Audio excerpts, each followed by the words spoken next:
Alright, folks, welcome back. 皆さん、お帰りなさい。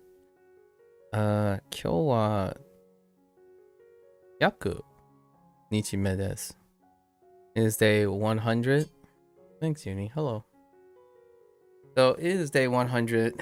It's time to do our 100-day tentative takes, right? Oh, the Valentine's. Yes, day 100. Arigato.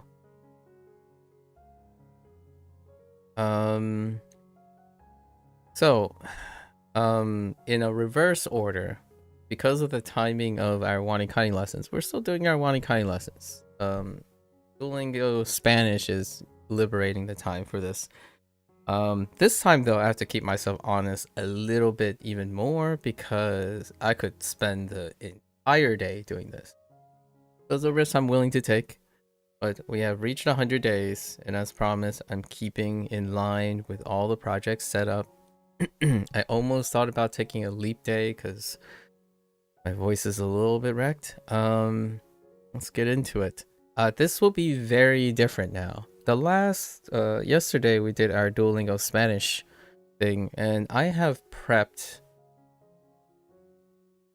at least 10 of those already between Duolingo Japanese and Duolingo Chinese, so that format was fairly familiar. Now we're gonna tweak the format, right? Tweak the format to do SRS stuff, and the overall structure will be very similar in the sense of its sentimental importance, but the execution will be leveraging the many things that SRS is very excellent at, and also with the contribution of other people, you know, the users and whatnot. So we're gonna get right into it. I wanted to say something else. Oh, and obviously, since this is the first one, it's gonna be a little sketchy, you know, tentative. Most things are tentative. And I expect to do another 4 of these. I think by the time we get to day 500 is probably where we'll see the end of the WaniKani journey. We'll get into that a little bit and the projections here. 500 give or take, so we'll have at least 5, maybe plus 1 more as an end thing or a maintenance thing. So let's get into the early routines. So always exciting to start a new thing to write about because what I do, and doing it live. As a disclaimer, right, or a disclosure, I do this when I'm not streaming as well, but with many other things, and sometimes I don't even write them anymore. You kind of reflect on the day on a daily basis. And if you're ever wondering, when do you feel like this is a normal part of your daily routine? I would say you don't think about it and you do it, and from day to day, after some points, it almost feels effortless as a part of your right hand or something like that. Like you sit there at the end of the day, the stream goes off, or whatever you're doing, like the book goes off, and the first thing you think about is, I have all these ideas. Yoink. You write them down. Or alternatively, since we're all fans of technology, you take your phone, right? Hit that record button and say what you were thinking. Dictation is possible. It's old school, but it's certainly possible. And not only can you spin a new school on old school, when you do dictation from your phone, you can transcribe it into written form, right? Leverage technology. Transcription helps you improve your handwriting. Maybe it might be transformative in terms of like drawing and whatnot. However, you have technology that can leverage that. Just an idea. Something that I have thought about when I get a new device in this year, because this is the year that I swap over to a new device, and I'll be implementing some of these in my own habit formation, because transcribing has now taken a new life in terms of writing. So while I'm writing in a different language, I might not necessarily want to continue adding more load of transcription in English or using Roman characters, right? So that's also something I'll mention in the future as an experiment. So, like, I often write notes during this, which I'll talk a little bit about WaniKani. I usually write in it or type in it. Alternatively, I could, since I'm already saying a lot of things out loud, I can do a dictation and a transcription in live while I'm doing that. So my notes themselves will come in 3 forms. You can see them on the screen while I'm writing. I could provide, maybe like in a Discord or something, a record of what was transcribed and post those. So there'll be alternative ways to demonstrate what things in my head that I'm transcribing and things that I'm literally writing on screen. There are many ways to do this, and I think it's pick or choose. I'm trying to illustrate as many things that go on in my head and how I selectively go through the pool. Like, I'm not trying to remember what I said yesterday, for example, like everything I said yesterday. I think I was talking nonstop for 7 hours for the Duolingo Spanish thing. So the idea is there are very specific things, and I do understand that people love short format things these days, but when you shorten things and summarize things, nuances are lost. However, you can do that with yourself a lot of times, because then you can choose to speak as long as you want, and then you can also reduce it. And that's a skill that can be very helpful. It doesn't go the other way though. As in, when you're very used to speaking in short, concise, maybe often generalized manner, it requires input in order to know how to expand and appreciate the nuances. We're language learning right now, so it's literally a feeling that someone gets. There's a contraction of their ability to express something in the target language, and that with that expansion of the target language comes jostling and juggling more intricacies of the language. However, that expansion feels a relief, but at the same time exhausting, right? You're relieved that you're being able to expand back to where you got contracted, but at the same time, it takes effort to push it back out. So now take that idea and think about all the ways you express things to people now in your native language. You have all the expanse of your native language, yet that the vast majority of people contract their expression. So these are related. They are related skills. However, they are also, many of the practices and outputs are mutually unrelated. As in, one can have incredibly expansive vocabulary and nuance of their language and yet express a fundamental deficiency in able to wield that language to be expressive and useful for themselves. So I am not saying that I am unable to, like Uni mentioned about short form format yesterday.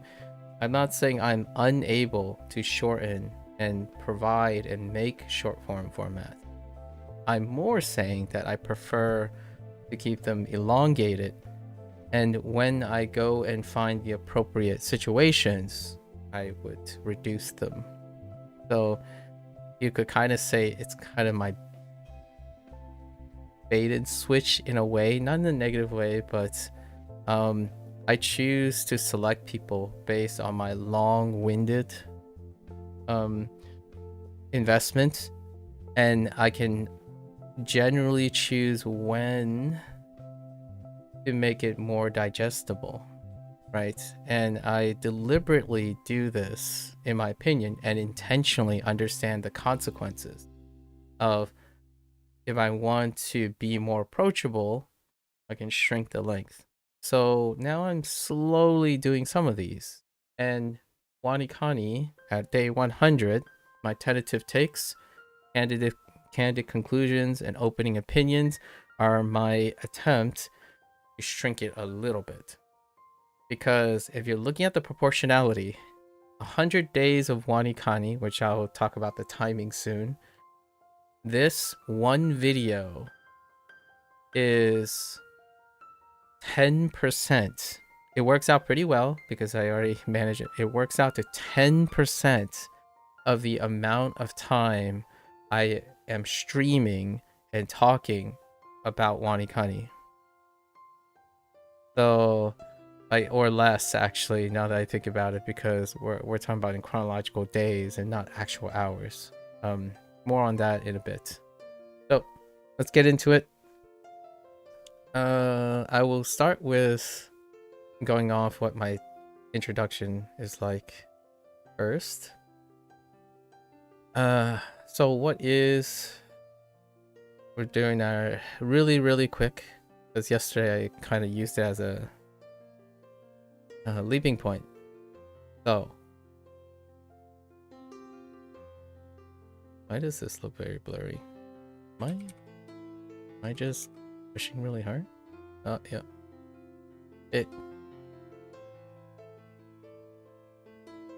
So, tentative takes. Highlight from yesterday, because all of these are going to stack on each other in another 6 days. We're going to say this again. Even more abbreviated. So, what are tentative takes? They are my attempt to provide what most people refer to as a review. Maybe even consider an impression, because this isn't the last time we're going to do it. Or a summary. Now, oftentimes, tentative takes is a compression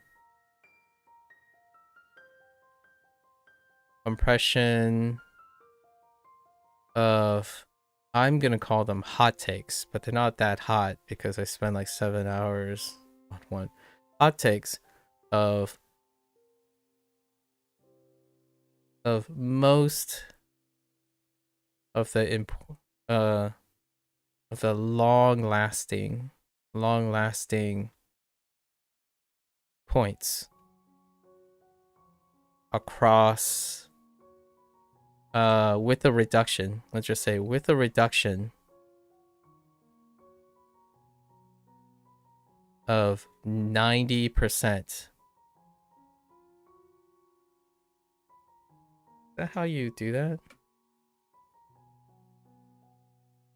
A reduction of, I don't know if that's how math works. 90% of the watch time, right? So basically, I'm taking the hot takes and I'm trying to actively reduce, like say we have 100 hours, I'm trying to reduce it to 10 hours. That's, we're using round numbers, so it's a little easier to illustrate. So for every 100 hours of something, I'm trying to reduce it down to 10 hours. Although sometimes it's more like at least greater than 90%, right? And that can be very tough because subjects that I know about, I kind of know with great detail and practice. And if the more you invest and practice in specific topics, you are compelled to feel like, dang, my integrity is what makes that feeling consistent, not the pragmatic side of things. So integrity is often not pragmatic. So what I mean by that is I think all 100 hours is what represents my integrity. However, when I reduce it down to 10 hours or less, it can be sentimentally not as rewarding because I know that I will get questions in which the 100 hours answer, right? However, this is the nature of one living inside one's head versus being able to express other people outside. So yes, it's a massive reduction.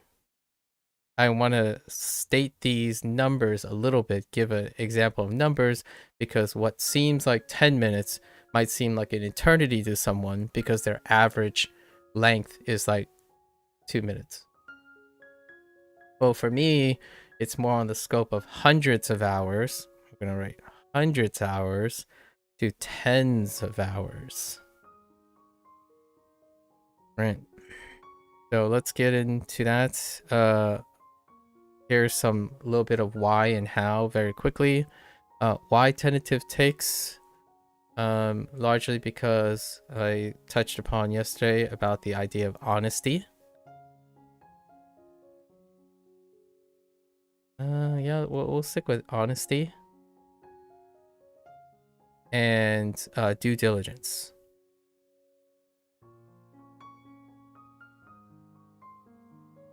Be very, very quick about this. What do I mean by honesty and due diligence? I'm self-studying, right? And even more so, self-studying a language for the first time.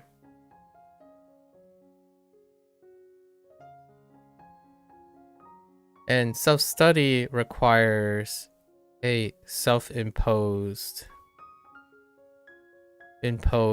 evaluation. Now, one may make an argument, oh yeah, these tools give you evaluation. Yeah, but what do those metrics mean to you? Right? So, it's an ability to analyze and refine data, right? Data. The data themselves are functionally informative. But are they valuable and useful, right? Value is imparted by the user of the data.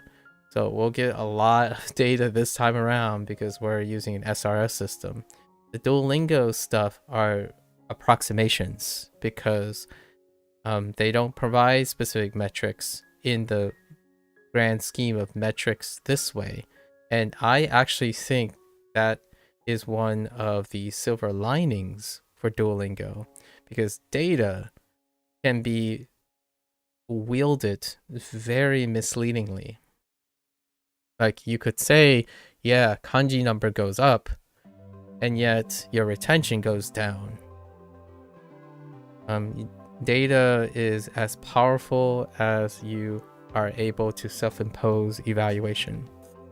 And it is the same for SRS and Duolingo, and pretty much anything in general. If you're unable to apply the data, refine the data, like refine the use of the data, generally speaking, it can miss, right? And it can be great too. However, here's the thing. It can be great passively. So you can know that, oh yeah, if I follow this data, it'll improve. So I just keep following that data. Like, what happens when you're done with it? Or what happens when you move to a new tool? What happens when you move to a new strategy? Well, then you're going to try and change all those strategies into that same data form. Well, there are many things in the world, and certain things do not carry the same data form. Not only that, when you try to frame everything in the same data form, you'll lose granularity and nuance. You will likely encounter places where that data becomes misleading. Like, for example, counting kanji when you're reading a book. That means a very different thing than counting kanji on WaniKani. And then counting kanji in an anime you're watching. Those metrics, while they still measure the same thing, their application and their methodology of how they calculate that and what the impact and meaning of that is varies wildly. The reason why I'm bringing this up is I ended a notion during the Duolingo thing about how someone would suggest that an app that does no overlapping methodology with another app, seemingly this person is able to say one is better than the other by saying, oh, the results of people's testimonies of proficiency is the output. Like, let's do a little hot take there. When you think of an output, it is based on people's testimonial progress. Do you think the people who use Duolingo's population is different from the people who use streaming Spanish? Because if you can't appreciate that, then you do not have an understanding of the data that you're using for comparative analyses. Because I can argue with you that there is probably a very generous, this is an understatement, that the population of Duolingo has a pre-selection difference from the population who use streaming Spanish. And that in itself invalidates or greatly makes someone question how you could use that as a metric for saying one is better than the other. And of course, the classic one is it worked for me, so therefore it must work for a bunch of people, right? That could be the shortest Occam's razor way of suggesting providing advice, which is if it worked for me, it obviously will work for you. That's anecdotal and testimonial with a sample size of 1. So data is great. The internet has been really, really wonderful in providing data. Data is fantastic. And I'm not that great with statistics, right? The greatest thing I've ever done was probably manipulate millions of point mutation in high throughput sequencing for bioinformatics, right? And there are plenty of brilliant software engineers out there who can probably bootstrap and create correlations and whatnot with data. But what do they do with that data is still incredibly deficient. I would say the vast majority of people who think, who have access to data, who uses data, did not either had a formal education and or dedicated effort into understanding how one can apply that data. Simple corollary studies with no consideration for confounding variables is a fallacious practice. It's a practice in fallacious logic, right? And then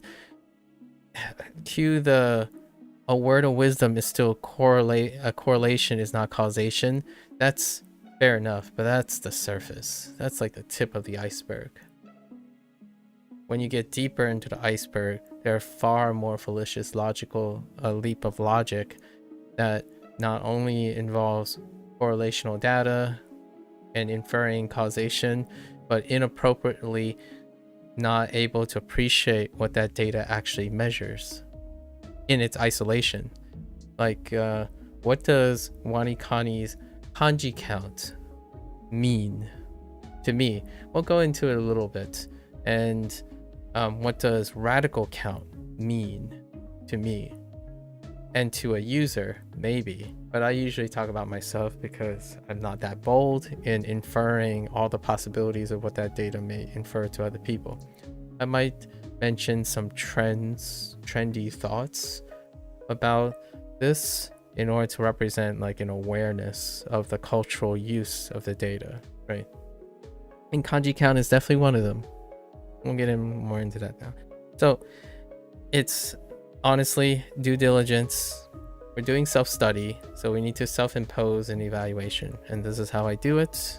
And then I analyze and refine the data in order to, right, inform my awareness, which usually deals with the idea of, well, how, for example, competent I am within the system, within WaniKani's system.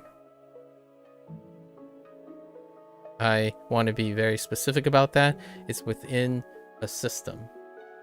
It does not, you are unable, unless you have tested how much that system is translatable outside of it. So for example, when you look at a piece of data and says you have 600 kanji under your belt, until you test and correlate, right, correlate with how that reflects in a different system or outside in a different activity, you're not going to be able to assume, which a lot of people do assume, as opposed to presuming. They assume that it's one-to-one, which is fallacious. That requires a lot of leap logic to determine that if you learn 317 kanji characters in WaniKani, that somehow translates to 317 kanji straight up doing another skill involving those kanji characters right away. So while it's a great way to demonstrate that your proficiency might have increased relatively, that's great, but the word is relative. You still have to form the baseline of what that means when you're doing something else. Oftentimes though, number goes up, the other number probably goes up too. The thing is, observing that data is one-to-one in different systems is fallacious. A system has sets of conditions, and when you move into a different skill, yes, certainly the data might be measuring the same thing, but the conditions are different now, right? So if I want to be incredibly pedantic, knowing 2000 vocabulary, 2000 characters in Anki does not mean you're going to recall and do those 2000 kanji in a book. The idea is when you establish a relative, say like, oh, you're comfortable with 500 kanji in Anki, and you're like, oh, I recognize roughly this percentage, then you can make a correlation. So when it goes up in 6,000, when it goes up to like 2,000, you can say maybe a percent ratio of accuracy should expect to go up. So if it goes up by 100, maybe it goes up by another 2%, right? So the idea is you're forming relative correlations between two outputs.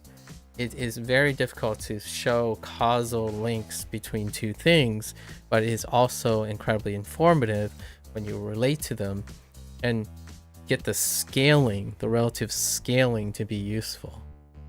I think the reason why this emphasis is quite important, and I'm focusing more on data today, largely because SRS has data tracking.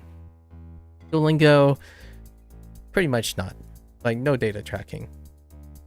They use outputs for motivation. So most of their outputs are motivation forward. They're not for unadulterated data tracking. Like, even the word counts are inflated in a manner that promotes motivation. It's very superficial and trite and lacking detail intentionally so that it masks being too hyper-focused on data. Their output are like experience points, which is nebulous enough to always be positive, and leaderboards and comparative analyses between seeing how other people perform with you. So it's kind of like the internet, what the internet is doing about comparative things. So their trackers are very nondescript. And yes, there are third-party websites for Duolingo that tries to produce stats that would be available for WaniKani, right? Like WaniKani also have available sites that track and even meta-analyses of WaniKani's stats, which I have used for this particular purpose, and we'll get into that. So understanding that systems are different, so the data, whenever you're going from one, instead of saying data, you could say results, right? A lot of times people jump right to results as an interpretation of the data. And you might be thinking, well, what's the difference between data and results? Results is interpretive. Data is not. So like 317 kanji is data.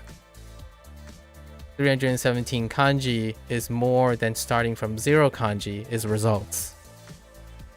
So you're saying my kanji increased from 217 to 317. That's an increase of 100 kanji, and that's good because I'm learning more kanji. That's results. The number doesn't change, but the way you frame the data provides results. And then from that, you can infer conclusions, which I sort of combined them, because results, conclusion and results are slapped together in common vernacular. When someone says, oh, what's your progress? They're referring to results and conclusion, not data. That's kind of something that I'm very picky about, because people, it illustrates my point that there isn't a discerning difference between what is considered data and what's considered a result. When you say, oh, this app is better than another app, that's a result, not data. Like, nothing in that person's comment informs me how they came to that result. And in my opinion, I do not typically find myself very convinced when all someone says, in order to try to convince me that they know the facts about their opinion, which is a result, there's nothing to go on.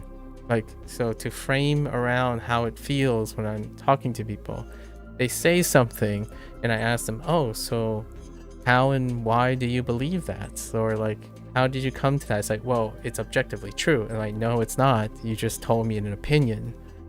It can only be objectively true if you have data in your explanation, in my opinion, right? So it is my opinion that data corroborates a result. So when someone keeps saying that their result is objectively true, I can't believe you if you can't explain it. So that's one thing. That was a little bit of a hot take, or a little bit of FAQ that I'll go into later. A little bit slice is where we're really focused on data. I like talking about data, by the way. Not results, but data. Anyways, so how competent am I, right? WaniKani is great. And this forms basically the crux, my core motivations. And then, of course, the secondary motivation was to compress the time in order to give an idea, because after I do maybe, it's kind of interesting, but 40 to 50 videos in, eventually someone will ask, oh, you've used this much time. Actually, they don't really say this part, but they see someone use something for hundreds of hours, and their first question they ask is it good, right? Does it work? How does it compare to X and Y? Would you recommend this? What would you do if you had to do it over again? So my consensus, my secondary goal to kill to take out two proverbial birds with one stone is this thing, right? So these are the two main reasons. We're not going to go into much more than that. Now, how is our WaniKani tentative takes? What order are we doing? So let's do a layout, right? This is our layout of our 100-day WaniKani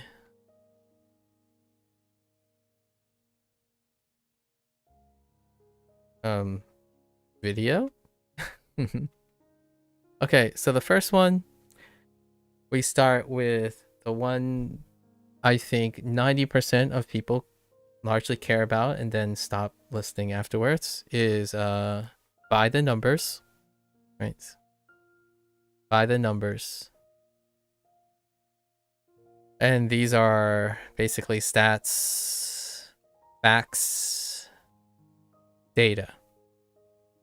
And this part is exceptionally interesting now, quite a bit more interesting than the last time I did this, which was yesterday, is because we have quite a lot of stats. And in this case, I am leveraging WaniKani stats, which is a third-party tracking site that mines the API of WaniKani in order to bootstrap to very common metrics. And the site itself is very representative, actually quite telling of what is relevant as well to people who use WaniKani, right? Site design, app design, when you glean and try to rationalize these metrics, it gives insight to what other people think might be important. And then also I'm able to make an opportune moment to talk about what is important to me. So that's going to be our basis for our second portion, which is what is important. What is important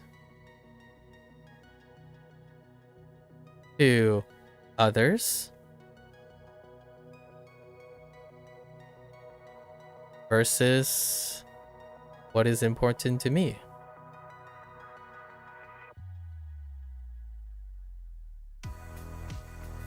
And some of it is different, some of it's not, and some of it is completely unrelated. So, all right. And that's taking the stats, picking the stats, and providing a result, right? Providing a result. And then using those results to come to a conclusion. And I will do some of that. And the conclusion further provides our last point, which is what I'm going to talk about as well. My last point, the conclusion informs future directions and critiques. So that's stuff that I'm going to change based on how this result informs my future directions, because the data can inform refinement, right?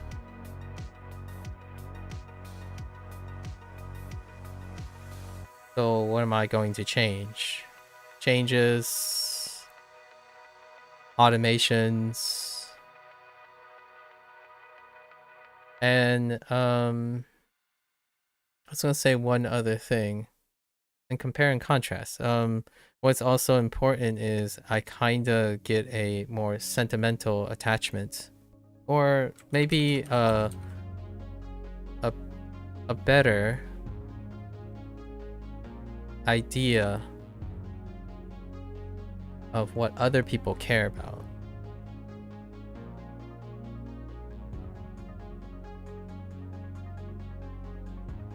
That I can work with.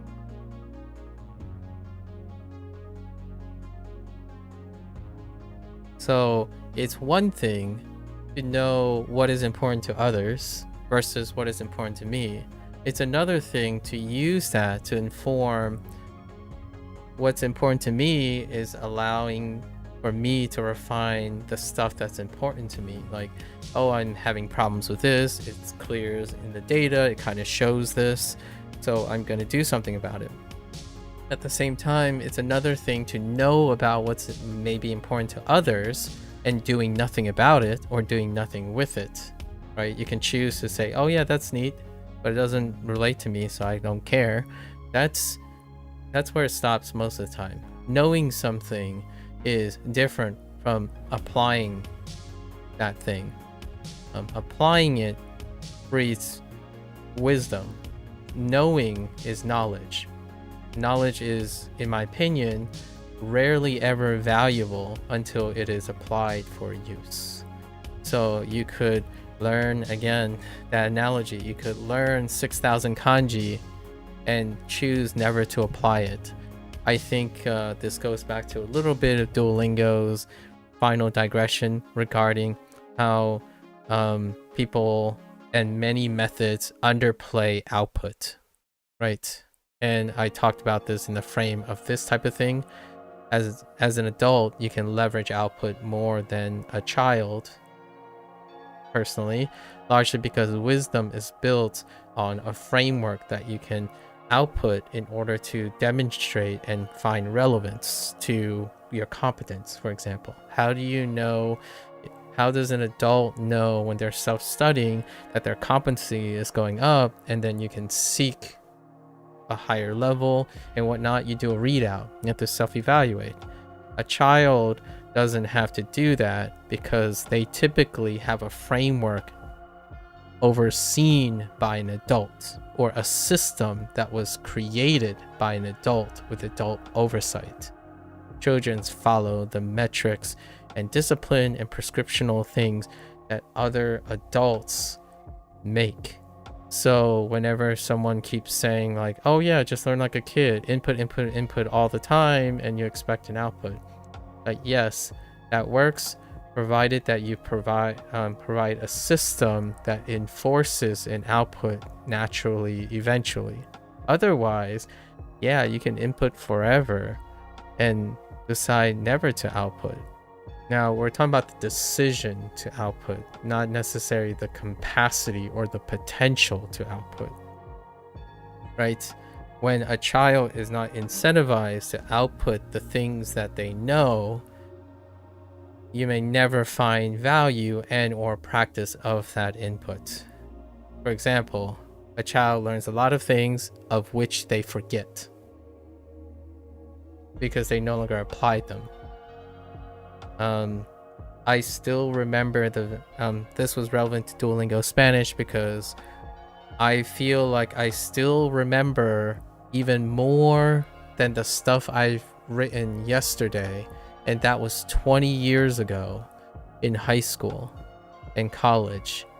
And I hear so many rumblings about people talking about, oh yeah, you know, I learned a language in formal education, I didn't care about it, that's why I forgot it. Like, well, yes, because outputs inform retention. Output also informs evaluation of the importance of your skills that you have. Adults who seek to optimize their life by inputting all the time gain a lot of valuable potential, lots of valuable potential. Oftentimes that potential is not recognized and actually falls out when they don't find application for them. So popular theories about, oh, don't ever output until it's the right time, that's assuming, that is making a very, very arbitrary, undefined assumption that the person is going to output eventually.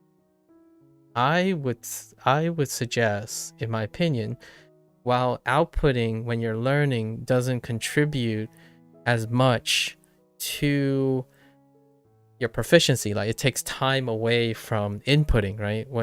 If you're busy outputting, you're not busy inputting. and that can slow your progress down with your knowledge base and your normalization. And that's true. Again, I agree with that. If you're busy outputting things with incomplete input knowledge, then yeah, it can seem like a waste of time in the scope of measuring increasing proficiency, not in the scope of practicing output, self-reflection, self-evaluation, improving how competent you are, and raising awareness in problem solving. So while you might argue if you keep inputting, you will eventually get to the goal very quickly.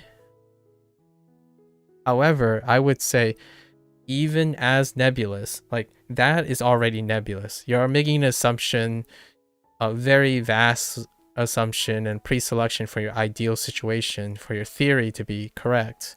And yet I would even argue, and it also struggles with the same shortcoming, if you output regularly with discipline in specific ways, actively, you might actually end up being negligible to the time constantly focused on inputting, right? Even a fraction of the input time with the potential gain from regular output time may inform the input, and not in a direct way. Like it might not inform the Japanese, but it informs your data. It informs whether you're heading in a particular direction or you're trying to take in and adjust the direction. Some people can choose to learn to walk before they run. But if you input on running and expect that you suddenly start running one day, that is very possible. That is very possible. There are brilliant people who are better at running than they are at walking, for example, like in the relative scale of things. Alternatively, the people who choose to walk first understand the mechanics of walking in order for them to guide their mechanics and approach to running. That, in my opinion, might actually have two athletes competing at the top level around the same time frame. So in the longer grand scheme of things, telling a human being to exclusively min-max their skill development is one thing, on the assumption that person doesn't require or may benefit alternative skills that they may or may not lack during language development. So I often ask myself these very popular theories about only doing input and only doing output. What type of learner and what are their deficiencies before they embrace this strategy? Your strategy, does it have a pre-selection bias for very specific people?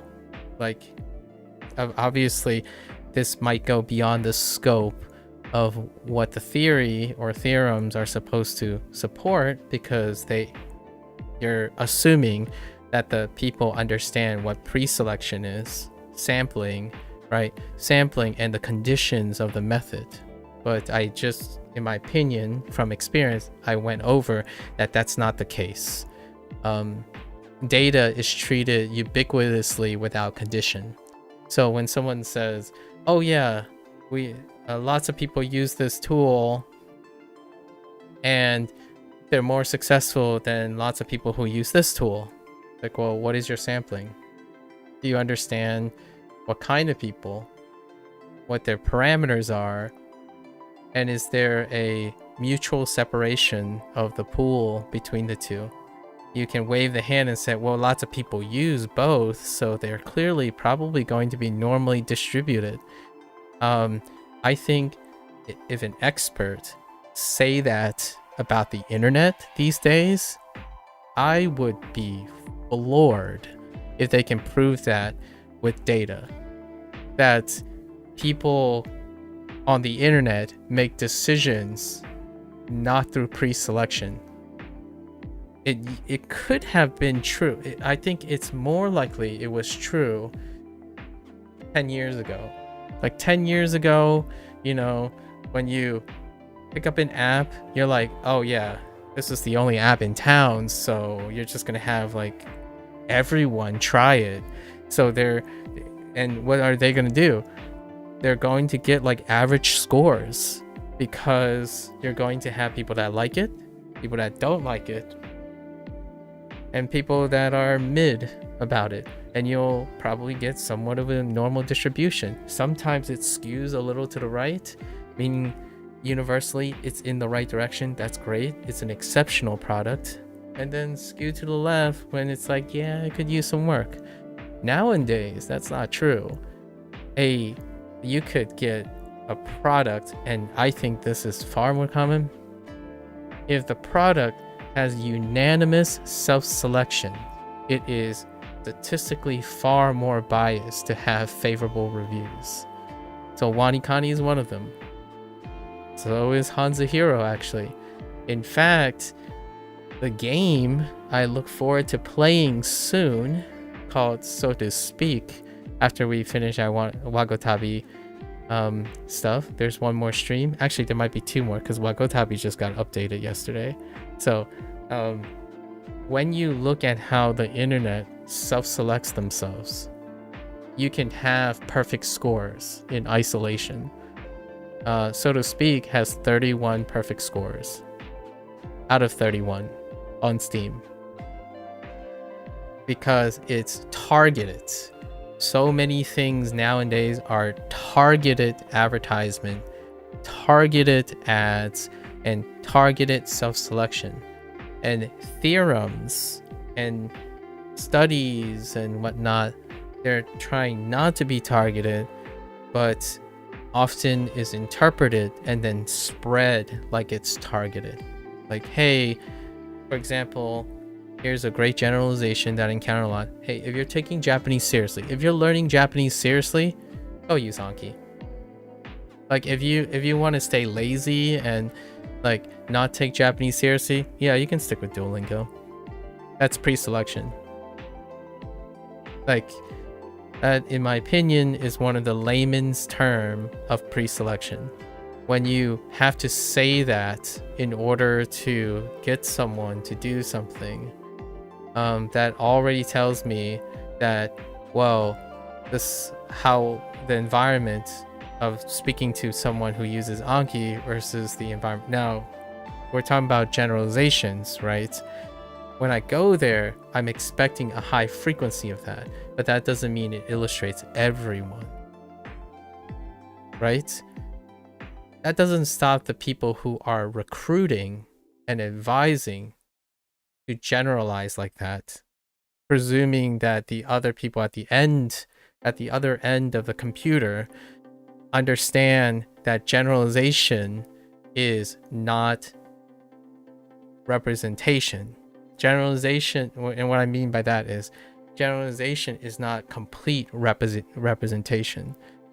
Oftentimes when you hear generations enough, they often become complete representations of a population, as opposed to looking at data.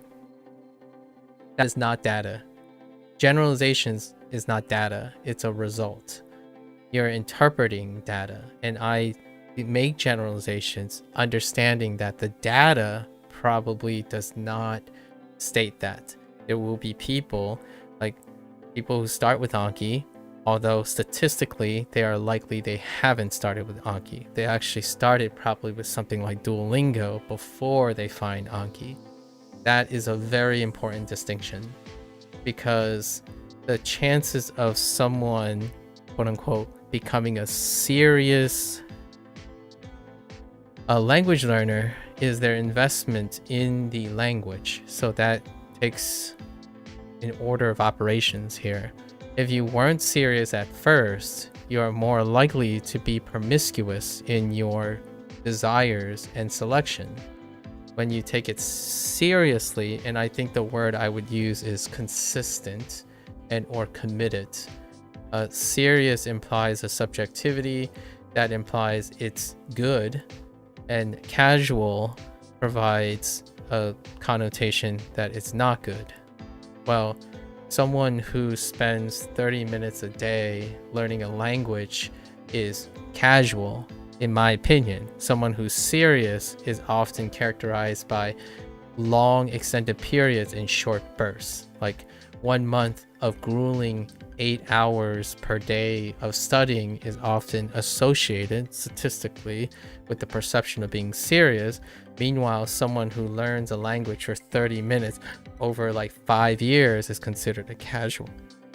So which one do you think, in my opinion, are statistically significant to be successful in learning a language? I actually don't know the answer. That's a trap, because there is actually not that great data to support the comparison of these two mindsets. And also, if I had to wager how data turns out, it's probably going to be it's not clear and it's not statistically significant. Probably. It's likely to be a very, very modest difference. So cue the people now who still burn out. Rest, burn out, rest, go hard again, then try again, and then they make forward progress. And then versus what I typically identify myself as, I just walk and sleep this stuff every 30 minutes, every hour, every single day. Like, you know, while I'm trucking along, I do not have highs and lows, like periods of highs and lows. That's kind of like bulking and cutting. If you're a bulker and a cutter, you can become a fantastic, you can schedule, use discipline, because adults are fantastic at that. Know when you have to rest, know when you go hard, know when you have to rest. For myself, I'm going to go a little harder every single day. And by the time you stretch it out to 3 or 4 years, provided the person who's burning highs and lows is as disciplined as I am, cruising along, I think the final ending is far more modest than some people may think. So with that in mind, when you're telling yourself, someone very popular says input only because it's sufficient, does it suggest that you can't liberate some of that time to do output at the opportunity or potential of sparking emergent properties? I would say from a collective, objective, not objective, let's just say a subjective standpoint, when you do something very, very often, eventually you'll encounter a diminished return. And that diminished return can pay dividends by taking a smaller portion of that time to engage in something else with the potential of gaining more than hitting something, doubling down on something that has diminished return. So if you're inputting for the life of you and suddenly you burn out, that auto checks itself, because that burnout could offer the opportunity for that person to say, well, I guess I've been inputting all the day, time to output, right? And it will be very refreshing. It'll probably change their life. And then they'll go and say they're going to preach output until they do so much output that they realize they need to input. Then they go back to input and do the same, repeat, rinse and repeat. That is the life of someone who is a min-maxer, right? You max out something, recover. So you engage in something else, you max, recover, and you jostle between them. And it can work really well. So like a bro split or something, where you go hard upper body, hard lower body, but generally your body is still intact as a whole, right? Or you can be someone who does whole body exercises, who's in the middle, right? That's kind of what I think about these things, and we're gonna go into it now, right? One thing that I'm not doing today, which I typically do with Duolingo, is I do this one portion in the middle for for the by the numbers, is to go over like grammar points. So we don't have grammar points, right, anymore. The categorical stuff, like the facts of things that are being taught. So WaniKani explains certain things, and we're gonna go over those certain things, those specific certain things, as opposed to like sentence construction. So all the guidebook and the grammar points that Duolingo offer, and also vocabulary. Duolingo has a way of clustering vocabulary. WaniKani does not. It's an SRS, so there's not quite of a clustering of vocabulary. It's more of a coverage of characters. So we're going to approach it that way. And one of the facts, a combination of these two right here, right? Once we get over the facts, we're going to combine this and talk about specific characters.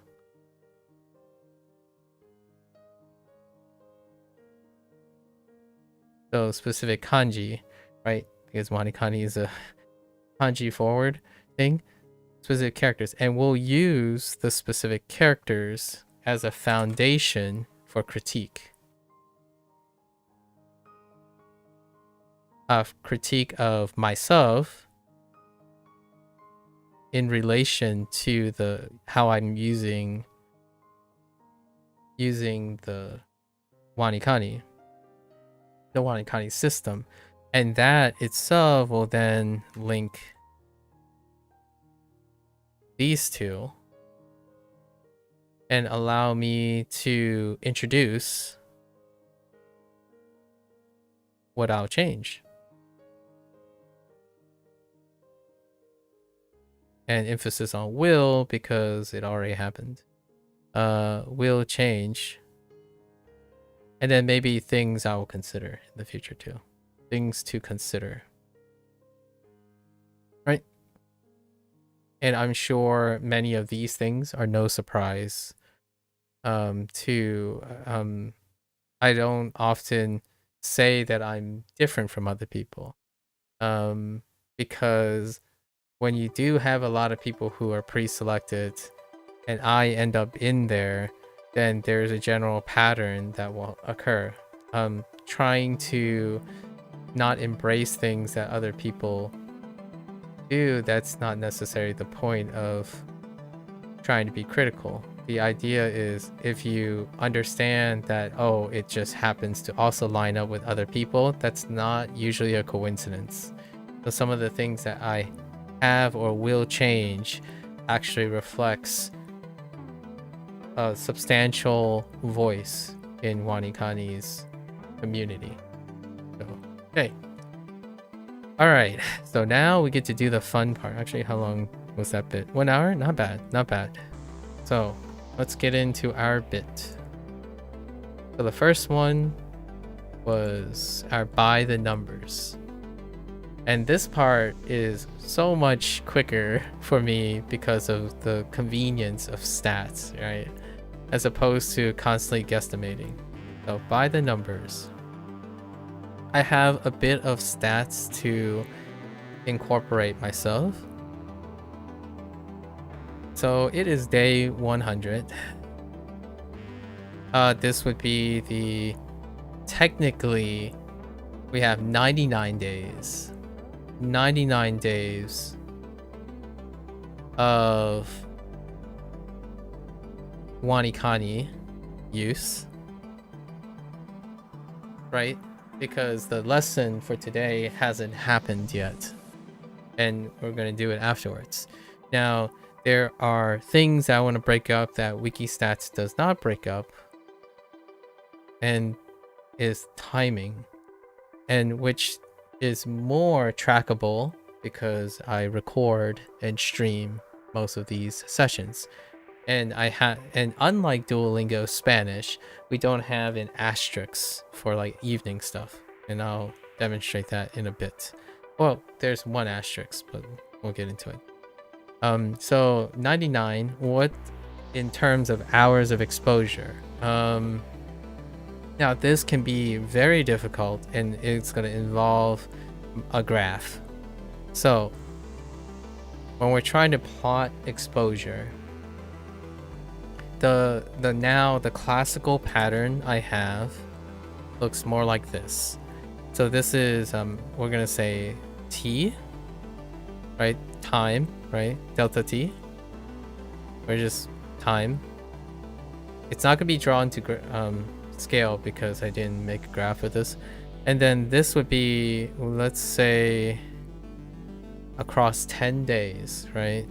10 to 11 days. So 1, 2, 3, 4, 5, 6, 7, 8, 9, 10. Roughly here, and then, right? So 1, 2, 3, 4, 5, 6, 7, 8, 9, 10. Right? And when it comes to time, we're gonna put roughly an upper limit of 4 hours and a lower limit of 0, right? This is 0. It can be longer, but we're talking about interactions with WaniKani. There are lots of asterisks. This is a generalization, right? So oftentimes on day 1, it's at 4 hours. Then day 2 is slightly lower, right? Then day 3 is even lower. Day 4 is lower. Day 5 is even lower. And then it's around day 6 that it peaks again. And then another second fallout. Goes lower, goes lower, goes lower. And then the cycle repeats. It goes way back here. So this is what the curve looks like. And I've already named these. So I usually refer to this as peak 1. Peak 1, so peak day. And this is fallout 1. This is peak 2. Peak day 2. And this is fallout 2. So this is a terminology that I kind of relaxed into. It'll probably be subject to change. But whenever I say, oh, peak day is tomorrow, it's the first peak day is tomorrow, or sometimes I refer to it as level up day. Right? Level up day. And to distinguish from the second peak. And then the fallout is when you get the review. So these days are technically these 2 days. For me, is the dominant 95% input day. Like if I had to consider the strictest, right? Like yesterday, how I qualified input. If I apply the strictest definition of input, the 2 peak days are nearly exclusively the only times I have input. And input for me is defined as learning. And that's dealing with exposure. So, and there's also an asterisk, just like Spanish, where since I have used Duolingo Japanese for approximately 300 days, you can go to, obviously, I've already summarized this in the last recent Duolingo Japanese, which will resume soon back in May. And all of that means that technically this is an asterisk because learning exposure is not technically 100% one-to-one input anymore, because I still have legacy from Duolingo Japanese, and there are still familiar things coming up that technically it's not the first time I've seen it or exposure in any way. And the exposure has another asterisk. It kind of goes down because WaniKani is built on a system of radicals, and while you're learning a new character, you might not be learning everything from scratch. All the components that go into a new character starts dipping lower because of the components you know, the radicals you know. I think that's the whole idea of you invest and your learning curve goes up, like your output goes up because you've hit the critical mass of components. And HanziHero already feels like that. Like it's ramping up very, very quick. Like while the characters, the number of characters is linear, as in the words, largely the number of words each day and the number of characters each day goes up in a linear fashion. The time, with respect to time, it's actually a bit parabolic for now until I reach like diminished return, right? So it's often like an S curve. For this, we're just going to focus on this for now. So this is what the time investment looks like. So every other point, the rest I would consider as output. So I say this in order to help distinguish what I consider as input and output in order to demonstrate my logic behind it. So if you look at this, you could still see that it's about, in this case, compared to Duolingo, so just to compare Duolingo Spanish as a form of reference, I think roughly 10%, yeah, if I can be generous, 10% of the time is input and 90% of the time is output as a point of reference, right? In my qualifications of what is input and output. Output is practice or review is what WaniKani's terminology would be, right? So in Duolingo, 10% of the time I'm taking in new information, despite if it's legacy or not, and then 90% is output, as in you're practicing, you're chucking along, making the same sentences until you're more consistent with it. You should know this stuff already because you've seen it. Whether you remember or not, it's still output, largely because you're trying to remember it. There's no new context added unless you discover it yourself, but that would be outside of the app itself, right? And now if you look at this graph, WaniKani does it a little bit differently as a comparison. Now in WaniKani's stance, it looks more like 50-50. Right? So 50% of the time across a length, because it's spaced, so it's more 50-50 where 50% the input is condensed, right? It's condensed because of the way I chose to do it. And the other 50% for output is spaced because SRS. Right, hang on, let me ban this bot. Thank you, bot, for reminding me daily that I'm also live on Twitch. So now, and to compare to Duolingo Spanish, which is a great point of comparison now, is that for this, all of it is condensed to a single day.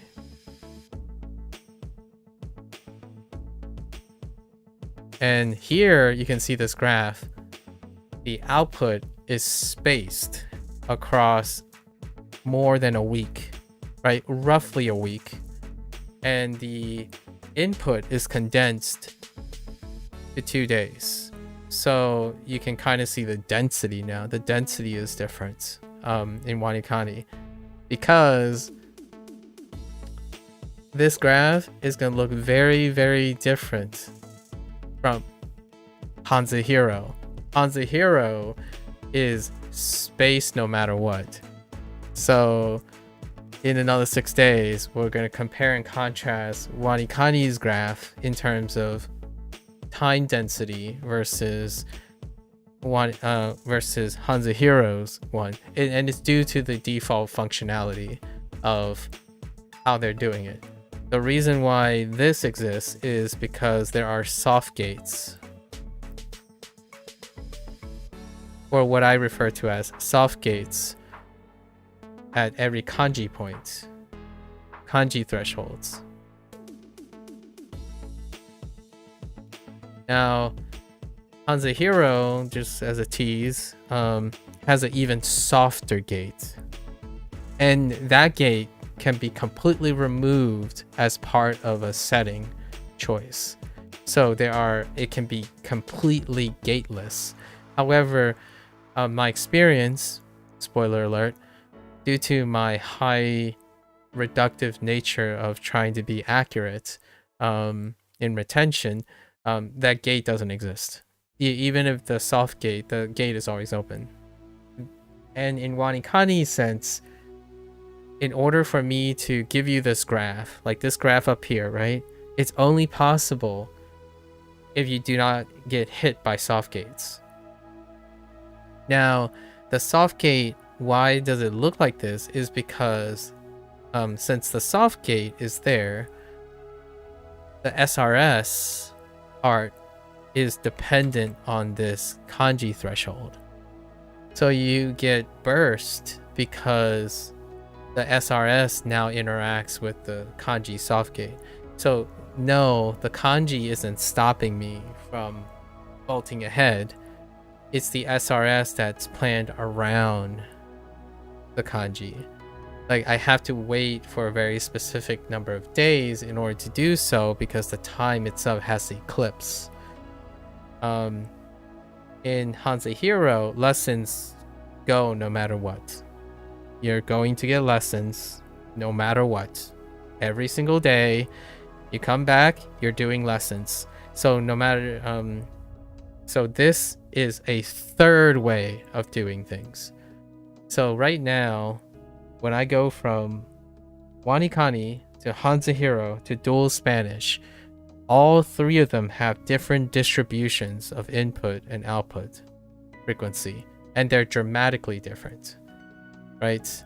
So in HanziHero's case, it looks like this: 20%, I'm going to say 20% input and 80% output, but it's not condensed at all. It's completely spaced. Everything is completely spaced. So the workload stays exactly the same across the board every single day. And the input and output frequency is 2080 right now. And that was by choice as well, because you can affect how much input you're getting versus how much output you're getting. And these are all choices, but I have chosen, for WaniKani's sake, I have chosen the default for the first 100 days, and this is what it looks like. I spend 10% of the time getting input from lessons across only 2 days, so they're completely condensed, right? But the time it takes for me to get through those lessons, like really read the lessons, consider my things in order to retain it, takes about 50% of the total time I'm using WaniKani, but in 2 days. And then the other 50% is spread across 8 days, 8 to 9 days, spaced, because you can't do more than that, largely because of how SRS works. But that's what the timing looks like. And now that will give you an idea of what it means when I tell you the next stat, right? The next stat, thanks to Wikistats, is that the average level up day, average level up, is between 10 days and 11 days.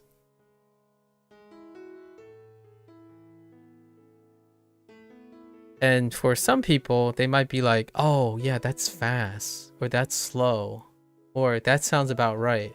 But my thought is, you don't know what 10 or 11 days mean between people. There's not enough resolution. So when someone says, oh, it takes me 7 days to level up, you're going kind of slow. No, or yes, you don't know actually what you do with that time. So this is why I illustrate it with a graph format.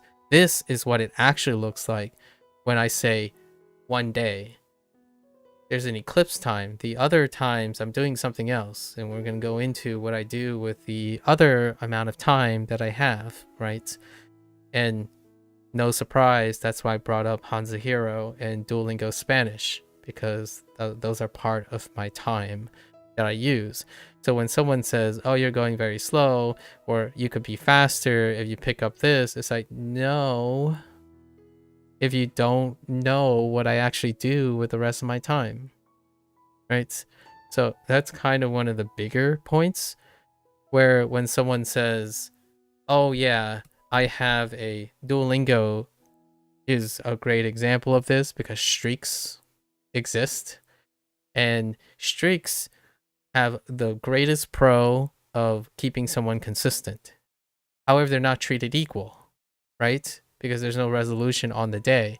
Now you have this like somewhat of a graph of your XP, which is going to represent that, but it's not comprehensive, and it only marks like the last 7 days, which is intentional, largely because it keeps you focused in the moment. So I kind of appreciate what they're doing there to a fault. When someone only shows a graph of the 7 days, and also not the graph of how far you have to go, it can keep you a little bit focused on the center. So you can do better than yesterday. You can keep trying to do better than yesterday, but it only goes back so far, so you do not get trapped into this hyper comparison between someone that is no longer you and someone that is, like, for example, here's another thing, that the next 200 days will be different. I'm going to be probably drawing the same graph in day 200, but then I'm going to tell you how this 200 day graph is going to be different during the days, because I'm about to get to it. I'm about to get how I spend my days, and I'm pretty sure the next 100 days is going to be different, right? That's resolution. So keep out there. So this is how I interpret what 10 to 11 days mean in terms of time. So that's what this looks like. Is that what people think when they look at, oh, my level up is 10 days? I would say I would bet against 6 out of 10 people, maybe even 7 out of 10 people. For every 10, I would say 7 people do not look at a unit of day as a breakdown of their daily activity. They will look at a day and say, okay, how do I get it to 1 less day? I do more. Do more where? You could just say, without discipline, I just do more. But then you would hit a soft gate argument here, and you would complain about it. You would complain, hey guys, like, how do I get, is there a script for me to just like do 6 different repetitions in 1 day on a Saturday? Because I have time for Saturday, so I can like boost my turnover rate? And that is something that is on the second point, but it comes up a lot, is speeding things up without understanding the fundamentals of what it is to space repeat. Spacing repeat is trying to test retention. So when you speed something up and condense them, retention comes at a sacrifice. And it can be mitigated by, so what color did I use? Let's touch upon that. It was what's important to others versus this blue. So let's integrate along the way. So one of the hot takes here is days, right? What's important to people? I would say days go down, good. For me, it depends. Once again. And what does What does it depend on? The activity per hour. Because that offers more resolution, right? Now, what are the consequences of the goes down is good? One of the reasons is that a very common importance is that people want to level up faster.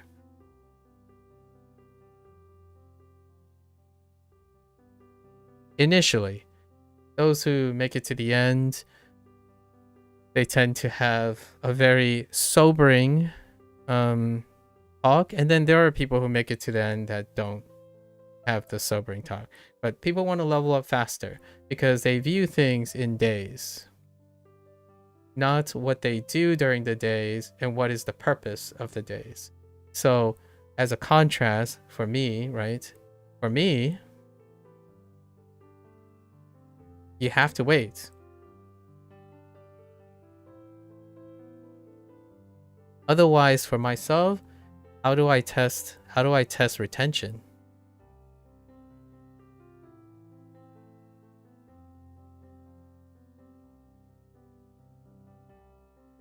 Right?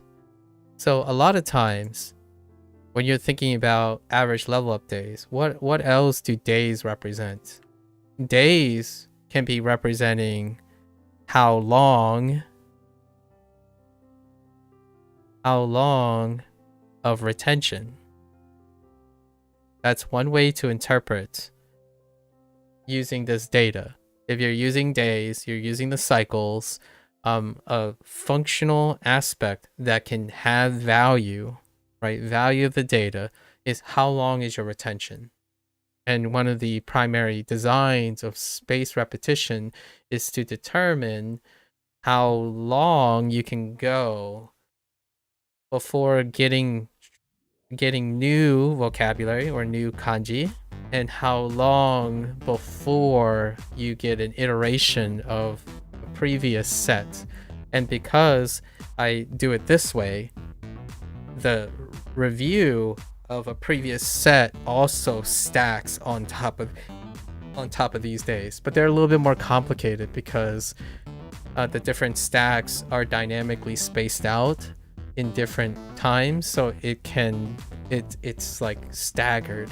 So to add a little bit more on that topic, we'll use blue for this.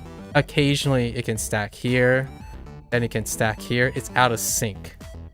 So the stacking of like enlightened, mastered, and even eventually burned, they are staggered and desynced with this regular thing. So this is the core repeating pattern. The stacks are created with wait time and space, and that is one of the most common honeymoon period things. People like, oh, the beginning's too slow. Like, well, then a lot of experienced people would say, well, wait for it. There's a rhyme and reason for it, right? You can trust the system, or you can also understand the system. And generally, I would say a lot of the community tries to explain this, but it's very different to trying to explain this by feeling and results than trying to understand what they mean through data. So when someone looks like they're saying, oh, it's taking me 10 days to level up, how can I make it 9 days or 7 days or 6 days? Telling them like, oh, you just have to wait more days because it's part of the system. Eventually you'll get more stuff and the reviews will pile up for each day. I don't think that's enough to explain why that person feels like they want to level up faster, because they think they're learning more and retaining more in a small amount of time. That's not true. That's absolutely not true up to a certain limit, right? You're going to get diminished return, in my opinion, even conservatively. If you condense things into a single volume, you are more likely to start hitting diminished return than spacing them out. At least that's what the theory is about. And I know where my upper limit is. So the lessons that they have at the upper limit is good for me. It's fine. The one concern I typically encounter for myself personally is this might be too long in terms of time. So I might run out of time for the peak days. That doesn't necessarily mean I've hit my upper limit, but it's pretty close. Like, it is tough. Like on Fallout 1 and Fallout 2, it is tough. That's probably what we're going to get into our thing. So leveling up fast, in my opinion, one of the things is that doesn't necessarily test retention. Does not, in my opinion. Does not test retention, right? Because most things are condensed. And when someone wants to level up faster, this usually tells me they may not know their upper limit.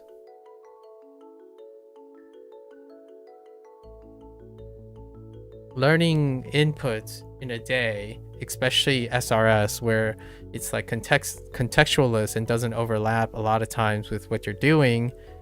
For people who use WaniKani, usually it doesn't overlap. It's an unnatural way of incorporating a lot of that stuff, so they would disjoint and make more effort in a different way for like anime and watching and whatnot. They may not know their upper limit, and that upper limit affects everything else.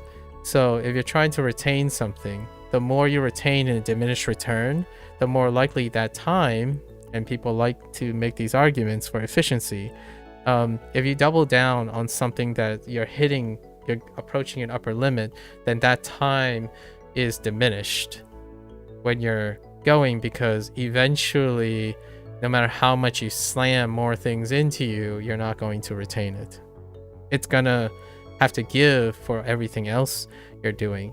And why, in my opinion, is that important? Because burnout happens.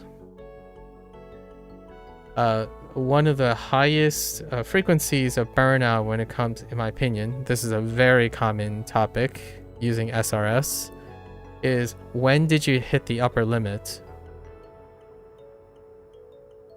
right? And continue to tax that upper limit. And that's the second most, that's one of the, I would say the top 5 most common problems with WaniKani, as in it's not a problem because of WaniKani, the system itself, it's because of the user's propensity to do something with WaniKani. So what I mean by that is, while WaniKani's developer strictly says, please guys, trust the system, space out and whatnot, when people are given the choice to circumvent WaniKani, those individuals typically burn out first. Largely because, in my opinion, one of the biggest contributing factors is they do not understand their upper limit. So they get to a point where they're going to commit continuously increased amount of time to tax their upper limit. So when they tax their upper limit, what do you have? You have diminished return. And that diminished return means that you put in more hours and you get less improvement. Or that's not even the right word, because you're not really improving anything. You're actually just getting perception of progress. When you're acting, when you know your upper limit, right? When you know your upper limit and you're trying to reduce diminished return, you can moderate hours or time, right? I think we're going to use the word time as opposed to hours here. Let's normalize this. So time, And you're trying to remain increasing time, but continue to get more progress towards something. They're trying to gauge this, and in my opinion, WaniKani tries to prescribe this, right? That's what SRS starts. SRS starts with something, and you stick with it because it's going to keep normalizing to the narrowing in on the amount of time. So time somewhat stays fixated, and progress is being modulated. So in a way, if you're sticking to the same time, the system is going to keep making you make progress that isn't engaging in diminished return. You can definitely, and I'm saying this as an emphasis, it's still a positive thing. You can double down and even add even more time to WaniKani, and you will get more progress. However, it's diminished return. It goes back to my first comment about input always and never output, because it's sufficient. When you input only, it is arguably possibly sufficient, which I agree to some extent, because I trust someone who spent most of their life doing that to suggest it is sufficient. However, I wouldn't do that, in my opinion, because it's under the assumption that I don't burn out, or I am not in a hurry, and I like to do it as a lifestyle choice and not a profession, right? So I usually take this amount of time and do something else. How do I acquire a more multifaceted, dare I say even more efficient, holistic collection of skills? Well, whenever I hit a diminished return, because I do this stuff, I evaluate, right, when my upper limits are, that when I reach a limit, I scale back. Even I push hard enough to figure out where that limit is, and then I scale back like 20%. That 20% that I take, I'm putting it somewhere else. It could be related to WaniKani though. Like I could use Kaniwani, for example. It's a different way to do things, but that different way is hasn't given diminished return yet. So that's probably one of the bigger, really big red flags that is a very common discussion. So people wanting to level up faster because of the honeymoon period, because they're unaware of what their upper limit is. And that's true for literally anyone who hasn't used an SRS. So if you're using WaniKani, you probably heard of Anki. So people who use Anki, who then use WaniKani, or vice versa, they actually do not burn out as much, because they already either burn out with their first thing, or they're maybe like me, who's older, who understand what burnout is, right, and how to measure that. Alternatively, most of them, I would say, are first-time target language learners, like Japanese language learners, and they haven't tested anything with SRS. So it's a honeymoon period. That's what I call it, because when you first step in the gym and you haven't stepped in the gym for 30 years or never, for example, there's a honeymoon period. You go hard. You go so hard that you burn out in the first month and you don't come back for another 3 months. And maybe by then there's some awareness. And as an adult, a lot of times adults can pressure themselves and obligate themselves to get back in the gym and then do it again. But this time, maybe not so hard, because you hit your upper limit, you crossed your upper limit, and it led you to burnout, immediate burnout. Sometimes honeymoon periods, especially for physical fitness, it can go for like 3 or 4 days, maybe the first week, and then you like crash out for like a month, the rest of the month, and then you get back in the gym, right? This is, in my opinion, the intellectual relative to that, and the commonality between the fitness example and this is because it still requires your brain to make those decisions. And in this case, this is what happens without fail.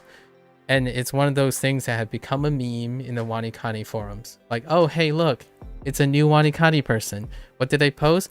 Man, why is the first couple of levels so slow? Is there a way that I can skip and go faster? Welcome to WaniKani. It's another day as a experienced user now, because 100 days, I think that's fairly experienced. That's what I see. I actually click on the forum every single day before I get on WaniKani to see what the topics are, and it's very routine. Like SRS pre-selects for people who need routine in their life, so they often routinely get into similar patterns, and these are two of them. So I try not to do this, and that's kind of what I'm saying here. So if I did reach an upper limit that's not sustainable in these peak days, like level 1 and level 2, I would lower them and distribute them further apart, because I would be able to sustain that a lot more. So say it balloons to 8 hours all of a sudden, like they stack so hard, I would say, okay, my upper limit is 4 hours. Okay, let's scale it down to 3 hours, and then I can spread it out, right? Spread out the density. For me, it looks like I've already reached the upper limit of WaniKani, so I don't really need to scale down. However, these parts give me flexibility for the future. If I have to do something later in the day, I can scale down the peak days and do not really greatly affect the scheduling that I have in place, right? So I've committed to this, and this became fixed by level 3. I've determined that I didn't hit an upper limit by level 3. So the last 7 levels stayed at its core this way, even regardless if I was going to play video games, added Duolingo Spanish to the rotation, and actually the first week, HanziHero didn't exist either. So I'm operating within my upper limit. And sometimes you might be arguing, okay, so how do I know I haven't hit my upper limits if you are only showing me this? It's like, well, I do other things, and I still remember those things too. And how do I know that those things overlap with this? Is because HanziHero is related to WaniKani, the way they approach things in a way. So it would create interference, and I still am able to remember over 95 to 96% from HanziHero, and still negotiated with WaniKani. So for myself, I know for sure that I'm nowhere near my upper limit. Now for others, they only care about Japanese, they only use WaniKani as their only form of SRS, for example, while going watch comprehensible input immersion. They do not know what their relative input limit is, because there is a chance that whatever they learn through immersion is more engaging.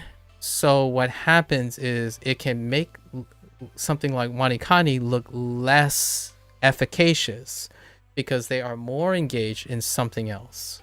And that's where the third point comes from, which is the idea of using days, right? We're still on days, by the way, using days as a metric for efficiency. So when you're comparing days, days are not created equal by the literal sense. So for me, you can see by the graph, even capitalizing on days, they do not differ. I mean, like, you can't differentiate them without knowing. So I know my days are different.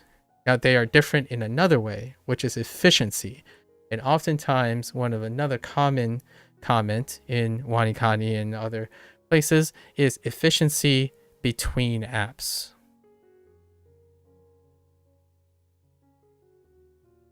And this comes usually from people who use multiple methods.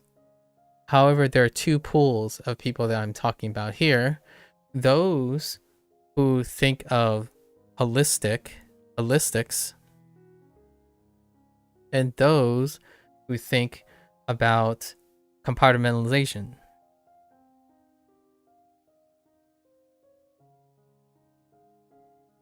compart. We'll just say compart. And obviously there's a scale between this, but we're going to use the two ends to compare these. So efficiency. One of the ways is you measure by days, but many people do many things during the day when they're not using an app. And one of the things is crosstalk, or I'm not sure if that's the proper word that other people do, but I think of it as crosstalk. So what is crosstalk?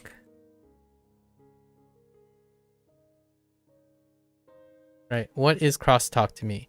That is the overlap of input based on like just happens to be overlap, right? And I don't know what this is. It's unidentifiable, and it's case dependent, right? So it's going to be, it depends. However, one can use a readout for this, and one of them is upper limit management.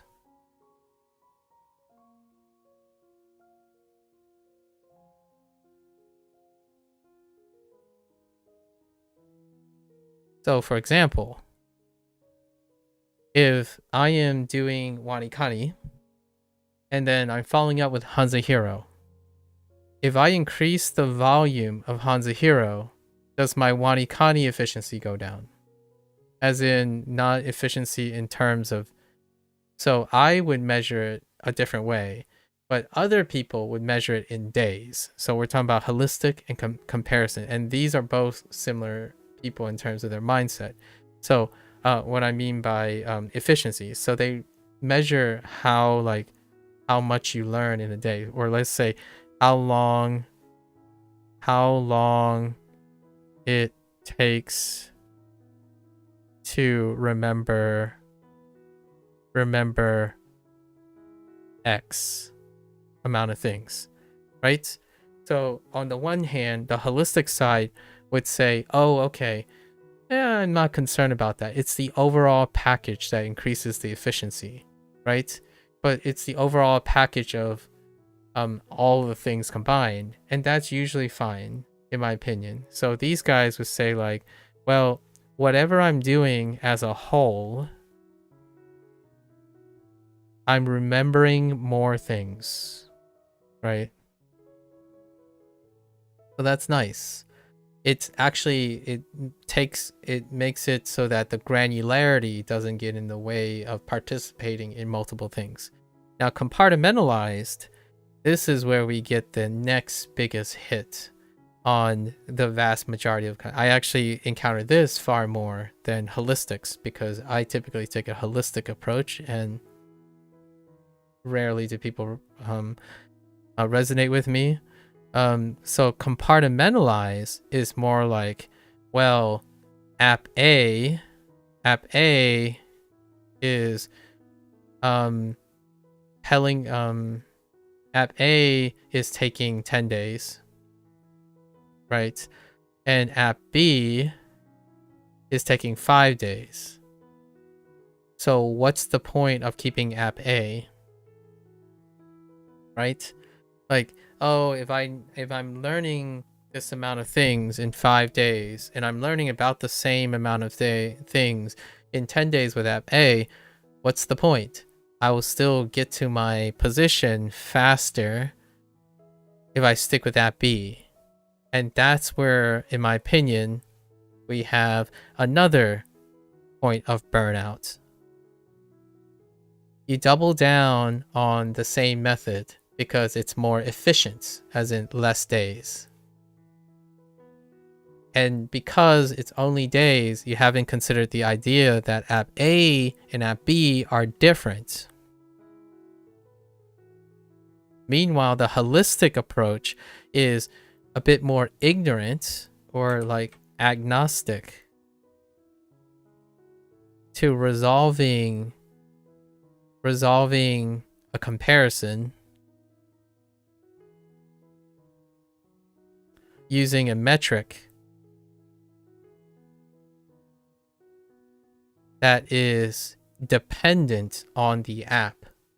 So how do I know this? For me, app A is HanziHero. Is WaniKani. App B is HanziHero.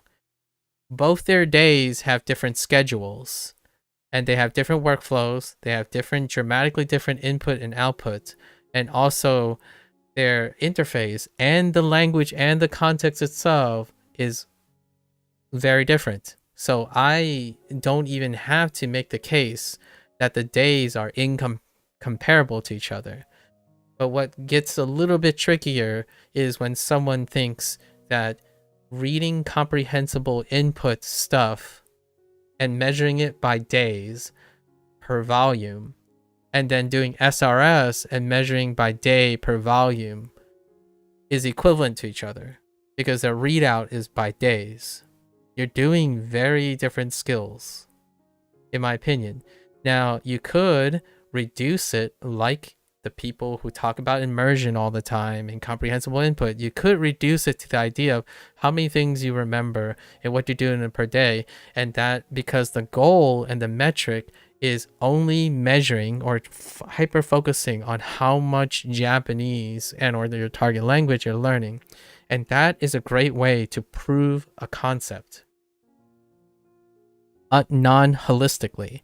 As in, it's compartmentalized, it's controlled, it's varied, and it only concerns the variables that are being measured. That metric only measures those. So they can't even... So logically, they also do not measure the welfare or the health of how people perceive something is good or not. So it doesn't impact decision making, right? It actually reduces decision making. You only have to make one decision. The whole idea of the theorem being so convenient is that it is conveniently simple, right? Now we're thinking about someone who is holistically not burning out or less likely or statistically to burn out versus someone who statistically continue to make decisions based on metrics that do not measure the same way and choosing ways to hyper optimize their life to the point where burnout is double downing. So you might be thinking, okay, maybe these guys are not these guys, but they actually a lot of times are the same person. They are the honeymoon person who doesn't know their upper limit because they haven't used the product yet, right? I used the first 100 days, actually maybe like the first 30 days to figure out what my upper limit is. Then I tested it even further, adding, well, the first week I tested the upper limit, right? And in the second week, more upper limit testing. HanziHero enters the equation. I test both of their limits. And I'm like, okay, that's great. Now let's add Duolingo Spanish. Upper limit, still good, still intact. And then I reached a breaking point. And I'm like, okay, now we're going to scale back a little because I can only do these three things. Upper limit is hit. Yesterday was an upper limit for doing this, which is irregular. So I'm not doing this every day. So that's fine. I cut Duolingo Spanish out and expand this portion. That's how you know when you're operating near your upper limit, your heightened productivity per time return, right? So here you might be thinking, are they the same people? Actually, a lot of times the loudest people are these people. They have the characteristic of someone who's trying something for the first time, which is great because learning a language is awesome. And then they finally test their upper limit. They cruise way past it and they double down on it for an extended amount of period of time, maybe a month or 2 months, because if they don't, they're just going to move up to the next app. They're going to burn out with this app and they're going to pick the next app that promises faster results and repeat the cycle until you run out of tools and either decide to start all over again and still progress forward. By the way, you're still going to get forward progression. You're going to go back to WaniKani and then hit the next thing, then hit the next thing, and then go back and do it all over again. That could be your lifestyle. It's very possible.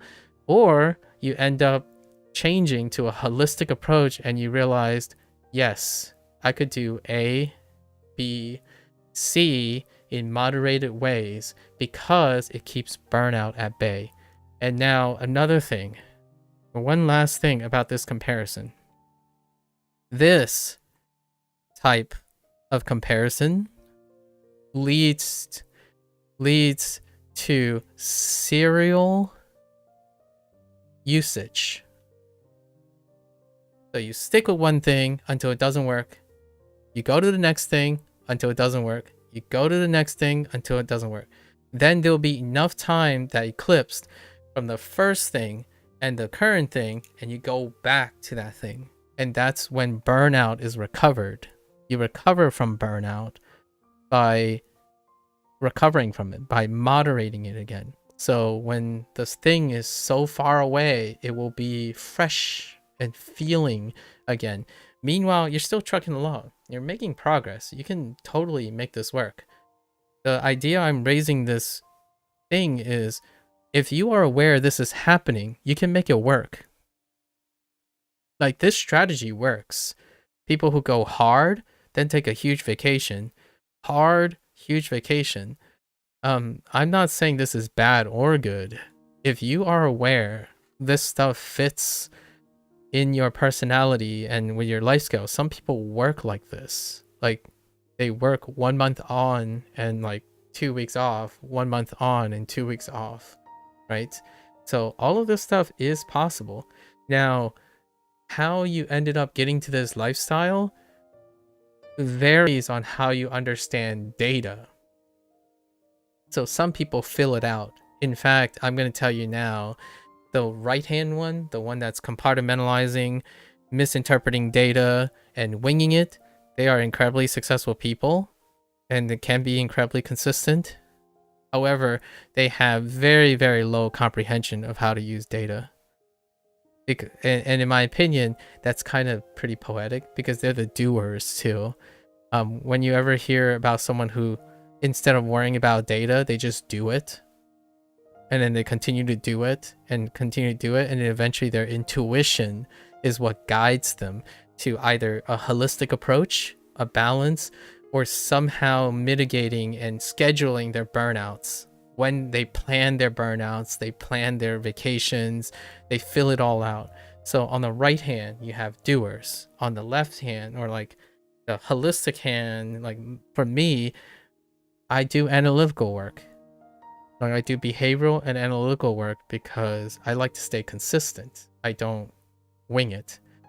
It's been a while since I'm like, oh yeah, let's do this. And then my hand falls apart. It's like, all right, guys, I have like a potential hand injury. Maybe like I'm just going to take like 3 weeks off. You don't hear me say, yeah, guys, I feel like a vacation. Like, sorry, I'm just going to take Saturday off. No, I get on and I feel refreshed most of the days, with the exception of the special days. Like today, I'm particularly exhausted because I'm doing something inconsistent with my schedule. These are unpredictable elements. And the nice thing about being consistent is I prepare myself for it. When you know you're going to burn out, you can prepare for it. Stagger something in while you're burning out on something else. It is very much possible and manageable. So there are no right or wrong ways to go about analyzing data, and you can leverage it. Or you can blindly trust yourself to do so. And all of these exist, right? All of these people, this type of thing exists. I'm highlighting the more common ones because that's what it's like using WaniKani. The blue represents what I've been exposed to WaniKani. The community, looking at threads, look at behavioral occurrences. Those line up really well with each other. Now, there are many other ways to explain this, I imagine. Other people may have far more thought-provoking ways to explain why these occur. This is what I think is occurring, or is a contributor, so it's part of the answer. I'm not saying it is entirely the answer.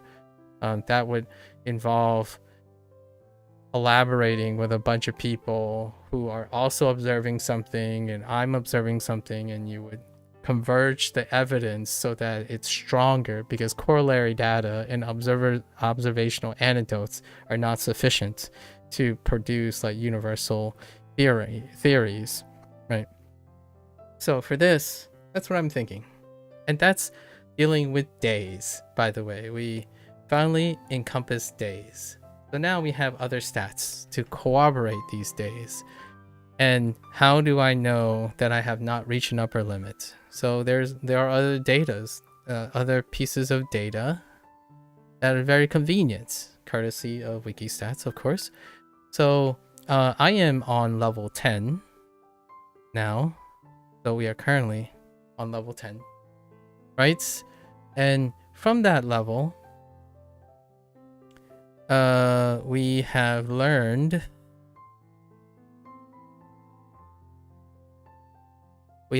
214 radicals,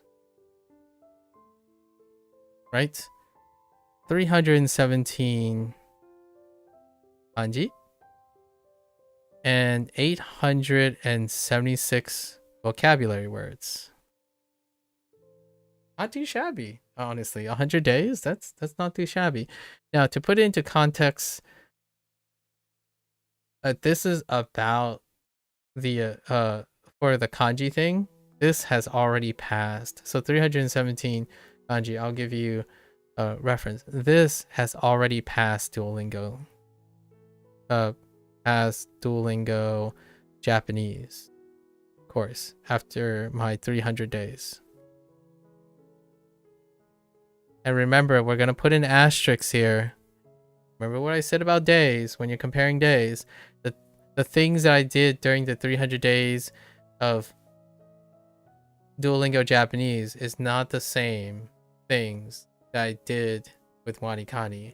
For example, of the 300 days, 30 to 40% of the output is literally writing the characters, of which I did none. Or, okay, I did like 2% of the time when I'm doing like reviewing mistakes and the end day stuff with WaniKani. So there's no quantifying that.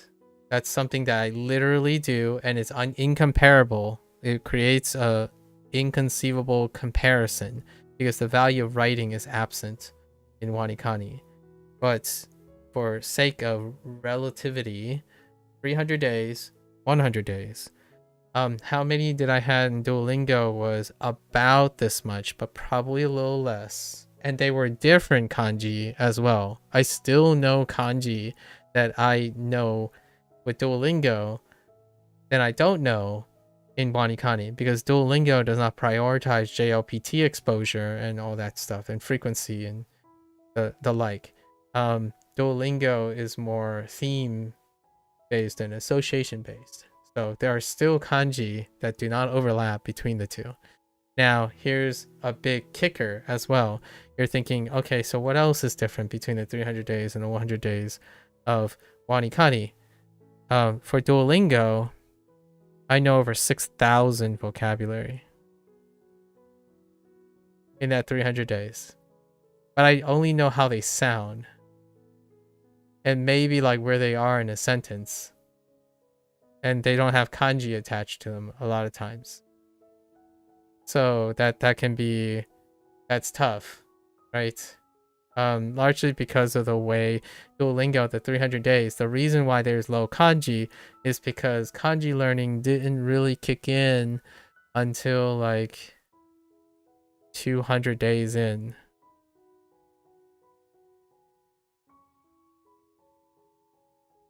Right? And you're thinking, oh, well then didn't you just waste your time with Ana and stuff? It's like, well, no, not really. Not really. Because my comfort with Kana and whatnot, it could have kicked into diminished return though. So I fully am willing to concede that it didn't take 200 days for me to like continue to learn vocabulary without getting kanji introduced in a regular basis, right? They introduce like 1 kanji every unit to 14 to 15 kanji every unit, right? Now think about this with the scope of WaniKani's daily thing. A new kanji is being introduced every 11 days, right? Every 11 days. Duolingo has to introduce kanji whenever you complete the unit. And a unit, if you're trying to equate the condensed input of WaniKani's schedule, then that would mean you would be learning 14 to 15 kanji every single day. That is like, we're going from you're learning 1 kanji per day to 14 to 15 kanji every single day. If you were to take the equivalent path of condensing and then spacing, well, you can condense and space. So you could say the biggest way you can stretch it is every 3 days versus every 10 days. So yeah, Duolingo had a huge ramp up, like a huge ramp up. You're like flatlining on kanji until you get to a specific point. And some people will say, yeah, you could have been learning kanji the entire time. It's like, yeah, probably, yeah, like maybe around day 100 or something. And even then it's too slow for the person who doesn't know their upper limit. And now hear me out. So why do I say I'm comfortable with that is those 6,000 vocabulary, whenever a kanji pops up onto a particular sentence in a particular context, and yes, there is still context in Duolingo, maybe not to the desired effect of people who lack imagination, in my opinion. That's not a bad or good thing. Objective people stay objective because they're not imagining things, right? It's easily replaceable because I already know the kana and the sound. So I'm only focused on what the kanji looks like, because Duolingo introduces kanji based on vocabulary. So it takes the acquisition of the vocabulary in order to form your kanji, as opposed to building up from kanji into vocabulary. That's why this number ratio is crazy. I would say for Duolingo, it's less than 300 kanji. But look at this ratio between vocabulary and kanji characters. And here's even more of an interesting idea. You stop learning vocabulary. Once you hit around day 100, you're replacing the words you already heard and seen in kana and in chart. So the only act you're actually doing every day is seeing the kanji. The meanings and sound is already there, unless you weren't paying attention. So that's very possible. Duolingo doesn't have an adherence to paying attention. You can get many things wrong and still brute force your way to that same position. So it's onerous on the user, right? You can even skip all the way to that. And sometimes I kind of recommend it to people who are impatient or already have a background in kana or something like that. You can skip to, I keep forgetting what it is, like how many days, but it's section 3, unit 27, as long as I haven't adjusted the course. So,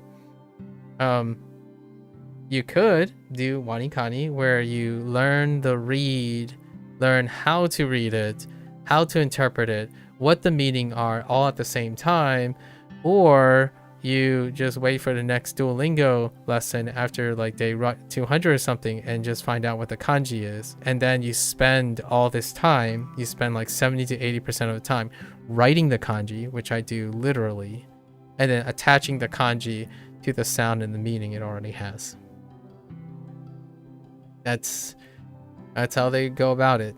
Is that great? I don't know. I don't really know. And we have to also put in another frame of reference. Kana takes reinforcements. So does kanji takes reinforcement. So if you're assuming people spend 3 days per unit learning Japanese on Duolingo, I would say that is a hyper overestimation of how long they take to get through a unit. I would say maybe like 2 lessons a day, which is, it would take 3 days to get through the inputs, and then another 11 days to get through the unit. So it's spaced out in 14 to 15 days. So when you're thinking about getting comfortable with kana, it might be a lot longer than you think, and getting vocabulary can produce other reasons to be interested in kanji, right?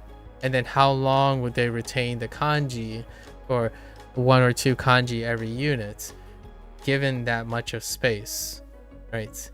Meanwhile, WaniKani tests the kanji, well, all the time, right? So there are situations like that, and that is probably what the purple thing is. So this stuff is not one-to-one, so not one-to-one in comparison.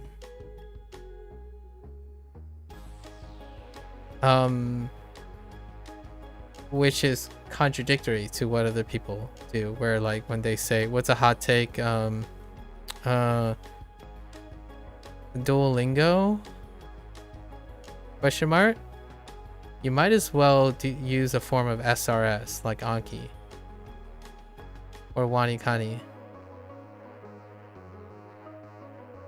And since I default to it's not a one-to-one comparison, my answer is both. If my upper limit can accommodate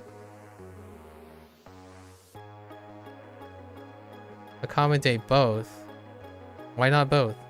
Now, some people will say, well, because you're looking at kana or kanji that you already learned. It's like, don't you need to know the kana for the kanji that you're learning because you don't know the way it sounds? Now, some people would say something like, oh yeah, I'm having, vocabulary. Oh, these things sound like very similar, or I can't pick up this sound because, and then how I view and how I type this. It's like, yeah, I can't relate to that because you did that nonstop in Duolingo Japanese. So there's a different output, a different set of things that I no longer have and I can leverage in WaniKani.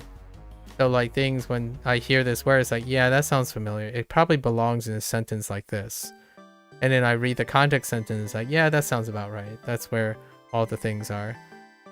So, and I also found a way to elevate that in the next day, or today, hopefully, in some way. So that's another hot take, right? The answer is, why not both if your upper limit is not reached? Now, we're going to go back to the upper limit question. Those who do this comparison, this hot take, I would argue they probably have reached their upper limit.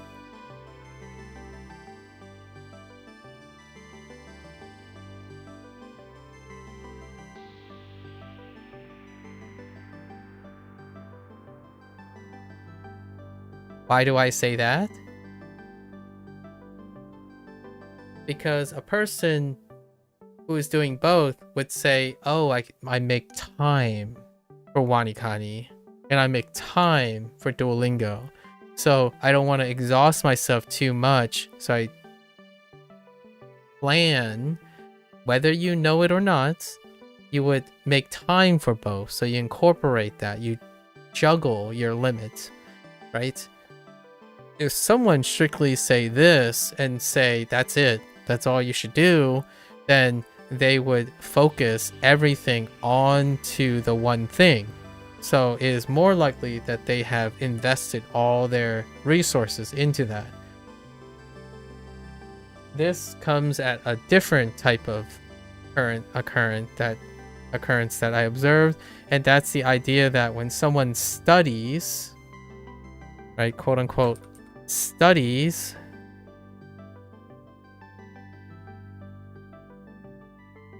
they use up their upper limit and then have cognitive dissonance.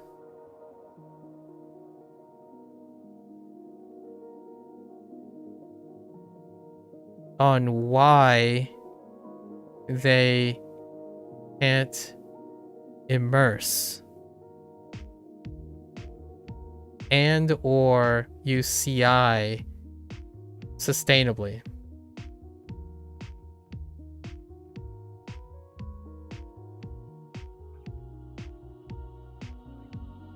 And that leads to the other one. And this is more indicative of Anki, from my Anki, from people who use Anki, but it can translate to WaniKani. And that's the idea that someone would go and study and then they lose the motivation to watch anime because they wanted anime to also be a source of input. So if you're going around segregating, now this is a point where it's actually relevant, like, to each other, because you're talking about your own upper limits, not the content itself. Well, Anki is different from anime. Anime is different from podcast on how the input is provided for you, like the context is sufficiently different. But if you're treating a tool like a study thing, and then you're treating another thing that also involves studying, but you treat it like entertainment, of course, when you're focusing on the tool and you're giving it your all to study on the tool, and then you go and try to do the same thing for something else, you feel bogged down, exhausted, and just not up to doing the task. It's largely probably because you reached an upper limit, and that upper limit is burnout. Again.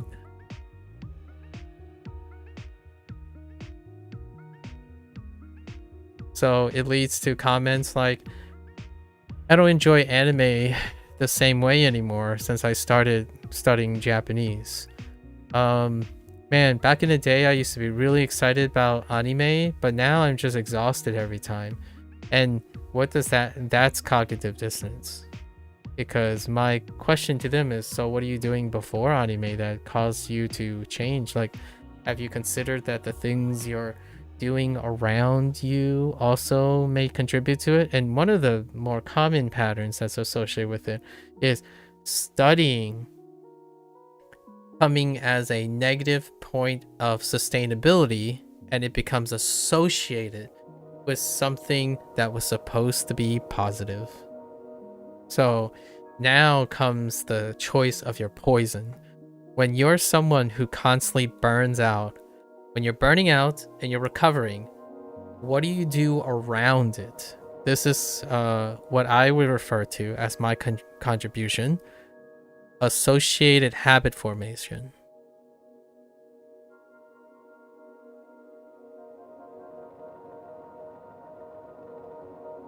So associated habit formation can cause displacement and or substitution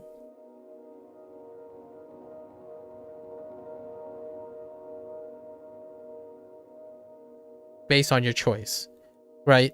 Like, I've often talked about this over some anecdotes that are sort of tangentially related to language learning, but I don't think people typically see the connection.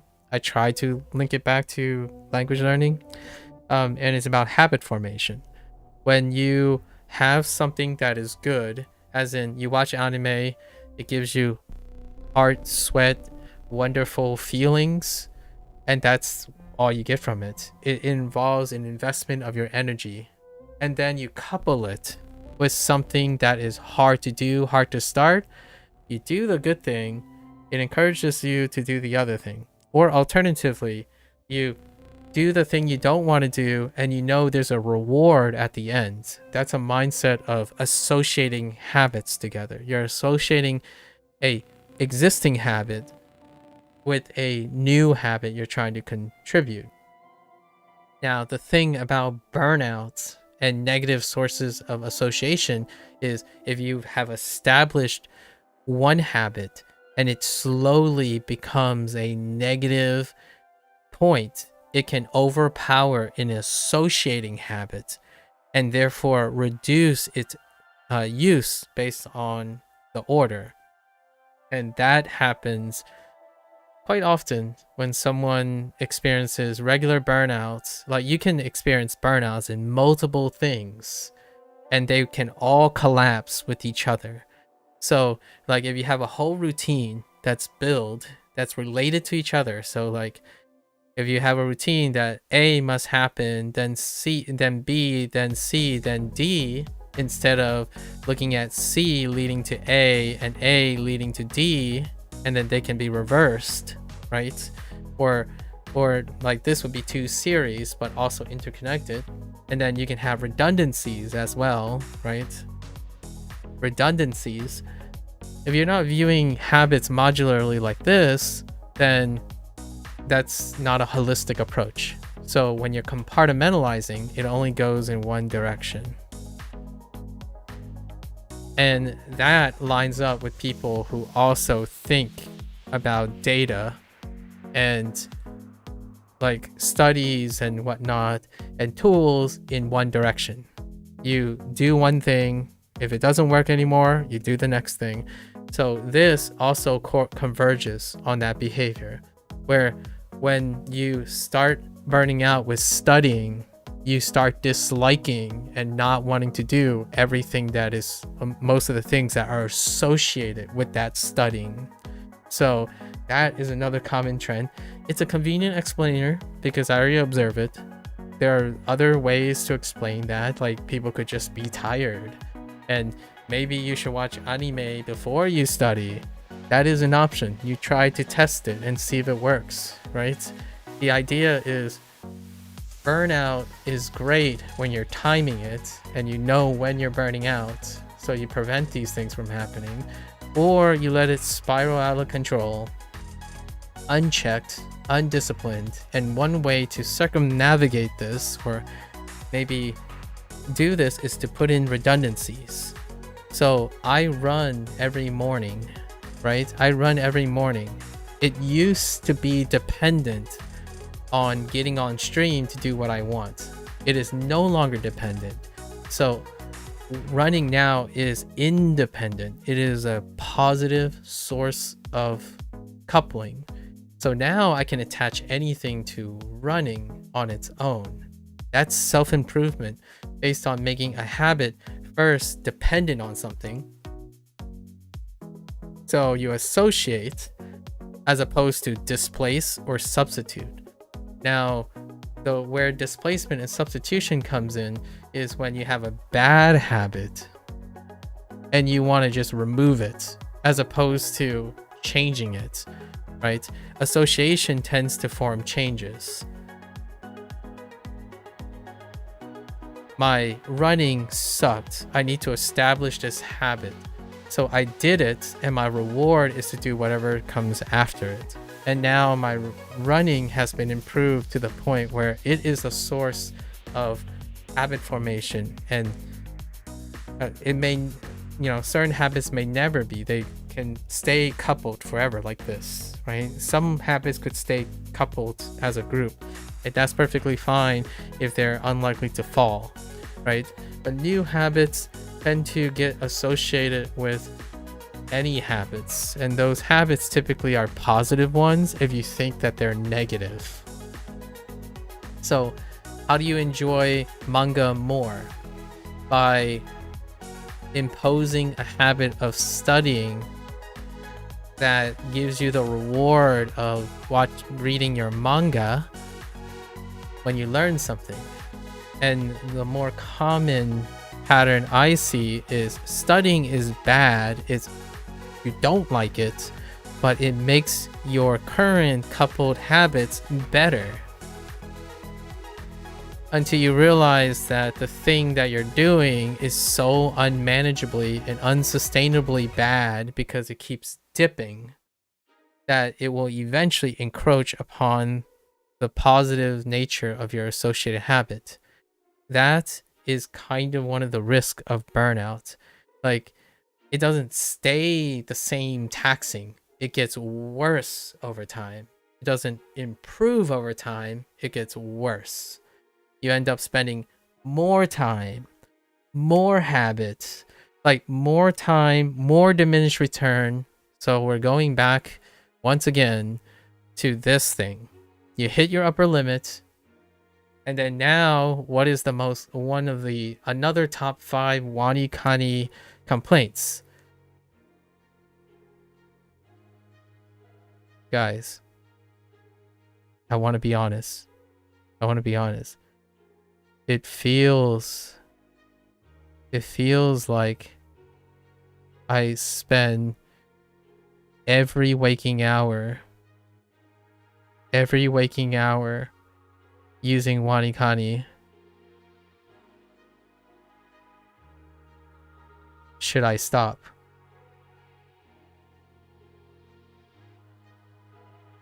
Wait, there's the big arrow is I feel sad or bad or overwhelmed. You can insert like sad, bad, overwhelmed,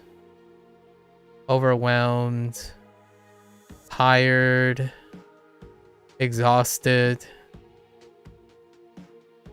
In fact, 2 new threads already came up in the last 3 days where someone's like, guys, I'm about to get hit with 600 reviews. Should I stop? Because I feel like I'm spend 8 hours, like my every waking hour doing WaniKani. It's like, well, yeah, that's what happens when you hit an upper limit and you're just like slamming your face against it even more.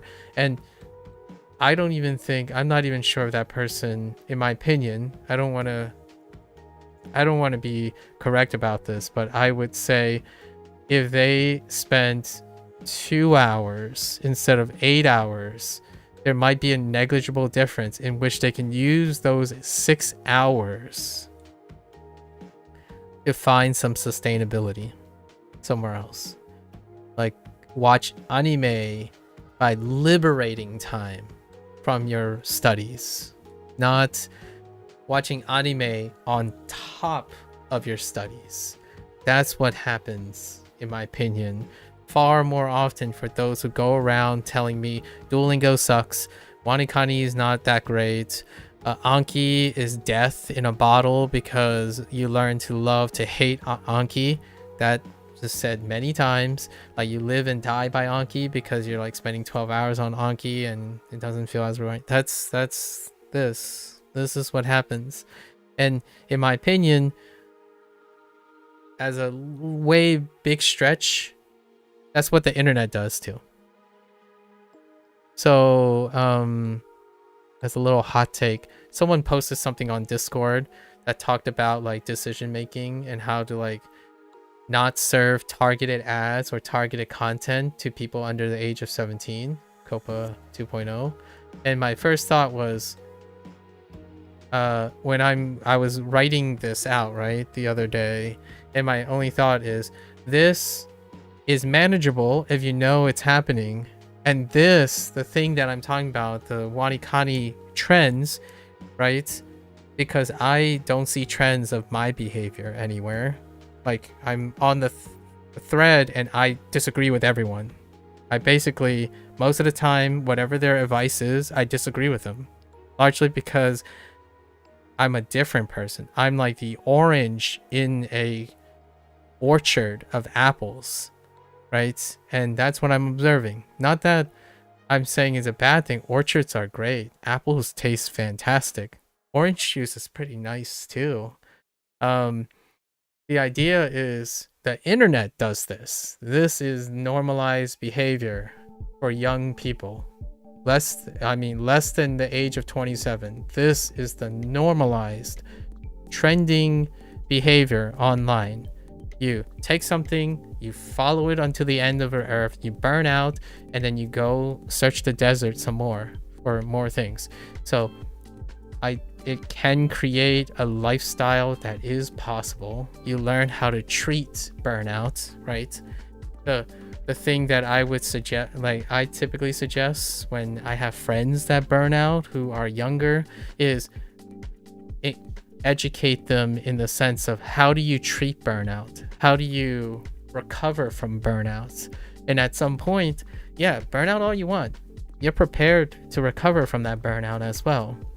And you can mitigate the pitfalls of burnout and this cycle when you educate yourself. The downside is the closest thing you have on the internet that exposes you to remedies for burnout and this new lifestyle are the edgiest content creator that you can find that does an interview and they explain their anecdote on how they overcome these burnout problems, because they themselves are a product of that time, of this time.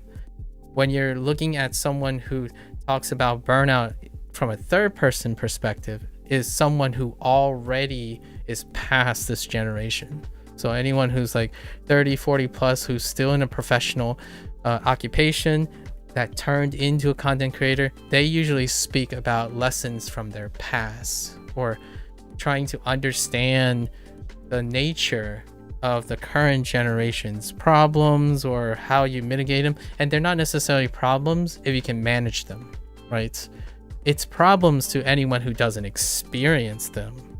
So like for me, I see a problem with this. I see ways to raise awareness, and hopefully that awareness is enough for those people to come up with their own solutions. Because it's very difficult for someone who doesn't have that problem to come up with a solution if they don't live with it. Coincidentally though, I apply some of the stuff that is compulsive to me as a way to maybe suggest that's relevant to them. So I have a bit of compulsion problems, right? Consistent compulsion things, and they're relatable to this type of behavior. And those are the type of anecdotes that I typically share, like constantly being unable to sleep because you have mania, worrying about people who are clearly not even related to you, but they are doing things that you care about. Those type of things are compulsive. And I use that as a way to, if I tell myself, if I can control that and tolerate that, maybe some of those strategies are coincidentally relatable to the current generation. So that whole Kappa 2.0 is a suggestion or proposal that kids under the age of 17 must need some form of consent and or banned from receiving targeted ads and data collection about them. And my thought was, this is what that looks like when they become 20s and 30s. Largely because whenever you have an idea, you're targeted with that idea. It was more elaborate than that. It was a video about someone who's clearly maybe in their mid-20s or 30s who thinks that's how the world works. That the internet should decide all your interests out of convenience. Like, if you're interested in watching something, it's only helpful and healthy to only see what you want to see, even at the age of 17. Well, I was told and shown what I wanted to see until I was 18, coincidentally, without the internet. And by the time age 19 and 20, I realized the world was much bigger than that. And college changed me. Then graduate school changed me. Then becoming an adult in general, that's what the adult thing is. The world is bigger. So having to encounter something that didn't fit my targeted perspective is why I'm here today. And being able to talk about other observations about people and being curious about it and forming this narrative, as well as forming my own narrative and telling you what I'm doing, not because other people are doing it and not solely because they think is better. I'm doing some things that are related to them and something that are not. That is the aspect of balancing exposure to randomness or other human beings than constantly spending 90 to 100% of your time with targeted content every single day in and day out. And you're wondering, nah, 17-year-olds should know better, and nah, their parents should know better. Some of those parents are now the 20s we're talking about. Like, if you're thinking about like 30 and 40-year-old parents, some of their kids actually grew probably grew with lots of instances where it doesn't revolve around the internet. So it's a concern that I've had for a while now. I think that across the last 7 years of streaming, I probably talked about this topic about the hyper hustle culture of the internet and targeted ads that's unintentional. It's an optimization of information, right? It's an optimization, and by sheer coincidence, businesses can capitalize on this in order to reach targets of people that they want to advertise to, so they can sell products to people that want the products. All this is a hyper optimization, but it's an unintentional consequence of also always seeing what you want to see. And therefore, if you're always seeing what you want to see, you always interpret data, or you try really hard to always interpret data to support your argument. And most of this stuff that I'm talking about now is looking at data with confirmation bias in hand. You know that 9 days is less than 10 days. Does that mean you're learning more with 9 days than 10 days? Well, you don't. So you use a metric and you lump them together. So in 9 days, I learned this much things, and in 10 days, I learned less. So therefore, the 9 days must be better than the 10 days without consideration of anything else.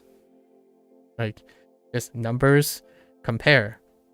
That's good. Efficiency. Efficiency is a ratio. I'm like, well, what does that measure? You haven't thought about it at all. Like, what's a great one? Using the average person to talk about fringe cases. For example, this comparison is a fallacious relationship. So in order to make a compelling argument, right? Or whataboutisms, we'll use a whataboutism as well. One example would be something like, oh, wow, yeah, that seems about right. I know most males, you know, around their 30s are able to run 8-minute miles. Sorry for the English units, but 8-minute miles. I'm using a personal thing for like running 8-minute miles. Like that's pretty good. It's like, but hey, I know this person who's in their 60s and they run 5-minute miles. Like what does that have to do with, like, are you? It's like, so you could do better. And I'm like, what? You just compared the average to an extreme case, and then it's enough to tell you that someone could do better. Like, that's not how statistics work, right? You took an extraordinary fringe case to make a compelling argument, despite it's not malicious or anything, right? Like, you're just trying to encourage someone, right? Just trying to encourage them. You're being kind. For example, I'll give you a language learning example. Oh, it seems like you're learning quite a bit with Duolingo Japanese, but hear me out. It takes a third of the time if you use Anki to learn that same amount of vocabulary. They didn't even say the same amount of vocabulary.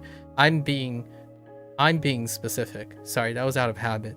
The actual phrase would be, oh, Anki is faster. So you took another case that has a very different pool, reduced the metric to something that I can't tell what you're saying, and then you compared it to observing someone who's already making progress. That is normal internet conversation now. Like, that is what content creators, in my opinion, are negligent about. And yet we still have content creators who, in my opinion, do not understand that even if you do not intend it, or you are not aware of it, that's naivety and ignorance. Not a bad or good thing. when one operates with naivety and ignorance, it does not excuse you from unintentional negligence. And when you become aware of it, doubling down on pretending like it's not your fault because you didn't know it is a immature, childish way of saying, I think like this. I think like the internet. Since I don't know it, it's not my problem. And when you're even informed to the awareness of it, you choose to ignore it and deflect the blame, as opposed to saying, yeah, it's probably holistic. Sorry, but let's try to be different now. Now that I know this, I can improve upon it. I can do more. I can show that I do care, and let's make a working relationship in educating people. Like, hey guys, if you like my content, remember, like, I make content from this platform in this particular game. You should check out some other games as well. These are really cool games that if you like this, experiment a little. This game's a little outside the box, but it does still feel the same. So check it out if you can, explore a little. That is taking ownership and being aware that the thing you're doing was complicit in doing that. And that's what I worry about when I'm giving these like monologues to myself about WaniKani. I'm trying not to give a rudimentary generalization that I would not own up to 30 years down the line, or however I'm able to live. 30 is kind of upper limit. I'm going to give myself a good 20 years, 20 more years of healthy life. And I'm not giving anyone the impression that it's clear cut that WaniKani is great because of these numbers, right? It's great because if someone uses WaniKani and have this awareness and all these things to consider, and it can be overwhelming, right? So you take it a step at a time. It looks overwhelming because I had over how many hours did I say I have? Did we even total the number of hours? No. So what? It's roughly, oh, I forgot the total number of hours. So it's we're gonna say 8 hours across 10 days. So it's 80 hours. 80 hours of WaniKani, right? So we're gonna say roughly 8 hours minus the digressions and stuff. But approximately 80 hours. Over the 80 hours, it looks overwhelming because I had 99 days, 99 evenings to think about this stuff. I can't even begin to imagine what it's gonna look like if I waited 200 days or 300 days. So we're really condensing things. Is this exhausting? It is at first. I have, like most things, like starting to learn a language, starting to learn how to speak Japanese and whatnot. It's overwhelming at first, and yet we have beautiful, like wonderful stories of people completing WaniKani, going on to do their thing, getting into the JET program, moving to Japan. It starts in the beginning. So yeah, I can see that this stuff is pretty overwhelming if you look at it as a whole, but if you follow along, slowly, most of my ideas have organization to it, and I can only improve from that. So that is another big one. And now we're going to go into another set of data. All this is going to lead up to the last talking point, which is, what am I going to change? And it involves slapping another coat of paint onto here. So what is the next data point? This one is top 5 as well. So this data point is accuracy. Accuracy is the next data point. I think we're gonna place it. Yeah, we'll place it. Oh wait, so accuracy, which I do not have in Duolingo. So this was pretty sweet. So accuracy, I know I could just show you a screenshot of a Wikistats page, but that would be not as fun. And unfocused, right? So now we're going at accuracy. So accuracy is broken up into reading, meaning, and a total, but we're not going to do the total because the math kind of just works out on its own. So reading. So up to this day, we've had number. So this is number. We have a total of 8,067 readings and 9,759 meanings. And the number of correct, so I'm just gonna put a circle.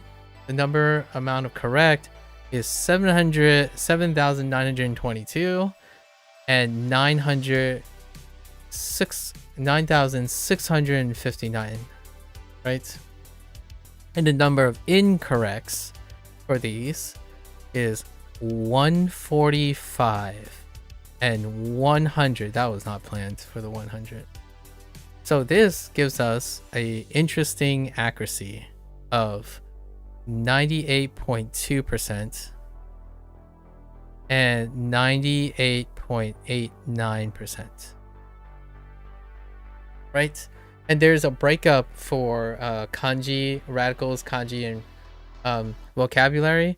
But if you look at the math already, and you might be thinking, oh, there might be a disparate part between them, but I'm just gonna wrap this part up. So radical, kanji, and vocabulary are approximately 98%. Right? It's actually a little bit higher than 98% because if you're looking at it's basically in between. So all of them are equally across the board.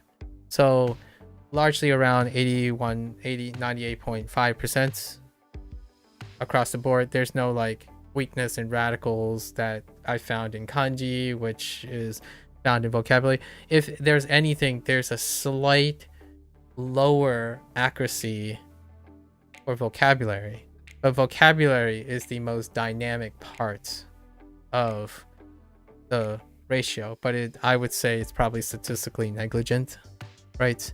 So there you have it. Interestingly enough, and it checks out. I'm surprised it's actually higher than I would expect. Usually because, and there's ways to explain this. So, and this is where more WaniKani hot takes are in.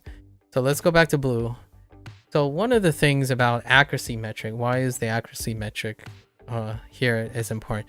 Because there are a group of people who like to what we call accuracy hunters or accuracy chasers, right? And this raises a lot of potential controversy or mechanical controversy or even public PR, like public relations. And accuracy hunters and chasers deal with the idea of stat chasing, right? Stat chasing. And we're going back to the age-old pedantic theme. What does the 98.4% represent to me versus a person who's stat chase? Well, then you have the whole scripts versus not, quote unquote, outsource checking, right? Versus in system. Because we're hyper focused on stats here. SRS self-selects for people who are with stats. And sure enough, stat chasing also creates a source of burnout.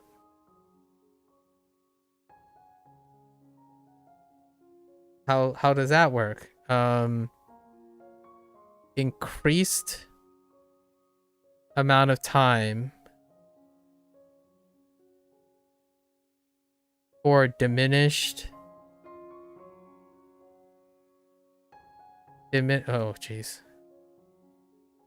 diminished return on accuracy gain.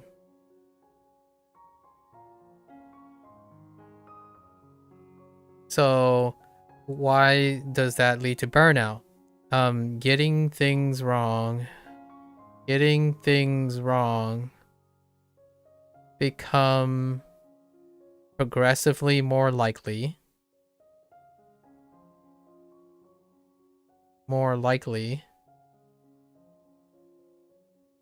and it piles up to negativity.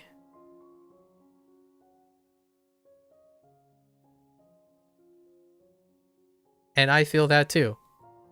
I absolutely feel that. When something piles up, what's a common place that piles up negativity? Typos.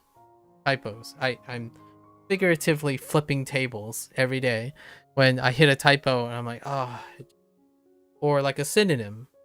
So this leads to two of the most common complaints. These are complaints. And that is synonym, retroactive synonym checking. I can't spell synonyms. Synonyms checking. And double check. Right? QOL happens, scalar. However, when I say burnout, I'm talking about individuals who double down on accuracy hunting. They will inevitably dedicate an increasing amount of time to preserve that accuracy, in which that accuracy will statistically become less and less significant in the moment. And those moments become exponentially more and more emotionally impactful. So you get one wrong now, right? And the emotion impact of that one moment becomes greater and greater because you are chasing accuracy. So for every 98.4% of the time when I get something accurate, that 1.6% gets more and more significant in terms of its emotional impact. But the data, it becomes more and more insignificant, and that warps this perception. So if you try, for example, now where I am, you can see these numbers, right? On a singular day, if I got all of them wrong, the accuracy might drop like 0.1%. So when accuracy is ballooned across a huge amount of reviews, one mistake becomes emotionally disproportionately negative compared to the actual reality of consistency. And because this is not mapped out across time, you can't appreciate what it looks like from day to day, which goes back to, does this accuracy, this metric, illustrate how consistent you are in actual day-to-day activity, right? And then also, the things you do day to day, have they stayed consistent for this entire period of your accuracy? The answer is no, by the way. Like, even if you're not an accuracy hunter, the odds of you still doing exactly identically the same thing with the same emotional baggage across this period of time is a resounding no. It's not the same.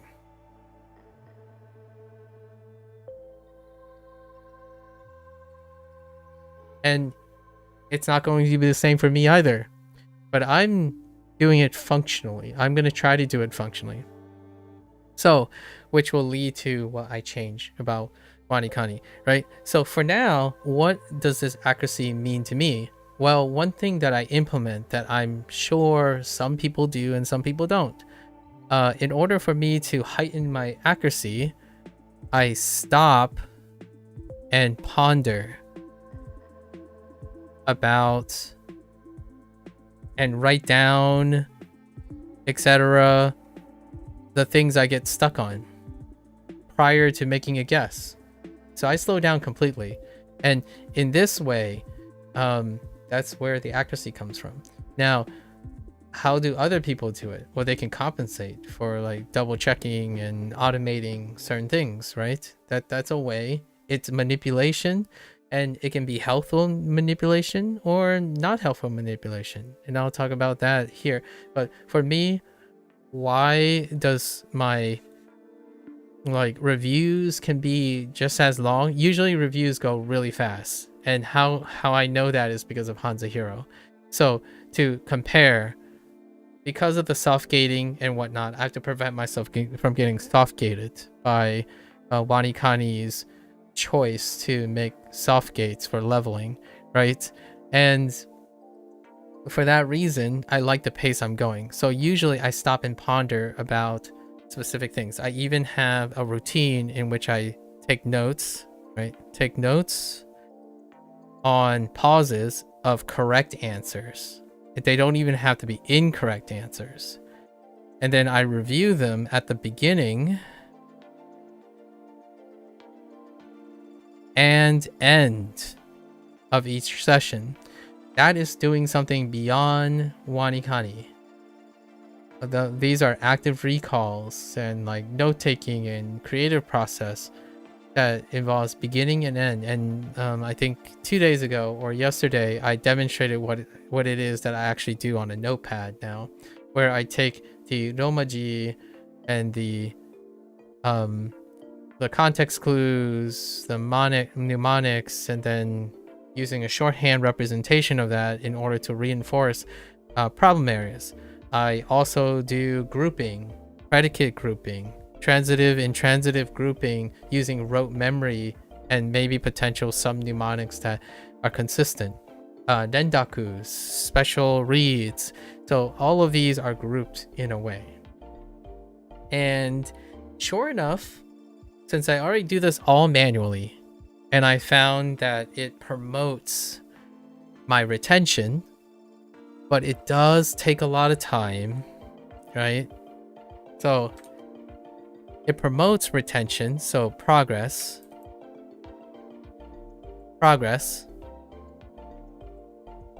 but it also increases time.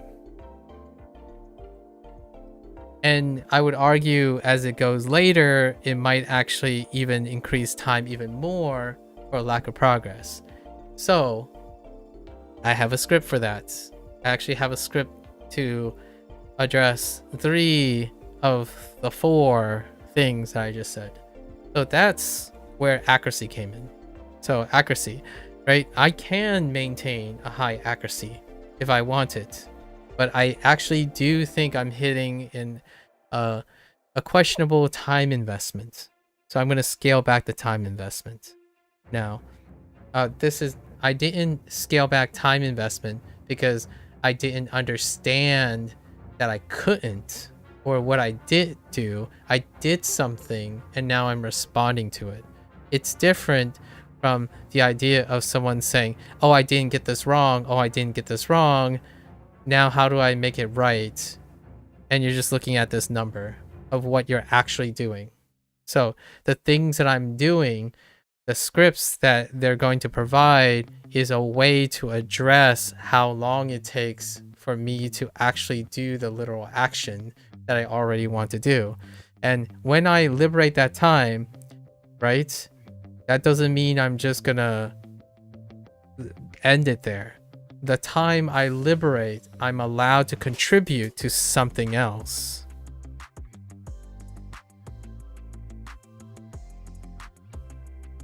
Because I already talked about this in Duolingo, and I'll talk about it slightly here, which involves, I don't think WaniKani has too much of this discussion, which is kind of refreshing, really. And the idea of easy versus hard, or a continuum of easy and versus hard when it comes to like hard languages, right? Hard languages, like if you're an English speaker, Japanese is typically hard, right? No, it's different for me. And this is a hot take, to something that I talk about very regularly because I get asked about easy and hard all the time, or most of the time. And that's when I liberate time, I want to keep it. I want to work consistently hard. I want to work consistent, right? Or be consistent. You know, running out of space. Consistently. So when I use or implement something that makes it more convenient for me, I have to replace it with something else. When I do something and it gets easier, I push for more things. In order to consistently improve, you must do more things. And I'm talking about improvement in learning, not the same as what people refer to as progress in language, in target language. Learning is the method. Progress is the content. Content is static. Like, if there are 6,000 kanji you need to learn, it stays 6,000 if you choose to make it 6,000. How you learn to get to the 6,000 change over time.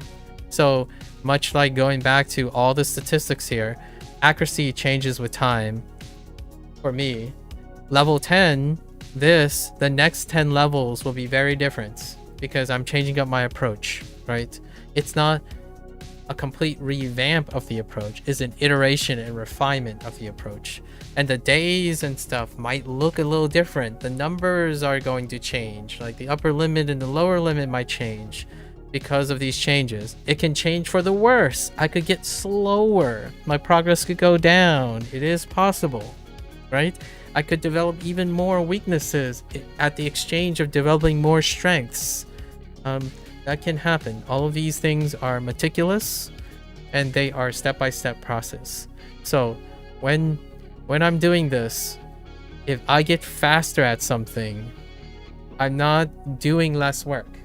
I'm doing the same amount of work, if not more, if I free up more time. So the odds of making things convenient is to make it as hard as you need it to be. Not, or as greedy as you want it to be, without injuring yourself. And in terms of the intellectual world, injury is burnout to me.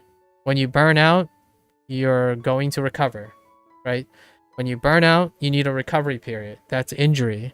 Not permanent injury, but temporary. You burn out, you push too hard, you overheat it, it's time to cool down. Go for it. For myself, I'm a progressive overloader. I push to the point where I'm almost burning out. If I continue doing it, and scale back. And then I ask myself, how long am I going to keep doing this? Is there any place when I keep doing this I can liberate and become more efficient? If the answer is yes, I'll do it and replace it with even more things I can do. So I don't say, oh, I can do 12 push-ups, right? And then the next day, oh, this 12 push-up is easy. I'll just keep doing the 12 push-up, expecting to get better at the process. You don't. You have to do 13 push-ups, or a harder push-up, or a weighted push-up, in order to increase your upper limit, right? Or your output, right? Your output. And for me, that's how it goes with mental exercises too. If I get faster and I know there are places where I can make and save time, eventually, no matter what I start with, no matter where I begin, even if it's not the best way, I will not only probably achieve the goal that you think I'm looking for, I will probably pass the goal, or even achieve 3 separate goals that isn't even the goal that you think I'm trying to look for. Because the goalpost changes every single time I have to reevaluate what I'm doing. That happens. It happens on a daily basis. When I get sparked with the inspiration, I'm like, I think I can make this work here. Let's just arbitrarily say in 2 weeks' time, we'll integrate this, right? And that is where I was going to do another segment, but I'm at 3 hours. I was going to do like some hot hits. Let's do some hot hits. So here's the hot hits that I was going to do. I'll do a few of them. So for example, let's talk about some other facts from Wikistats that's really, really fun to do. And that is to find out, instead of trying to cover all the vocabulary and the kanji, right? Like, and the radicals and stuff, I'll highlight the ones that having a system like SRS and stats really shine. And that's where my problem areas are. Like, and then like what elements do I struggle with, or like maybe inconsistent with, and are there any commonalities between them, right? And before I do that, I really need to go to the bathroom, so I'll be right back.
All right, all right. Now that my bladder isn't complaining. Okay, and I also realized I missed the kind of point. One thing I know, the changes that I'm gonna be making is all also compared, taking HanziHero into comparison, because I can do certain things at the sacrifice of accuracy in order to gain a lot of time here, a lot of time. So we'll see how that works out. Okay, so last one, let's do some fun lightning round thing. And the lightning round is, before I go into changes and starting our lesson, right? The lightning round. How do you spell lightning? Okay. Lightning round. These are facts about, we're looking at maybe like outlier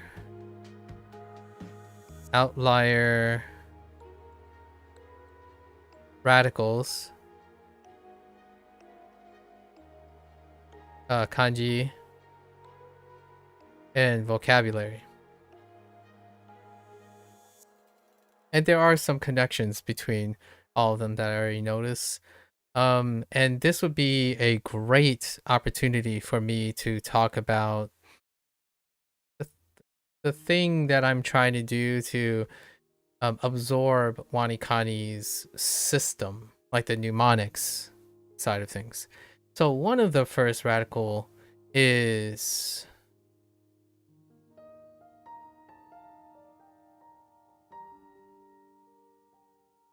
this one, apparently. And this one is grain. Grain is infamous because this is also grain stock in HanziHero. So they're both unified in that way. So that's kind of helpful when it came out. However, when grain, let's see. So grain, the reason grain, oh, it doesn't show, like, yeah, see, WaniKani doesn't show how it's similar to the other stuff. So grain is separated by its appearance, right? And because these are radicals,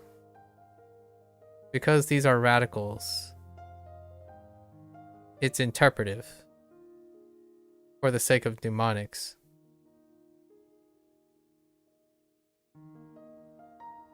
So perhaps they chose grain because it kind of looks like a grain, which that's grain stock, which that's kind of how they described it. Or perhaps all the words that have this character may induce some sort of grain, which is not true. So, or it's more the exception than the case. So in this case, not reinforced by their vocabulary and not reinforced by, this is not reinforced by the vocabulary or the kanji, because this is a radical or component. And the reason why that is also something is because we have others that look like this. And I think the more common one is shoot.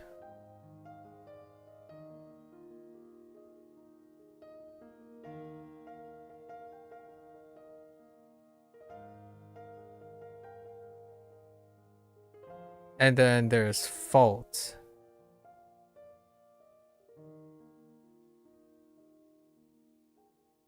And jet. Or there's also beanstalk.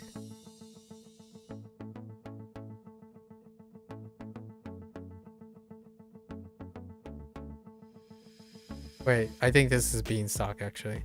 Oh, wait. Yeah, see, I have a problem already.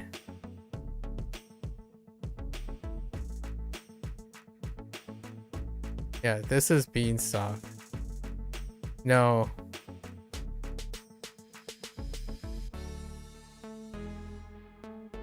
Wait. And there's also... So this is an example where when you have multiple things, so that's one of the patterns that I'm weak at. When you have multiple things that do not have, so this is my personal thing. I didn't look at case by case things for other people. Some people come by and stop by, yes, this is the proverbial something. It's like, okay, I'll take it. But for me, this is all personal things. So this is usually dealing with a radical. So a radical in which the kanji is a disparate meaning. And their counterparts, the similar ones, also follow a similar pattern. And that also goes with vocabulary. So basically, this one comes out as weak because all the other ones are also having this thing. Like, for example, life is right there. And life is the other character, which is also the other radical. Now, sometimes the life, you can have the radical and the kanji have similar meanings, but then their vocabulary is very desperate. The more combination of these three things happen, they're usually where I need to work with, right? Like this is the stuff that I pay attention to. I look at it and I'm like, okay, so this one is it could be potentially a problem. That's what I tell myself when I'm doing reviews. Like, oh, okay, this is a potential problem. Potential problem. And how do I address a potential problem? I do grouping exercises. Grouping recall, or an association. Maybe like a compare and contrast. I was having a conversation with Uni yesterday about looking at things that are similar but not actually seeing that they're all that similar, and that's how I alleviate this. So every time I reach something like this in this cluster, I augment the cluster. See, I'm not even sure if this character exists, so well, that's kind of how it's like that. And then this would also line up with jet and end, right? Or not yet. So like matsu, it keeps going. Like this pattern is very, very promiscuous. So that's a good example of something that the stats really taught me about certain places where I can double down and gain a lot from it. As in, this is far more of a outlier, as in it's a significant trend that I can use SRS to pick out. Like you could say, well, duh, they look like each other. It's like, but hear me out. I didn't write all the other things that look like each other. There are so many more things that also look like each other, right? Why is this and not this?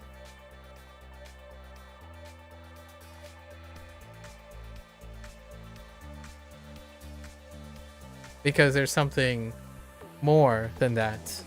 So it's kind of nice in this way. You can kind of focus, so you learn to, or at least I take this data and I focus on those things. And life illustrates another thing, which is a different layer. It's at the layer of vocabulary. So this life right now has an incredible diversity in vocabulary. And that diversity comes with similar ones. And what I mean by diversity, I mean similar and different. I think one of the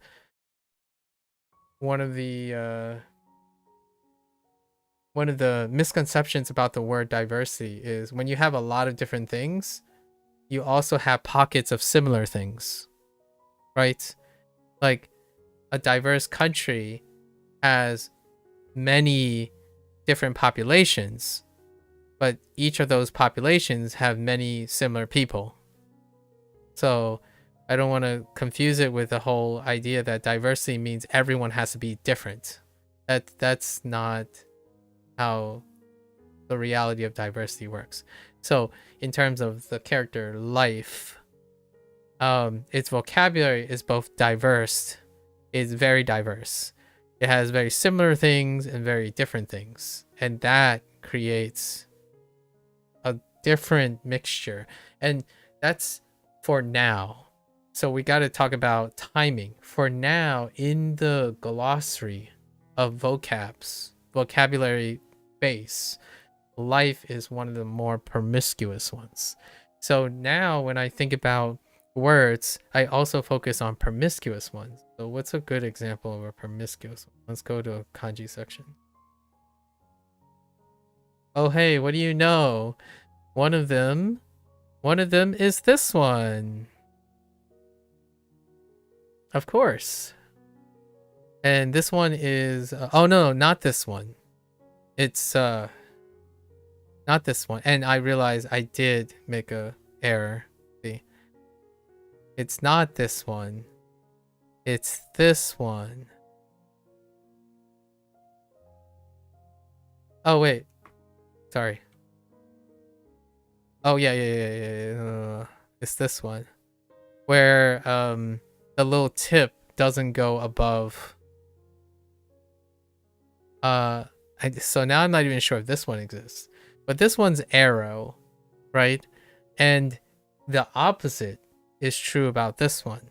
So there is for this one, there is a low vocabulary distinction. So it's basically 1 right now. 1, which is arrow. And it does not have diversity. But if you look at the way it's associated, it can acquire, because it only has one thing, it's hard to remember what this one thing is when everything else is overpowering it. As like, if I put this next to this, I would start thinking, oh, is it any of these things before encountering the one. So when this shows up, it's just ya. The only vocabulary word so far is arrow. Yeah. And I actually think it's probably going to stay that way as a standalone. Like, it's probably just arrow for forever or something like that, because it does not have reinforcement. So you can have diversity where something is rare within a giant group, and it can be difficult, right? So that's kind of one of the exceptions. And that came up and I got blasted. I'm like, wait a minute, is this not what that is? And my thought was, oh yeah, it's arrow. Immediately, like, I got it wrong. I'm like, that's arrow. So is that helpful in terms of SRS and remembering the thing? Not really, for me, functionally. Like, the moment it's placed into, because if it has a low vocabulary variety, then context sentences will resolve it, and that's where the script comes in. So we'll see this in a little bit. However, the problem with this is also seen as a kanji, right? And you have to know the kanji as well, which so far this is not related in conjunction with any other kanji or any other definition. So even the kanji itself, which typically do not have context sentences available, I don't know how to circumnavigate that. So I have to pay special attention to low vocabulary variety kanji where their radicals are overlapping. So this group is very classical. Like, it's come up so often.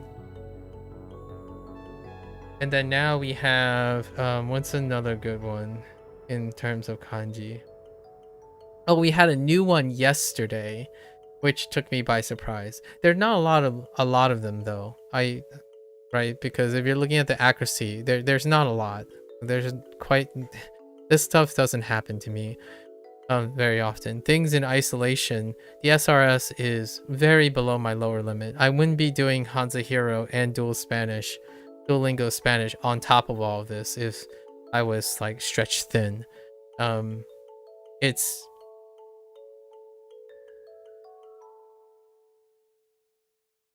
I want to say one of the biggest difference, I suppose, between someone who is older and experienced versus their younger self. I'm not comparing myself with other people, but me and my younger self, is all that experience allows me to better gauge and start within a safer thing, and it causes a lot of it allows me to manage my time very well.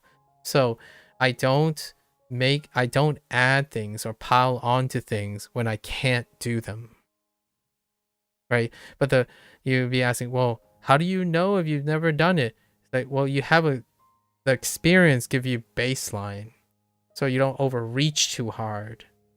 And when you overreach, you know how to retract in time, right? So I knew that when I started WaniKani, I think I said it several times in the earlier months. It's like I can see why people like SRS. It's so low effort, right? And that's a good thing because when it's low effort, it means you're making progress towards something with low effort. That means then you have a lot of extra effort that you can do for other things. Now, it's a balancing act, right? Something that's low effort, if you do it too often, it has diminished return. SRS. Diminished return leads to burnout because time gets too exhaustive. So instead, sometimes something is as exhaustive as it is, so you take that time and you channel into something else. So I know that even if I double down and try to circumvent and stuff, I need time to eclipse. So instead of spending like 6-8 hours every single day reviewing and extra studying, I channel that 6 hours into HanziHero. But then I find that HanziHero is even more efficient when it comes to time and then my desired progress and metrics. So that takes less than 2 hours. So then I throw in Duolingo Spanish. And then I tell myself, okay, now I want to do something.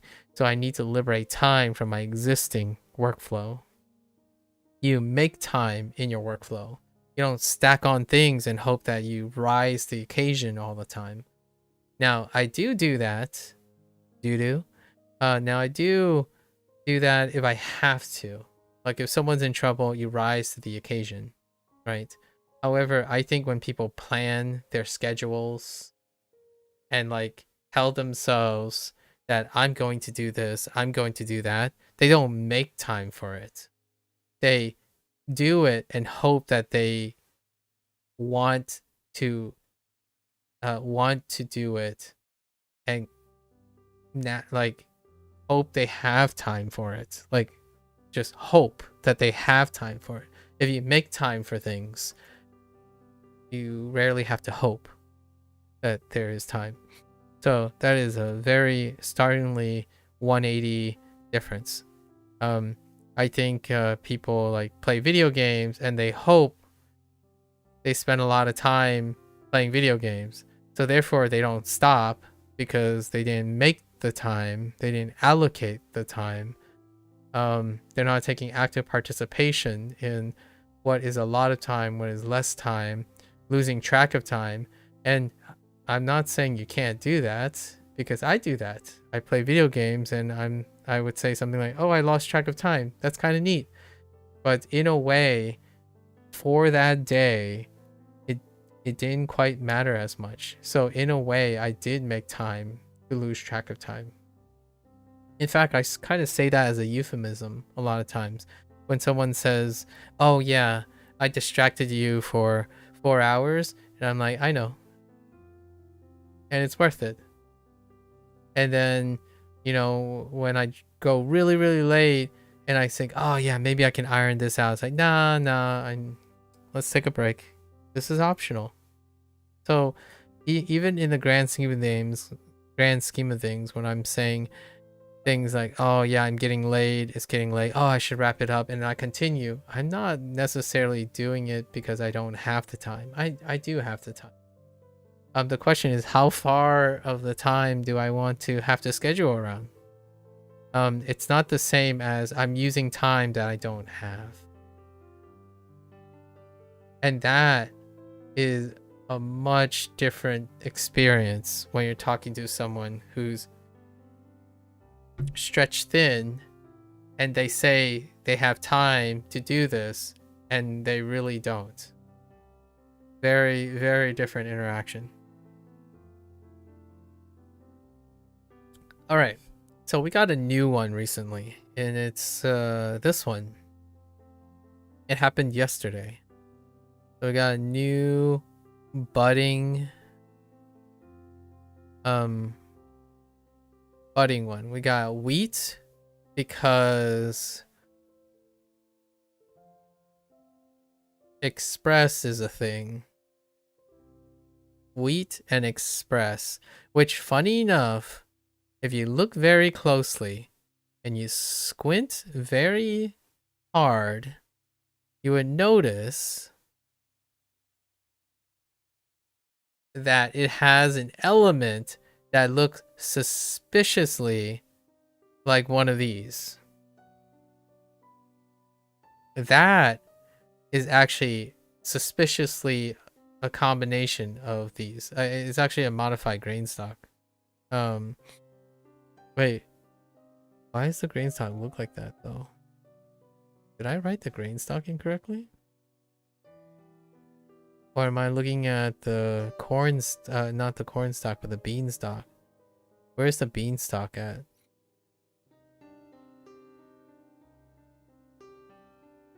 We also have to throw in husband. Right. Husband. Oh no, that's jet. Sorry.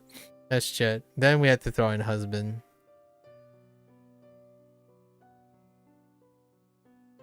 But I'm looking for beanstalk. Do they have beanstalk as a separate thing?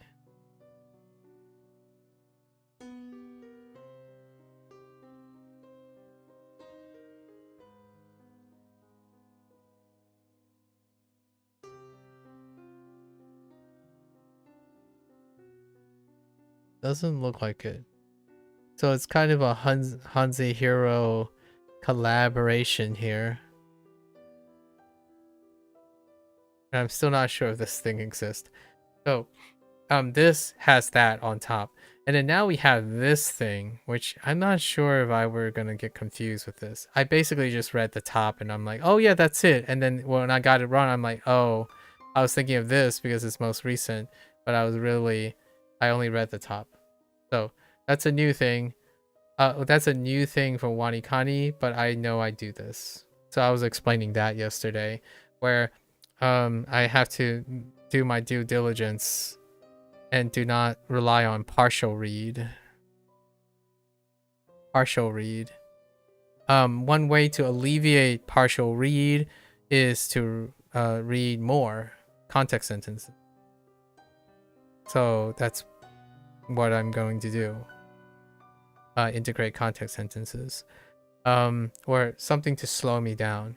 Right. Now, the problem with context sentences, again, is it does not address when this is asking for kanji. And that's one of my... I agree with most people. One of the criticisms oftentimes is which they do have for kanji. So maybe I should have looked more often. There is something for this. So similar kanji, right? Which is in the tooltip. But in my mind, I didn't find something for this. I'll tell you things I didn't find in a bit. But similar kanji, right? But in my face, like prompted in my face after getting the correct answer. Because reinforcing what is similar is great. Instead, I do it manually. So now, whenever I get something wrong, like in double check, I'm going to correct it and say, oh, this is it. And then remind myself that this is a similar kanji situation. So what is that other similar kanji, right? And then when it comes to vocabulary, we have context sentences, which is alleviated. I'll talk about that. And then the idea of radicals and components deal with rote memory, unfortunately, because they're arbitrary. So you deal with rote memory. They're not as bad when you get them wrong, but there's a soft gate. Oh, I realized I forgot to mention that there is somewhat of a soft gate on radicals too, because radicals feed into the kanji. So you can upstream get soft locked on radicals. So that's a good one. Is there anything at the vocabulary level? Let's go look at the vocabulary level.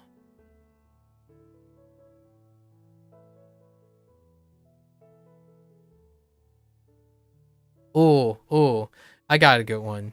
And this is a fairly common one too, which is dealing with not similar kanji. And people have made a workaround for this.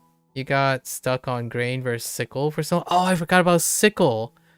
Yeah, I forget about sickle, but yes, exactly. Exactly. So this stuff, I'm not I don't want to sound too pessimistic or something. Or too optimistic, but when you start reading Japanese and you start having context and visual cues and whatnot, this goes away. So the stuff that I talk about now right here, we're specifically talking about if you are stuck with the system, right? Which I'm not concerned about this. A lot of times I say, "Oh, well, this is chalked up to rote memory or this stuff." It's it's impressive. It's incredibly impressive if you are able to continue to distinguish these things solely relying on SRS through WaniKani, because the world is really big, and some of these stuff, if you take notice of them immediately when you take it into like a book or an anime, or you're reading paragraphs and stuff, it's going to be a non-issue in my opinion. If you're already paying attention to these things and noticing these differences, it's like adding another dimension is going to wipe out that concern. So if I sound like I'm not concerned about this, you know, the whole scariness of if you establish a bad habit, oh no, how can you unlearn it and stuff? If you are paying attention to these things and you're aware of it and you keep track, eventually when you're taking in other forms of input, this stuff like completely goes away. Whether you're intuitive or analytical, your mind will overlap these things. They will connect and make these associations. So while I'm citing this as like, oh, these are my weak spots, it's not like I'm not getting them correct, right? In the long run, the idea is they stick out from the rest. And other people will have different variances, like an X shape, right? Or star shape, or like rice with big with person, or like person versus enter, for example, right? Things like this, right? So you're going to get these things, and I don't necessarily think is a bad thing that WaniKani should be addressing per se, largely because it's kind of one of those intrinsic things that are at a drawback of what WaniKani does well.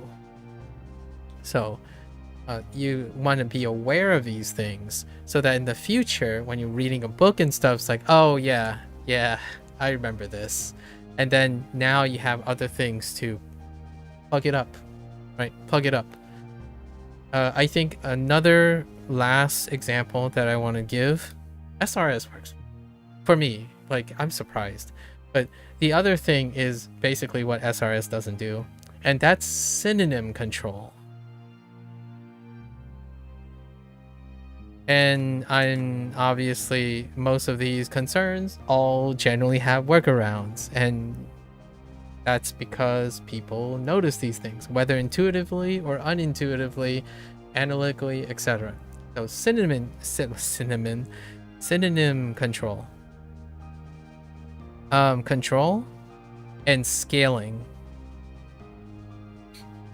So I'll use one that we'll use an actual literal one that I've messed up a couple of times. Oh, this one's a good one. It looks here. And it might not seem like you would have problems with this, but I do. So that's what the stats say. It's not like I can say, no, I don't have problems with it.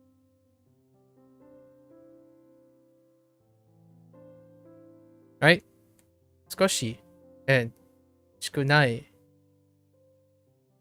Now, where do you think I got a problem with it? It's not it's a combination of things. So it's the hearing on shi into u versus su into ku. because in both ways I shorten a lot. So scoot, scoot, right? Scoot, scoot. That's on me. And oftentimes when I say skoshi, and when I hear other people say skoshi, it kind of varies enough that they kind of blend together. So that is more of a writing thing for me personally. Hearing thing, somewhat. And then on top of that, obviously, we have to illustrate meaning, synonym, scalability. This is very convenient because this is one of those examples that stack on top of each other. You can synonymously group these puppies under few.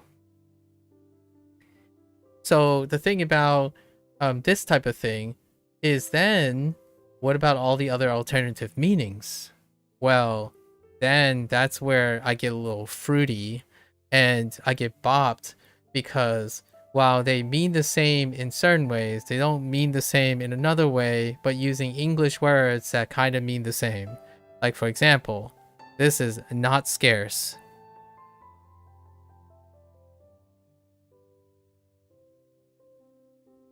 Wait. Sorry, the opposite. This means scarce, but you can't attribute scarce to skoshi. And occasionally I would be like, oh, okay, well, scarce. And I'm like, oh, wait, this is skoshi. Few, I guess. You know, a little, this is a little, a few, few. This is few, scarce, not much. And you'll find that while I don't have a lot of inaccuracies, I slow down on pretty much anything that has a synonym, because the phrasing of SRS phrasing when you're using your native language is promiscuous. It lacks control, and then the scaling exacerbates the control. So when you get more and more things that kind of sound like you could interpretively use another, the downside is you're not emphasizing context, sentences even, right? They're there, but by the design of WaniKani, it's not. It's for reading first. You're reading kanji. A vocab is a benefit. Vocab allows you to apply a meaning to each of the characters. So it's kanji first, then vocab. So by design, it wouldn't scale with vocab. It scales with kanji. And that control that I'm saying that about phrasing deals with vocabulary, not kanji. And one of the things that you can run into is if you do it like I do, which is a habit, and it's something that I must compensate for, is that I use vocabulary to remember kanji.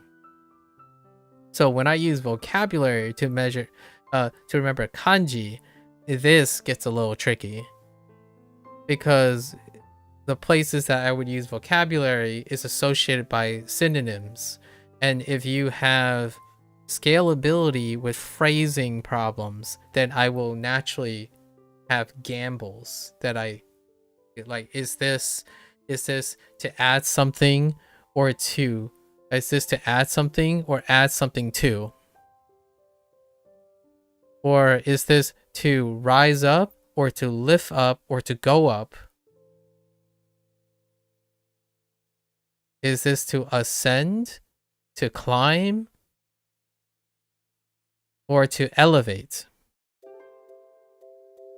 So that's the other thing, right? And promiscuity is great for easing some of this scalability with vocabulary, because that's kind of the limit.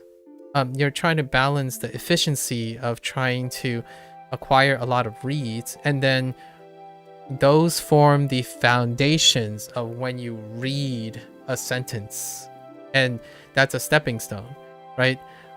sure you don't know the nuances of Skoshi's use and Tsukunai, right? Skoshi and Tsukunai have some nuances. The thing is, what WaniKani or like SRS does is you have enough in that when you go to read a sentence, that transition will be very quick because you're then alleviated with having to work with reads and getting the general idea. And when you have the general idea, it is up to you now to have enough resources to find the nuance. The downside of that is the quality of life doesn't promote this flexibility. It is restrictive to this flexibility. So oftentimes you are punished for knowing all of the above as opposed to knowing the very specific thing, right? So I know that Skoshi and Tsukunai are related, and because they are related, I have to pause and think about the phrasing. Alternatively, which is what I'm going to do soon, I implement something that's like a double check. I take the gamble, and then I immediately find out which one it is, right? But it's not that I don't know both of them, because at some point when you read a sentence, it's either Skoshi or Tsukunai when you read it in a sentence. So that's kind of another thing. Let's throw one more in that is why is this important? Because the opposite happens as well. I have a pretty good one. Let's look at it. Ooh, yesterday's one. So while we're juggling with that, another potential hotspot is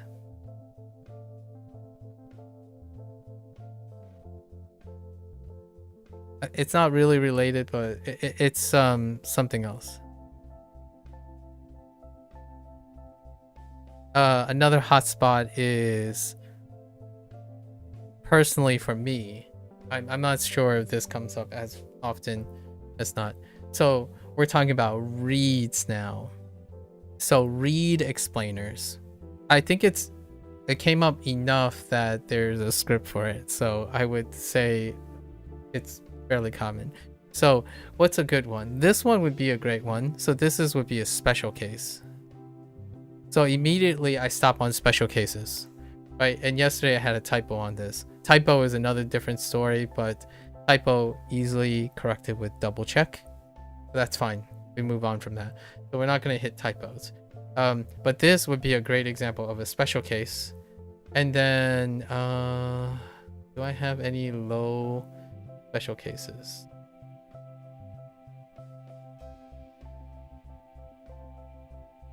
There's two more things I want to cover. We want to go over special cases and yeah, we'll use this. So either special cases and or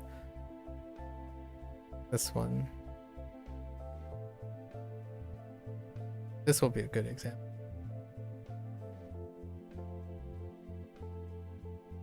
So we have, right? We have kimeru and ushinau. These are all ones out of like the 1%. These are the 1%ers. And they're for very special different reasons. We have the trans and in trans, emphasis and pair up, consistency, and then we have the special cases and I lied, there's one more example, so I need to pick out another example. I think we can use fuda. Where's well, I can write fuda. Why am I looking for it?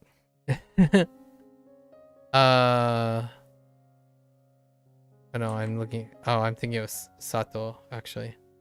Satsu.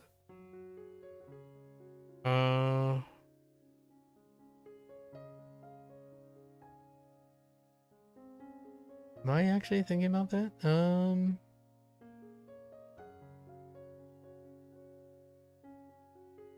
Uchi? No, Uchi doesn't fulfill the requirements. Yeah, I'm thinking of Fuda. Right? Fuda?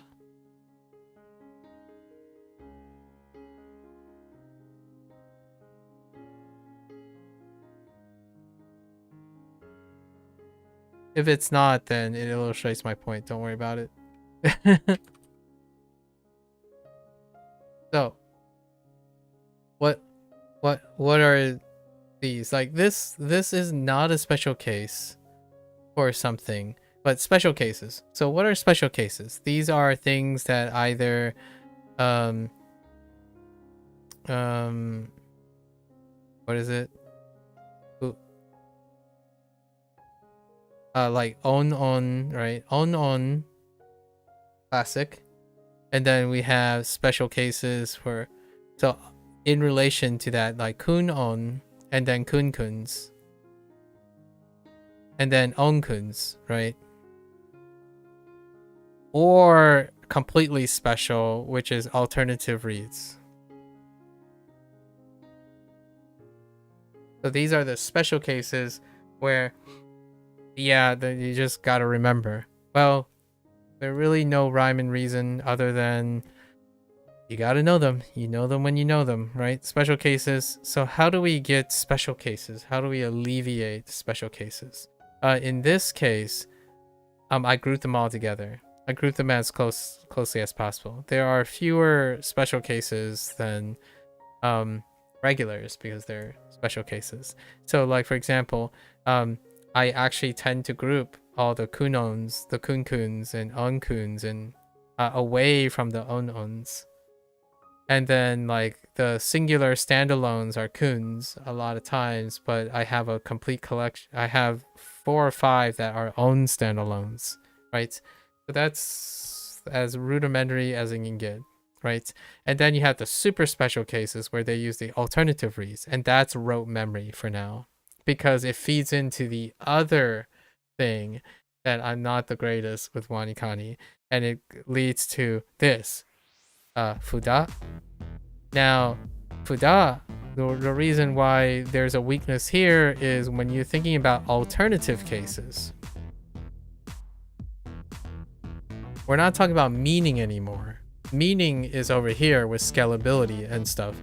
The alternative cases is the idea of needing to know the near rhyme.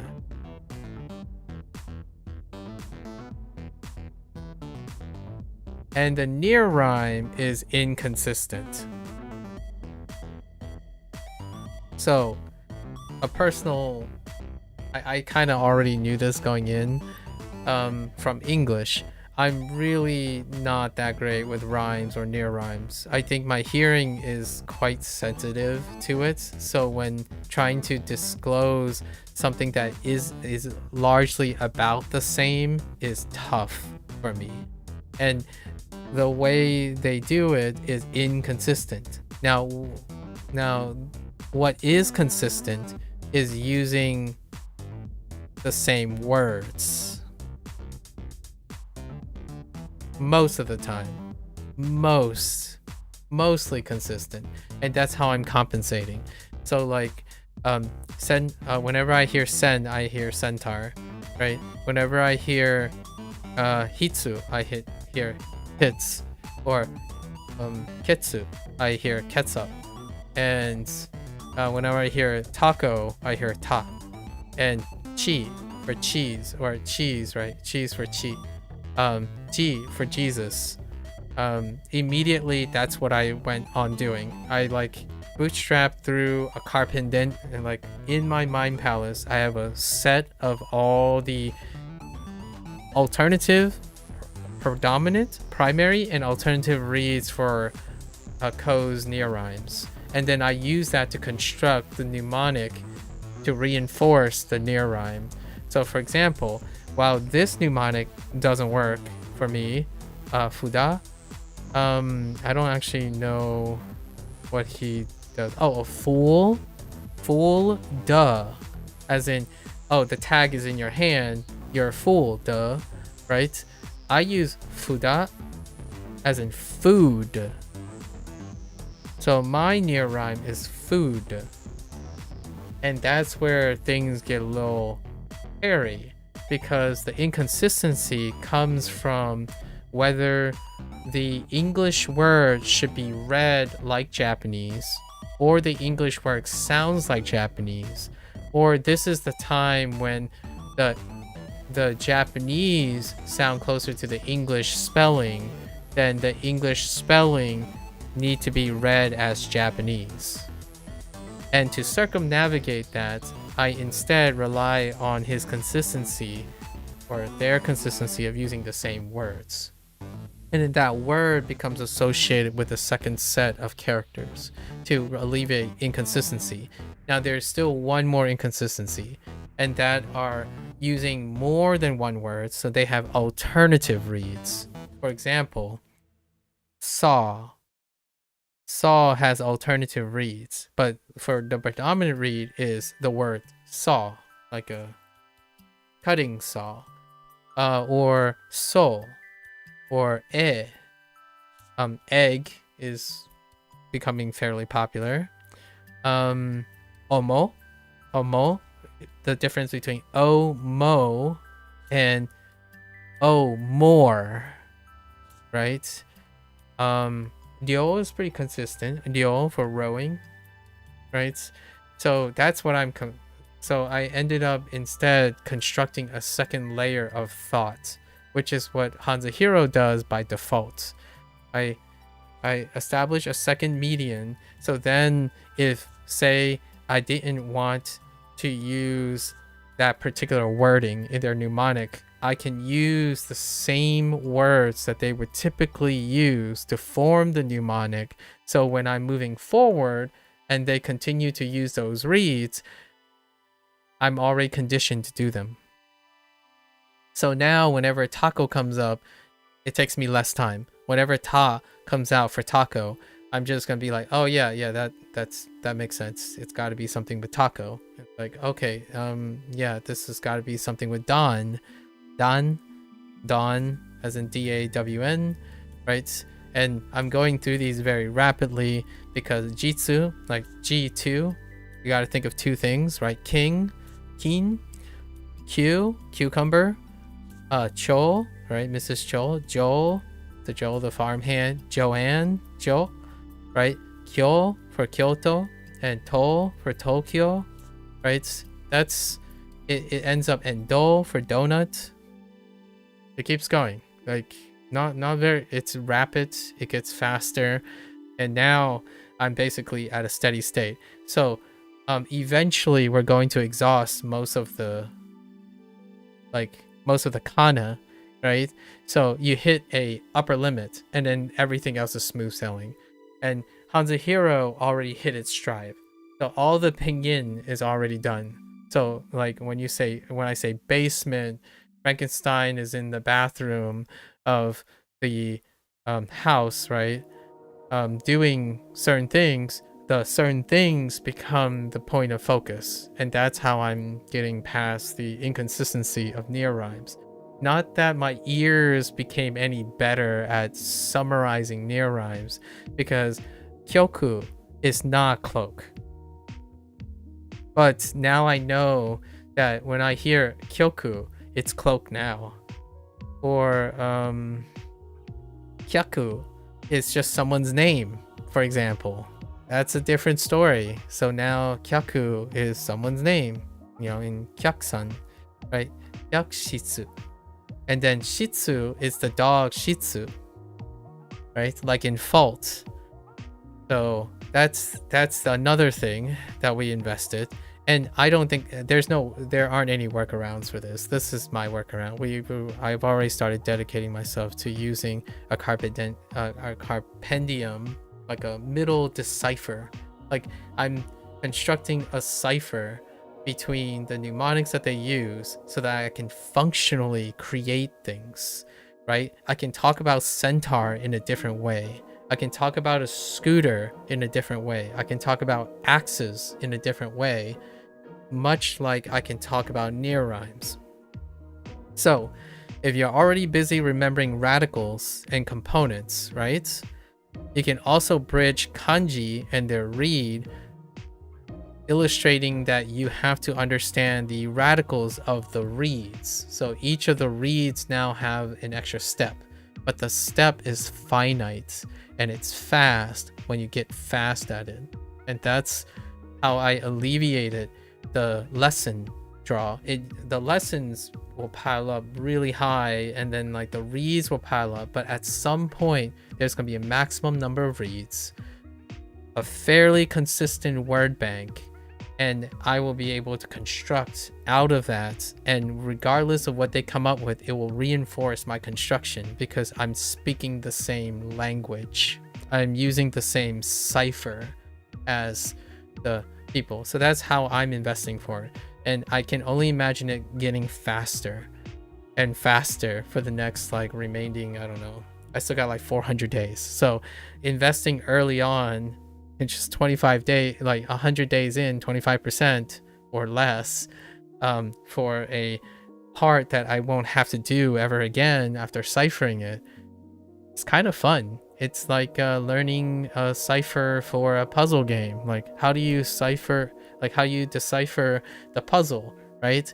You learn something temporarily, but you acquire ways in which you can make it efficient, and it may or may not be useful, like literally useful, but the act of doing it creates opportunities in which you can make links in different manners. You're just, for me, a cipher is connecting content, but the act of how you achieve that is priceless. It's translatable to many things.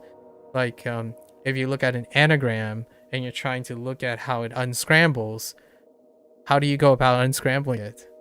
There are 3 or 4 different approaches on how to unscramble an anagram, or looking for patterns in a encrypted message. There are like nearly limitless ways you could go about that. The idea is practicing that makes you excellent at associating things, and that's where I feel I would do a hot take, which I won't do today. Do a hot take into the whole idea of you can't learn a language by translation, and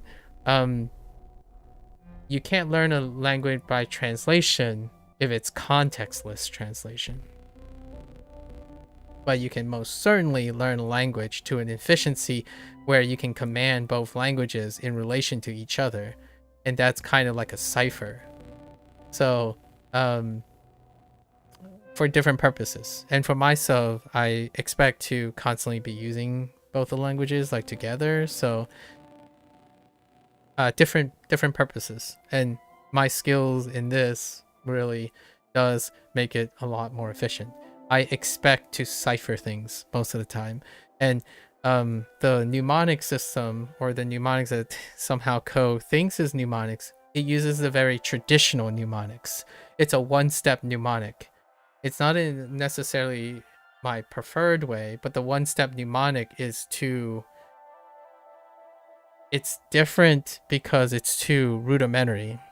Like having something rhyme or sound close to each other, that's not enough resolution for me. I need more resolution. So instead, I'm going to memorize the cipher and then use that to elevate my meaning of the cipher. So centaurs will be doing things that allow me to form the association, as opposed to having to rely on what word they're going to use for each read.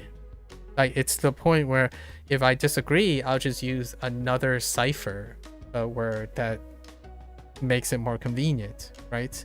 And that's kind of a different way to go about it. And then lastly, we have trans and in trans. And boy howdy, we're still working on this one. So right now I'm currently basically bootstrapping. I'm bootstrapping by using grouping. So association again, grouping. And then I'm retroactively doing direct object placement. for the meaning. So like something, someone, whatever. And what is going to accelerate this is using double check.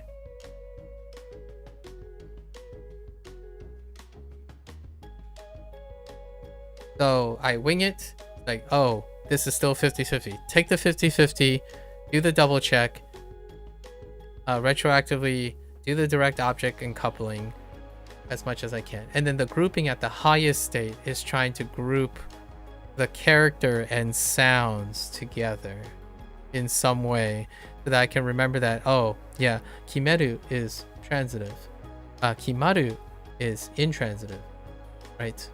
That kind of thing.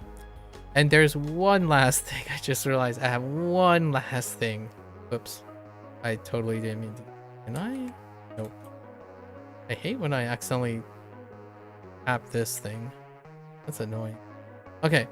So one last thing before we switch to the last set. The last thing that we're mentioning. And that's a nendaku.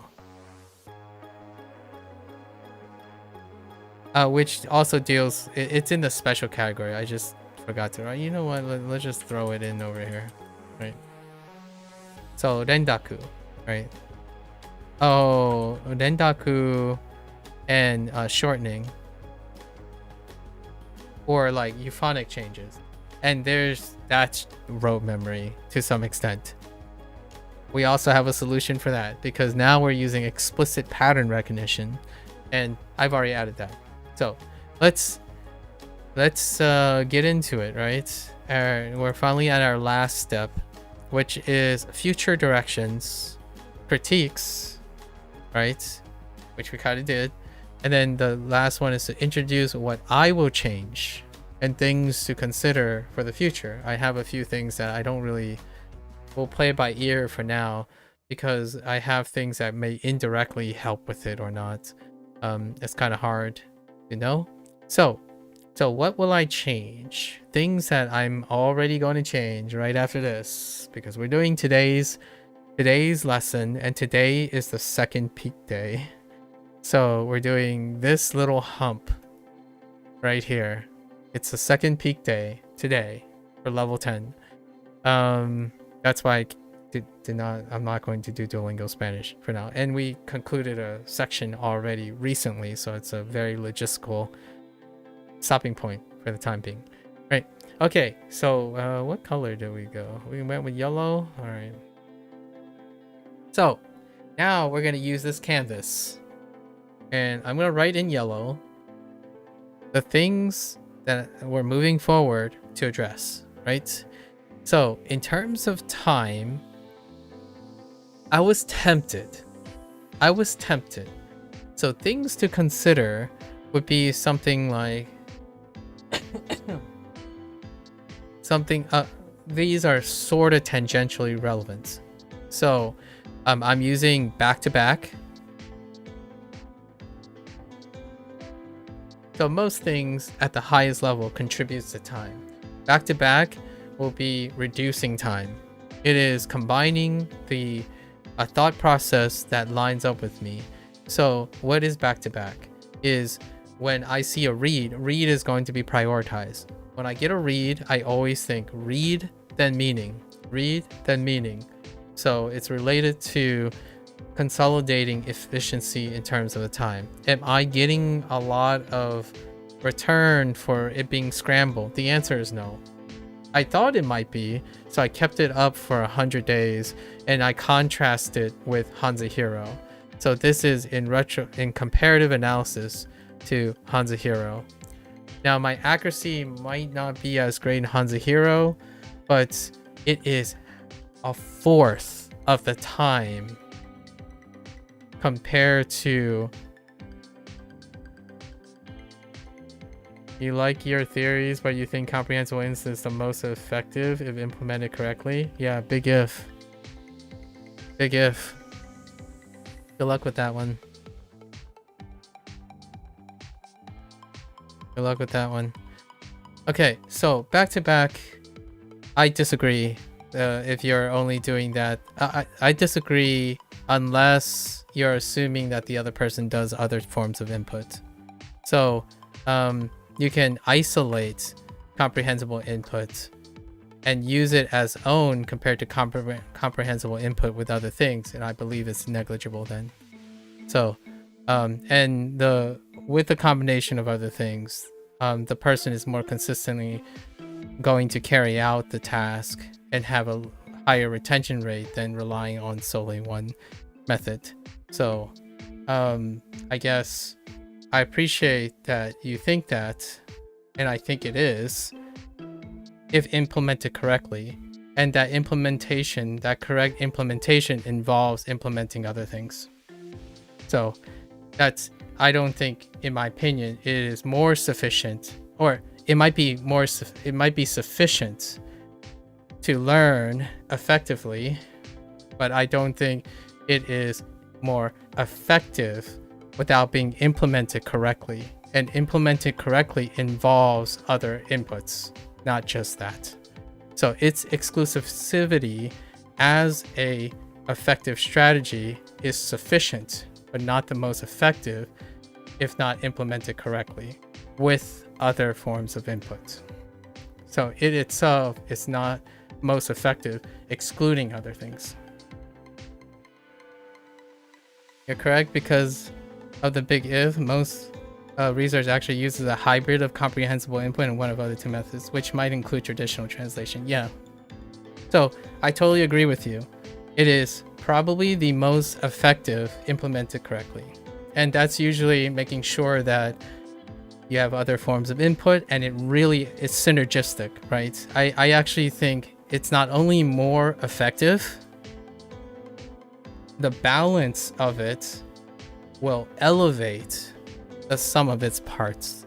So as opposed to struggling exclusively with one form of input, regardless of what it is, being able to manage and adjust multiple inputs that include comprehensible input as one of the more effective ones elevates all the sums of their parts. So like 10% grammar, 5%, and the older you are, like the more experienced you are as an adult, you can leverage how you're spiking all the things. Now, another argument, 1%, $100, oh, 100%, oh, 100%, oh yeah. So like the nice thing about this is I want, like, the idea is that the other inputs and stuff, it's not a one-stop solution. And I feel like one of the things that causes dropout is burnout. And burnout really sucks. It kind of just ends the efficacy. Like, for example, your fuel can burn super effectively and push out a lot of power. But if you run out of fuel, well, I mean, you got a fast way of burning fuel and creating power, but if you're not replenishing your resources, which is a form of engagement, motivation, and other forms of stimulation, which interestingly enough, injecting variety tends to be a very cheap, non like intrusive or analytically high complex way of refueling some of that resource, like your effective factors, basically the ones that are used to be, that are pushed to the side and ruled out because you're assuming those are not an issue. There's no lack of that resource, right? And the things I'm talking about here is not about comprehensible input, because I'm not using comprehensible input in this case, of course, but in the way is to highlight how it can complement most things. Like, obviously, it can be difficult when you're focusing on a product to talk about others, but I have tried to encourage the idea that when you're aware of burnouts, then you don't have to naturally have to worry that regardless of how effective your method is, if it's not sustainable, then burnout ends that trend. And comprehensible input alone itself has led to burnout. substantial burnout, in my opinion. And it's a very common occurrence. Even when when I'm using WaniKani, I don't have people who specifically just say, oh yeah, SRS is the king and all that stuff. They actually say like, oh, I'm doing comprehensible input. And I'm like, okay, so how are you going about that? Like, well, you know, I occasionally watch this and watch that. And, you know, sometimes I don't want to do it and whatnot. It's like, okay, that sounds like comprehensible input, but to some extent. But there are things about SRS that produces scheduling, consistency. And then you have other engagement products that allows one to determine when they are engaged and when they are disinterested. Because comprehensible input involves also the alleviation of engagement. You're assuming that you don't have problems or deficiencies in finding engagement, relevance, and many other effectors that would come before even being adherent to taking the efficiency and efficacy of comprehensible input.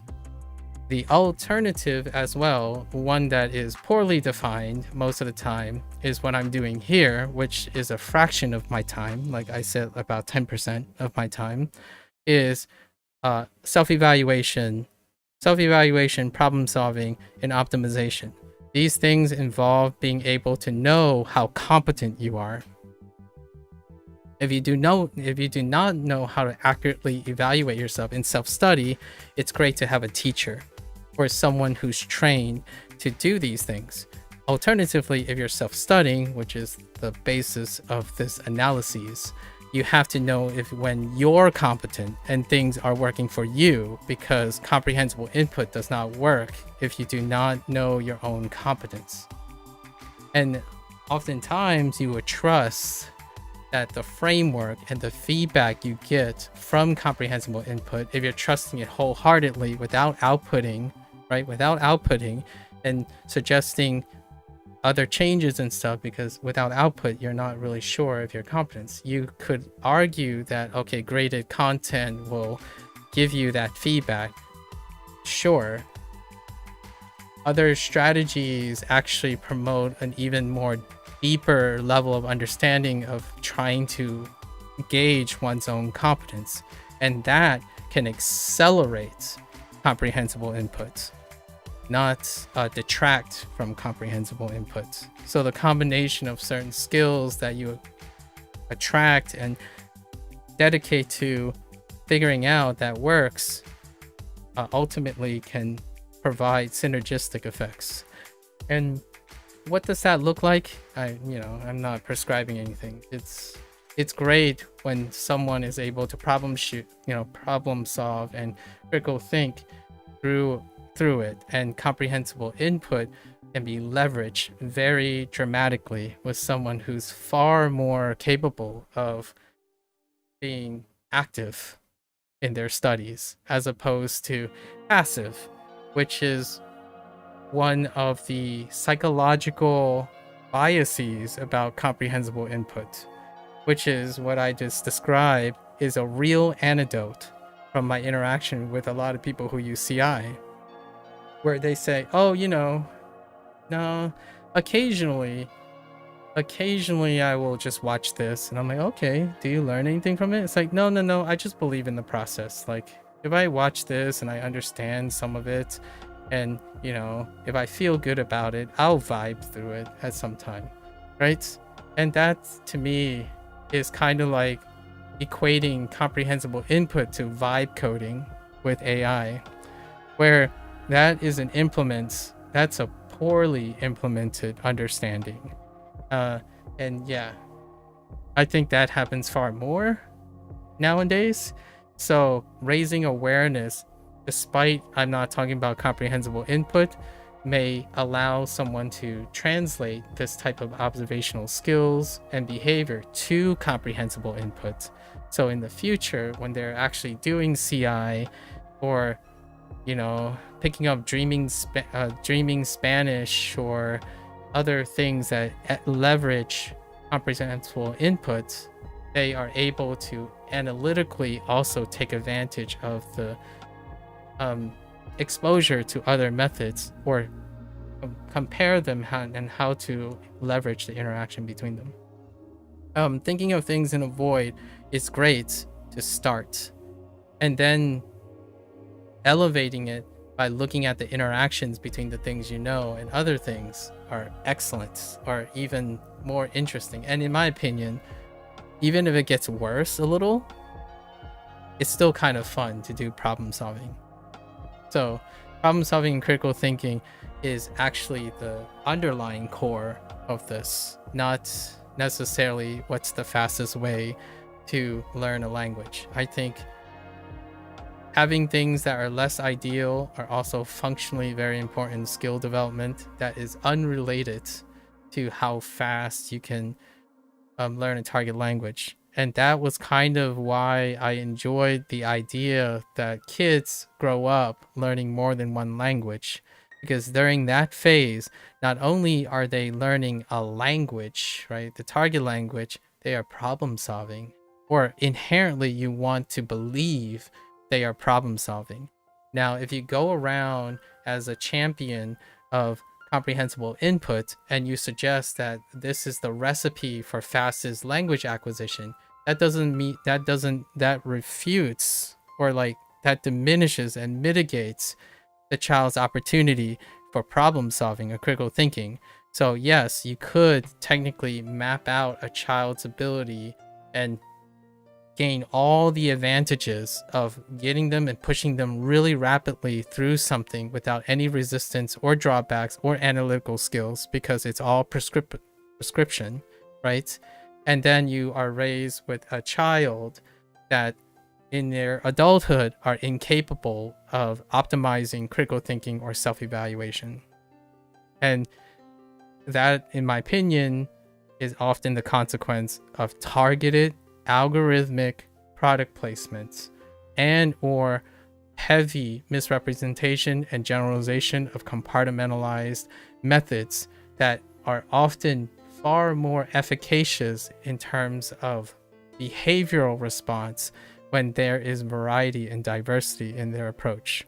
So for me, splash in a little things here and there, and I like to encourage people that, not for the sake, I think your efficacy and your efficiency can take a slight hit for your overall mental sustainability when you're engaging in lifelong skills. Like, some days you want to sprint instead of run, at the expense of maybe you don't like sprinting, but jogging all the time the same. It's great. You're doing your due diligence and you're improving it and you're making that efficacy, but occasional sprints can provide a new perspective and whatnot. It's the behavioral consequence.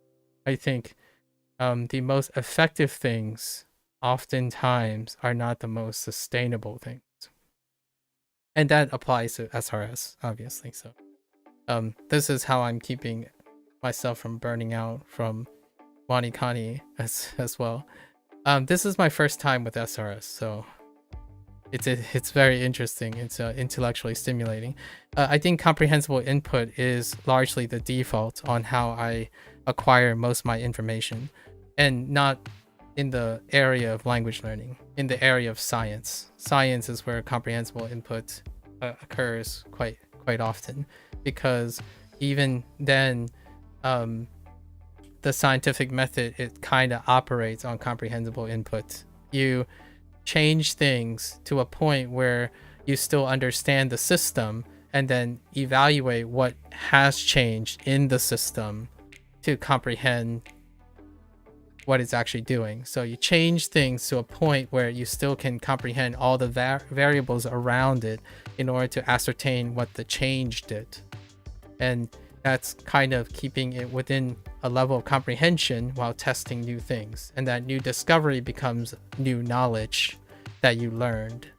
So I totally think that that is also the premise of anyone who's in the scientific field and or some sort of physical science, and maybe even coding, right? Coding is also a language. So absolutely. Okay, so what I did here for the time reference is something called back-to-back, and that's what WaniKani's community decided to call it. Back-to-back is when you have the mnemonic, not the mnemonic, the kanji read be attached to the read is coupled to the meaning, right? The meaning. And you can change the order, but we're going to keep it read, then meaning. Read, then meaning. So in a way, this alleviates time, right?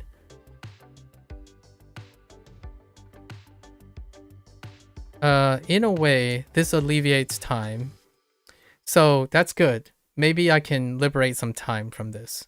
I think this unifies HanziHero with WaniKani. I have tested if it was random, and I honestly feel that by the time I get to it, I'm making a double process.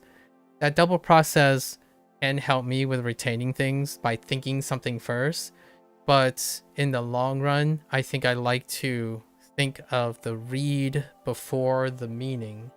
So sometimes when the read comes up first, I'll think of the meaning, and then when the meaning comes up, I'll still end up thinking about the read before thinking about the meaning, right? So inherently, I have rudimentarily end up thinking meaning, read, then meaning. Now, it would be different if we switched the order and forced a meaning before the read over and over again. I haven't decided to do that yet. There's a chance Kani Wani might actually end up alleviating that part, where I constantly frame in the way that I would take the English to the Japanese. But I don't think that's necessary for now. So we're gonna do back to back. It's gonna be read, then meaning, read, then meaning for everything from now on. And comparatively, HanziHero is a reduction in, like, it contributes to a reduction of the time, largely because I'm not double taking constantly when the meaning comes up again.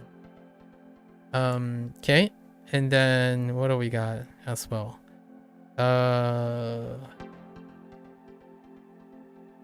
Rendaku. So where is the Rendaku? Oh, so Rendaku here, it's someone trying to explain it. So we have an extra footnote, right?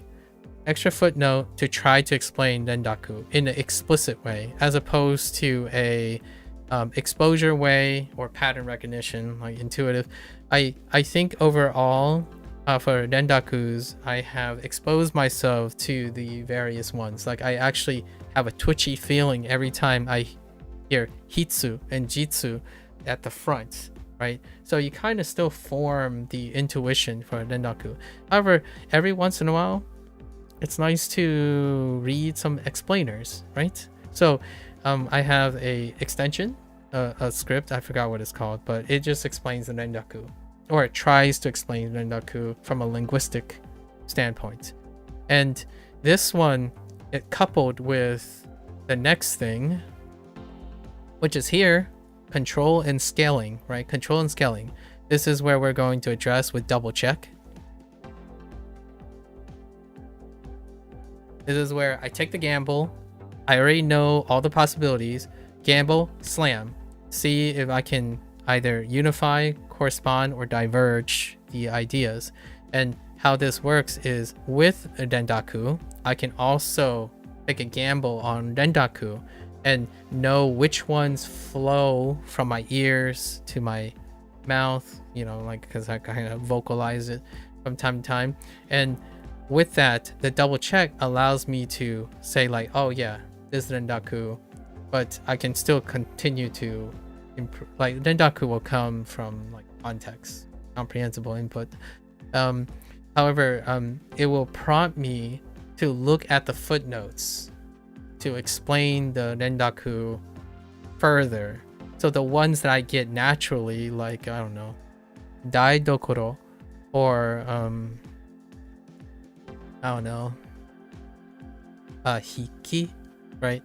something like that. Those come up really naturally now, but others that don't, it'll kind of give me an opportunity to be a little bit quicker, while at the same time have a resource where I can elevate my understanding of Bendaku if it exists. We'll see how it turns out, because I don't know what the source is like.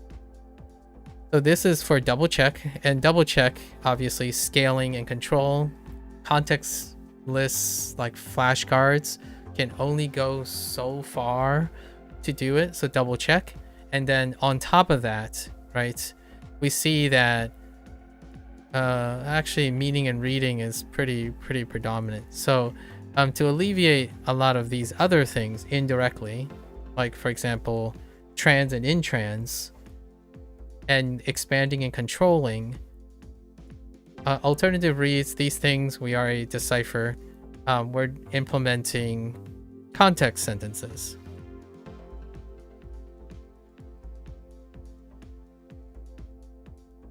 So context sentences will now be below the entry of especially verbs. Predicates are definitely a big one, and then situations like this, right? So for vocabulary, so these are not related to the radicals and kanji, which we're relying on vocabulary as one of an outlet for that. So I've been retroactively adding meaning and synonyms to the kanji based on vocabulary, and that's kind of what I'm going to do to continue addressing the scaling issue. But to make that consistent, or a little bit more consistent, context sentences can allow me to infer trans, intrans, normalize my what I know about N5 and N4 grammar, and then I also can resolve these things because I can trial and error and then see the context to resolve synonyms, right?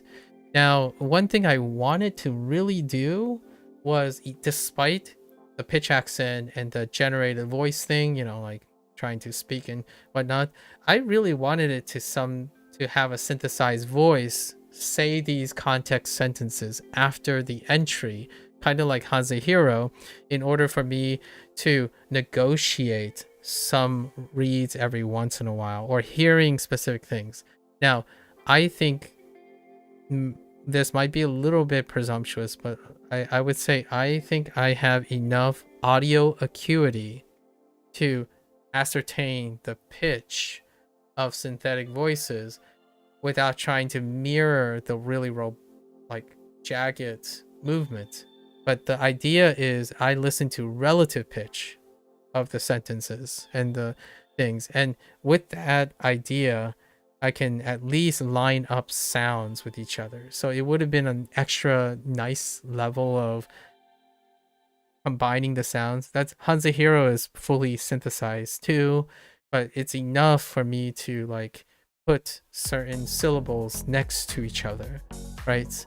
And that can create another level of intuition that I'm not really actively pursuing, but I couldn't get it to work. So that's out of the question.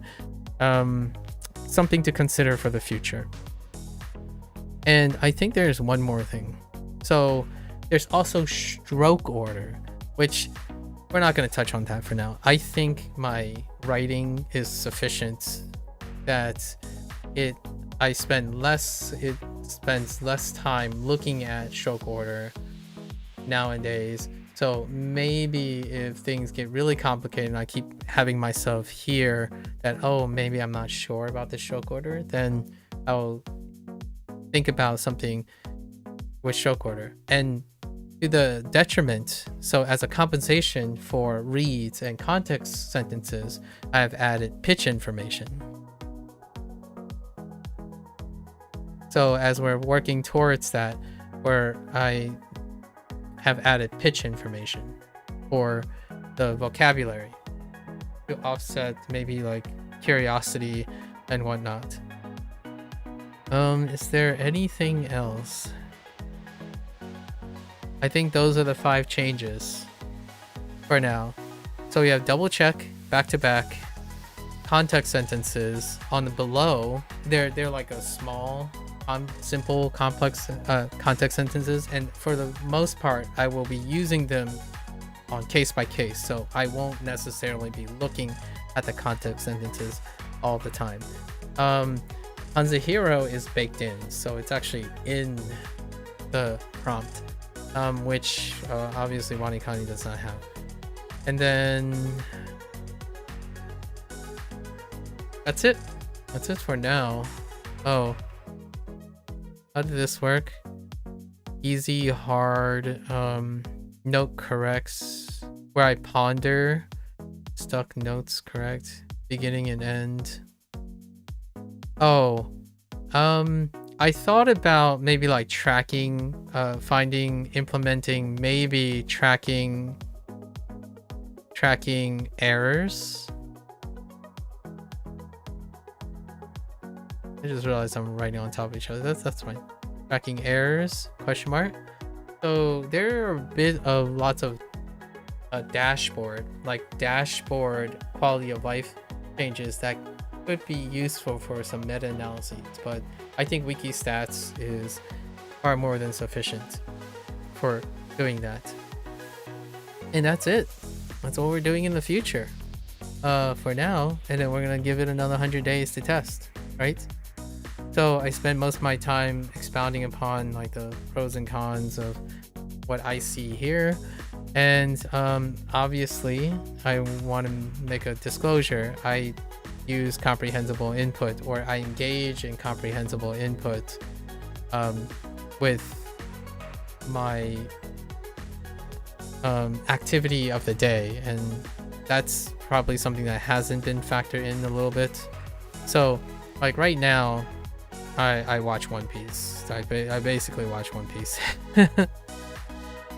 But there will be times I look at vlogs, right? Vlogs, not podcasts, just vlogs, and these are multicultural vlogs.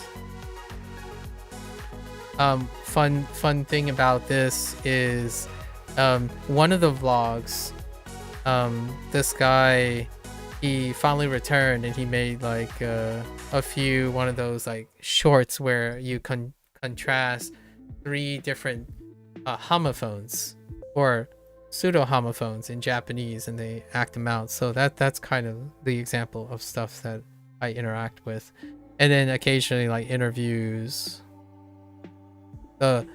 going to the streets, interviewing, and then you hear a mixed language, right? You hear English and Japanese going back and forth. That's the stuff that I typically cater towards right now, because it's about introduction, talking about yourself a little bit, asking questions. The closest thing that I'm gonna get to a point when it comes to speaking with someone is probably an interview kind of situation, or asking questions, greetings, asking questions, greetings, that type of thing. So that's what's being normalized in my ears right now. In terms of reading comprehension, the sky's the limit, because that is the most immediate goal, and oftentimes reading is pretty good for that.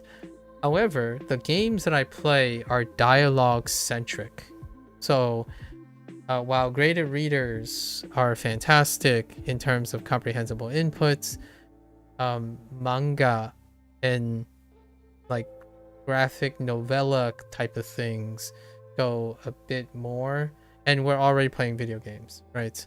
So soon we're gonna do So to Speak, and we're still wrapping up Wagotabi,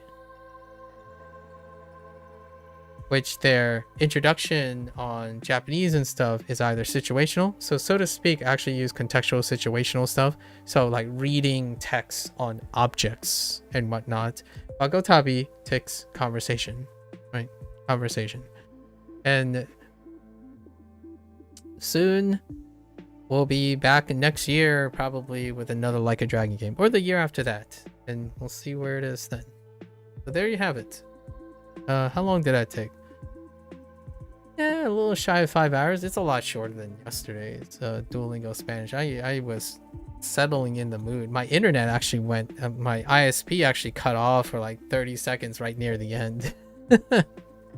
It's like telling me, hey dude, can you wrap it up please?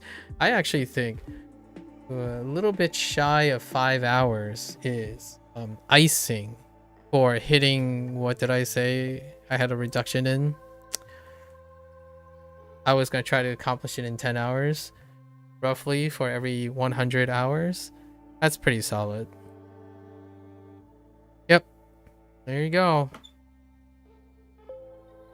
All right, and now we do today's peak day. So we're up here. We're up here.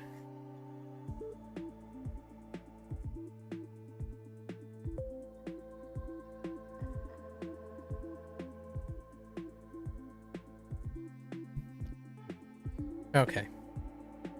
Let me get situated here. I might have missed a couple of topics, but that's okay. Right, work in progress.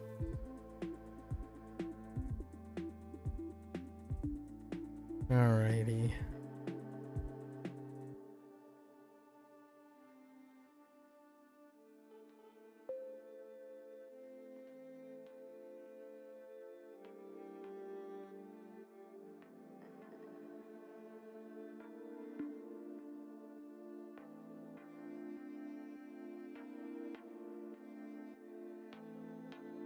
Okie dokie, 212. So because we are starting much later, we super stacked the entire day, and we will see. Now the question is, did I break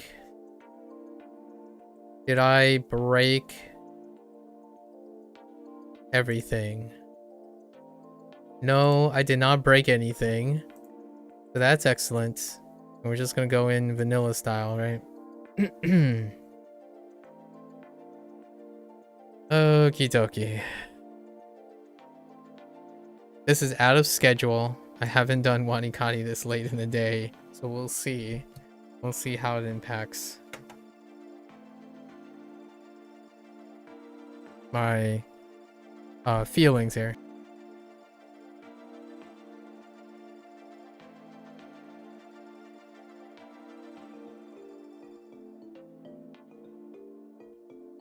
Okie dokie. And they're broken. No, maybe they're not. I'm just gonna refresh just so I can see this. Okay. All right. So let's try it.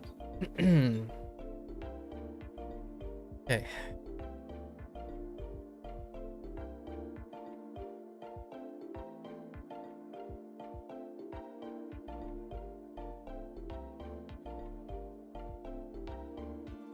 So you can see that there's a little on the bottom in case I need it, right? In case I need it.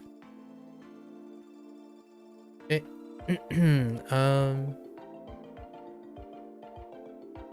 Underground. Chika? Oh no, above ground.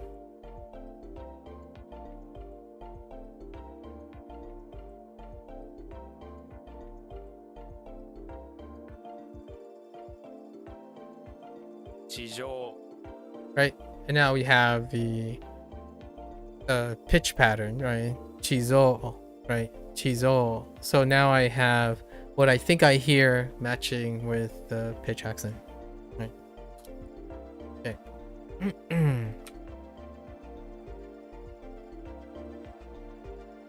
Okie dokie. Here we go. Whoops.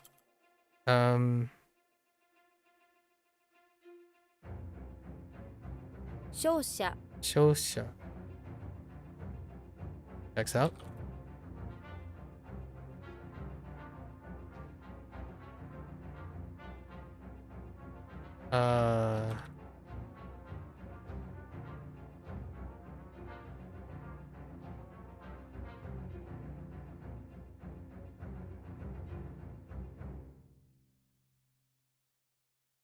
Kaesu. Yeah. Kaesu.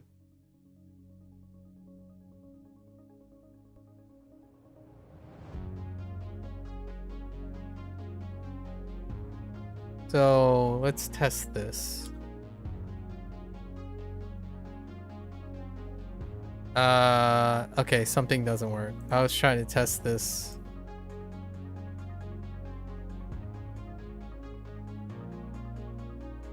Oh, that is broken.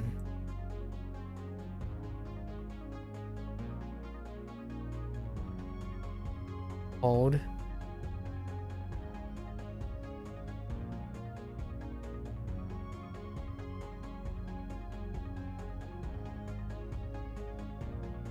Oh, I actually don't have that.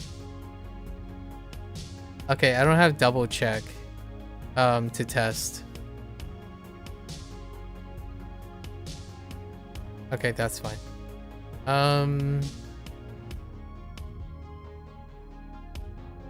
Yeah, I'm gonna there's a this is something about I've already mentioned about like the return in the idea of exchanging something. But hold up. Let's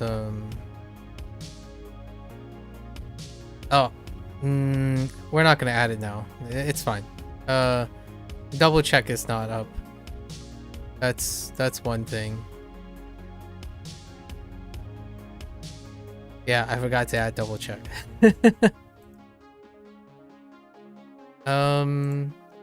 Did I this up? Yes. Okay. All right. It's fine.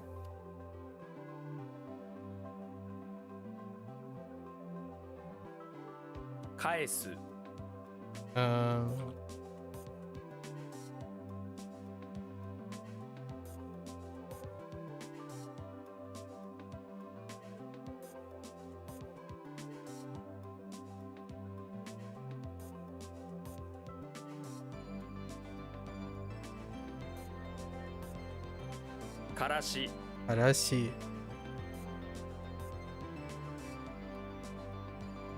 I'm getting used to the back to back. Fusen. Fusen.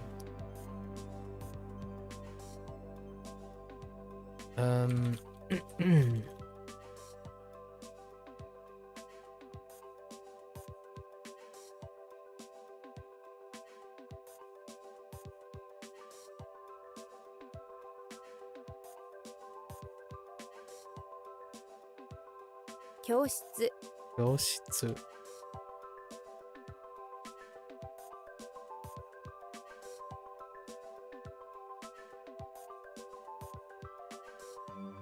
Subete.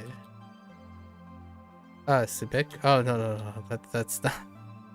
That's not the.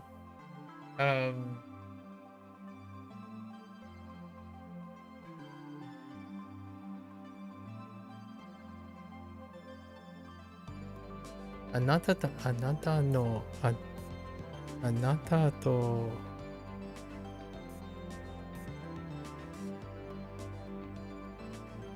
Thing. Onaji. 教えて. Oh, no. Kongai desu.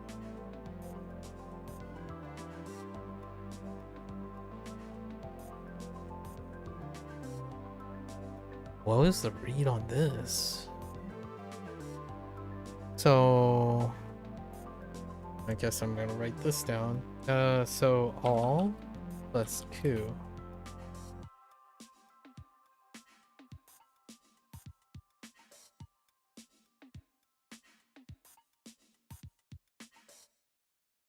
Something the same. You think?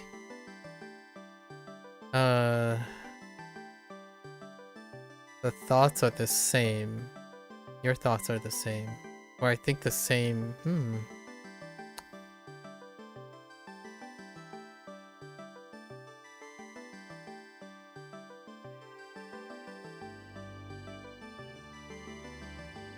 Onaji? No.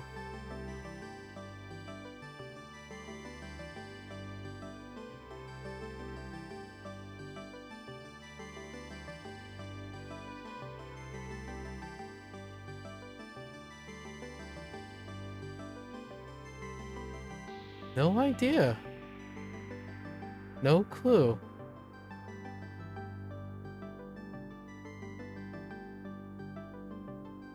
I know there's like the subete thing, right?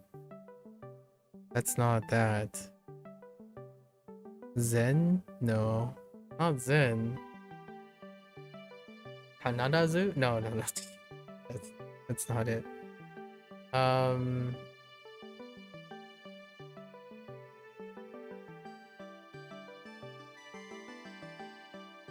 Yeah, no idea.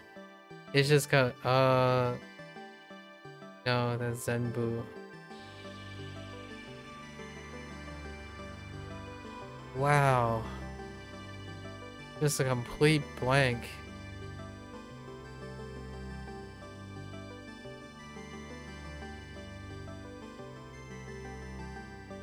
Do I have a guess?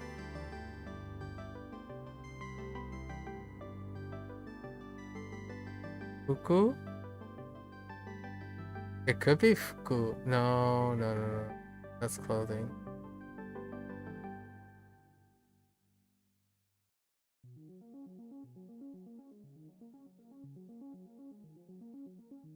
Oh, wait.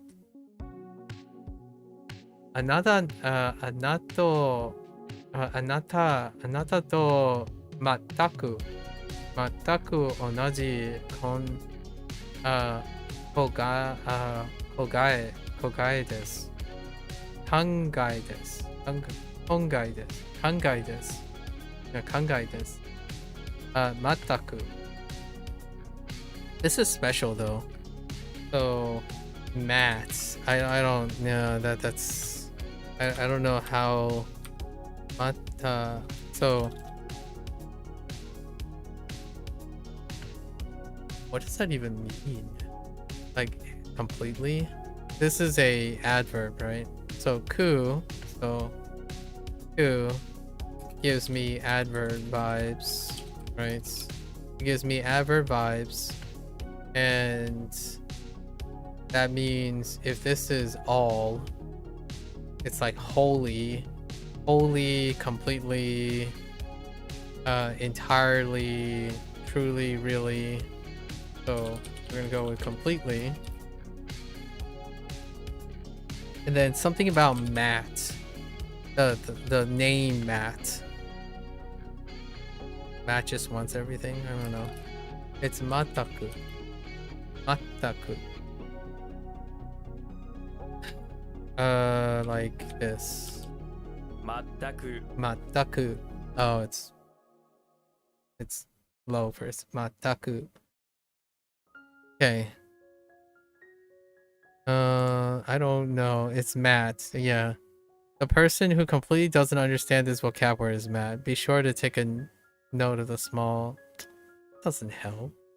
This is the kanji version of the kanji all, so it's like you add a li to it, but that doesn't work too well. Ali, come on. So instead, think of this word as completely, entirely, and true.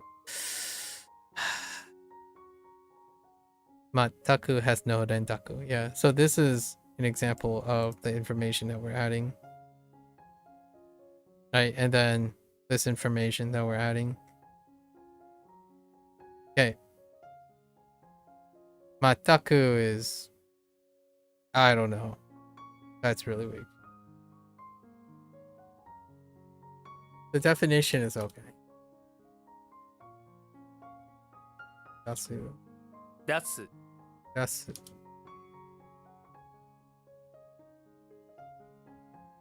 To take out? I guess we can just do to take out. Okay. I still have to... I don't have double checks, so I can't just wing it and retroactively...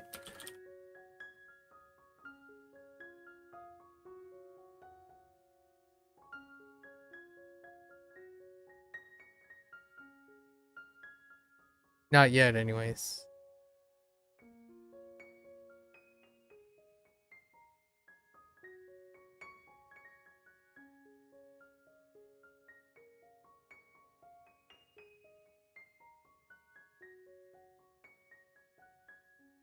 Bakasu. バカす Bakasu. Hmm. 日本では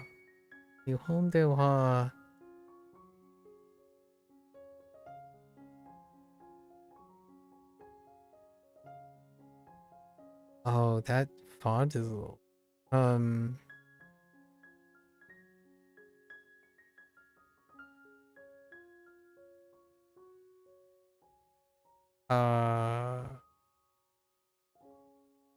what?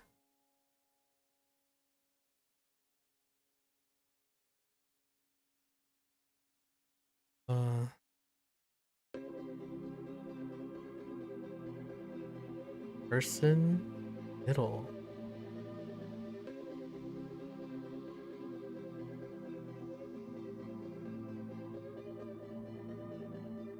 Seibutsu.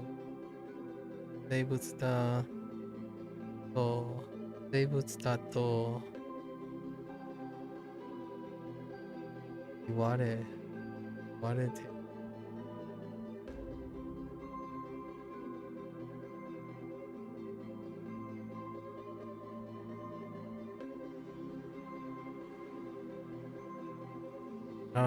This is to enchant, right?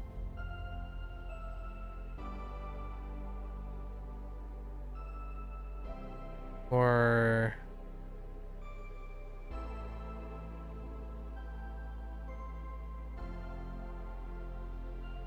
that doesn't that that sentence doesn't help me here.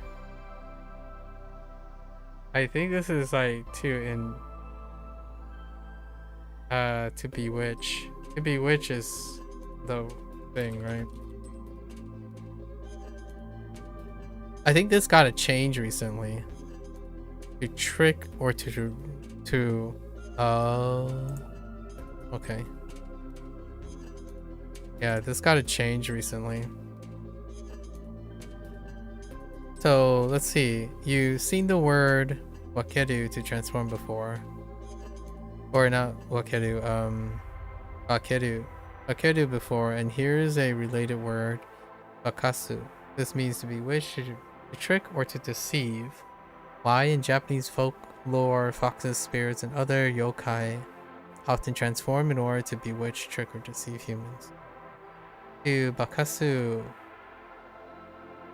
them, in other words. This verb is transitive. Checks out. Or not really. So it needs a direct object. You bewitch, trick someone. Right? You know this because when a fox wants to bewitch someone, they have to huss. That's right. Oh, and then we added context sentences with highlighting. Right? So it was this one. 日本では、タヌキは人間を欠かす生物だと言われている。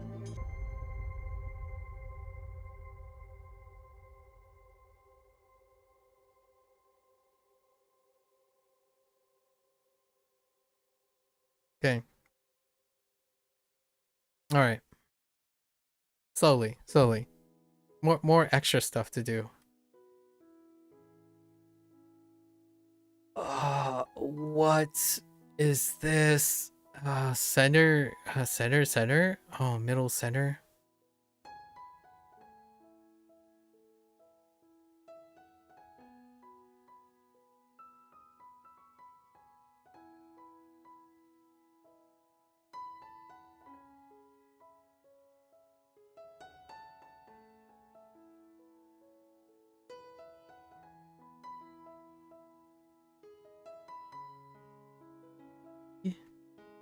Jinichi.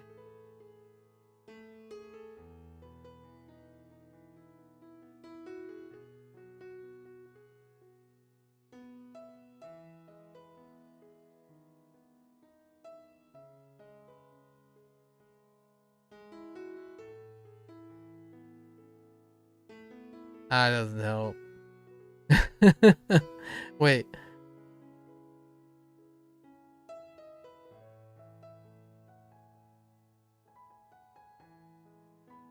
Ah, that doesn't help. Jeez. Oh, to the left. Right.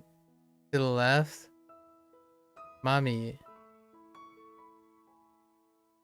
In the middle.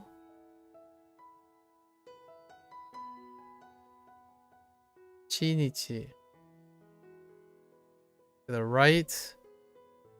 Oh, is it still middle or center? Then I guess we're just saying chew. Chew. Chew. Ne? I mean, we're just gonna go with it. 中央 Yeah, chew. Oh, that's interesting. Chew versus chew. Okay. I see. We're just gonna go with center. Because that's what the context would suggest. 今朝 It's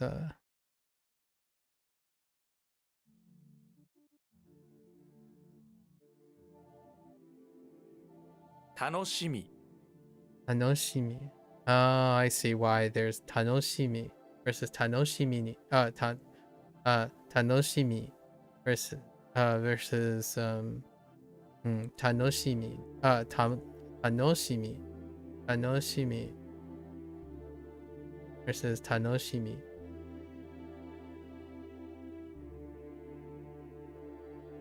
Okay.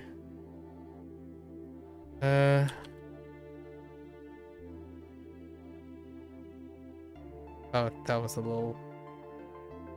What the heck is this? Was it Viking? Yes. Okay. Got a long ways to go today.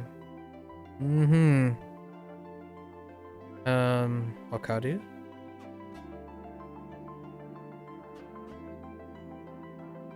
Is Wakaru.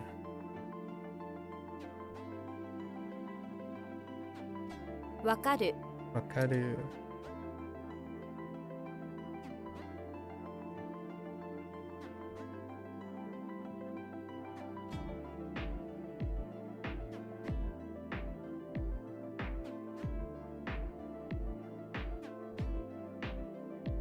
Muke Okay. Oh! That's weird. That's a bug. Okay. That's fine. Oh, it's because, yeah, it's a suffix. Yeah, that makes sense that it pulls up nothing for the suffix. That actually checks out.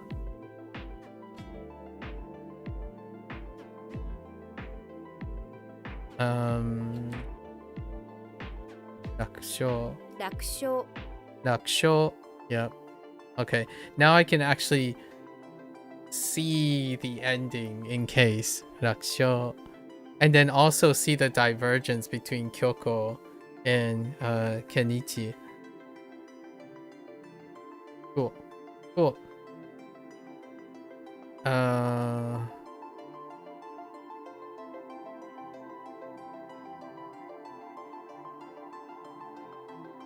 You're different.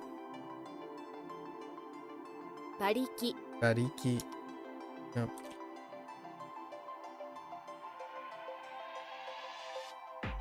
Miwakeru. 見分ける Miwakeru. C and then C to parts. Distinguish.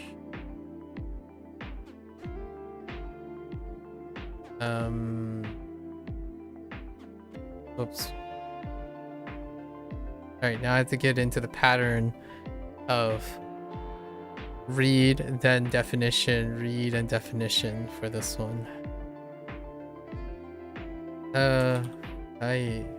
Wait, Futai. Dang it, it's something else. Oh, wait. Oh, see, this is what double check would be useful because it's Sentai. I don't even want to think about it. Like, it's Sentai. Like, I was just thinking of something else. I had a distracted Oh, and the nice thing is, yeah, so we just go right to it, right? 戦隊 Hentai. So while it doesn't help that double check is not up, that's fine. I'll just move to tomorrow. When I'm talking, sometimes I distract myself as well.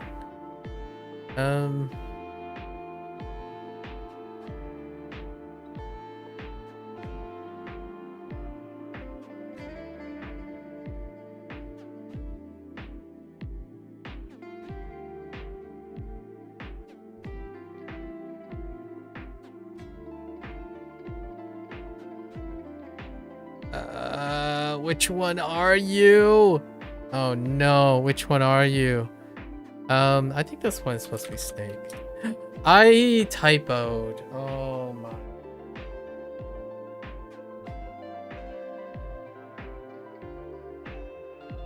This is why we need double check. This is why we need double check.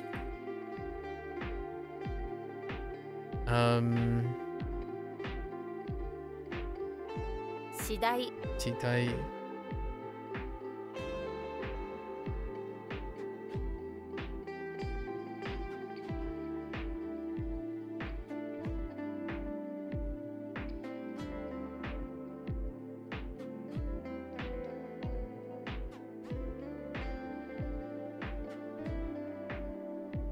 No.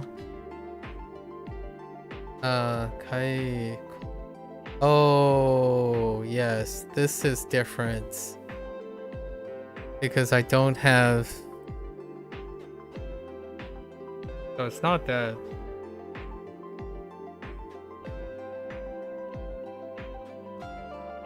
Toll? Kaito? Yeah. 怪盗 Kaito.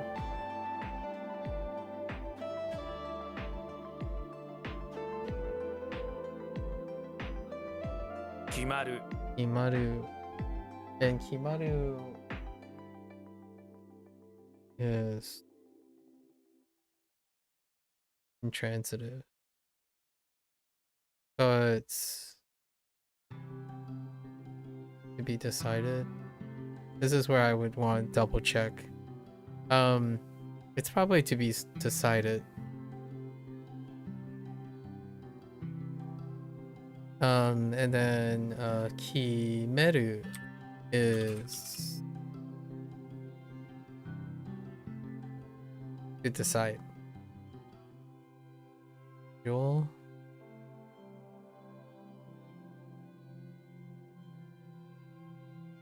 天使 Inch.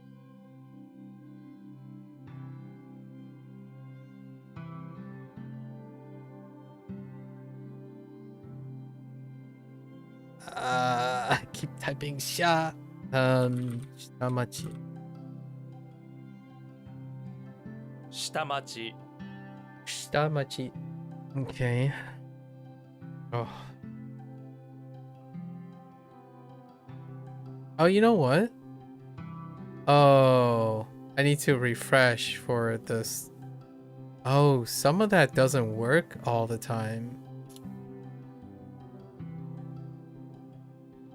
This is when I refresh. Okay, that's fine.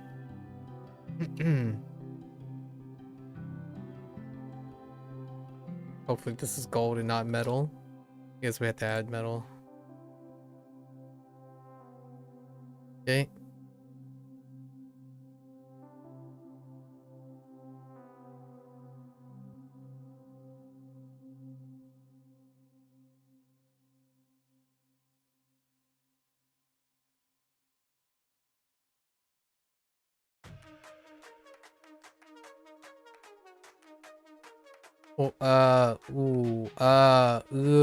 E. 私立大学私立大学私立大学私立大学 Yeah, so I can kind of see the separation in words now as well between the two. 私立大学 which is the other. It lines up with private, the truncated one. Okay.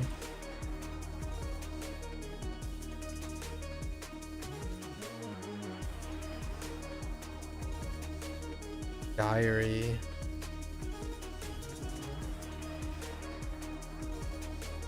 E? Nikki?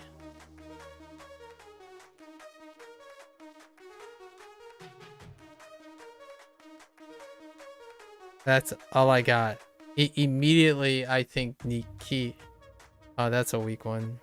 Okay. We're still marking down weak ones. So day plus record, diary or journal, and I want to say is ni shortened or modified, like nichi modified, so it ends up being ni Nikki is my thought immediately.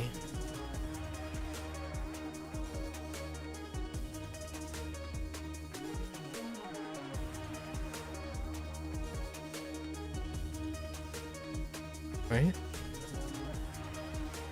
What else we got? No, hiki. Oh, it could, no, hiki sounds not great. Other ones, days are weird, so we got lots and lots of things with sun, but I'm pretty sure it's Nikki. Nikki. Oh, Nikki. Oh, it's actually low. Okay, I said high going low versus right. So Nikki as opposed to Nikki. Okay. All right.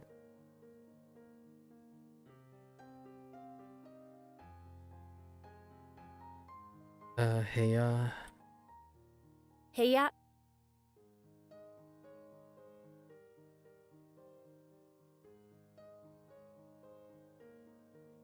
紙。 Ani. Okay.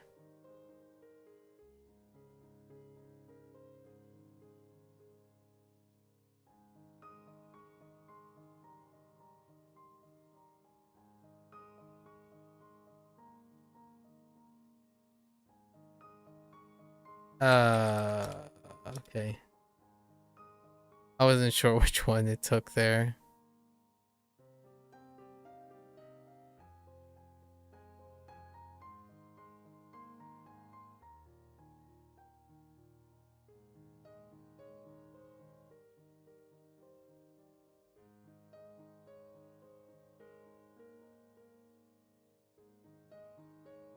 Is it convenience or I keep forgetting. It's a convenience store or convenience store?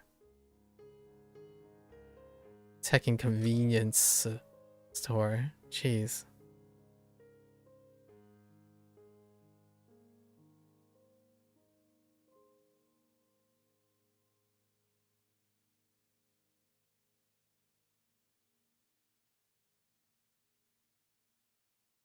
Ikkasho.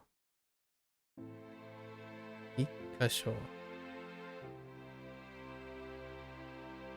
一箇所 Yep. That makes sense that there isn't a entry for that.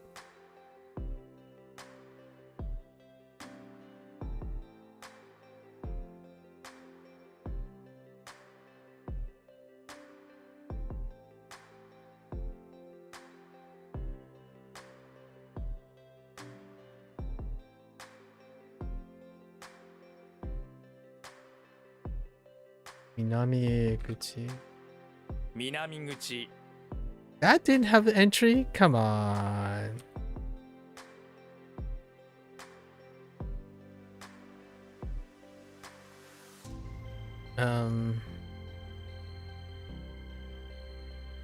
It turns something toward, right? Ukeru. 向ける。 Ukeru.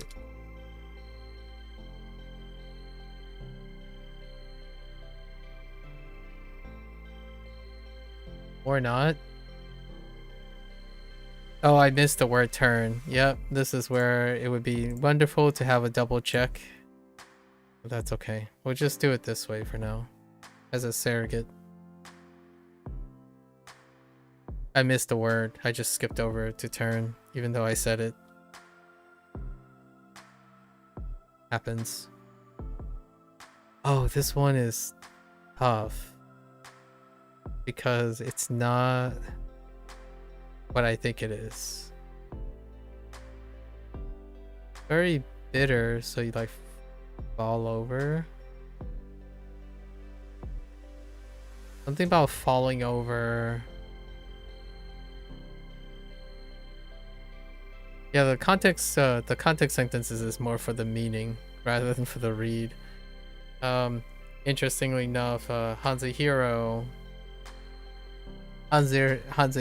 bakes it into the meaning, so even if you don't understand the context sentence, you can also get it from the read itself, which is interesting. It's definitely a different experience, and it's gonna continue to separate between the two. Oh, this is Nigai, which is a weak one. Let's so we have bitter plus E. It's bitter tasting or bitter. And guy,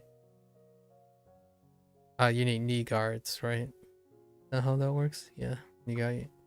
苦い Nigai. Oh, okay.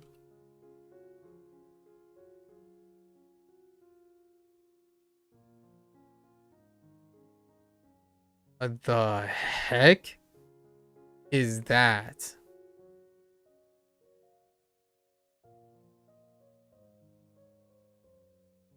Oh, this is like hometown.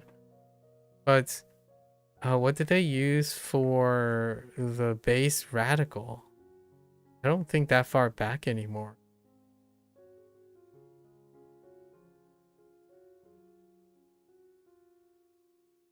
Place?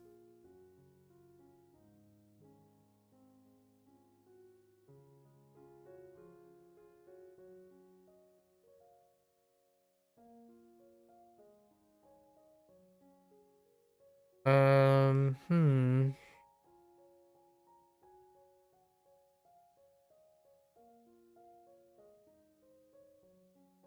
Guess we're writing this down. I really don't know. Oh, and it's a radical. So basically we're at the mercy. I'm gonna say hometown.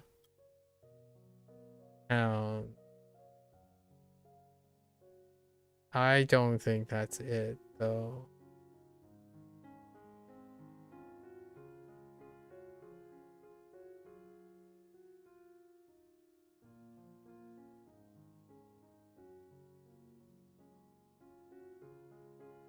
It could be village, right?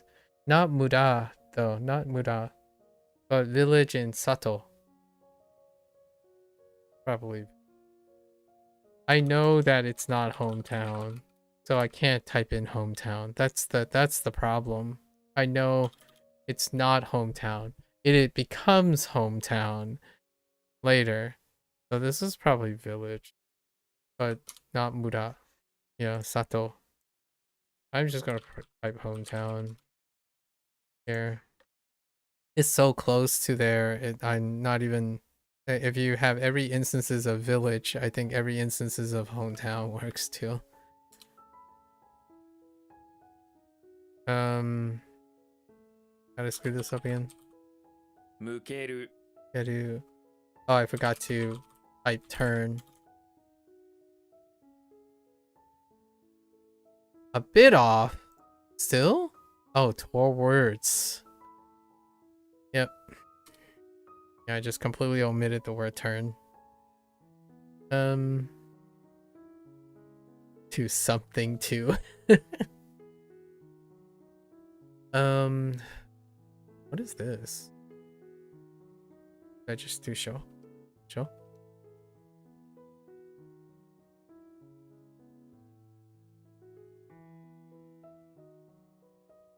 And I totally misspelled snake. How do I spell snake? Okay.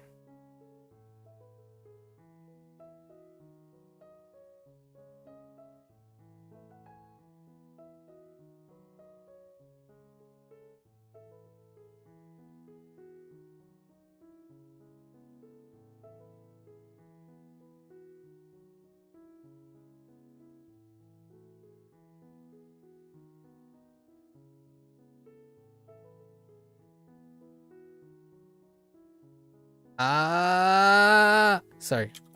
That's the mnemonic. Agaru. 上がる Um. So this is to be lifted, right? Because intransitive or to rise? I don't know how many versions of this there is. Oh no, wait. No.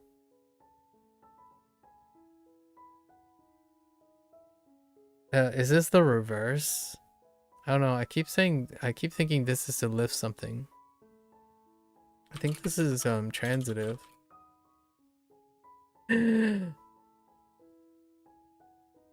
It's not transitive. I should have just said to rise. It is ageru. Ageru is that no.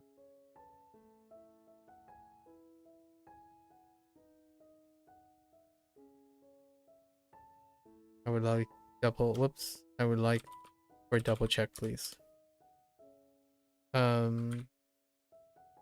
I can 発見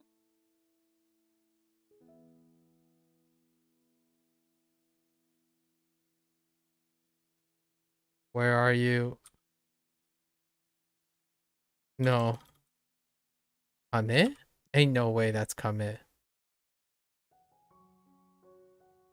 Kamoku. 科目 Kamoku. What? Oh, you gotta say that again, buddy. Kamoku. Okay, sure. Fine.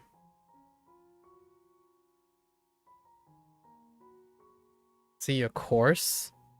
That's a course? Right.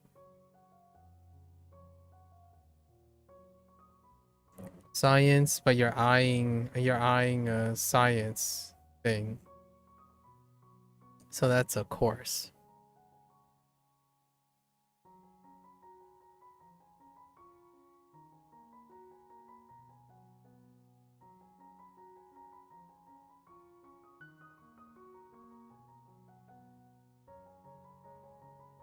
Fun. Right? Ichiban futa.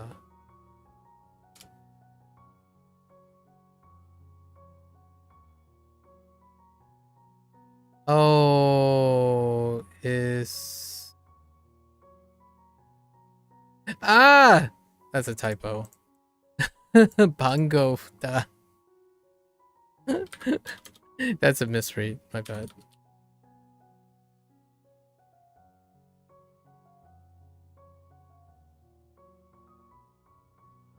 Wait.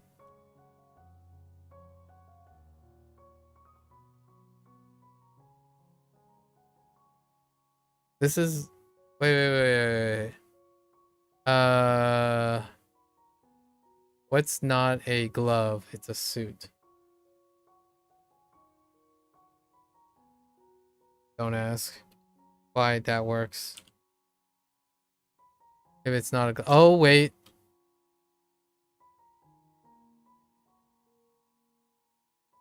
Oh no, Oshieru is Oshieru. And Osoaru is Osoaru, right?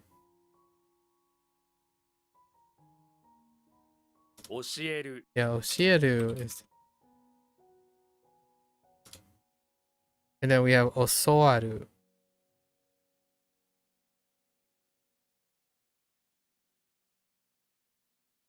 We'll get it. We'll get through today. I promise.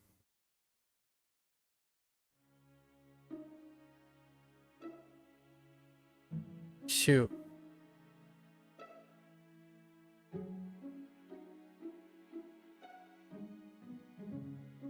Shoot. Hatsu?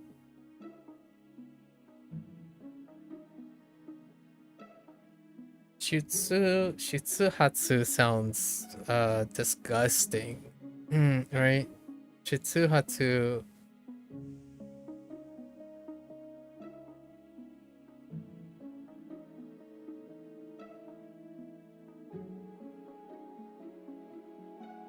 Gotta be Patsu. Batsu? No, no Batsu. Oh, wait. No. No, no, no, no, no.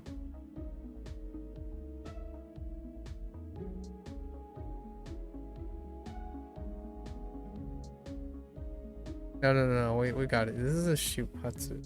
出発 Is there information here? Oh, here it is. So, Shupatsu does change to pa because tsu followed by h almost always changes to tsu followed by p. Yeah, that's kind of how I figured it too. It's almost always. So we just gotta lay it on there. Almost always. I can't wait to find out what the exceptions are. Jeez. What was this? It's just departure still. Right.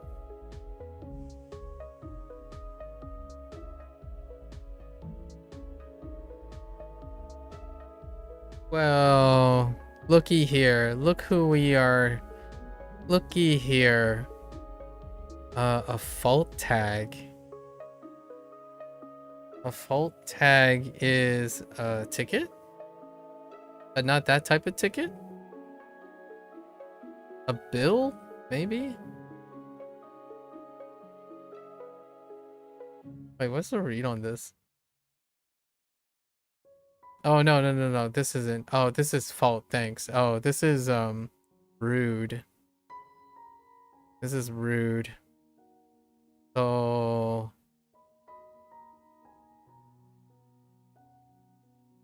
something de... shitsure. Shitsure and no, like, change, right? Because that sounds okay. 失礼 Shitsure.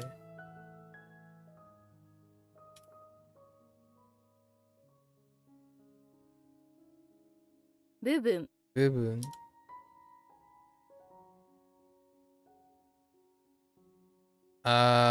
birthplace.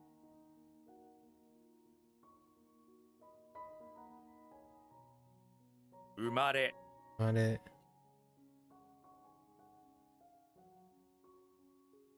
To lower something.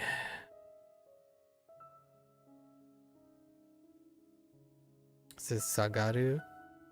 Ne? 下がる Sagaru.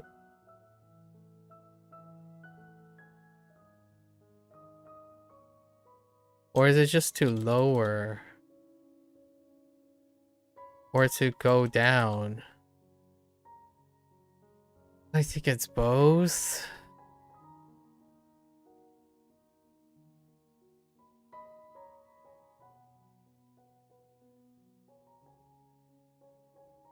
Right? Because... No, no, no. To lower something is... I'm doing the same thing again. For to raise something and to lower something. This is just to go down. Or... yeah, to go down. Right. And the other one is just to go up. I'm overthinking it.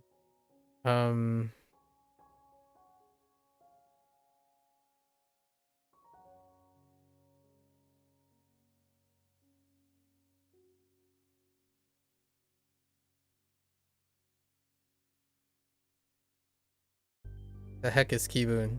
Oh. 気分 Myself? Self?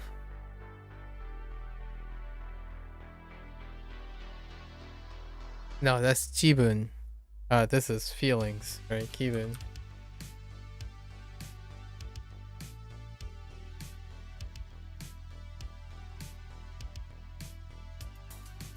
Angle.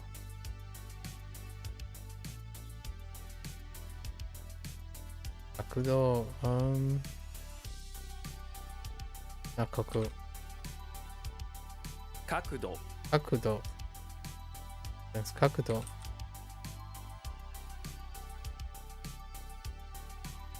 Ooh, wait. This is the one where you like count for the winter because you got sued. Su? Or is it su? It's su because like sugaku. Yeah.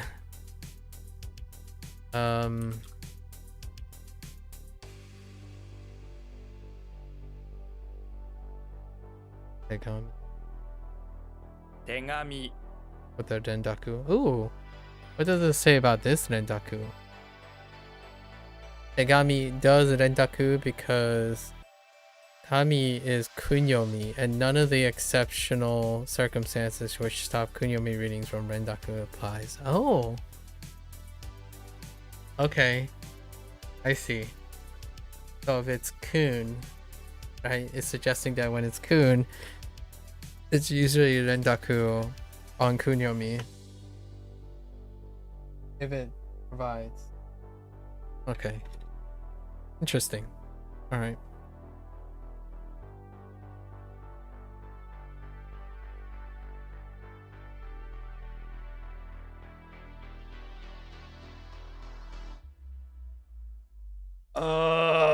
What is this again? Exits come up, exit out, rise, exit come out or go up. Is it like to improve? The heck? Or come? Wait, no. Hold on. Let's think about this for a moment. This is a deki. Oh, this is able to do something. At the moment I said deki is how I know. So, deki agaru. Right, deki agaru. So how do you phrase deki agaru? That's a better question. How the heck do you phrase this? So you're coming... It's to be finished, right? Oh, you're standing up. You're exiting and standing up or something. Something like that. You're about to leave because it's finished. Deki agaru. 出来上がる Dekiagaru. Oh, it could go all the way up too. Okay.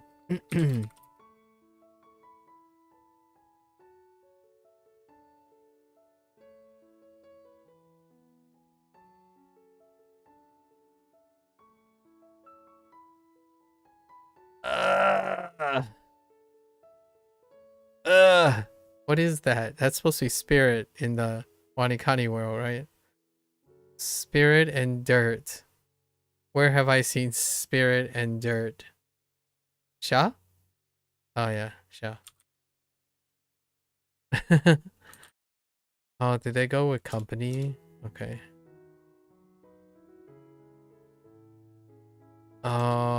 Is this...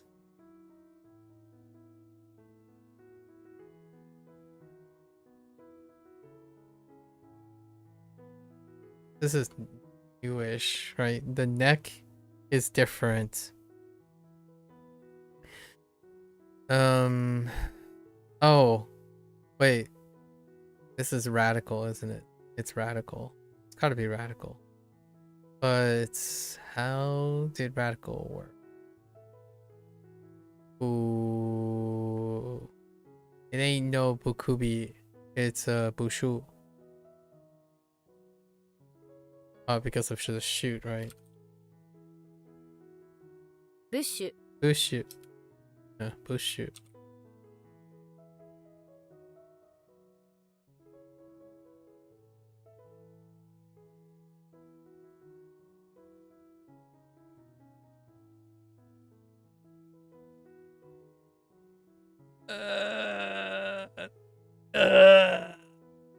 Okay. All right. Chikazuku. Chikazuku. Adverb, no. This is Chikazuku is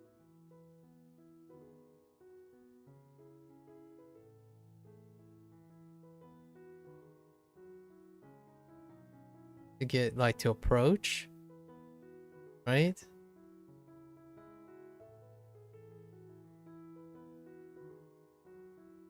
Gotta be approach.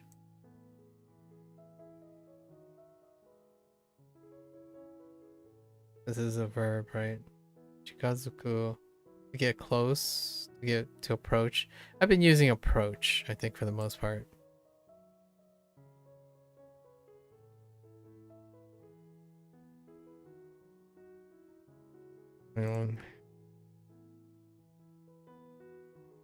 So we blocked off village. Did I want to add the other one? No.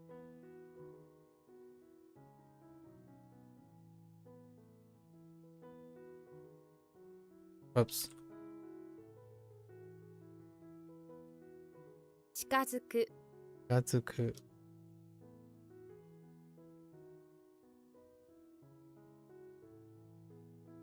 Oh boy. Okay. 他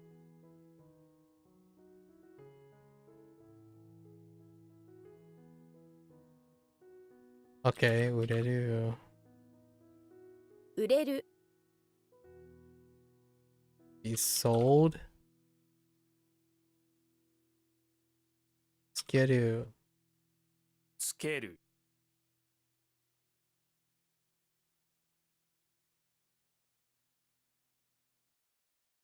Ne?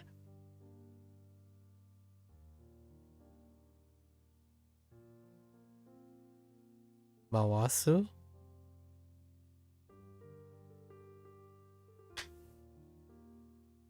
Mawasu, my walnut is spinning around. That's all I remember. Something about my walnut is hitting the ground and spinning.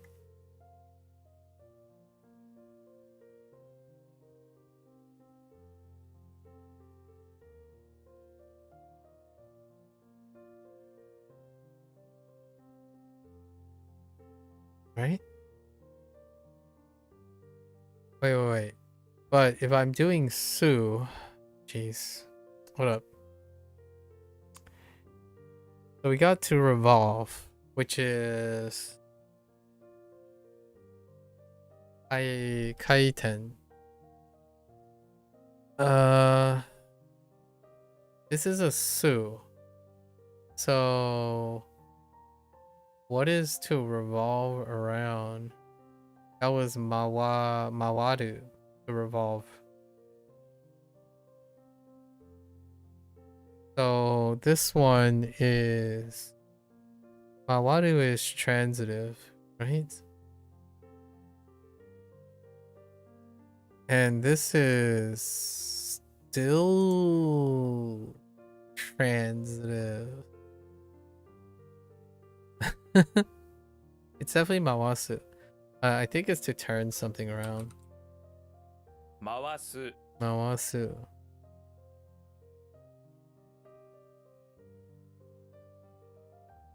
Okay. So double transitive.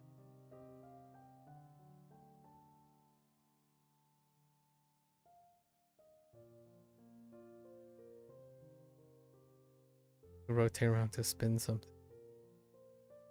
That one's iffy. That one's very iffy. Write it down. So, what do you have?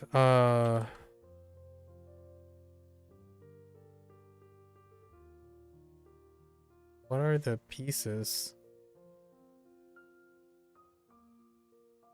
Of course, this use times and revolve. Okay, it's still revolve. I have 2 revolves. Revolve plus Sue.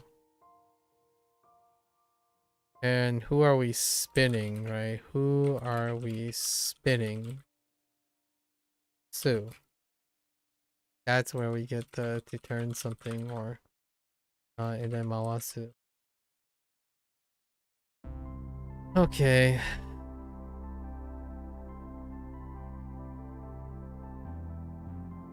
Fune.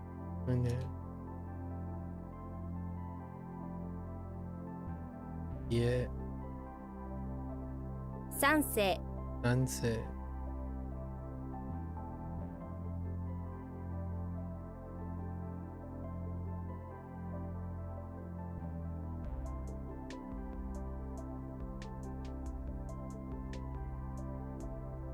Hiro.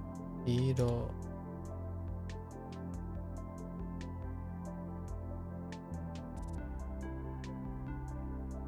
Yoshimashi. Iru.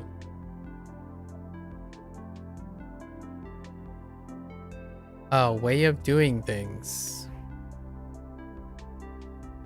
Which I wonder how many ways I could say this.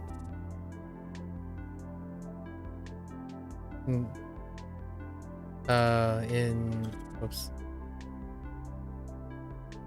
Shikata, how many ways can I write this? Way of doing it, how to make? No. Way of doing a method?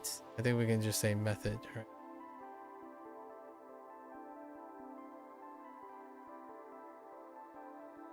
Yeah, there's no other 仕方 shikata method.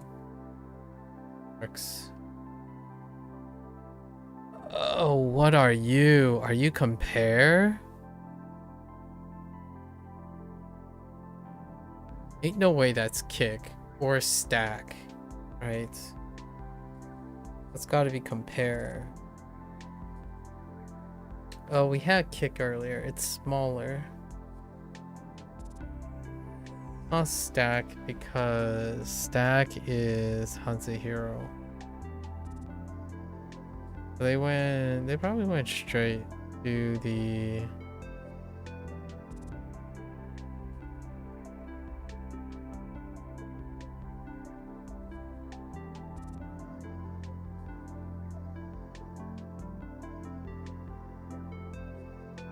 yeah, I can't think of anything else other than compare.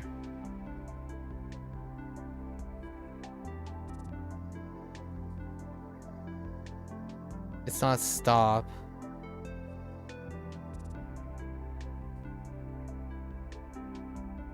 Fine.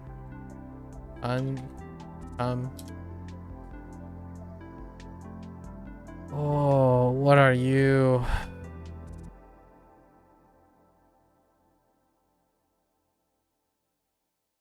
So I haven't sorted this out either. Which this is probably a substitute.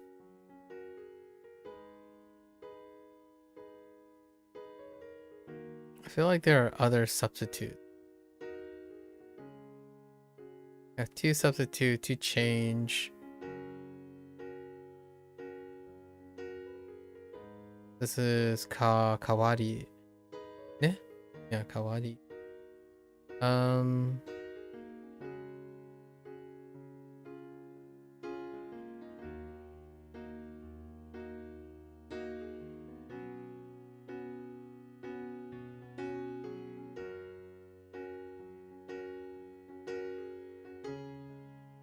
What does the wa? Oh no, wait.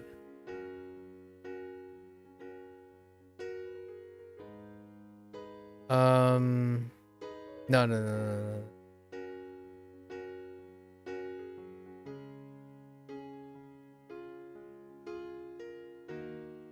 And I realize how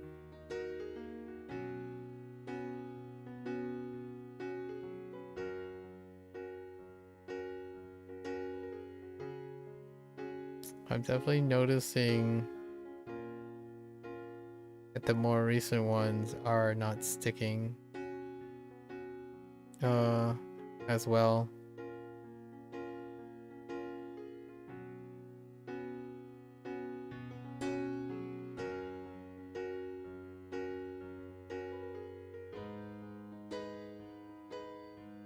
So I'm thinking to substitute for, this is related to to substitute for. So that has to be a substitution.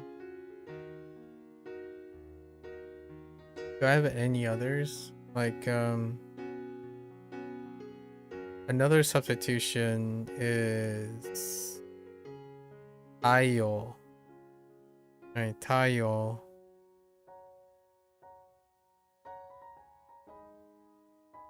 I wonder how they're different. Tayo and kawari. And kawari is related to kawaru. Substitute. There's also kotai. Or change. Okay, so right. 代わり Substitute, right? But can this be a no, it can't. As a substitute.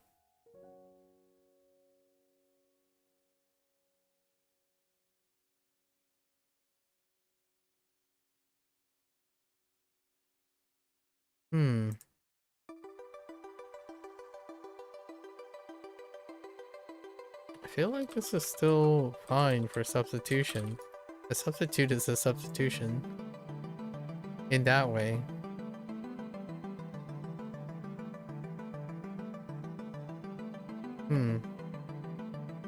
So now I have like... Oh, this was what I was thinking of.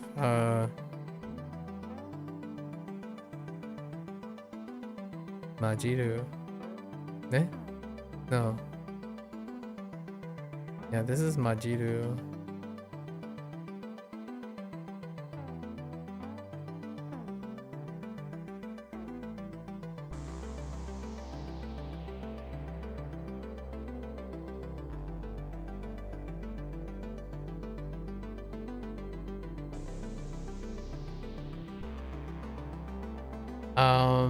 Is this transitive?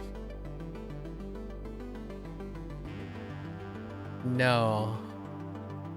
Because of the G. This is intransitive.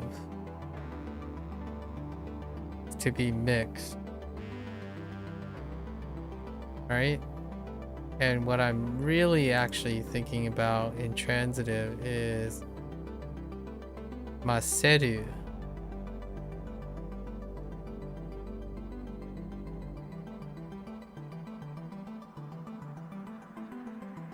And then we have majiwaru, which is to intersect. So mazeru is mazeru. Mazeru is to mix something. And this is to be mixed because the G gives it away.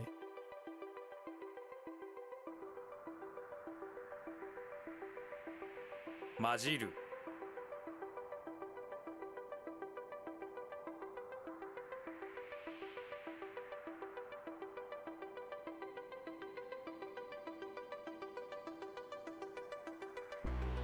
Deau.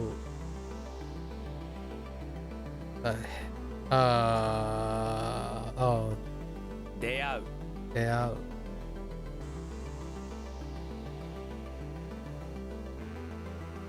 Sumimasen. Oh, no, that's Tori. 鳥 Doing group... Wait. Doing group things. Oh, system.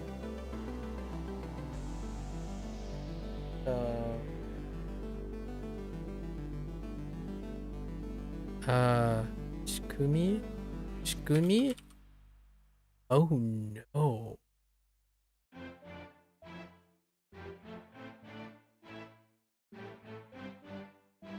I don't know this is a rendaku.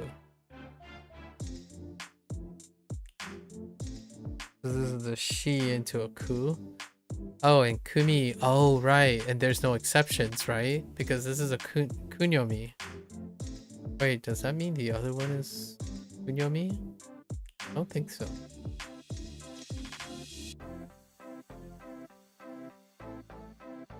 So if I was going off of what that was saying right earlier about needing an exception, is we have to hit all the exceptions. No.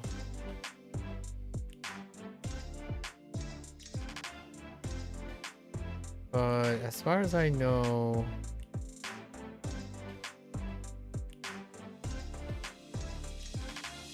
pretty sure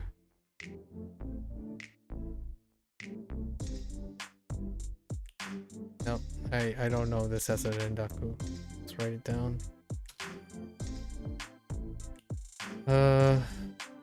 What is this? Doing plus group plus me, but the me is an extension of group, right?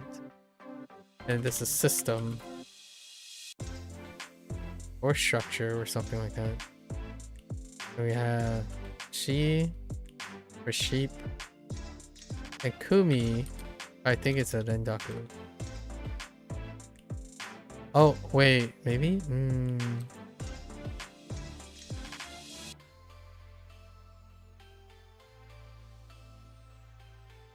Ren is the thing that I'm not sure about.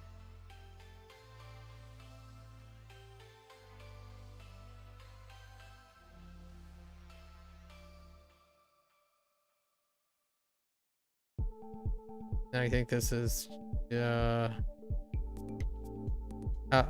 was there any context clues? Doing? No, not really.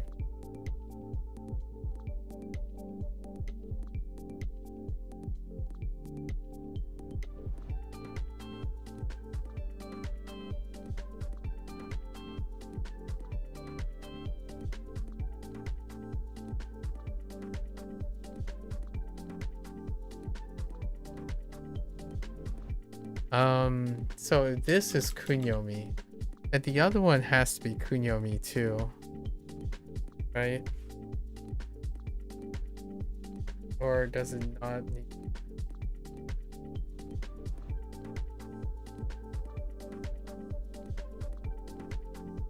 Nah, no rendaku. Shikumi. So shikumi sounds fine. 仕組み So how do you explain this? Shikumi. What? Oh, well, it has no rendaku, but how do you explain? You don't wait. What? What? I was expecting something like, oh, because there's no exceptions. What? Okay, so I guess no rendaku, no rendaku. And this one's special. There's a combination. Can't be helped. Just a combination, you know? So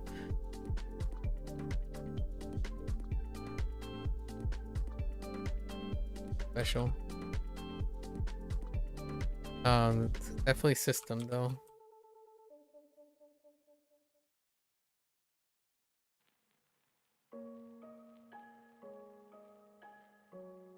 Kuroi. Kuroi. Atari mae. 当たり前。 Atari mae.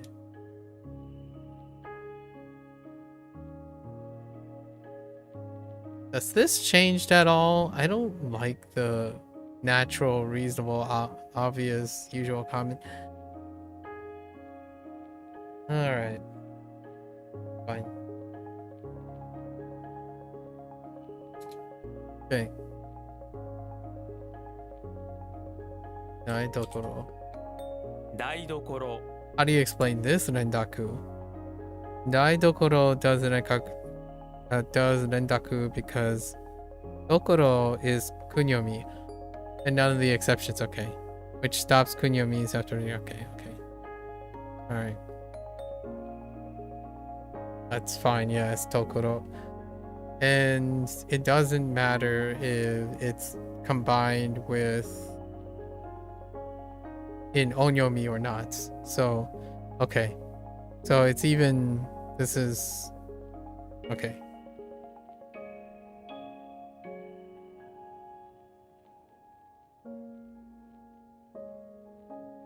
Asumu. 休む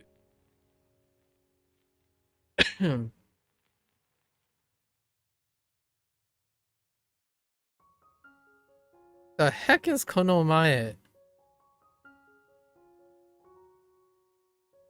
I usually default to in front of this, but when I'm in front of something, right? I'm also before something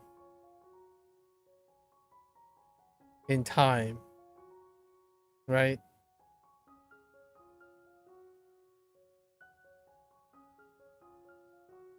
And if I'm in front of time, then it's before. So maybe like recently or oh no. No. This is not before, not yesterday, but the other day recently. Don't I have other I think I can still say recently for this. But it's the other day, not the day not yesterday. Or even the day before. But it might include them. この前 Konomae. Konomae.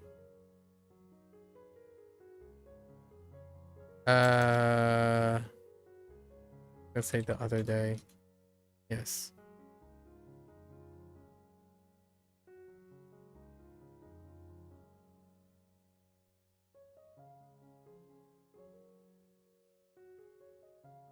Minaosu. Oh no.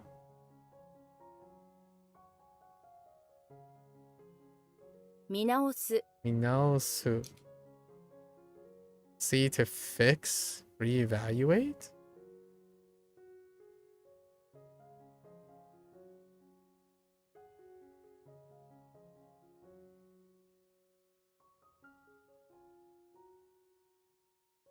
Umi? Because we just found out that is Kunyomi, right? 組 Which is still group. Utsutsu? This has gotta be Utsutsu. Copy.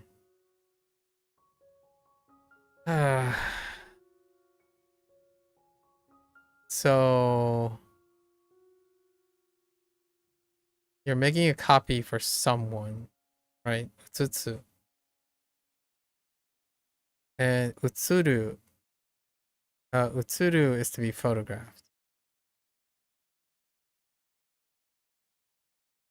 Which is intransitive.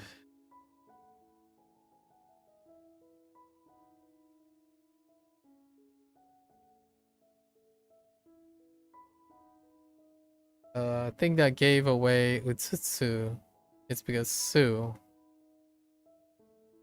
You're making a copy for Su.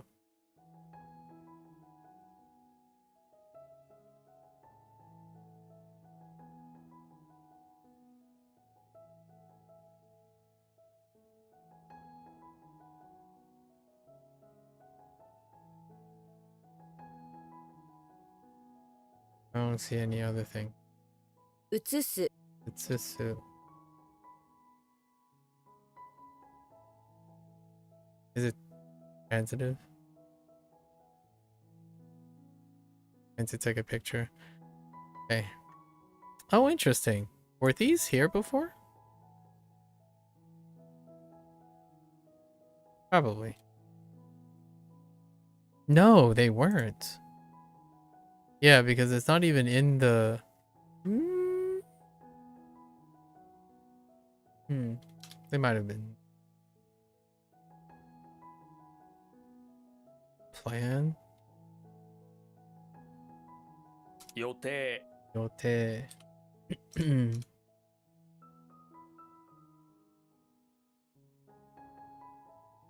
Is this the one that it's still over there? Muko. 向こ Muko.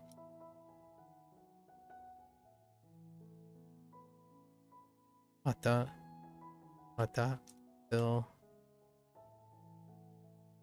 Teru. Oh no. Is this guess?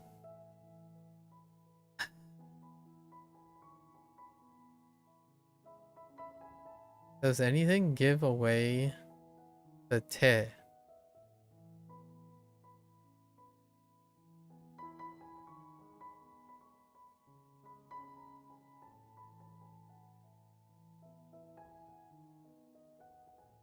I'm very tired.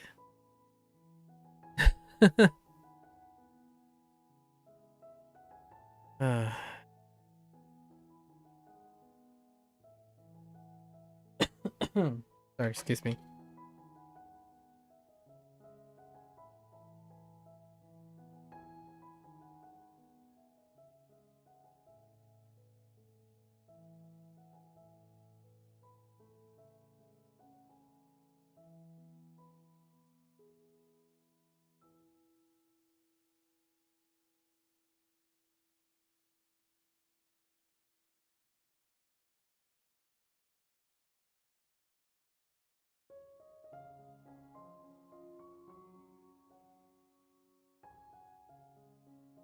Trying to think of...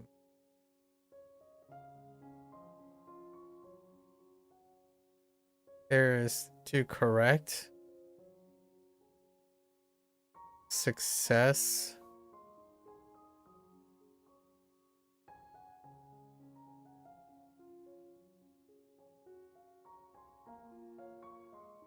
Yes.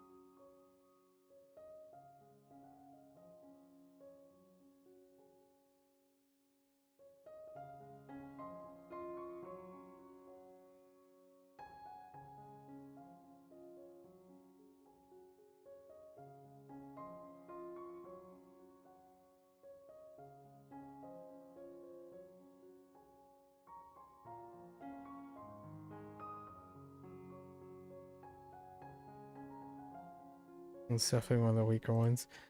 So what do I have go off? This is correct, right? Correct plus te. I can't think of anything that goes off teru. Not really. Probably ateru. Because right? I think. And then I guess this is practically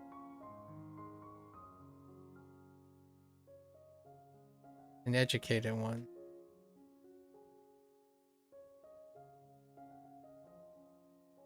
To correct or to be right.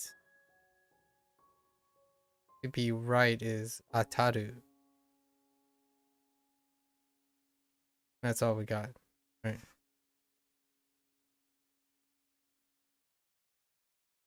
当てる Ateru. Yes. Can't speak to this.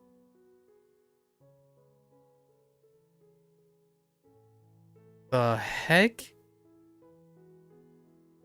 Andy. No. That's oh, it could be handy. Is this special? Oh no, is this another special? Wait, is hen kunyomi? No, hen is onyomi. So it can't be Hindi. The area, the area you're at. This is Atari, and Atari is just the area where you're at. あたり Atari.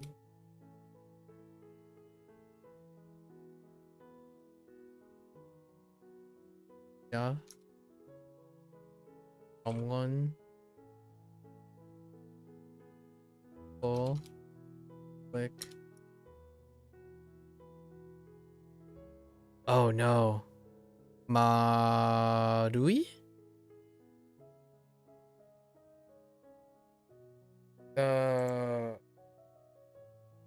Marui because it's round, right? It's like coin.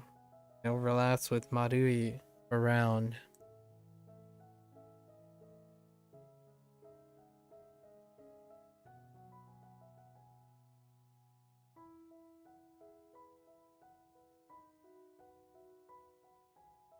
That's all she wrote. Sweet. Right. 丸い Marui.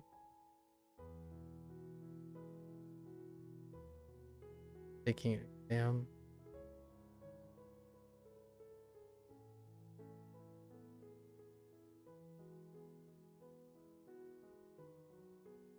How do you accept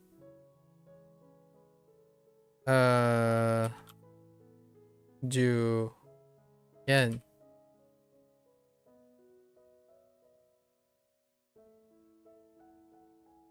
受験 You can.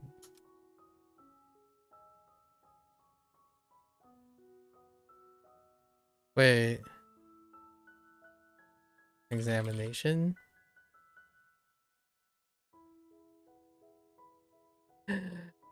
Oh, it's taking an exam. Examination. Sorry. That should be acceptable.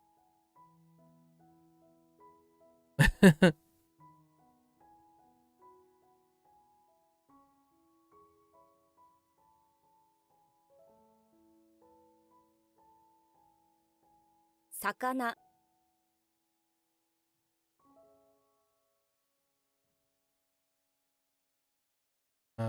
Mageru.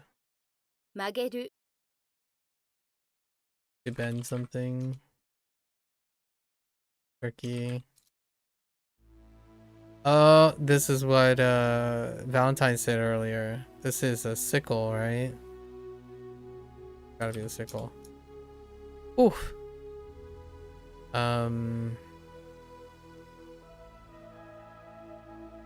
Askaru.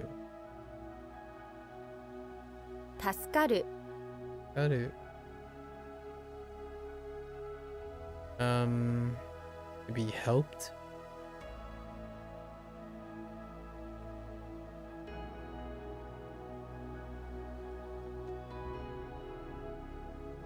Imamade. 今まで Until now. So since, right? Or before now. I don't like these. I don't like these.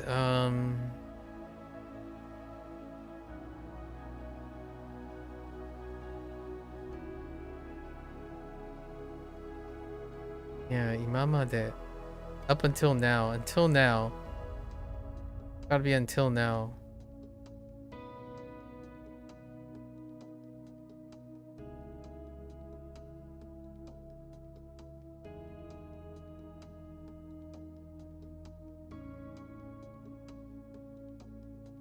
Ima is now.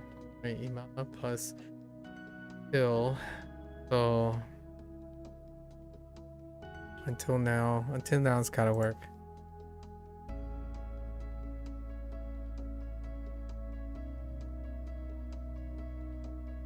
Oshirase. Oshirase is fine. お知らせ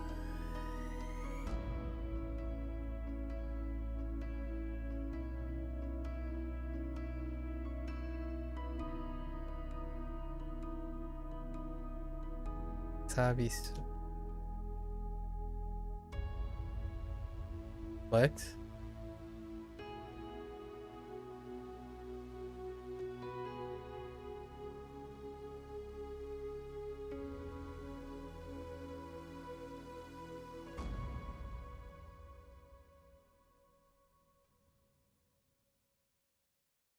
Oh, I just realized that I didn't refresh because dang it. That's why we put double check in so it doesn't cause a refresh, and I could use the context sentence. Yeah, I totally forgot. To reflect. I don't think I have a readily kun to reflect. What am I reflecting?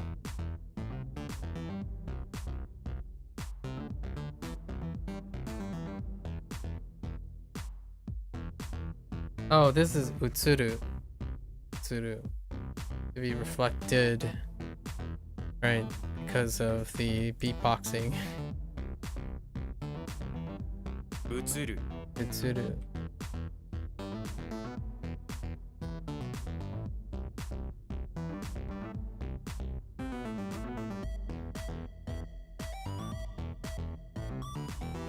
Ataru. Wait, Ataru is to be correct, right? 当たる Ataru. Yes. Use plus use is use. Yo. 使用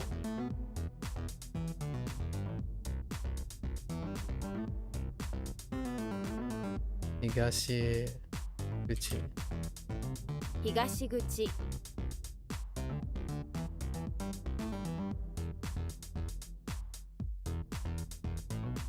Yeah, this is still taking an exam or an examination.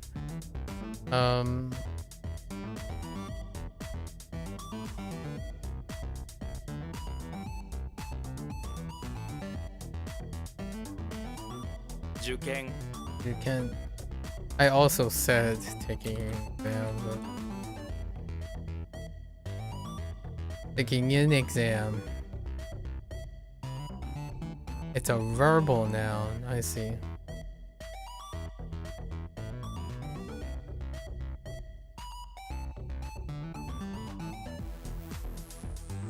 The heck? Zenbei. Oh, yeah, Zenbei. 全米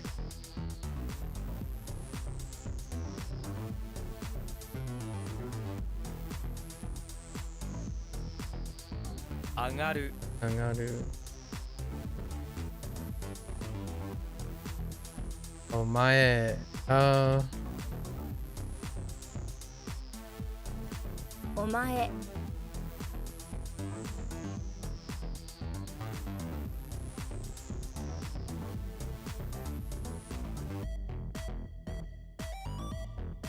Doko. Okay. Swan.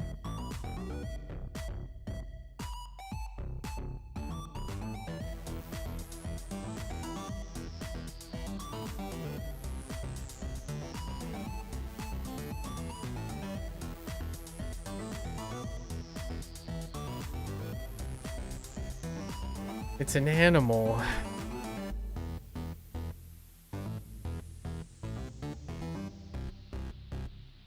And I don't have anything for Shiro? Shirotori? Akutori? Ain't no way. What is the... Oh. Aku? No, no, no, no. Bird?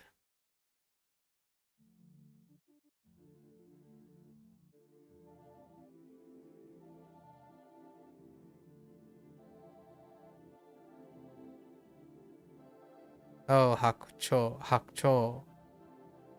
Oh, Hakucho.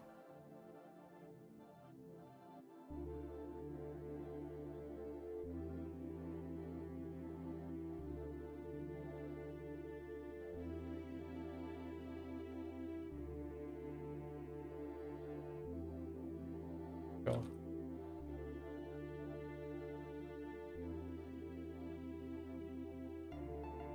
Hakucho Hakucho.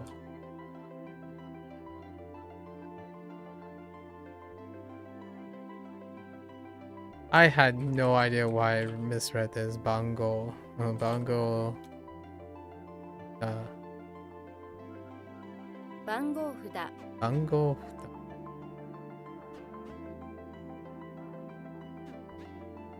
Toru. 通る Toru. This one is to pass through.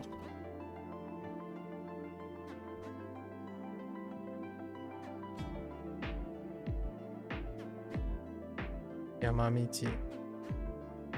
山道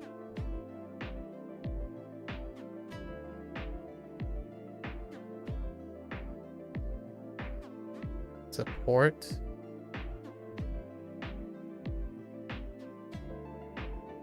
Gotta make sure I don't mix it up with skin.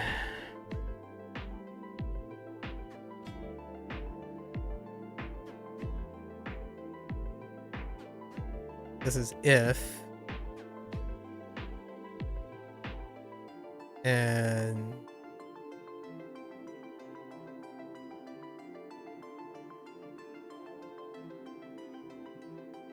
Arini.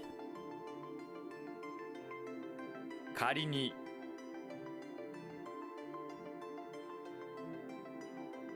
Mata.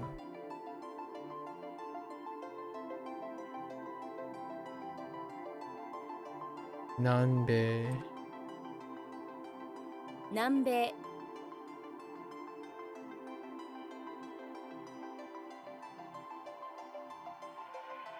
The heck? Ain't no way that's no, that doesn't work.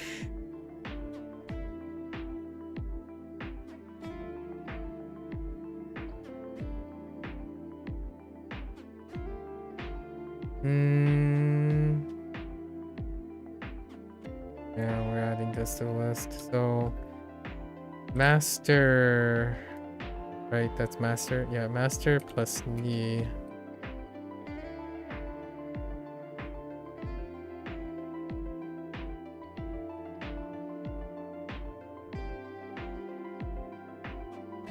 Omoni? Oh, Omoni. Right? Because the master you're thinking about is Mo. Right? And what does Omoni mean? I can't stop talking about Omo. But because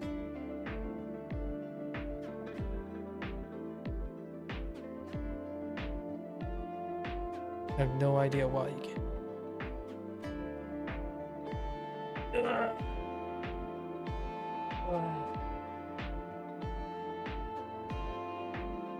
Mainly because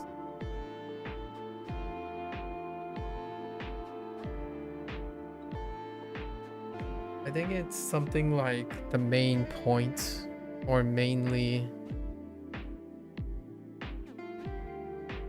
I'm going down that route.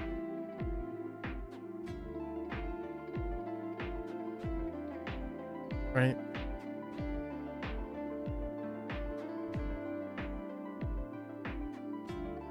Like mainly, because you're only mainly talking about Mr. Mo forehead. Yeah. 主に Omoni. Mainly. Yeah. Let's write this down. Master. Omo. We're talking about Mo. Omo. Omo. Omoni. Mainly. Okay. That one checked out pretty okay. Maikai. No, not Maikai.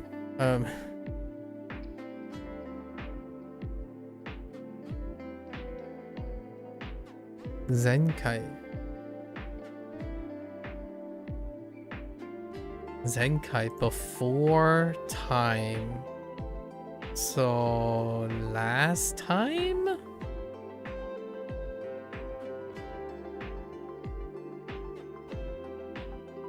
Yeah. Right? Yes. We're getting the hang of it. Zenkai. 前回 Zenkai. Oh my gosh. Are you serious? It could be Zenkai. Zenkai.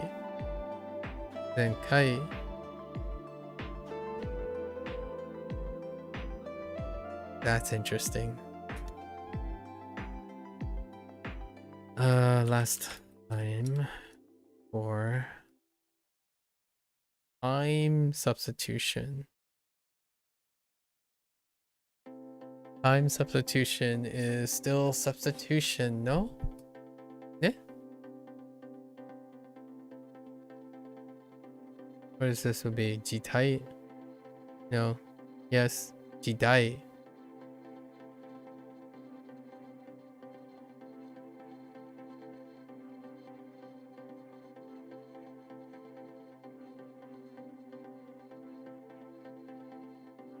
This is week 2. I have so many week returning things.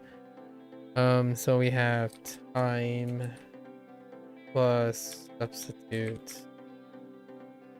And I'm pretty sure this is Jidai. And a time substitution. Substitution.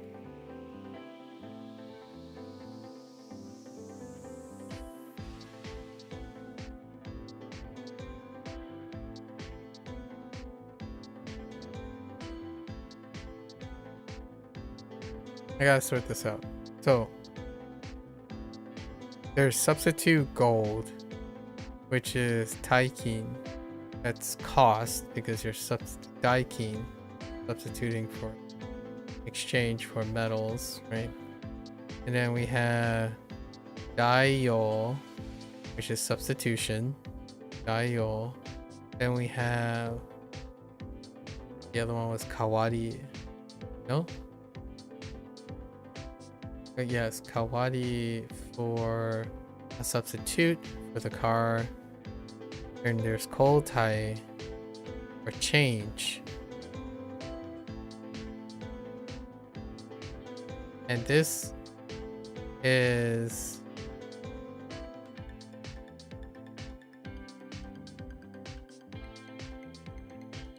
Hidai.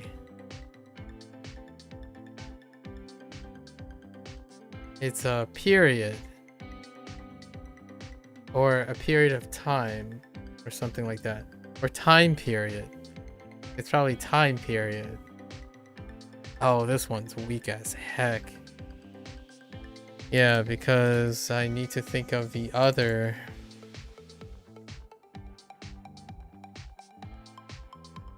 Jidai is... Jidai can be period. That's how you get time period.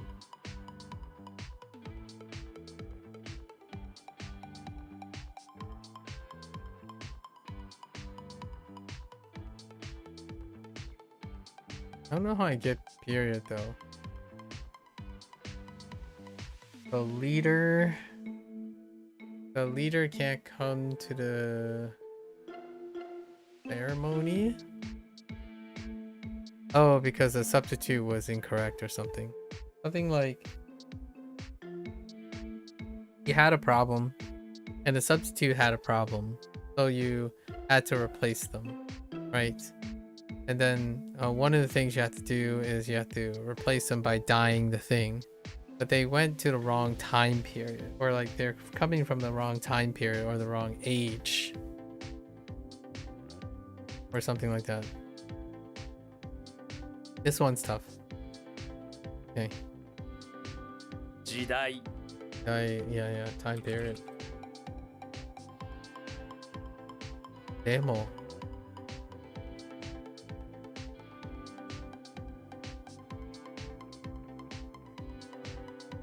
Otoko no hito. 男の人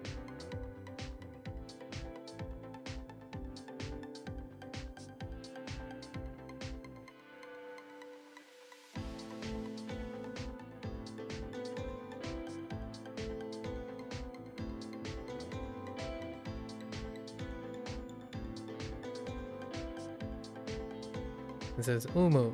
産む Imu. Oh, umu. Yes. Give birth.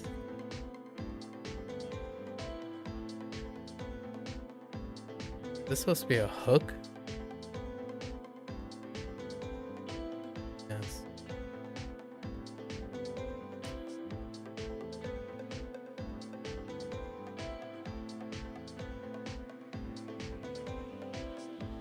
I think this one is the one that doesn't.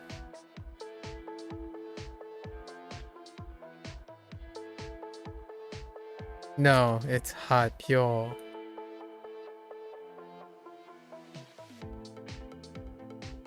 発表 Hapyo. Okay. Let's see. Hapyo does not change. Does change because it's followed by an H and always changes. Yep. Yeah. Hapyo. Okay.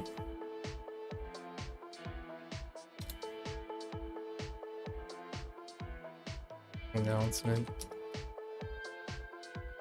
Goldfish. Kingyo. 金魚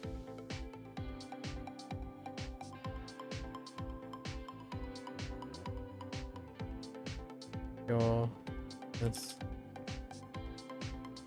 go ahead.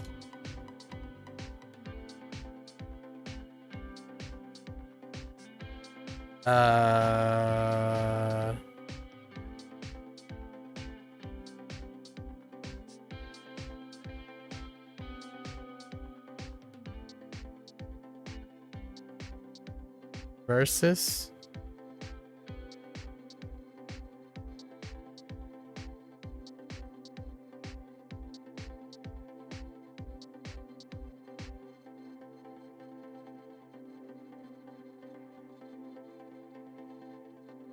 Ore. Ore. Thanks.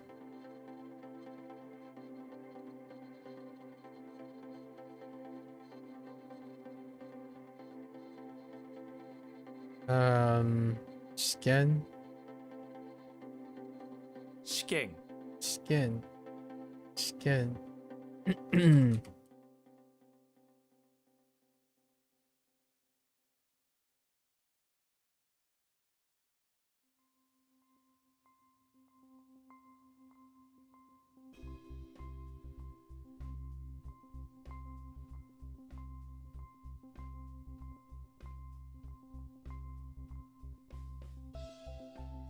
Heck.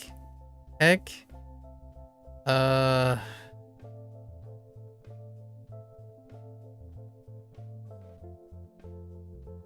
am I accepting? Accepting. Oh, yuke. Uke. Uke toru. 受け取る Uke toru.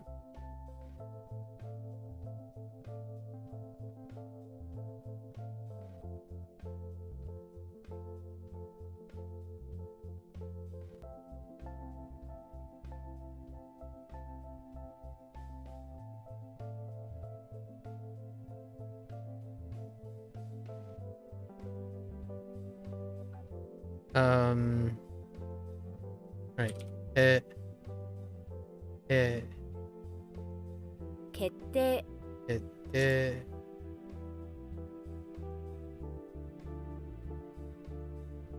投げつける。投げつける投げつける。ね。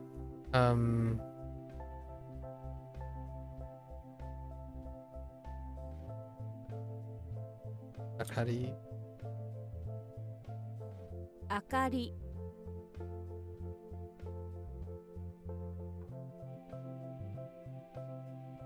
次い。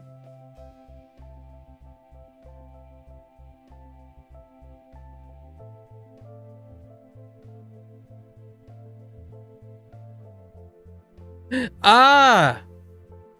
What? Oh, it's a typo. Jeez. I'm like, what's going on? It's a heckin' typo. Jeez, that startled me. Oh, sorry for anyone. Yoko.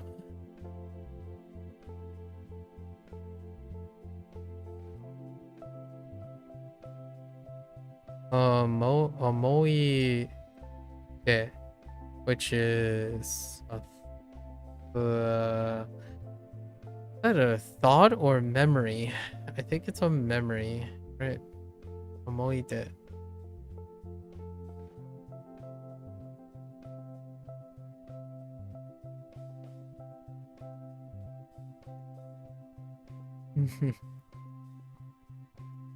My eyes are like kind of glossing over. I'm really tired.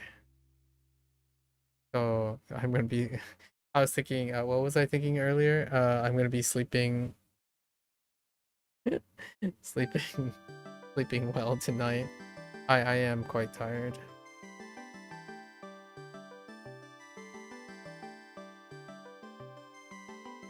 Let me see.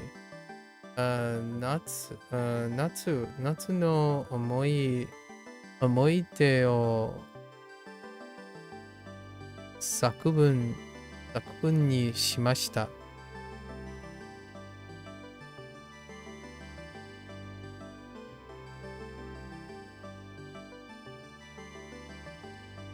I was writing my summer memories. I was writing my summer memories.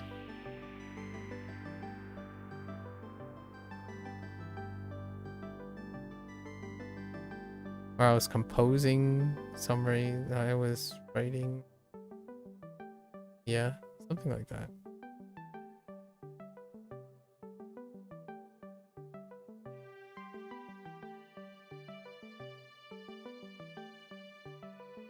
So it could be thoughts, but I'm pretty sure. 思い出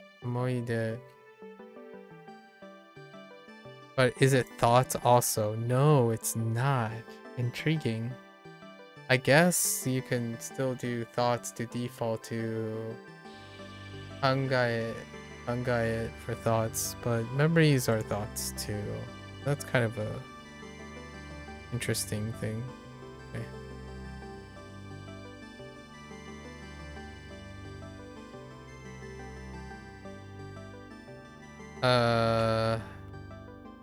Uh-oh. Ikiwake. Ikiwake is... Oh, let's just read this, right? 今日のゲー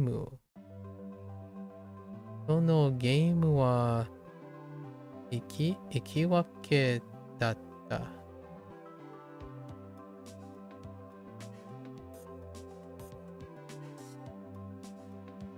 It was a leveled game or a tied game is probably what that says. Ikiwake.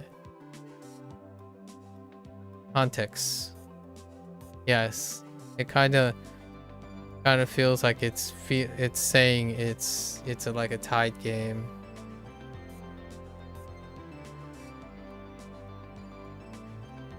To pull apart or to pull into parts. Reminds me of making parts even, right? And I keep saying hiki, or pulling, hikiwake, right? Yeah, that's got to be a tie game. Hikiwake. 引き分け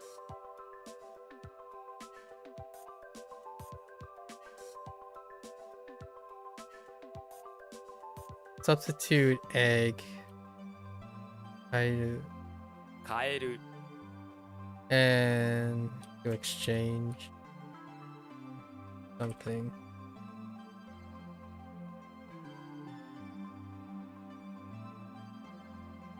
Nagasa. 長さ Nagasa. Nagasa. Length. Namae. 名前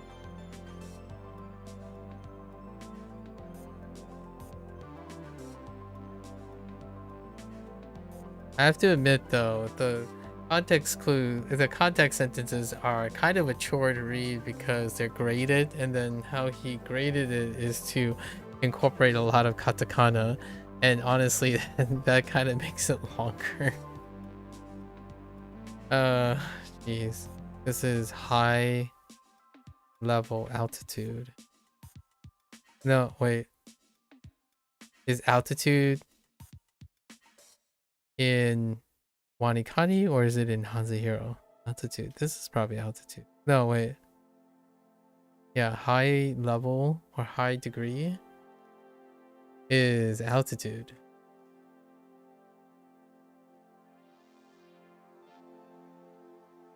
High degree.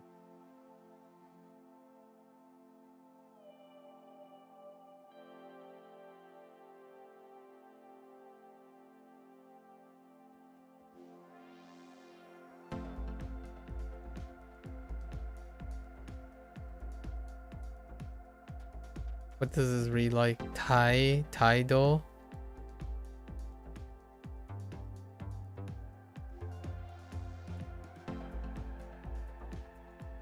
I don't.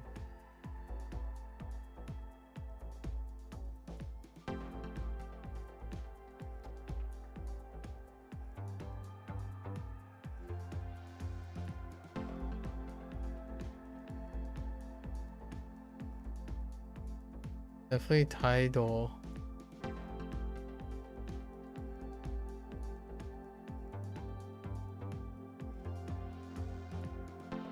No. Not tidal. Hodal. I is something else. Hodal is altitude. Yeah, Kodo sounds like altitude. 高度 Kodo.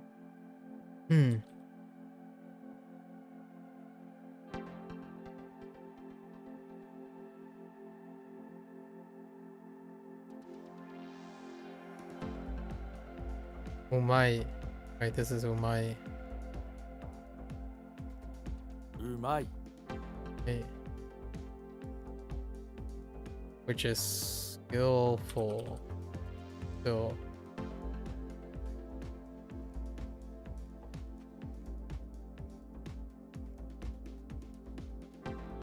Totemo.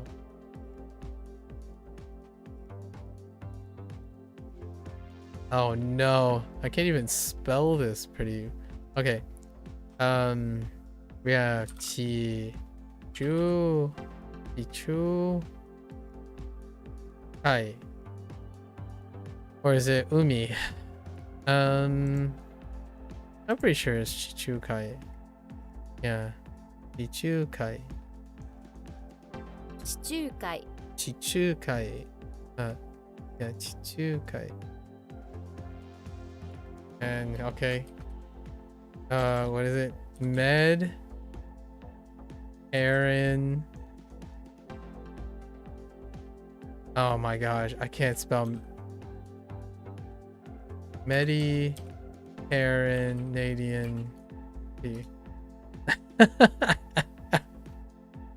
Is there no I? Is that why? No, wait. Oh, it's Ian, not Ian.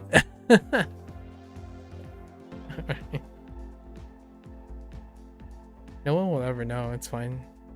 No one will ever know.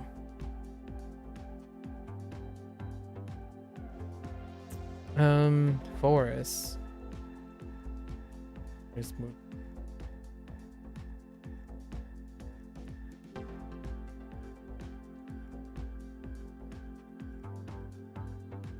Why am I drawing a Lego forest? Why?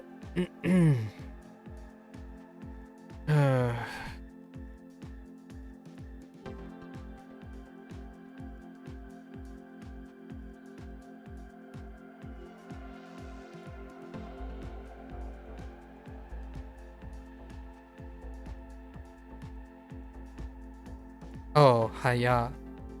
Right.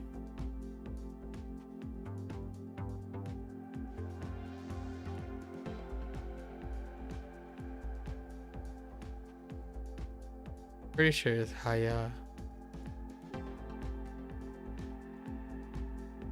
Yeah, Hayashi, right?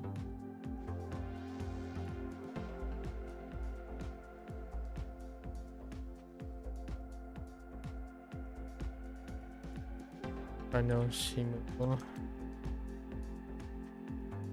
楽しむ Anoshimu.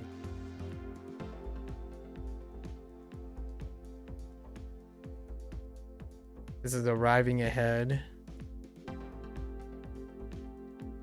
Sen Mawari? No. Saki Mawari. Special. 先回り Saki Mawari.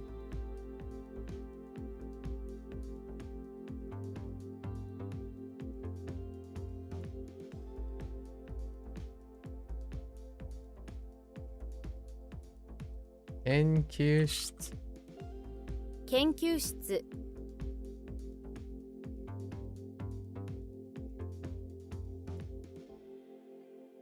It's still 2? No way, it's 2. Is it 2? What else could it be? Okay.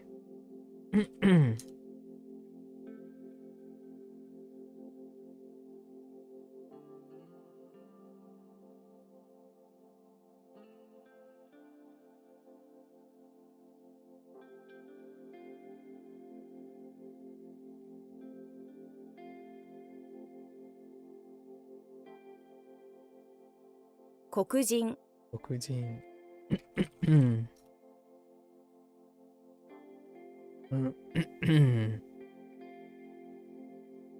To run around. Right. 走り回る。走り回る走り回る。はい。走り回る。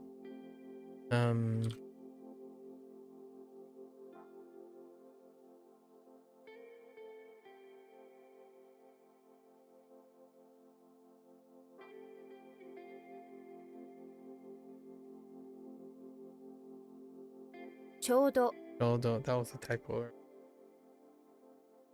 Oh, exactly.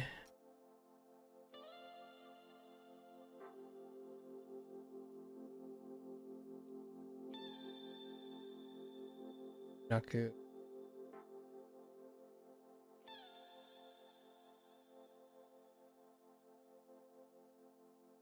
This is to remember. 思い出す。思い出す。思い出す。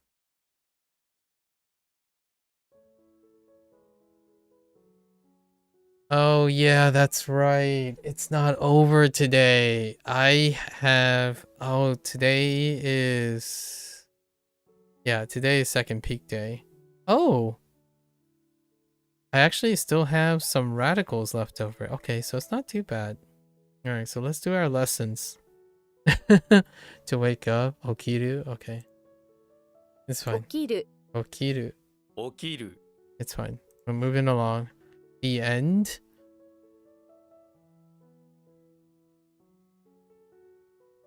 Do I know the end? No, I don't. I want to say it's like... Sawaru or something. No, Sawaru is to sit.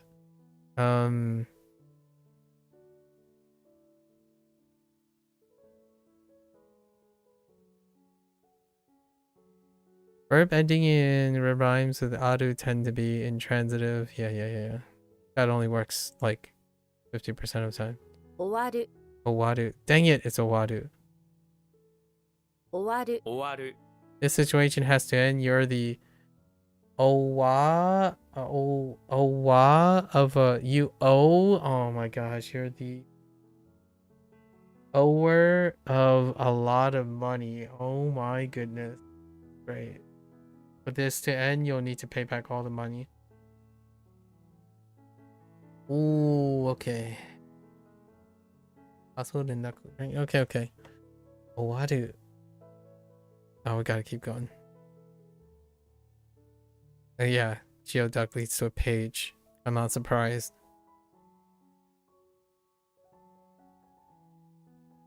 Okay. Page. Oh my goodness. Kashira. Oh, Kashira is fine. Second page. Well, that's interesting.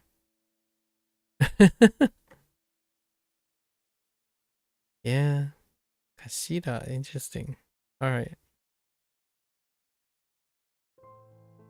Last stop. That kind of makes sense. Endpoint. Final stop. Terminus. Ooh, terminus is good. Yeah, I've heard this already, right? Shuten.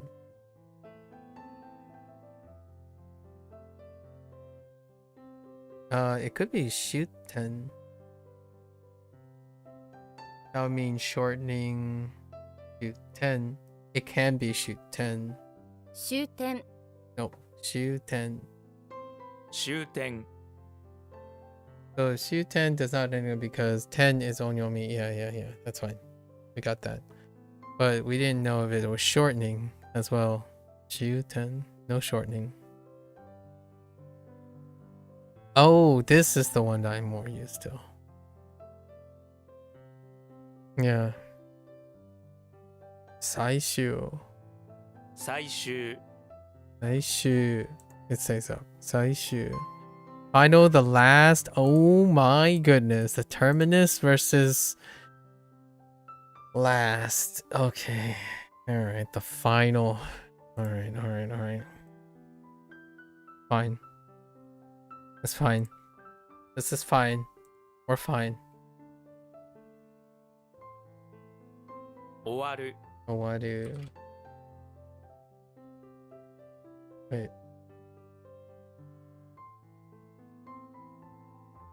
起きる Iru.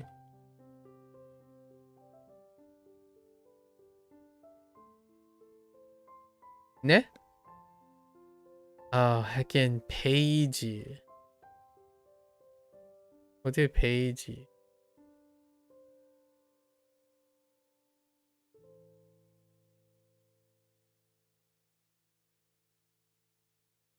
How?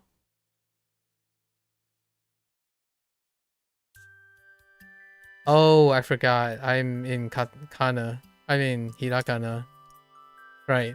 The pay is the same Jeez. Of all the things. Okay.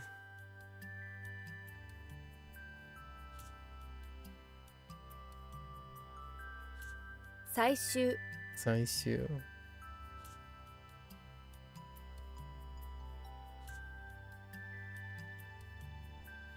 Did they take the end? I'm not sure if they take the end. 終点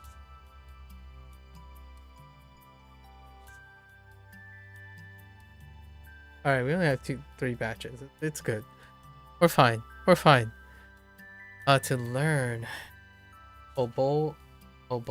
No. That's not. Oboeru is what I'm thinking of. Wait. No, that's not it. Learn.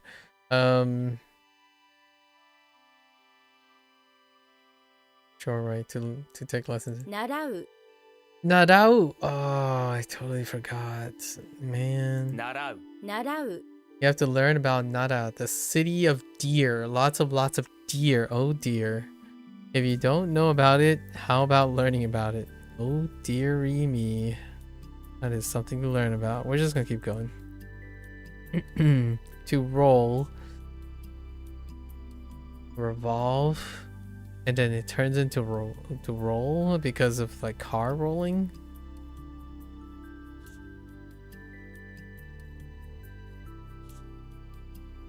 I don't know what that would be. A tumble, okay.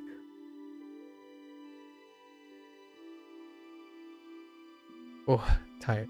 A ball rolls down the hill, yeah, tumbleweed. No direct object, right? Yes. Okay.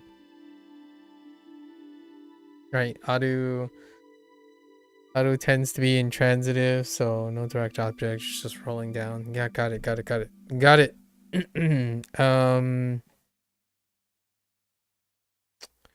What could it be? Nah. 転がる No, korogaru. Oh, that kind of actually sounds okay. 転がる転がる Corona. Oh, of all the things. What should you do when you want to roll down a hill? Become a bottle of Corona. Oh, at least that's a proper noun, so Memorable. Just remember yourself as a bottle of Corona rolling down a hill. You're a Corona bottle, so you roll super easily. Now feel the grass under your grass as you roll down. Wait. Feel the grass under your glass as you roll down that hill. Nice, isn't it? Huh? Okay. I think that'll sit for a bit. Fast. Okay. Is this gonna go straight to Haya? The other Haya? You jump onto the scooter with a big bundle, sure, to go as fast as you can. You have a bundle of pizza in here, and they need to be delivered as fast as you can get them. Imagine how fast your scooter... Imagine how fast you can go on your scooter holding this bundle. It's way faster than you're going on foot. Soku. Of course it's Soku. Actually, I have no idea that it was Soku. Sok. You were going fast, you could only put on socks, so now you're bearing down the sheet of Tassi in your sad white socks. White socks! Imagine riding the... Okay. I need like a example. Soku. Sokudo. Interesting. That's kind of neat. Ooh, Kaido. Kaisoku. Oh, I can use Kaisoku for sure. Fast. Fast. Just too fast. Your favorite present? Valentine. Tekken reference? I have no idea. So. Oh, yeah. So. No, Sa. Interesting.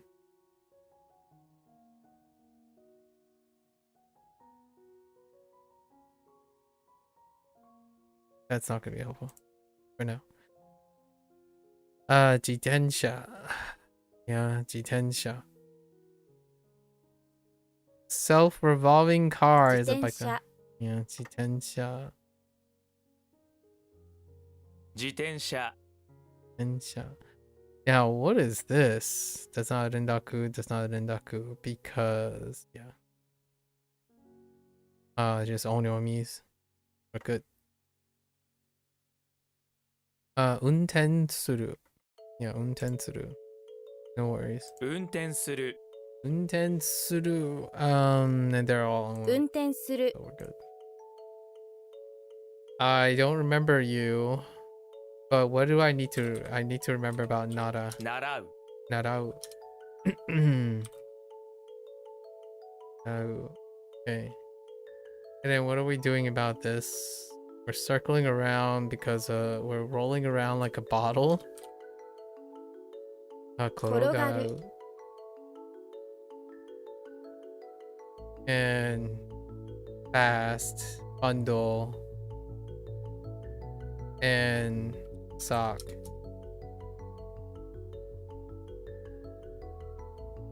And 運転する。 and jitensha. 自転車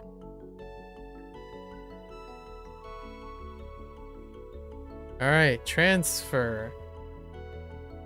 You revolve, send. Oh my goodness, how are you gonna do this? You revolve something, making it roll, and then send it off somewhere. This means you're transferring or forwarding it to someone else. Well, you could kind of combine the Corona thing, right? You put the message in the Corona bottle and you roll it and send it off to someone. But still kind of forwarding as opposed to transferring. Let me guess. Pencil. Pencil is often used in context of logistics or communications, like transferring packages or forwarding mail. 転送。 Pencil. 転送 転送。 Classic Onyomi stuff. Revolve, which is times and revolve, the number of times to revolve. Okay. Kaiten? Revolve X number of times. Really? This time, yeah. 回転 Kaiten. 回転。standard. Advance. That. Jin. Jin. Advance. We got this. You give your turkey to a scooter. You give your scooter to a turkey so that it can advance. The turkey was trying and failing to walk through a crowded street, so out of the goodness of your heart, you gave it a scooter so it could advance. Imagine picking up the turkey and putting on a scooter. Of course, you give it a helmet. Yes. Jin. And it's also checks out as Shin instead of Jin. Interesting. You wave at the turkey into the street at top speed, collides with a car, and scraps up his shin. Turkey shin almost immediately. Silly turkey, you can't advance that fast. Of course you will hurt your shins. It's better to advance slowly, but I guess I couldn't expect you to know. Do we have a shin that isn't a Shinko? Not quite sure if I knew that. Shinka? And then Susumu. Yeah, Susumu. Makes sense. Okay.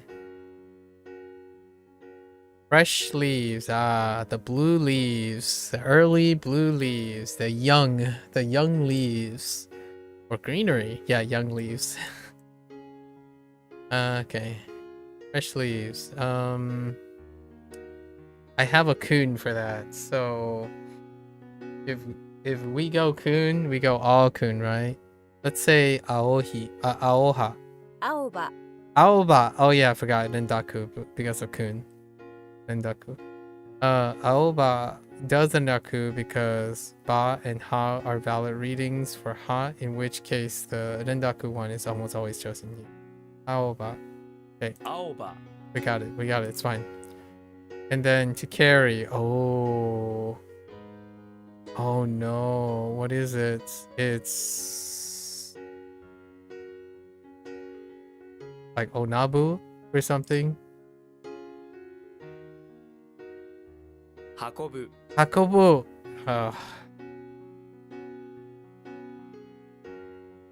Alright, hardcore. Imagine you have to carry a hardcore Hako music fan home after a concert. They're spent. Oh man, Hako. Hardcore. These are new cipher keywords, so I gotta add them. I hope I hear Hako even more. They spent all night moshing to Hako sounds, and now they're tired. Sorry, okay. Hakobu. Hakobu. Alright, whatever. Let's go. I'm good. I got this. And it's gone. And it's gone. Wait, does this have a change? Tensou. No, Tensou. Does this have a change? Kaiten. Kaiten.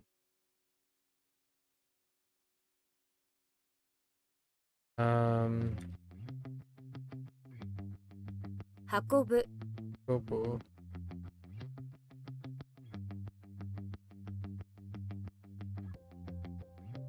Aoba. Aoba. Aoba. Oh. Yep. Aoba. Oh. Blue is also green, but we're not going to talk about that. One more set. Lucky. Ooh. Is this also a Hakoba? No. I actually. Oh, I think I. What is it? Oh, I don't remember. Ungai. Ungai. Oh, interesting. Oh, no, wait. Do I knew that? Wait, un is... Hold up.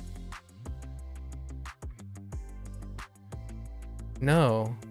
Interesting. Oh, this is two separate words. Oh, no, wait, but it's still un. Oh, interesting. Ungai. Ungai. Huh. Yeah, thank you for not clarifying that this is Although it's ga and i as a phrase, and this kind of normalizes some of the things. 運がいい Ungai. That's an interesting 運がい combination. い Ungai. 運がいい Ungai. So they either keep it up or drop it down. End. Another end. End finish is the end finish. Okay, alright, got you. Note that this is slightly more formal than... Okay. To end. Alright. So. 終了. Or it could be shoot. No, I don't see a rendaku here. It could be shoot. 了. 終了 終了. Okay. 終了 Okay, 終了. Alright, alright. We're good. Collect. Not standard. Oh, no, wait. Standard is slightly different. Just kidding. Standard is across. Alright. You chase a turkey up a tree to collect it. At least you will once you gathered enough turkeys into this one tree. Collect another turkey, sending it flying and gobbling into the tree next to the other. To gather. Well, so at least you will once you... Okay. Collect, gather. Chew. Once you've collected enough turkeys, you're going to turn them into a shoe. Well, okay. Maybe even two, but that will mean gathering even more turkeys. Picture the nice feathered shoes. Yo, oh my word. Oh, ho ho ho. You can't wait. Go and collect. Okay. Do I have concentration collecting money? No. But collecting money is kind of nice. Chukin. Concentration. Gather in the center. Oh, that's kind of neat. Shu. Alright. Nomu. 飲む Nomu. Oh, Nomu. 飲む That's fine. Industry makes sense. That's a construction business and or profession. Which I'm pretty sure one of them also means industry. Okay, the business of industry. Yeah. Industry. Like industry. The industry.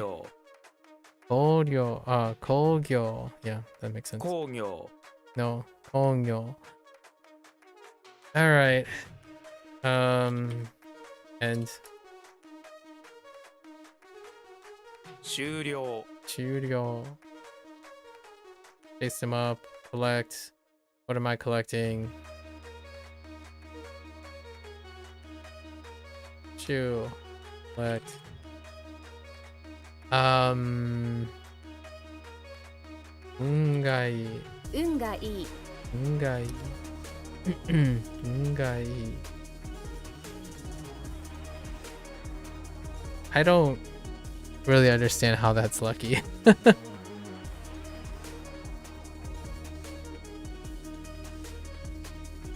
I should have read a little bit more. We gotta look at that again.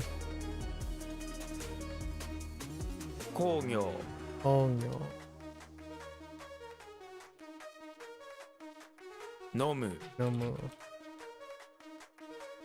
Okay. What? Oh, I thought that was the last batch. Oh no. Okay. We're in it. We're in it now. It's fine. It's fine.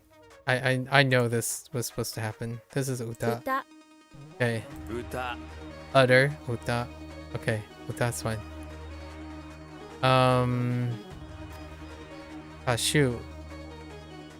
歌手 Kashu. Okay. 歌手 The other way around. Kashu. Cashews. Oh, okay. Alright. Alright. Kashu. Farm, landslide, and music. You blast your music loud, so loud it causes a landslide, revealing the perfect soil for farming. Musically, what in the world? Musically moved dirt is perfect for agriculture. Imagine slowly, oh my gosh, turning up your big boombox until your ears heard and ground beneath your feet is vibrating with the beat. Soon you and the boombox are sliding with all the earth down the hill and onto your farmland. Hooray! Now the farmland can begin. Dang. HanziHero with pretty what is that? Steak and ornaments? Oh boy. Something too. Nostradamus.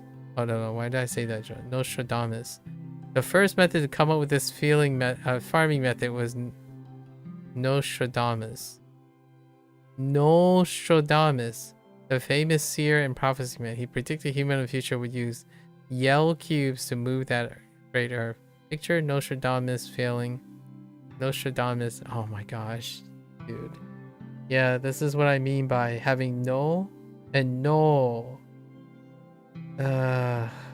Well, at least it's a proper noun though.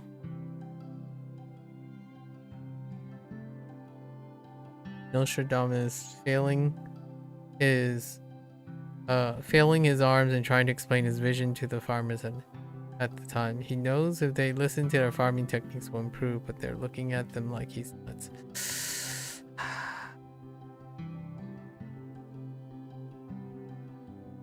Why couldn't it be about naughty? Like they could have done naughty. Oh no, but you need a no. What's a English word that has a long no?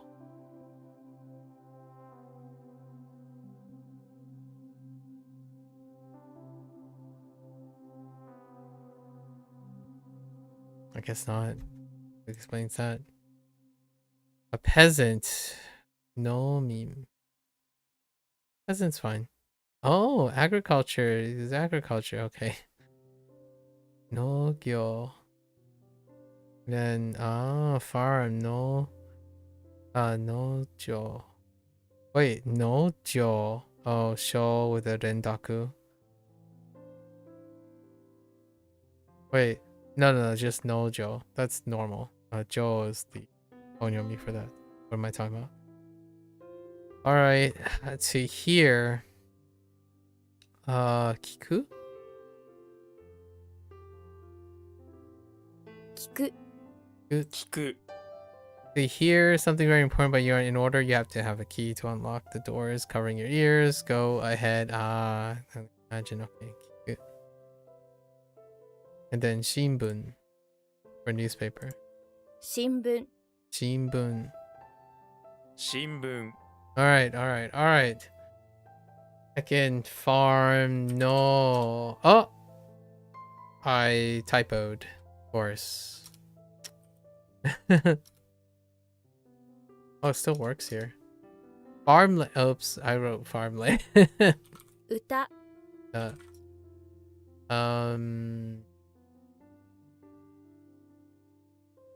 Kashu. Kashu. Shinbun. Shinbun.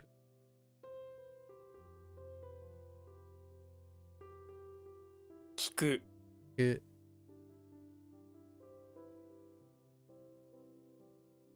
Alright, animal noise. Naku. Yeah, naku to make animal noise. Or wind, or bark, or chirp. Naku.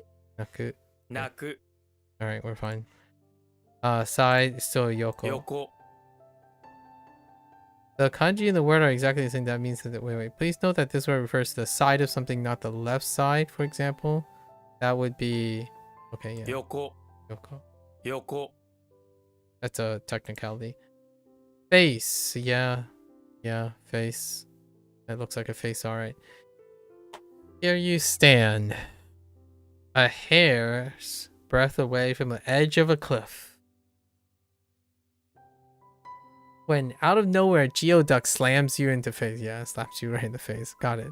Geoducks are gross and you back away from the edge you were standing about a hair's away from just before. Your face is all gooey and a Geoduck slimy residue. I don't even know what a Geoduck is. If that is a thing. Other than a Geoduck. Like Pokemon Geoduck. Imagine being slapped in the face with Geoduck. It's probably one of the worst things that have ever happened to you. To someone. Those things are disgusting. Now you have Geoduck all over your face. Okay. Howl. Yeah. Howl. Owl makes sense, but where did that Geoduck come from anyway? As you turn around the cliff edge, wiping the goop from your face and out of your eyes, you see an angry cow. This cow is one who hit you in. This cow is the one who hit you in the face with this geoduck. Oh, I see. So 2 things slapping you in the face. I got you. Cows are big animals. You probably got hit in the face with a geoduck pretty hard.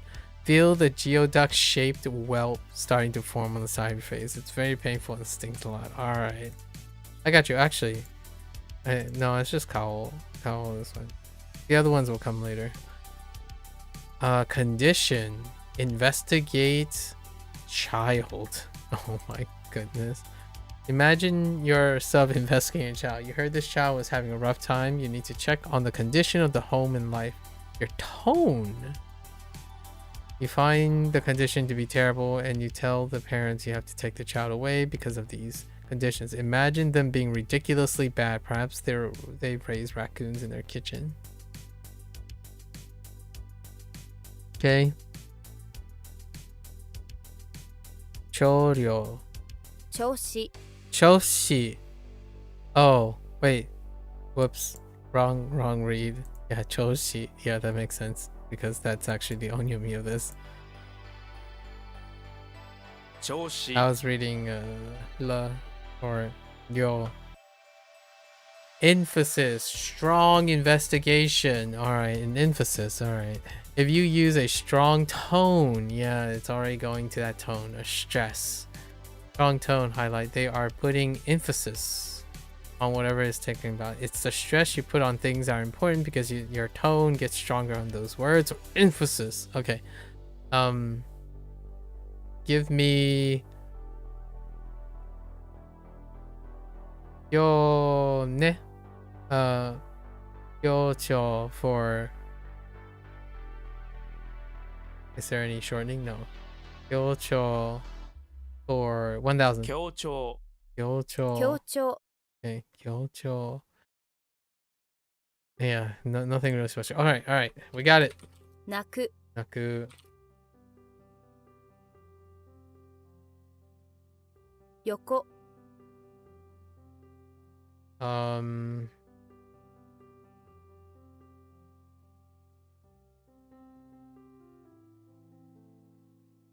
Whoops. I keep making that typo of hitting S instead of C, dude. Jeez. 強調 Kyocho.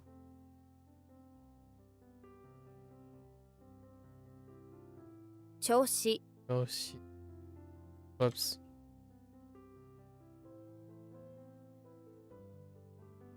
Investigate. Okay, that's fine. Oh, it's a beru.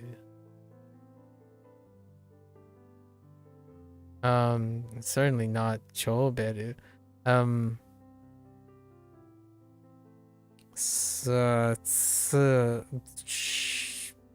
She. 調べる Shiraberu. Oh, jeez. 調べる調べる Shiraberu. That sounds like strawberry in Chinese. That sounds like a Cantonese person saying strawberry. Shiraberu. Sudoberi. Sudoberi. Shiraberu. Sudoberi. Strawberry. Shiraberu. Okay, you are hired to investigate someone's wife. It is said that she loves another man. Okay, but oh man, Shira. Well, at least they didn't go with Ra again. Ra is one that is really weak for a cipher. Ra. Shira. Okay, she love a man, but you need to investigate. Okay. I got you. Shiraberu. Okay, I got you. The most. Okay. Fair enough. Oh, what is this gonna be though? Is it gonna hold? Oh, this is. Oh no, it's not psycho. Or. 最も Oh, motomo. Yeah, moto. Yeah, motomo. Think of the most ridiculous Motto. Yeah, I mean that's good. That's good. Motto you've ever heard.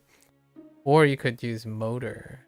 That's fine. Now imagine a motto that's even more ridiculous. Here are some actual totally real mottos that are the most ridiculous. What can brown do for you? It's not for women. If it doesn't get over all the places, it doesn't belong in your face. What the? And of course, why not enjoy the go? Why not enjoy the go? Those are all poop jokes.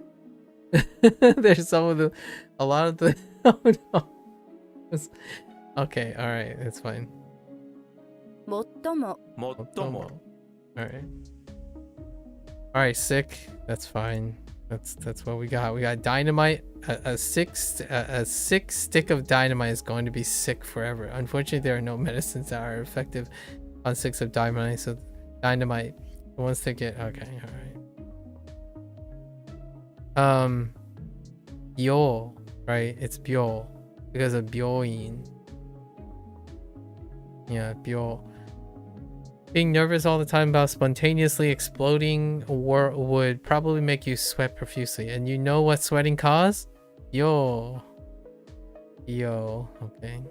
You'd be one smelly stick of dynamite. Yo is very unpleasant smell, and being sick is no excuse. Picture this as your life.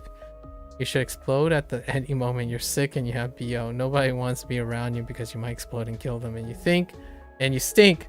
What a terrible way to live. Yeah, byoin. Right. Byoki. Yep. Byoin and byoki. And then byo. Okay. Okay. The best. Most tall or most high in standard or quality. The best. This is Saiko or Saigo. I forgot if there's a rendaku on this. 最高 No. 最高 Saiko. This was what I was thinking. Saiko. Last one. Saigo. Yeah. Saigo.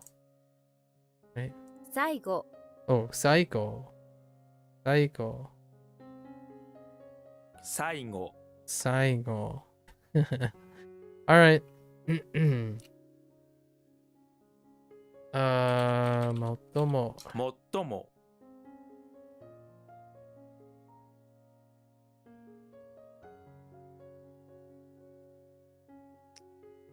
What do we have? We had to investigate. Oh, son of a beast thing. Oh, Shiraberu. 調べる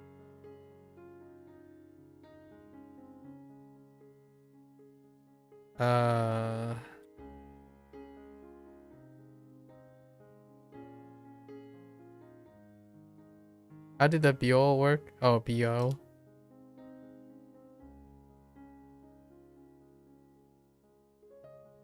最高 Saiko. 最後 Saigo.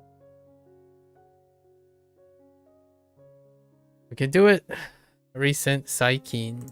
Yeah. 最近 Saikin. 最近 No rendaku because it's onyomi. To want something. That makes sense. Request something. Or request something. Okay. That's fine. Do I have... No, I do not. How to request something? Susume? No, yes. 求める Dang it, motomeru. Oh, I knew this one too. Oh my goodness. So that's what they mean by something. 求める求める Motomeru. So what is it that you want? You want a moto? Yeah, moto. Checks out. Cipher, part of this. Moto around you. Moto around your home. Your neighbor's cat keep pooping on your lawn. That's a weird cat. But if you had a moat, they wouldn't be able to get to your lawn in the first place. Since cats hate water and alligators, you request a moat. But they can climb. Well, I guess moat goes all the way around. They can jump though. Motomeru. Okay, we're okay. We're just gonna go. A demand. It makes sense. Request plus need. Yokyu. Yogyu? No, that would be onyomi. So yokyu. Unless there's an exception here. You need, request, requirement. Yes. 要求 Yokyu. 要求 Okay, we're good. Fine. Chiba. The place, Chiba. How the heck did you get chi?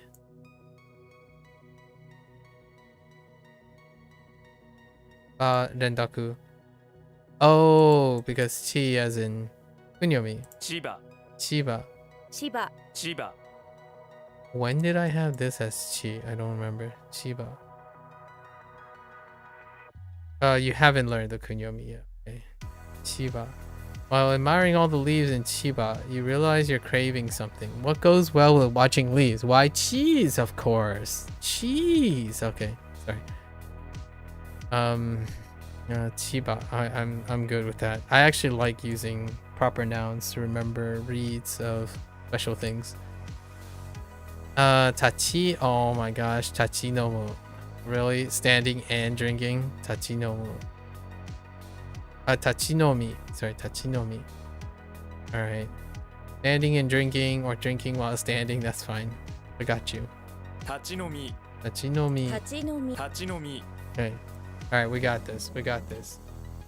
Take. And it's gone.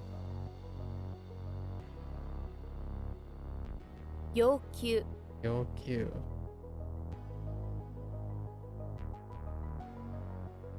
最近 Liking.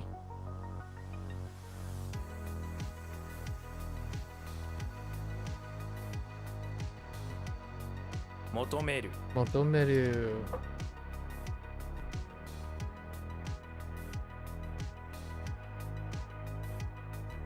千葉 Chiba.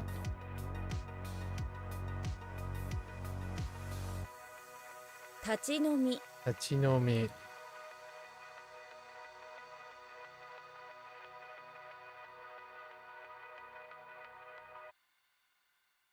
I don't know. Okay. How they phrased it. Alright, make business is work. Okay. Can it be something else? Has operation. If you want to make a business successful, you need to prepare to do a lot of work. Be ready to handle many tasks in operation. It's often focuses on individual hand-on tasks that are undertaken to accomplish a specific objective. So,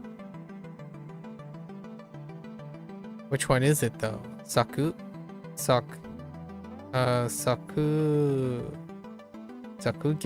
Sakyo. Or is it Sakyo? 作業 Sa. Okay, sa. Sangyo. You love the work involved in sawing gyo. There's something about taking a piece of gyoza and sawing right through it that you love so much. Okay, sawing gyoza. I got you. Sa and gyo together. You love the word. Okay. 作業 作業 Sangyo works. This is ha. は Okay. Ha. は は Alright. Ha. Ha. Ha. Oh no, this is mouth. What do we got? Mouth investigates. Tone. Let's say it's kuchicho. No, it can't. No, it might not be kuchicho. Kocho. It could be kocho. 口調 Kucho. Oh my. Course. You haven't learned this reading for for mouth yet. Remember when you're learning the vocabulary word when you're learning the vocabulary word ku? Chi. Just take the sa off. Not the the chi off, and you get it in other. Okay, I can control. All right. 口調 口調 Whenever it's a body part, you know. whatever. 作業 Hangyo. What was this? は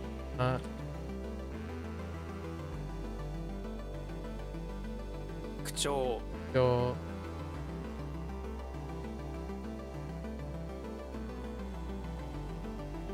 The heck? Oh, yeah. Yeah. Alright. Oh. Yeah, today is tough. Today is very tough. Okay, let's see how much I'm trying to stay as animated as possible. We have so... Okay, alright. So, all of these are fine. So we have some for like half day. It was a half peak day. Yikes. Alright. So, tombstone, yes, beans, alcohol, landslide, geoduck, music, dynamite, 6, stairs, bundle, turkey, alt, sell, Chinese. Alright, and then we have some new ones. Again, Pagey.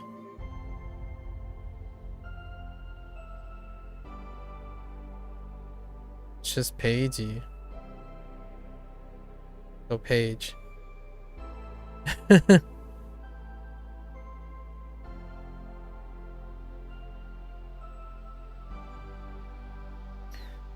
And scooter going fast with a bundle, pizza, and you only have socks on. Okay. Turkey on a scooter, you helped it put its gear but it went too fast, crashes and it shin. Turkey, go up a tree, you're there to collect and you're making a shoe. Or shoes. Playing music so loud, there's a landslide. Landslide, and it's great for farming. Turns out it's great for farming, but what the heck happened with the farming thing? What happens after the farming thing?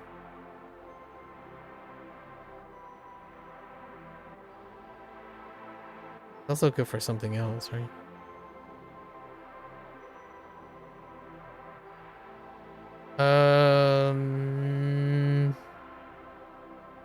Oh no, Nostradamus. No. I'm just gonna call him Nostradamus. Geoduck comes out, slaps you in the face where you're near the cliff, and then a cow hits you in the face too. Cow. Okay, nice. Dynamite, sick. Every stick of dynamite is very sick, and because of very bad BO, right? Alright. Let's do our reads. So, Koichi.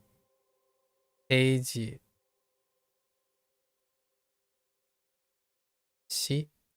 O. Soku. Yeah, it's supposed to soku. In.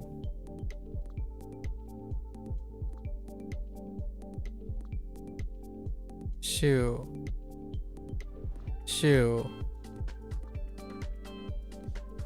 En. Shin. A. Un.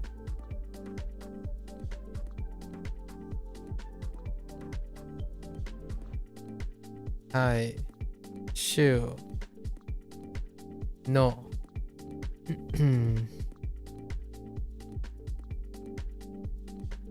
Yo.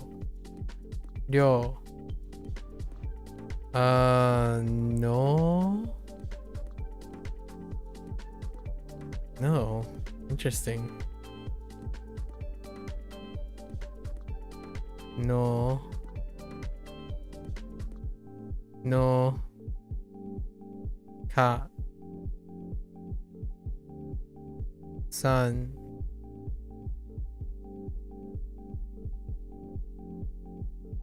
Bun.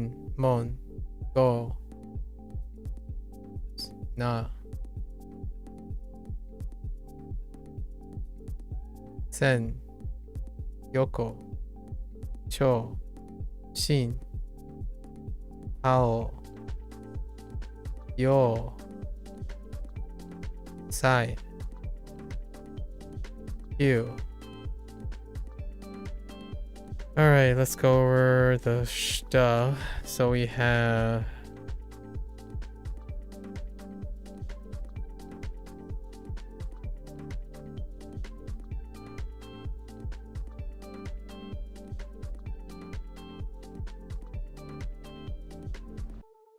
and it's gone. This is completely.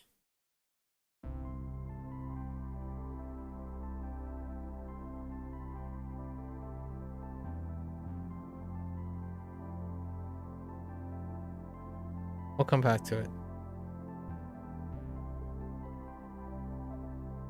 Oh.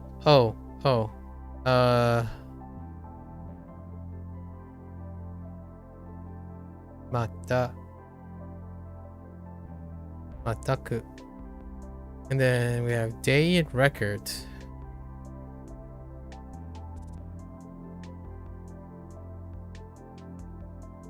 Or record. English things.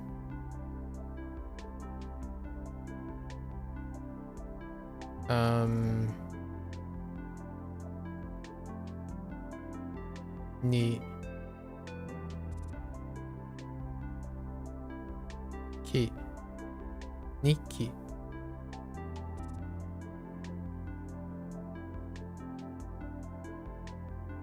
Diary.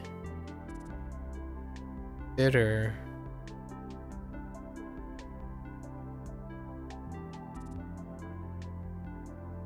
Son of a bee sting.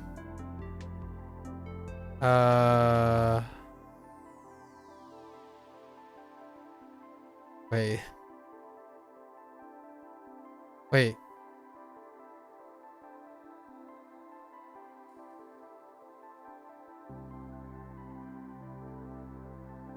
No. No. I don't remember. Okay.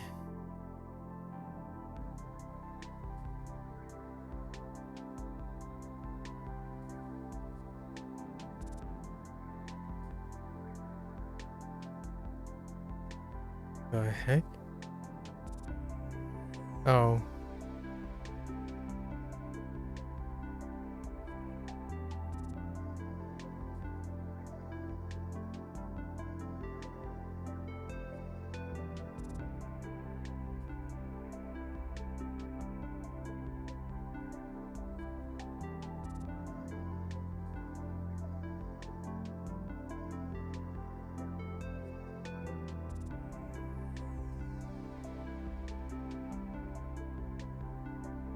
It's old. That's right. It's old. That is right. Dang.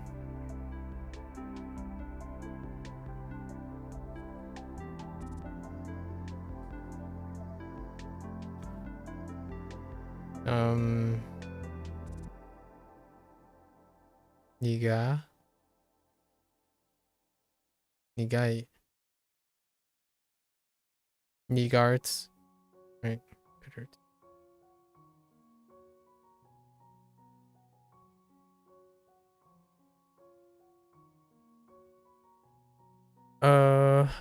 Revolve and sue. This revolve? Mawasu? Yes. Mawasu.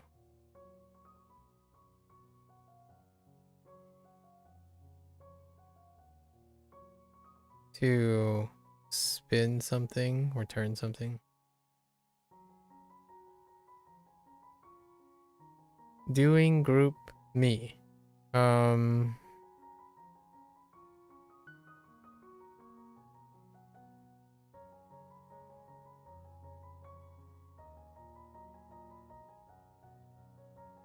Oops.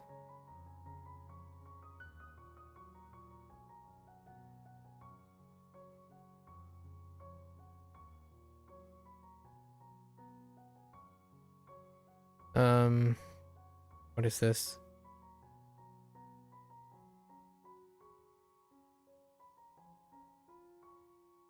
Is it actually she?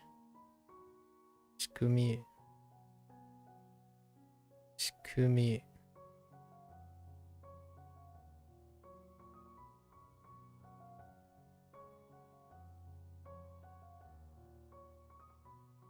Wait, why is this special? Why did I write it's special?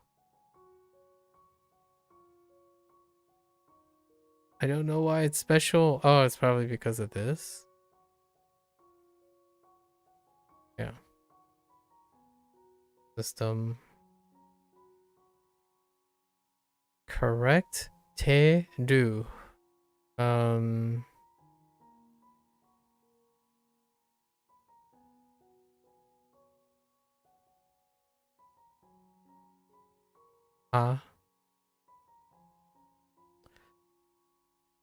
To guess. It's a little uncomfortable with to guess. Master ni. Master. Omoni.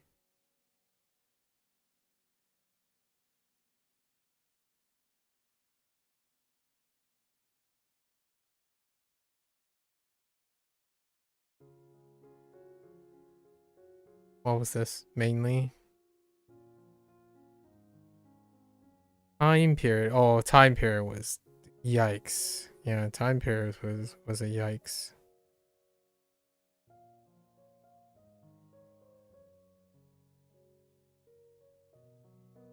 Right, time period. Itai.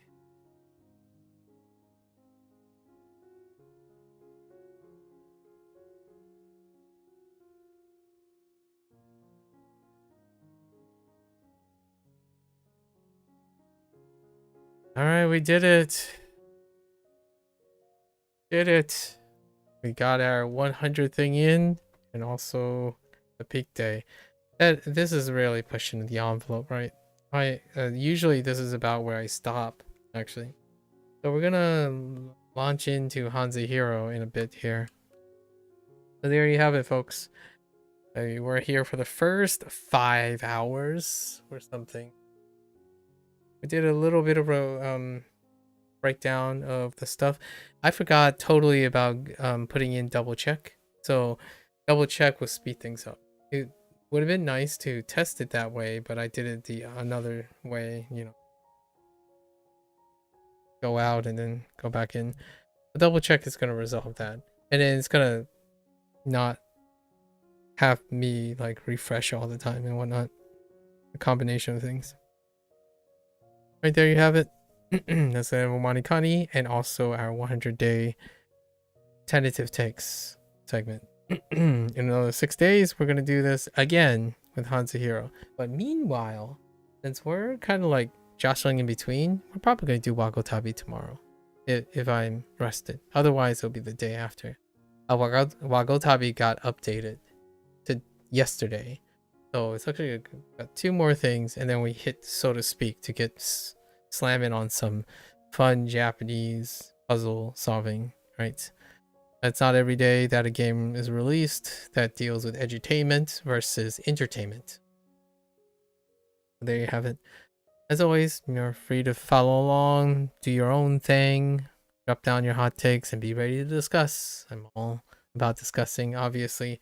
As I was doing the thing, someone else dropped their hot take, and I was able to elaborate right away, largely because I was already in the situation. You know, someone says that comprehensible input is the most effective when implemented correctly. I would say that lots of things are most effective, arguably, debatably most effective when implemented correctly. I would even say that one could also take a counter argument of sampling size, right? So here's a counter argument. What is the frequency? It's funny because I made this exact normalization about counter arguments and arguments, or opinions, result opinions, right? In the beginning, and I pretty much preluded this. Results. People talk like incomparable talking, which is the idea that if I were to take the premise that CI is most effective, for example, most effective when implemented correctly, that's an ideal situation. A lot of times it's dealing with idealism when compared to the lack of understanding, in my opinion, or like a less consideration, a lesser consideration, to comparing it to the implication, the implementing of other strategies.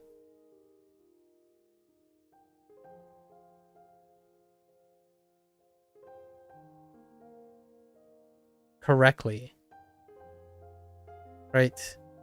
So if it was to compare the ideal implementation of CI and the implementation of SRS, grammar, or however you want to segregate it, the implementation ends up incorporating a combination of those methods, at least in my opinion, unless this person, which we've clarified that this person wasn't implying that it was only CI.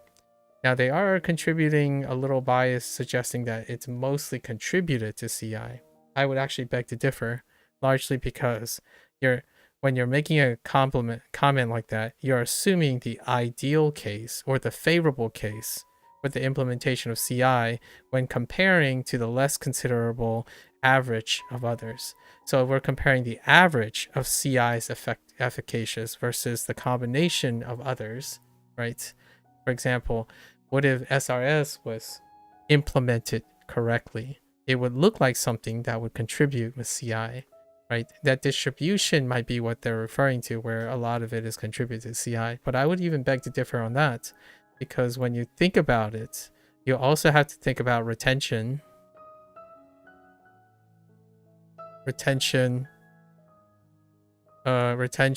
consistency, like burnout, in my opinion. And that's the comment I was trying to make earlier. Regardless, these maintenance stuff is required. So you can take a counter example and say, yes, in an ideal case, someone is implementing it correctly. So what is that frequency of implementing CI correctly in order to maximize its most efficacious nature or raise its average?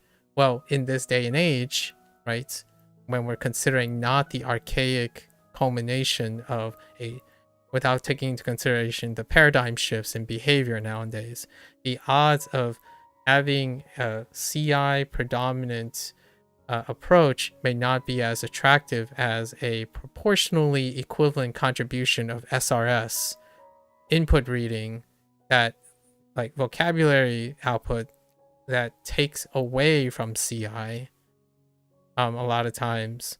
So yes, I would say probably still this, because that's where I come from, like the technique that I would use. But in today's age, if you're gonna prompt CI and it's implemented correctly, some of the things that I said is CI doesn't even take consideration about. Like, for example, CI would be, the content is relevant in the sense that as long as it's comprehensible input, it would not predominantly affect its efficacy.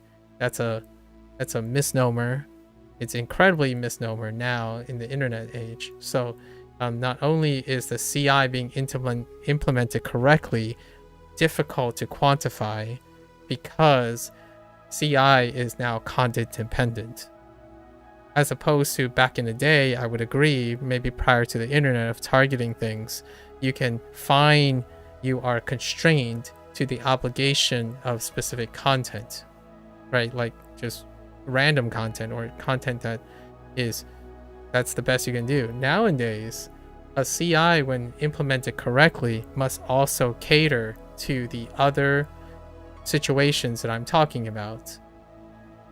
The context-specific interest, the variety, and engagement.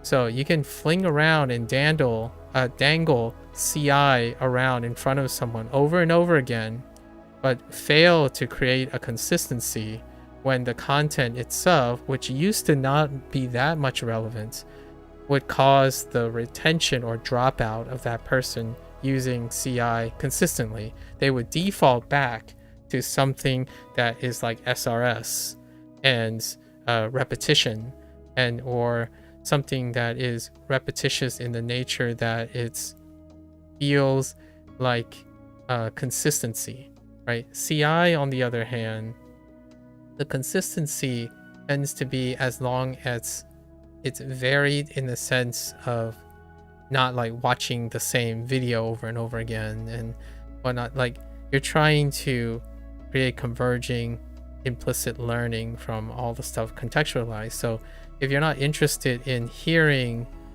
something that is outside your comfort zone, that takes a very long time to ramp up. But I totally still believe that is the way to go.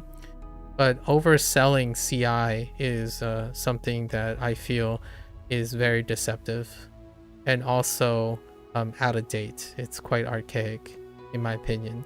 There's a reason why WaniKani, Duolingo, and like the likes, those apps are taking a different approach, and it's combinatorial, right? It's combining. So implementing correctly and saying it's most efficacious is two things. It's confounded by that. In order to implement it properly, it requires the balance of the other inputs.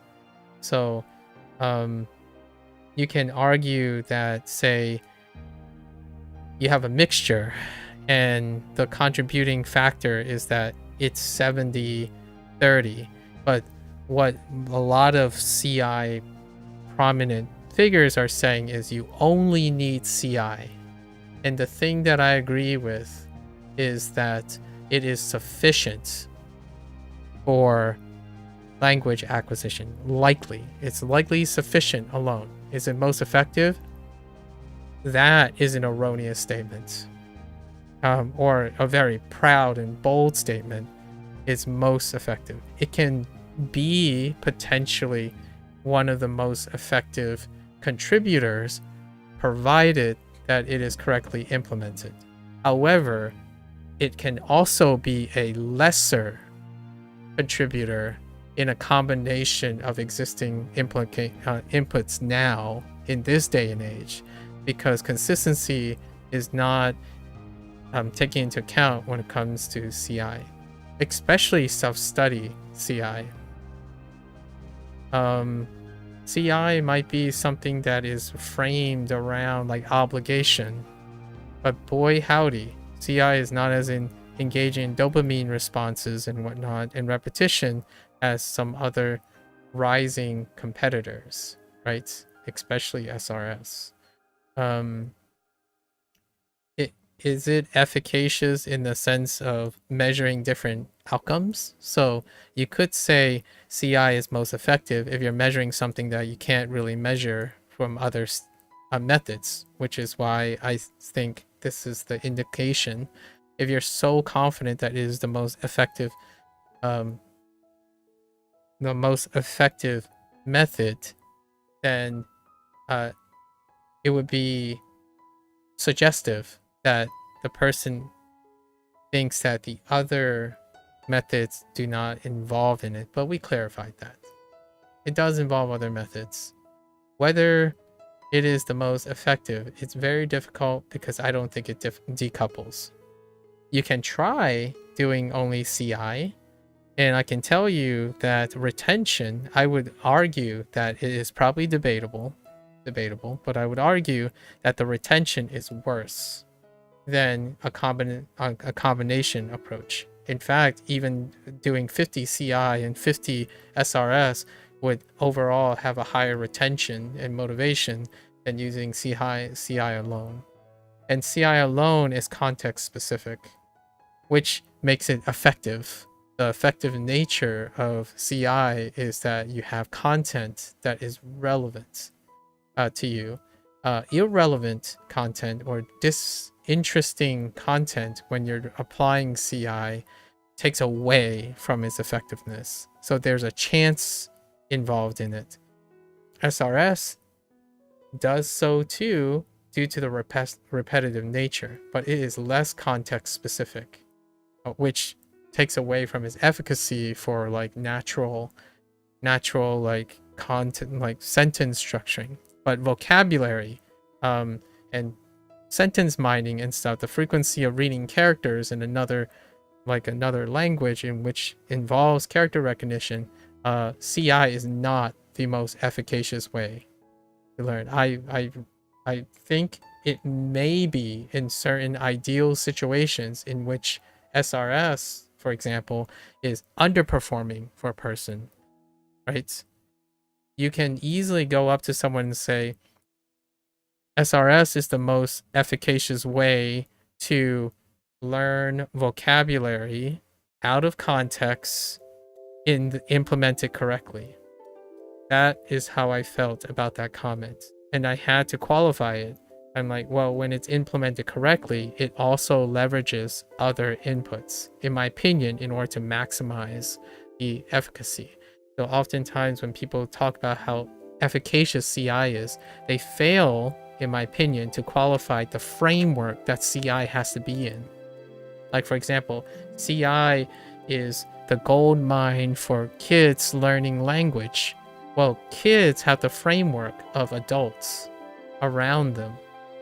If you take CI and you apply that blanketly to whatever engages you more, like you give a kid the ability to apply CI for learning, they would learn really, really well for the thing that engages them, motivates them, and consistently keeps them on that task. And some of these other designs are focused on that. So with that, it provides additional motivation where CI can fail to engage the person. Cue the many, many people who go in and ruin their habit and their life, like cease to do their habit and their lifestyle because they believe that incorporating CI into their habits elevated their interest. Instead, you have developers who fell out of love with Japanese. You have people who stop reading manga because it's a chore now, and stop watching anime because that it's always work. So no, I really firmly believe I can see that you can maximize the potential of CI, and CI is part of language learning. So is everything else. And going around claiming it's the most effective, that's exactly what I'm talking about. It is myopic, and I still use it every day. I use CI every day, but it comes in different forms. If you're gonna, you may see me in the future maybe do some of that if the when it comes to video games, right? I'll be playing video games, they have audio, it'll be beyond my reach a lot of times. We're going to be applying CI to video games.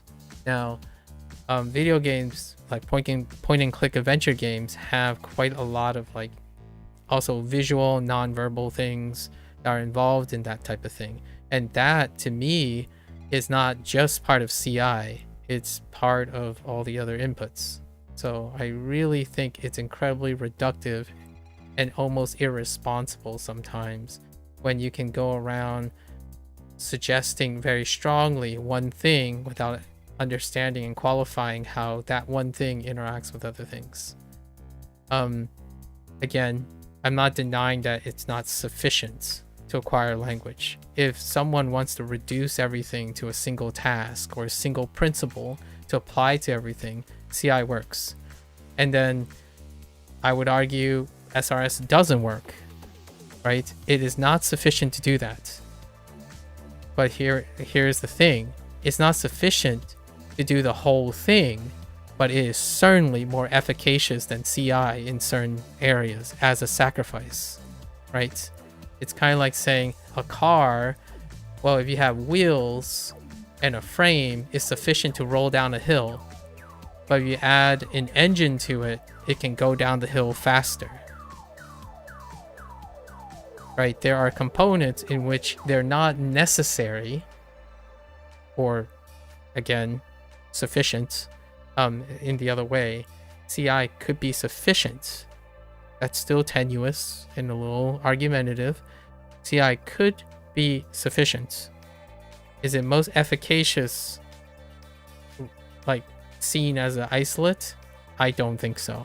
There are properties that make CI most efficacious in certain parameters, but it is the whole that makes it, right? You can have a beautiful, singular, rudimentary, well-refined, one-dimensional approach, and it can work for sure. And I think CI is one of them. It's one of them. Like, it's the closest thing to sufficiency alone in a term of mindset. Now the question is, do you fit all the presumptions of CI? Self-discipline, regular immersion, being able to inductively and have the fuel to continuously do that process, or do you do that process so long that it becomes bored, dull, and you drop out? It goes to reason to see how popular certain things are, even though people go around presenting cases for CI, right? When you ask someone, hey, what did you do? It would be at least 3 different things. And those 3 different things, when you ask those people, they're not quite quantifying all of them, right? They're not quantifying how much of an impact it is. But I could earnestly tell you, when it comes to CI, in a very specific stage, especially the beginning stages, it is not contributing to it.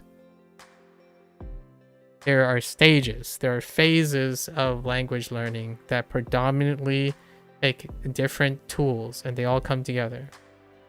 So, while I agree with some of the premise and can qualify some of the potential, that argument is idealistic and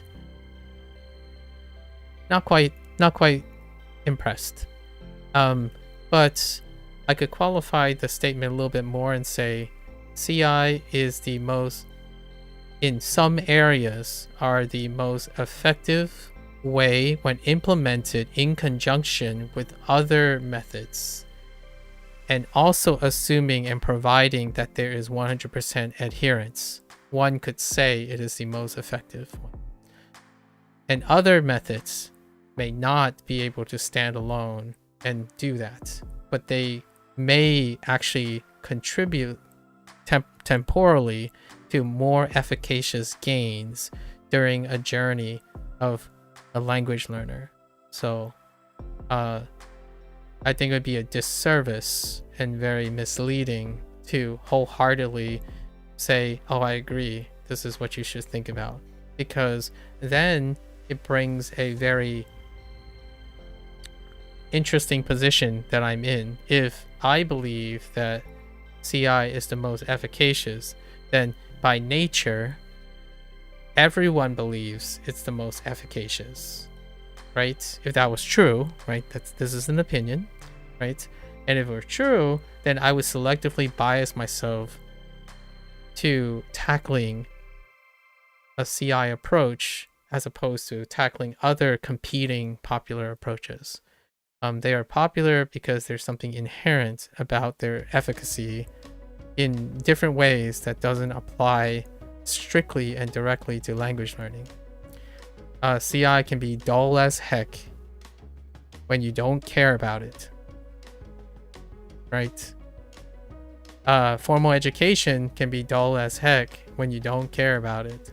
But formal education applies due diligence and problem solving things in that formal education, because there's the formal education part requires that structure. CI does not have structure.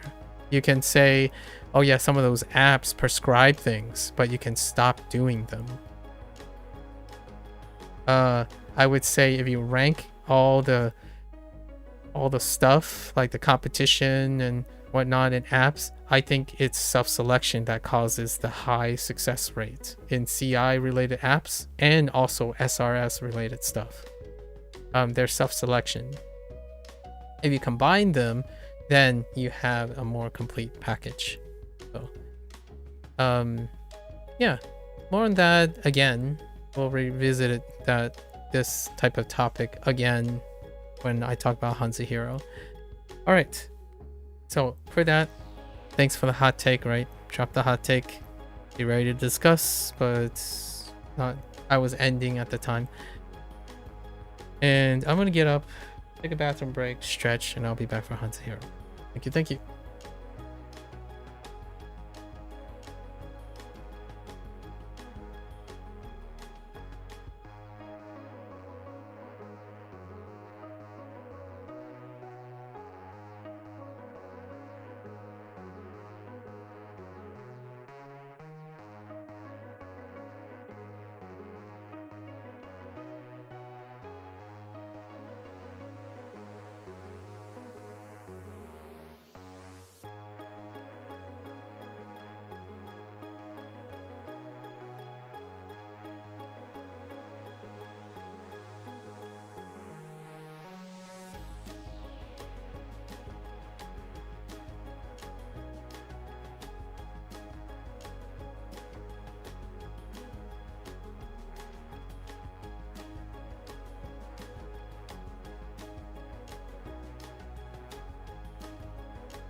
Alright, folks. Welcome back, everyone. 欢迎大家回来。今天是第63天 is day 93. We're gonna get right into it. Our good old workhorse. 理想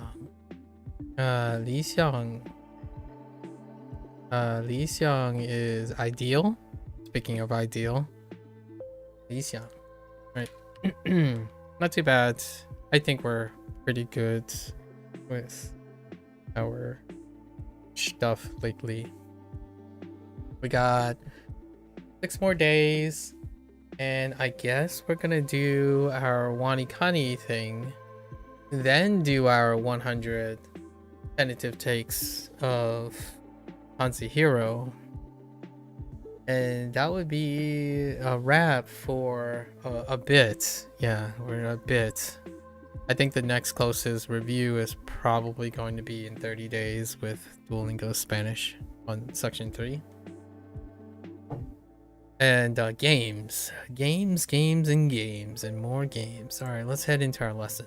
黑板 Heiban. It's blackboard. Just a board that is black.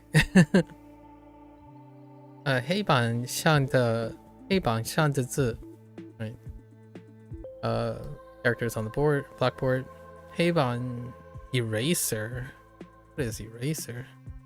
黑板擦子擦子 Oh, and it's not 擦子 擦子 Okay. 黑板黑板例如 how is Lee telling Slenderman how to whack an example skeleton, right? And then oh yeah, comprehensible input.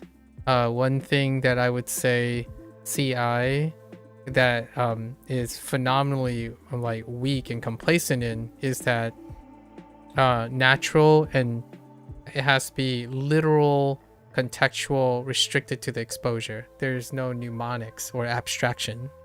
I think there's one practice that SRS and other things do is constructive mnemonics. And yeah, you're probably going to intuit all of that, and that's great. But constructive mnemonics for like complex abstractions, like, I don't know, scientific theory and that type of thing, and creative process, that's not comprehensible input. I think comprehensible input, though, does go well with iterative design and refinement. But abstraction and the creative process, not so much. And just to distinguish between something like rote memory type style, these type style is using mnemonics, and mnemonics can vary wildly. But I think comprehensible input it actually creates a complacent sphere that gravitate towards pragmatic use, and that kind of makes sense why it's efficacious for the primary goal of acquiring the context of that language as opposed to the abstraction of that language. Like, for example, the interest in linguistics in a different way, like etymology, structure, heritage, archaeology, history that's attached to language. That type of sphere is may be something that occurs with CI, but generally speaking is encapsulated within the person's interest. So while you can do that, other methods allow you to integrate other types of abstraction. It has flexibility enough to integrate, like, for example, I like drawing mnemonics for my vocabulary in order to create a synthetic area of reminding myself what the meaning means, right? And yes, it's not going to be in context, but it's a great foundation to remember spot things. So no, CI is not efficacious in doing that. What's a great way to illustrate the shortcomings of CI. Heritage speaking. Heritage speaking is a great example where due to the mechanical interest and the obligation of CI, you do not have the rigors or the due diligence of like systematic formal education and or rigid and more automated repetitious systems like SRS and of course traditional education. So, and that discipline also it falls apart in my opinion because that's not the main focus of CI. It's to vibe your way a lot of times, right? And I'm not taking this out of context of the formal definition. The formal theorem is that someone has all of these properties already, right? One of the axioms you require is that you're assuming the person knows how to stay competent, know their competency, have motivation, due diligence, structure, all of that in place, and then perform the CI, right? And all of that requires establishment. And how do you establish all of that? Well, it's a nebulous thing. So formal education, for example, is indiscriminate. So it also has hit and misses. It's a one size fits all obligation. CI has flexibility, and in that way, they cannot be best of both worlds. They are complementary to each other. Now, I would still argue that with the right existing discipline, as in like you take your formal education, that you're already formally educated, you have all the structure and discipline and stuff necessary, then when you apply CI, then it's probably sufficient to acquire a target language. You take a child, apply CI, and give them the internet, and they're probably going to be stuck doom scrolling TikTok. And I mentioned this a couple of times already when someone asked me, do children learn better than adults? Well, maybe like 20 years ago when they're obligated to interact with adults or something like that, and then the adult infrastructure is very similar, and then those are where the prevailing theorems and whatnot comes from, comparing formal education and CI. Nowadays though, it's whatever engaged you most. So it's a poop shoot. Like there's no like natural surefire way in which you have unguided, undisciplined, no infrastructure, no sense of motivation or regulation that can guarantee you that when you apply CI, you acquire a language. And that also applies to adults who are not disciplined, who is unsure, and do not have frames of due diligence due to the nature that they probably don't even like formal education as well. So, it is very, very, I would be very careful or very reserved in suggesting that you follow this thing without due process and due diligence. And that involves output. Another thing that CI doesn't necessarily emphasize, using your maybe selective couple times to do some output to understand and participate in understanding how to evaluate your own process. Otherwise, you can have someone do that for you, and that's formal education. You have an instructor, someone who is alleviating that necessity for that discipline, and you can choose to rely on the teacher to never or minimally learn that skill set, which is assumed that you have when you use CI. You are assumed to have those basic and or foundational abilities already intact to an extent that's enough to make it efficacious. But it can be as terrible as thinking that you're completely competent and you're constantly engaging in something that is way outside of your comprehension, right? That is, in my opinion, the CI trap. It is nebulous how you quantify and suggest how that person that's using CI understands their own competence and their due diligence. So it can hit and miss as much frequently as any other type of input, but there are certain input methods that are so rudimentary and so handholdy that even that can induce progress and sustainable habit formation that CI cannot. So there's a lot of assumptions, and I feel like it would be a disservice to anyone to say that you can do something very, very simple as doing one task and immediately assume you're competent enough to do all of it. Especially children. Weirdly enough, always taking it out. I think to make that all these arguments valid is to assume lots of things exist.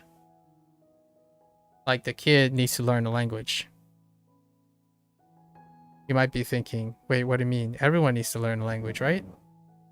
Well, left to their devices, there are things that are competing for even their primary language and their primary communication skills. So, like a parent could decide, hey, the kid's competence is, oh, they're smart enough for this. So they start them on high school curriculum. That's CI, right? Well, it's CI based on the user. Can't identify competence, and it is no more effective than someone telling you start with your ABCs.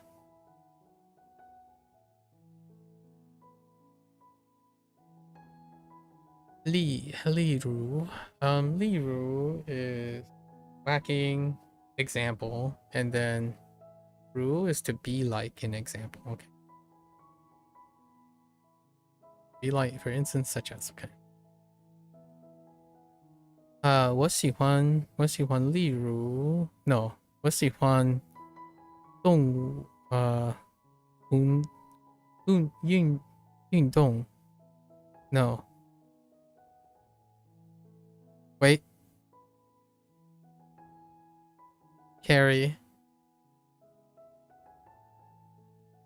right 运动我喜欢运动例如 For example, 例如游泳。Okay. 我喜欢运动，例如游泳。例如游泳。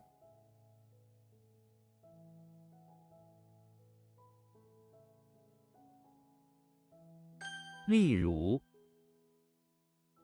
随便。随便 which is casual, or casually,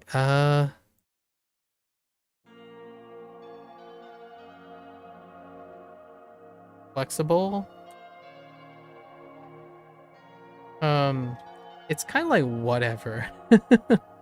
随便. I guess casually. We'll stick to that unless I suddenly type whatever. Like 随便, whatever is convenient. It's whatever. Go for it. 我只是随便 when interesting. We're asking. 我只是随便问问。我只是随便问问 Intriguing.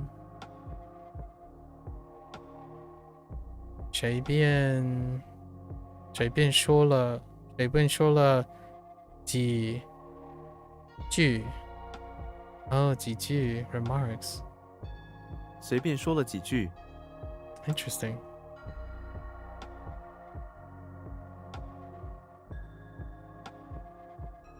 随便。必须。To have to. Certainly have to, which is to have to. Must. 必须你本人来。本人 oh, in person, self. Oh yeah, 本人 main character, self. 本人来。这座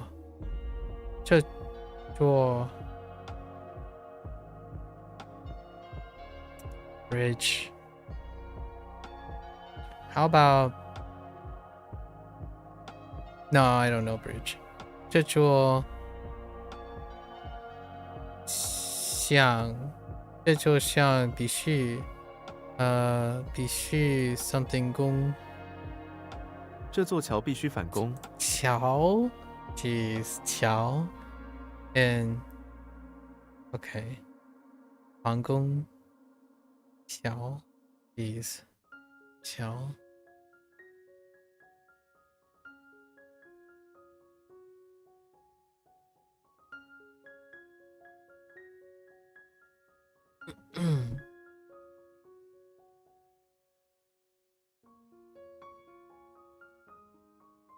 Oops.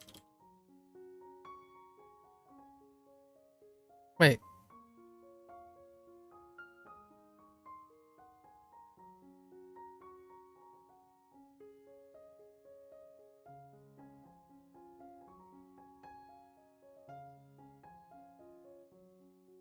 Air? Oh. 必须必须。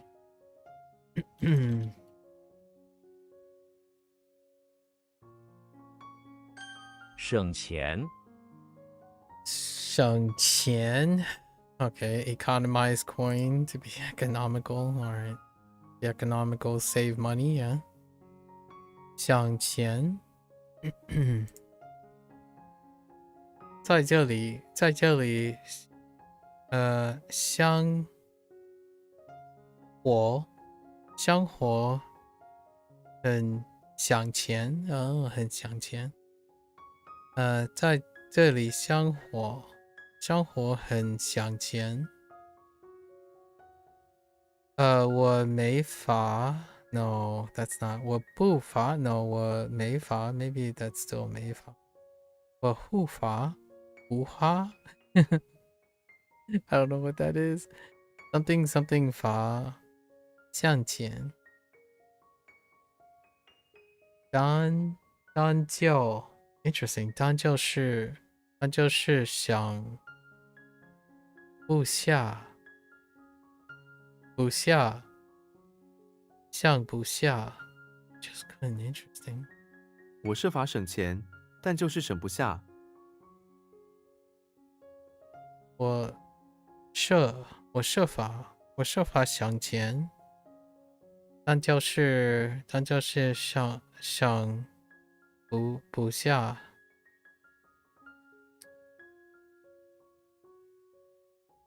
Just couldn't. Interesting. 但就是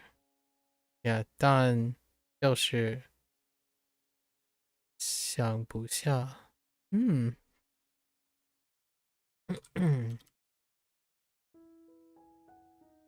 省钱。省钱。Ooh, my wrist kind of.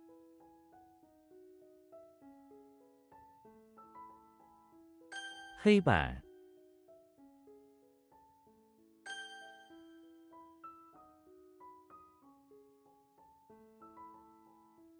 例如。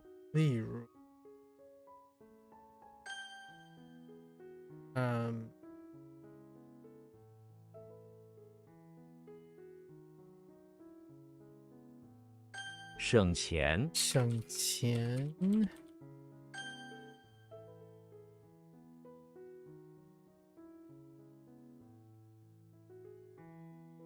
随便。How does 谁 work? Right.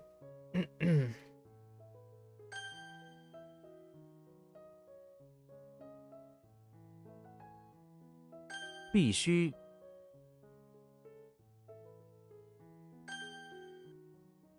Alright. 谁者 It's silenced. 谁者 Oh no silence. To let to continue along with. Okay. With. 谁者 When you go along with something, you let it choose a direction and continue to its path. 谁者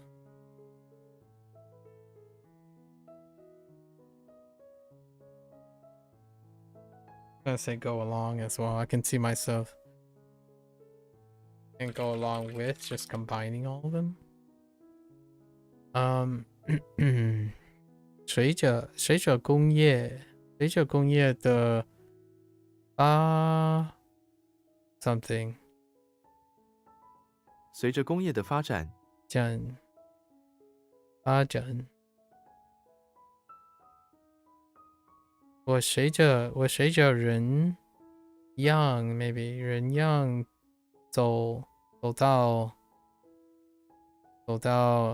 something 长，我随着人群走到广场，全 oh even if it's flipped it's 全 okay 全广场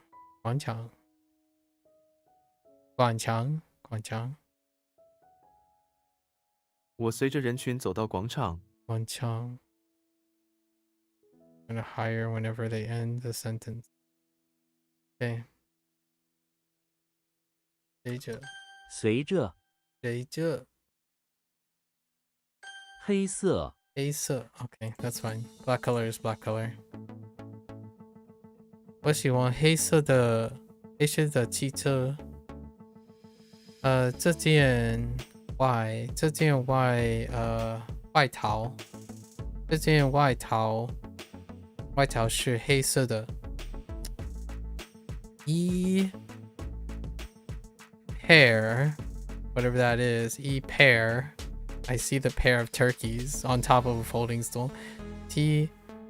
pair 黑色的 That's new. Something socks. 一双黑色的袜子，袜子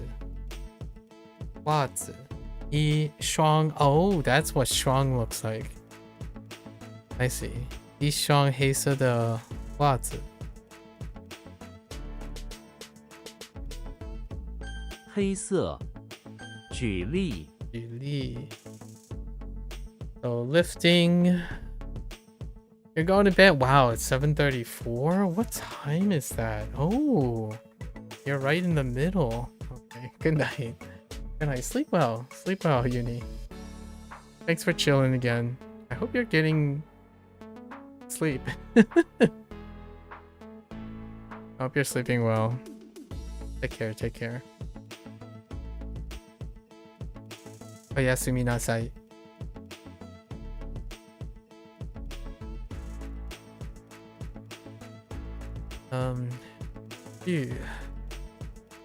Julie. Lift up. Example. To give an example. Interesting. Lift up an example for all to see. Ugh. Okay. Illustrate by giving an example. 说明举例说明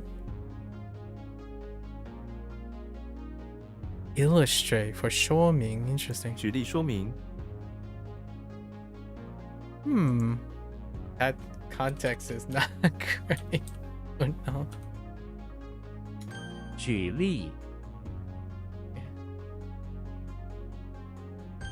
省事省事 Oh, this is to economize matters, to simplify it. Nice. Having less matters, okay. To save trouble. Okay. Oh, some of this is good. Sheng is such a good word. What the heck? Sheng is so good.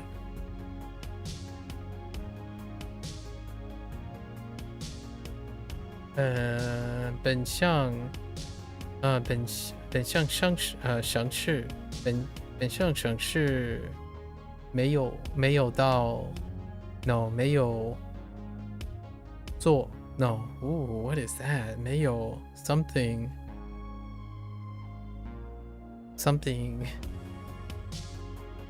是了本想省事，没想到费事了。费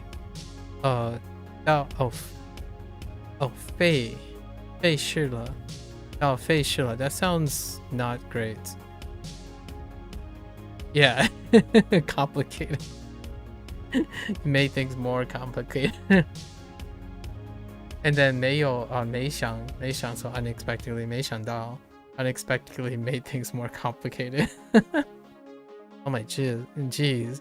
飞逝 sounds bad. It just feels bad. 飞逝了 Okay.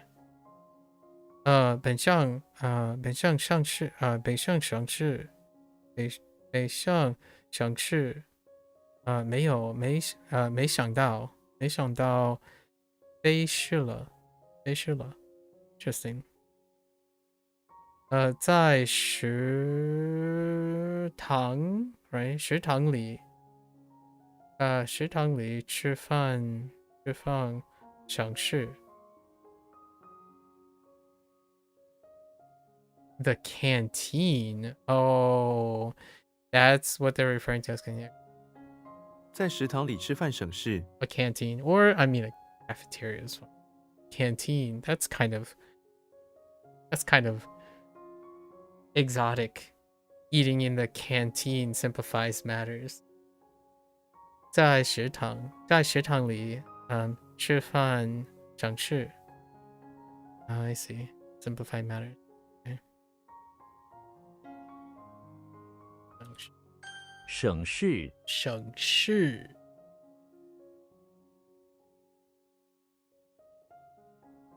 随时随时 Okay, so 随时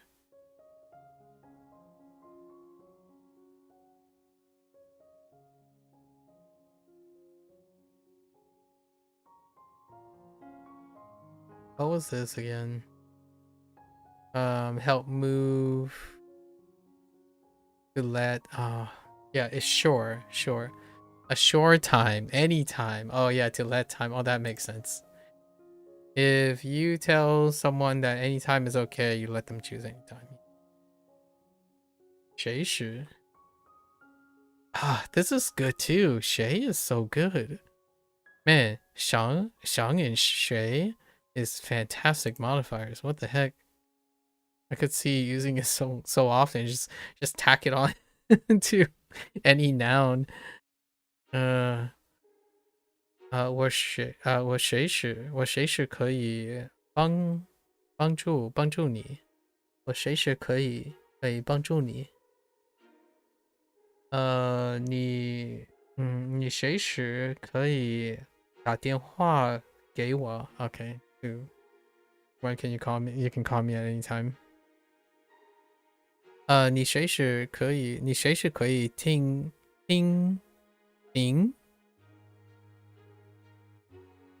Slenderman or Ping.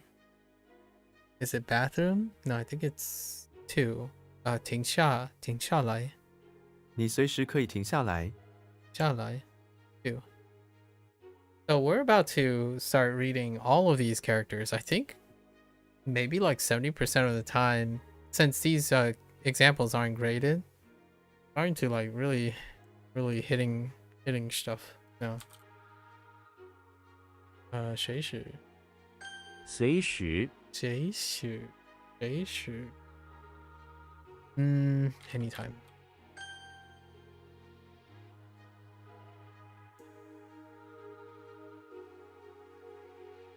随着 And it's gone. How does 这 work? Oh. Sure.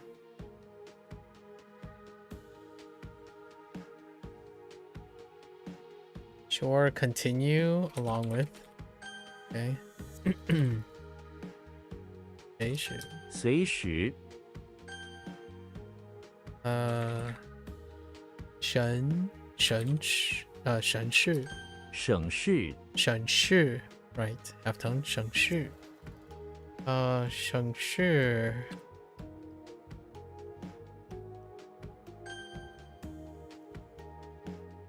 黑色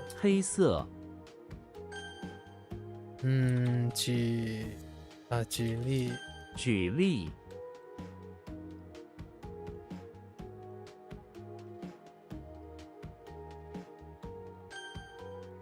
All right, don't give me characters 留 yet. 言 Okay, not characters yet. liu yan. I kind of like these vocabulary words. Liu yan, flow water. Flow words. Oh yeah, the flow of words. A rumor is some words that flows through society, leading to everyone hearing it. Rumors. Okay. liu yan. 我不会听 听 No 我不会 Yeah 体 Oh yeah 体型体性我不会体信这个留言我不会听信这个留言。Oh 听信 Oh no that's 听 Dang it What does T look like?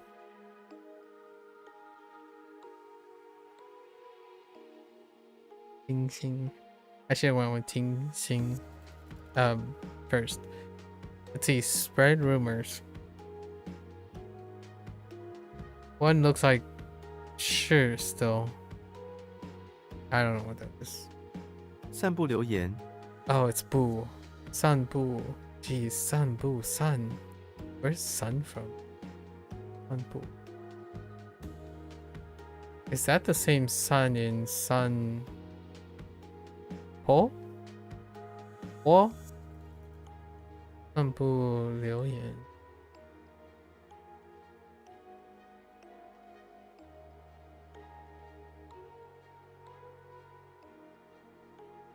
留言 Liu Yan. 蜥蜴 Qi Yi.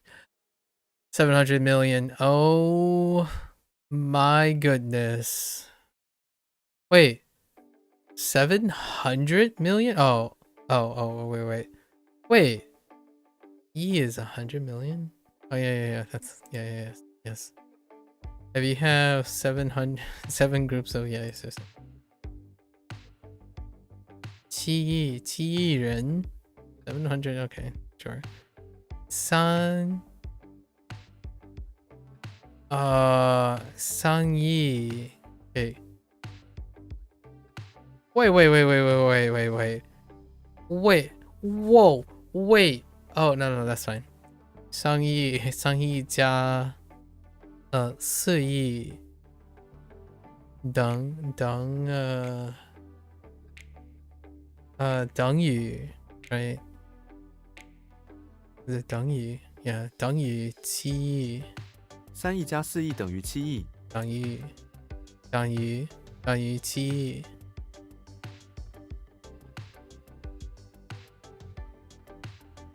Oops. Wait, how did E work? Standing,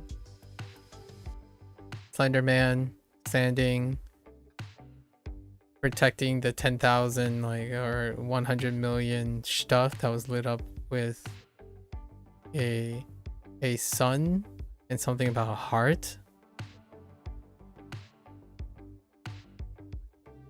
Bunch of hearts. I don't 蜥 remember. 蜴 T, we're just gonna have to remember.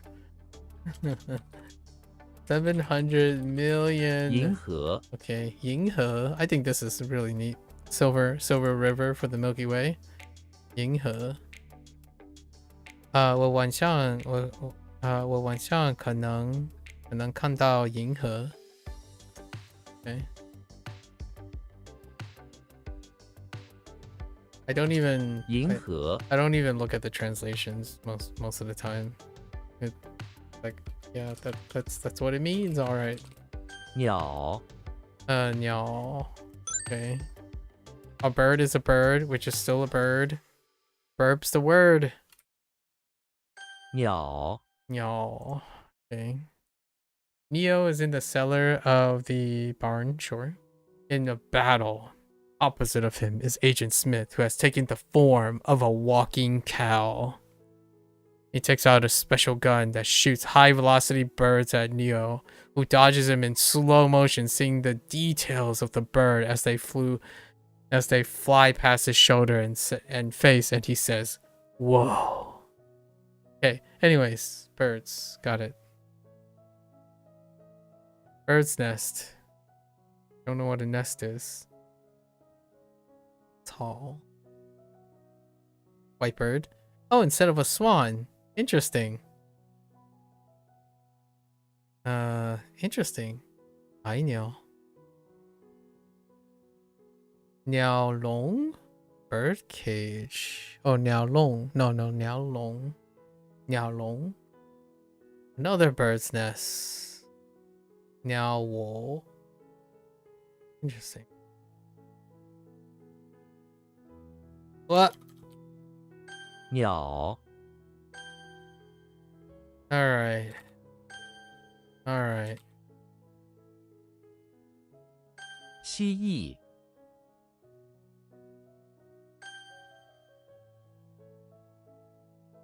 留言 留言 鸟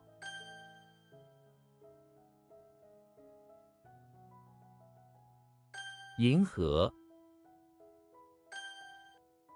Oh, okay. Here comes all the characters. At least 5 characters. Duan. Okay. I got some legacy still in my Chinese. Duan. Okay, let's just read it though. Dumbledore is in the basement of the pawn shop. Sure. Something with beans. And what is that on the left? Beans and a dart. He is slacking off from work and has used magic to make a bunch of beans float in the air on the other side of the basement. Now, what are you doing in the basement with that? He throws some secondhand darts at them, but each time falls short.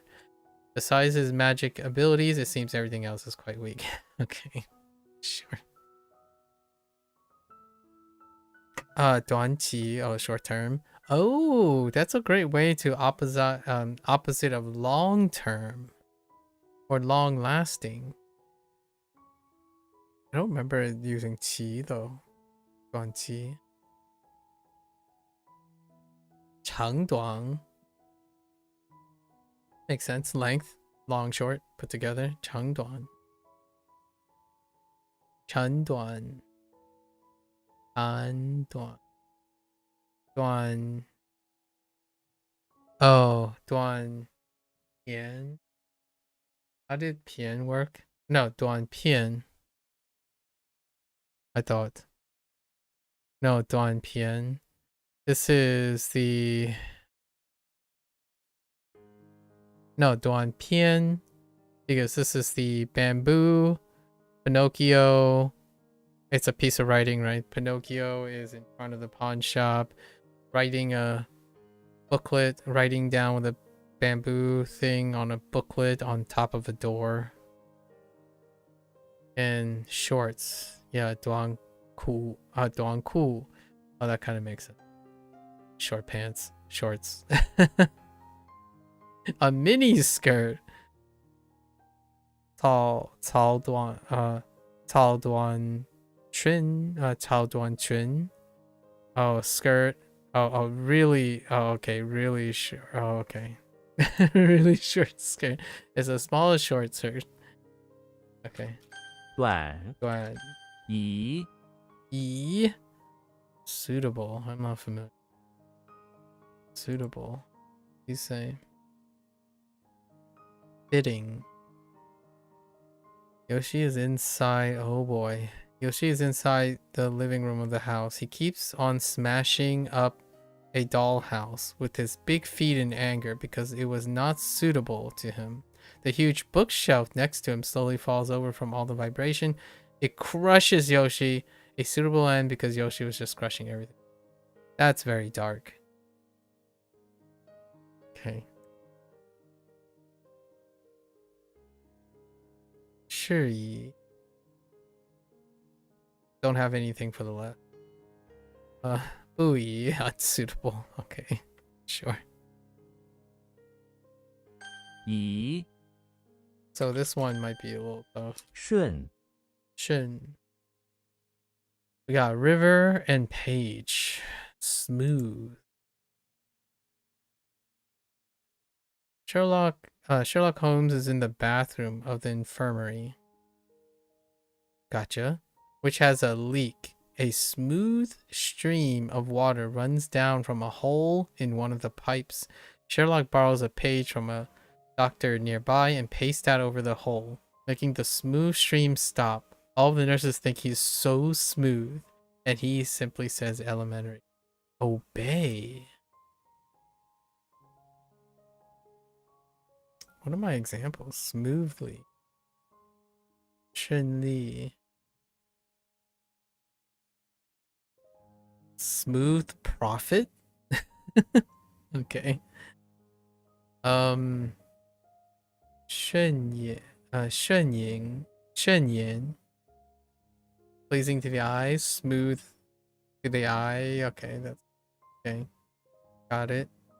Smooth, 顺畅. I don't know what 畅 is. To go smoothly. 顺势. Okay, it looks like it's smooth. We got it. How does it work? Sherlock is in the infirmary. The flip?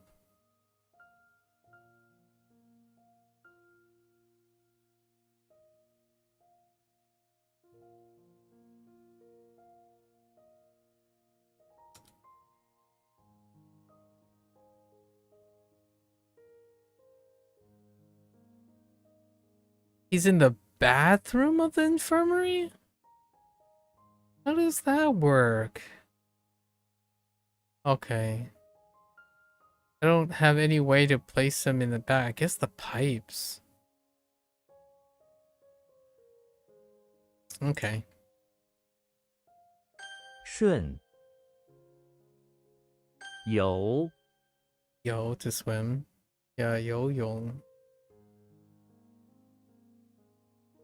It's kind of funny that the act of swimming is to swim eternity. 游泳. Yoshi is inside the bakery, which had been converted into a pool. He swims into the pool, water spraying everywhere, while the lifeguard, a child with a handgun and a compass, watched over him. Wow. That's weird. Okay. Alright. Yeah, 游泳. To swim eternity. 向游. Upstream. Oh, that makes sense. 下游. Downstream.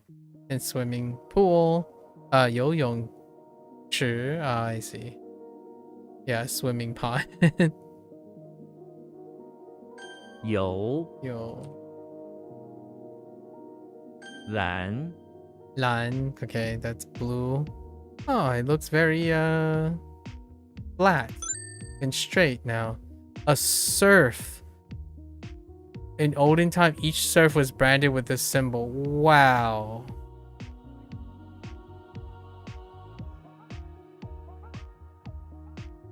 Okay. All right.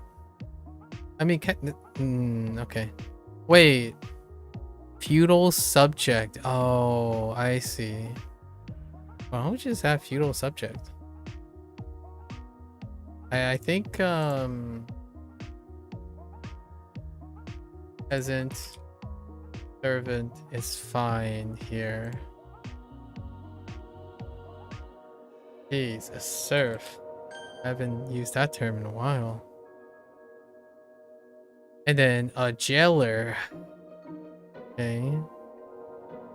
So now we have the serf with the handgun. Okay, the local jailer is a strange looking chap. He is a serf that wears a dish on his head as a hat, and he has a handgun that he uses for his job, but he often drops it on the ground. That's weird. Okay. Alright. I don't got anything for jailer. To supervise. Intriguing. Alright. That one's gonna be 蓝 none. Okay. So this will be our prototypic way of getting the jailer into the equation. Legolas is inside the pawn shop. Got it. Where he finds some blue Flowers. Got it. On sale. He tries to sneak him into his elven robe only for the jailer to come up and arrest him. The jailer is wearing a blue suit, which matches Legolas's blue crying eyes. He starts singing the blues as he is dragged to jail. What the? 蓝色 蓝图 blueprint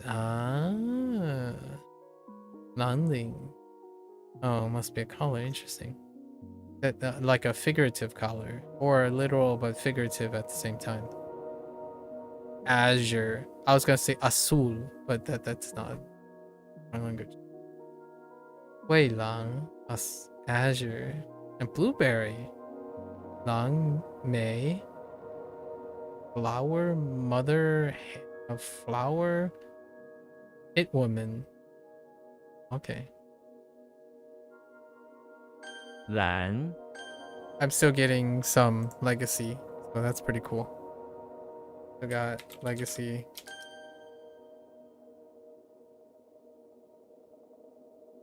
Yi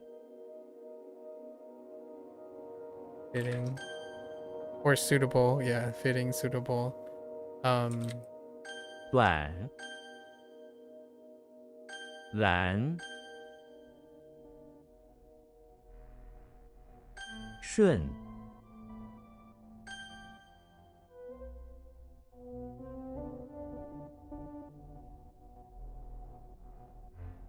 yeah, it was converted into a 有 pool.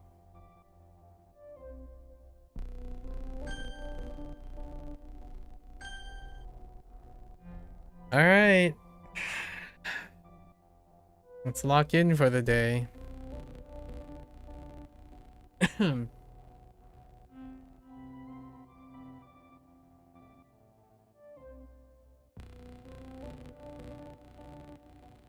Lock. Yo. Wait. 拉票他正哦在努力拉票。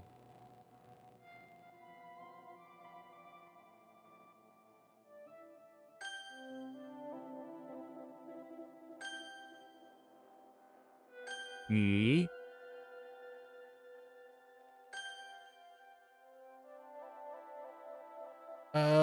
Oh.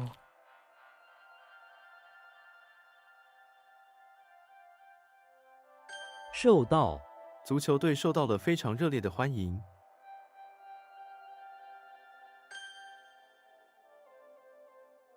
提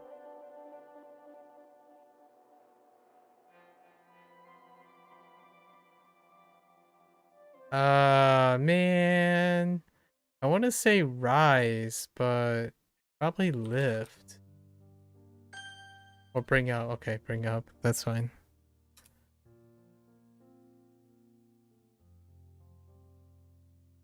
毛毛雨正在下毛毛雨。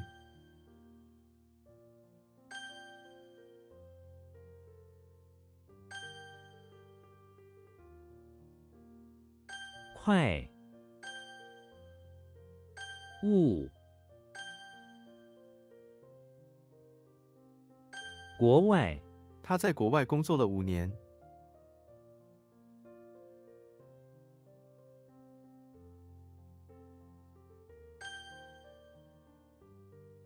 Oh, speaking of bedroom. 本人你本人怎么觉得？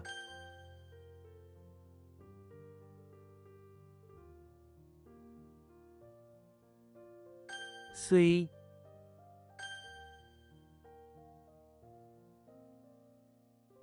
知己在他面前，我可以说知己话。 It's intimate. Intimate or self, but that's fine.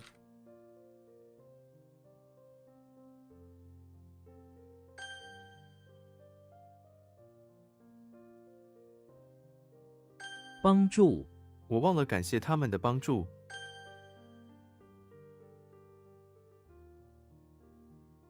位子请问还有位子吗？是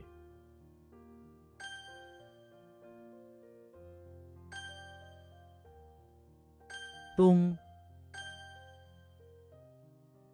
魏 Whoops. I missed the E. 许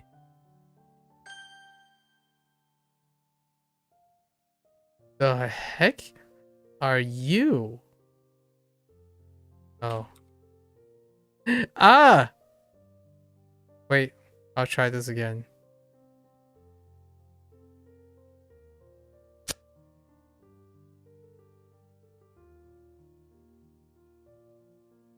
A hook?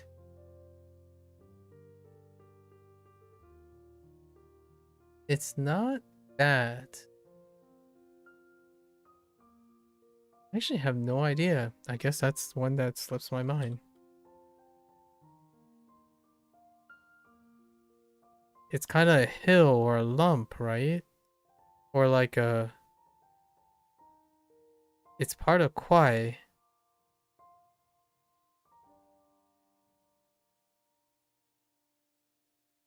What? 医院9个人被送到医院。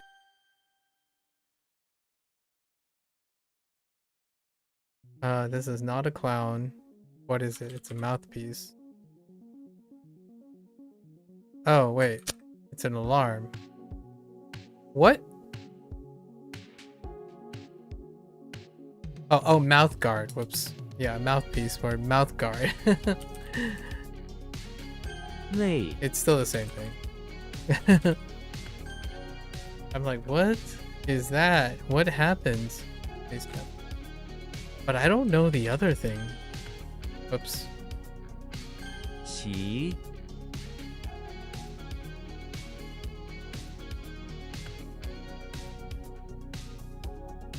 It's periods. It is period of time. Oh. Oh. Oh, no. I'm getting this confused. No.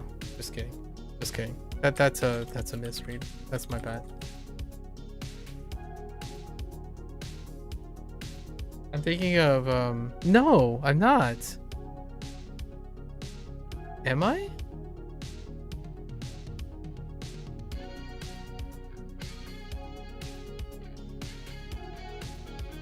Yes, I got the top part mixed up. I didn't read the top part. It's missing a top part. Uh, 变 what is this? It's part of Kwai, right? So it's a iron. Well, let's say it's a curling thing. And then you add a slide or you add a person with a curling iron. It's not a boulder, is it? It's probably a boulder.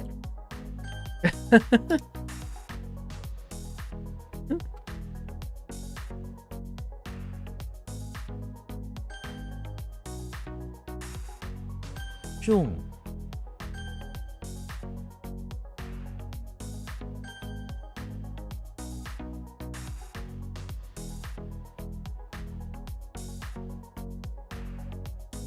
永远 他永远只想到自己。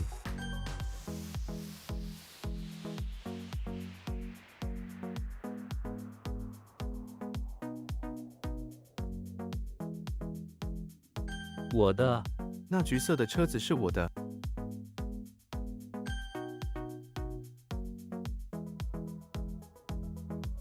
遍地 遍地都是死人。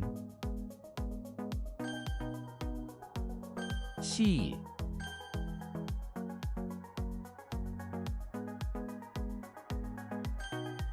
A mouthpiece is a mouth guard. I should have added mouthpiece there. Actually, I could probably go back and add it.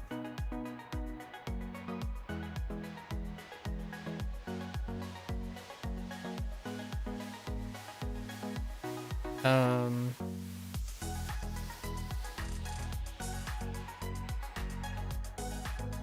收入 个人收入。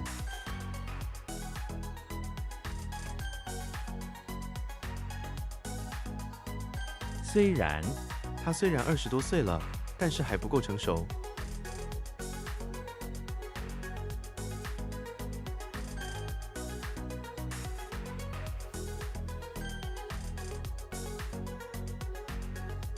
草地，请勿践踏草地。 Okay. Oh, wait. I had this today. Oh, it was farm. From the WaniKani side. But how the heck does this work in ornaments and...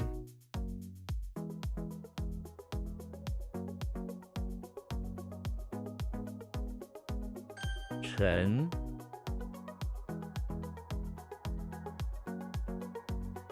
Oh, morning and farm. What the heck? Jeez, that's a departure.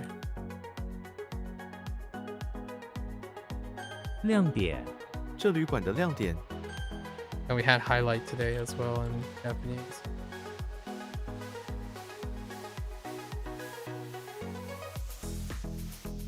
求医，他决定去医院求医。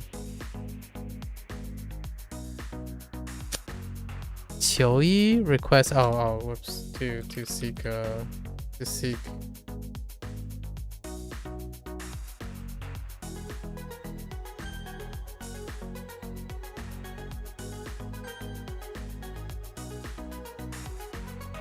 wait, hold up.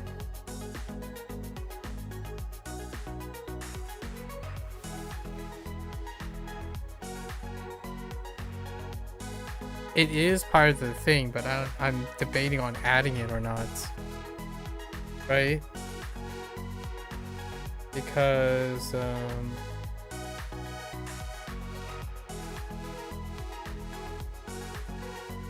where is it?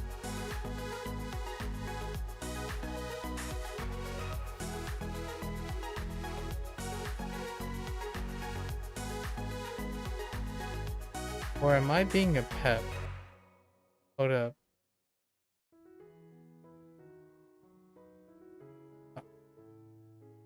Oh. Oh, yeah, that's a my bad. That's a my bad. I'll have to remember that. Yep. Oops. I wasn't paying attention there.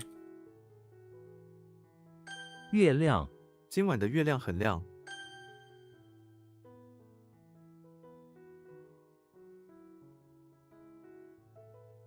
别的，他有别的想法。 It's don't, but other. Oh, like don't. I need to think of this as possess. Fine. So I have two others right now. So I'm gonna have to think of qi and bie. Qi and bie. It's okay. I think that's fine. Yeah, really?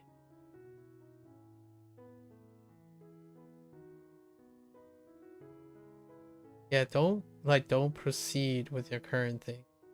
But that kind of leads to an alternative, right? 头，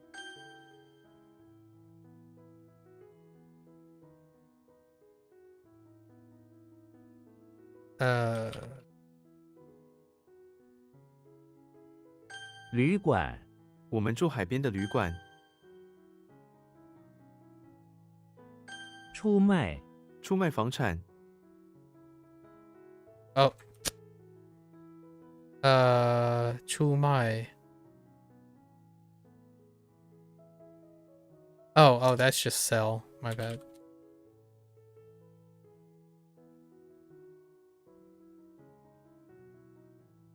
油画，他会画油画。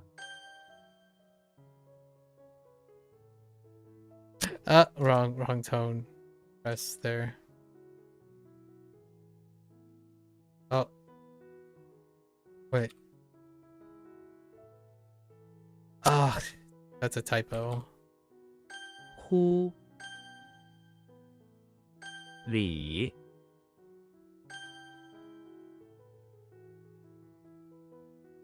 马， It's selling. Oh, wait.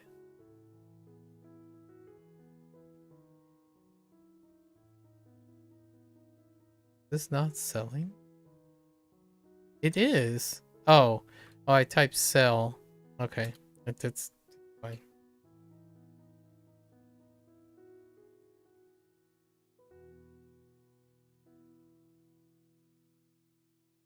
E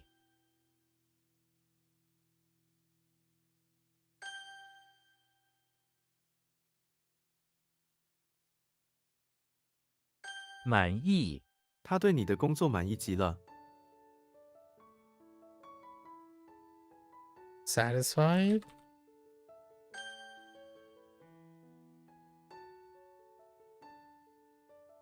Oops.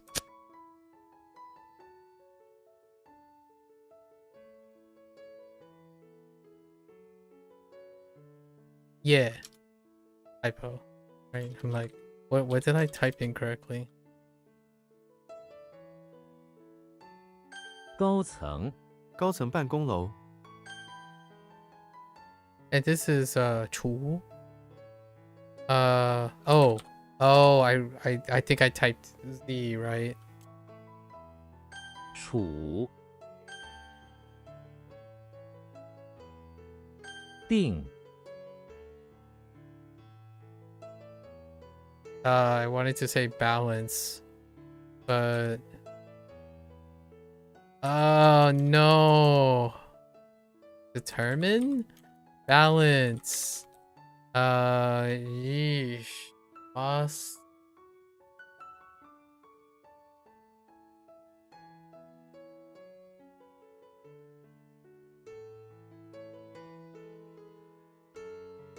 I should add a determine.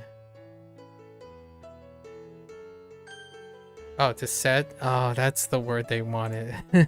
To set. Okay. Okay. Oh, 完成，他的论文完成了。 complete. Okay. 零食，孩子们喜欢在放学后吃零食。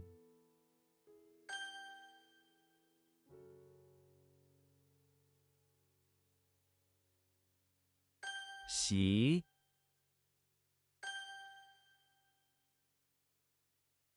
完全，我完全忘了。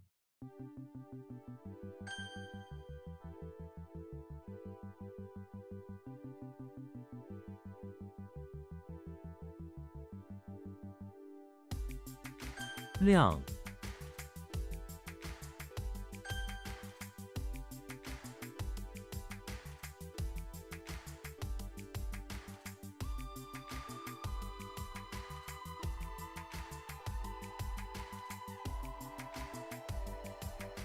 里，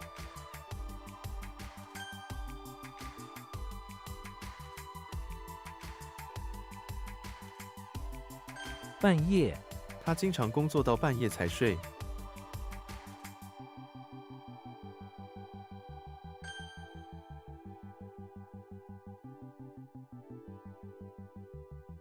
到处，到处都是树木。 This one's tough. It's like if you're arriving at every location and it's everywhere. Wait, oh no, that's fine. Yeah, this is to sell, but I was thinking of sale to sell.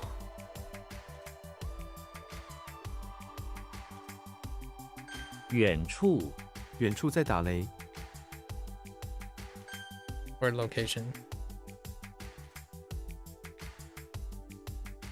How did I screw this up?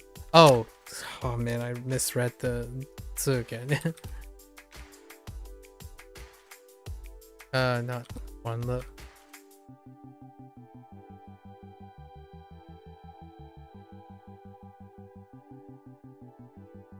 Oh, meeting. Oh.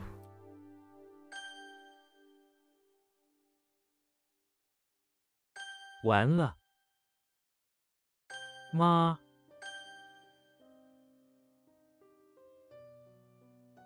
Ah, that's none. Wasn't reading. Okay, I need to slow down. 夜间，猫头鹰在夜间捕食。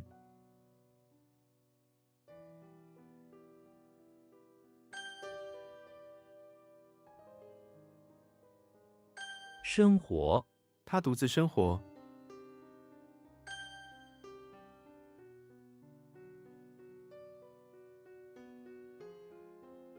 够，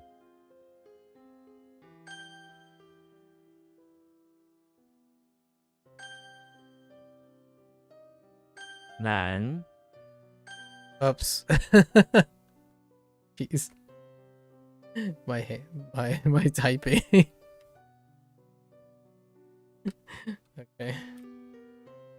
讲，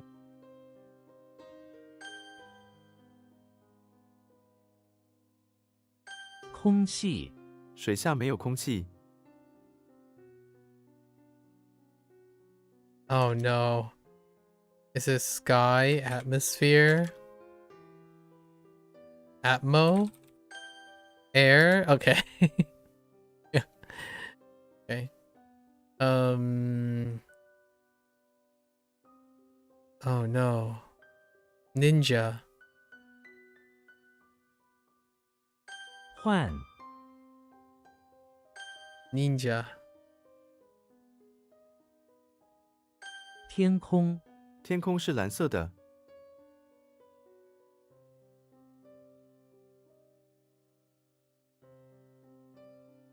It's just space. Or heaven. Or sky. Yeah. Jeez.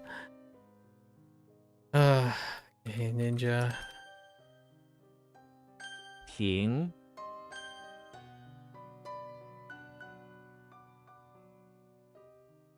他的，他的新工作。怕，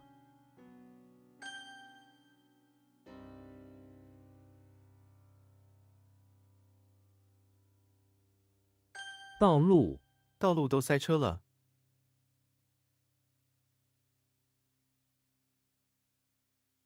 道路. What?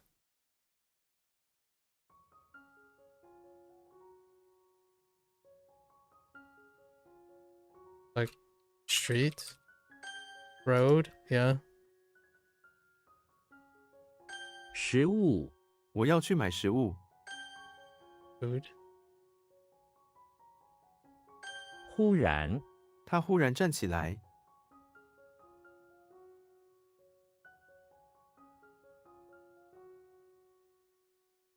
忽然 Go to overlook. Oh, suddenly.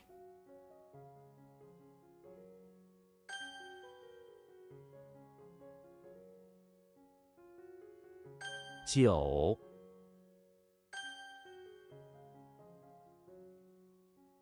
老人，老人在公园散步。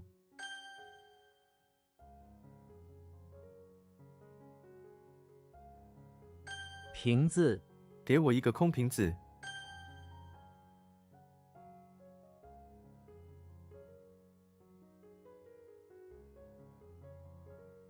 外号，给人起外号。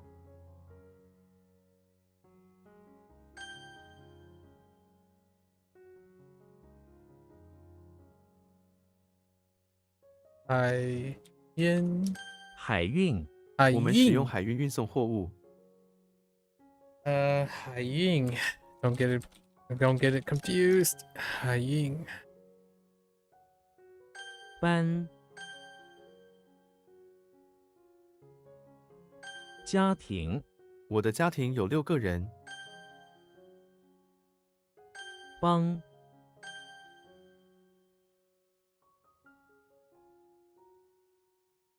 ，Wait.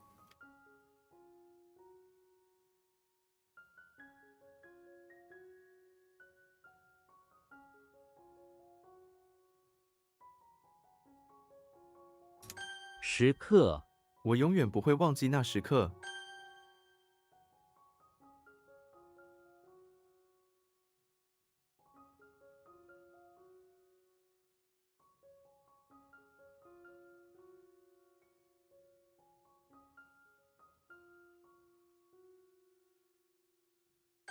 普通话。大多数中国人都听得懂普通话。早。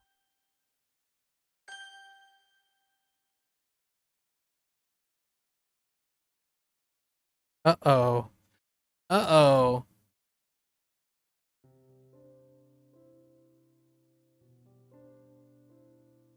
Oh, no, no, no, we're fine. Oh. Wait.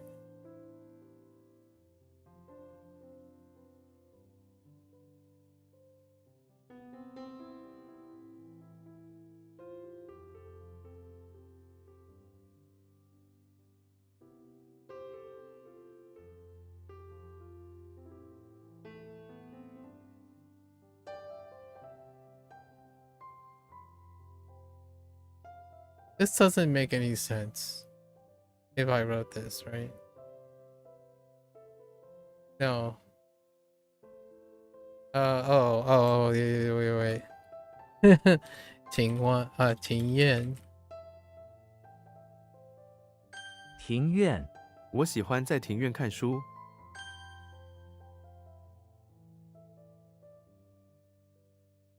东北。他住在城市的东北部。苏。楼下。我的朋友住在楼下。人力。工地上缺乏人力。They have manpower. Human power is fine too.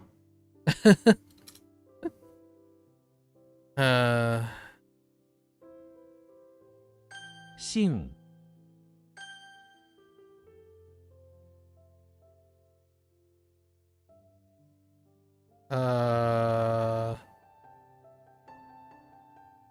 Oops. 忘掉。请不要忘掉你的承诺。意。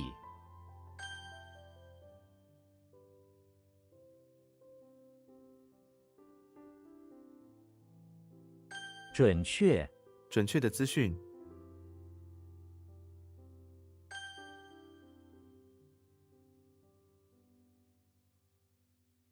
谢谢。谢谢你带我去机场。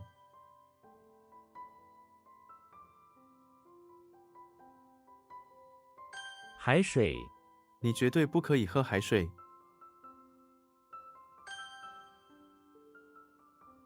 发。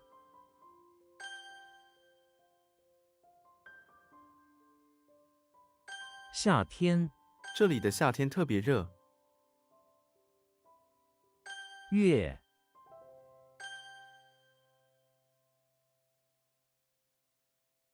The heck?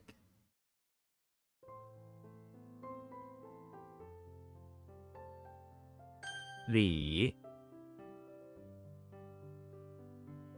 Chinese mile.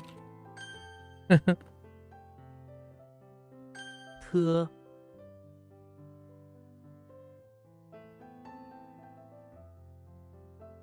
计划。我们的计划开始成型了。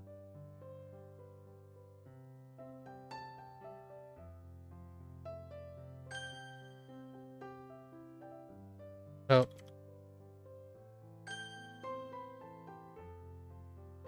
空。 Or empty, yeah. 二。就。 Oh man. What did they want for this? For Jiu.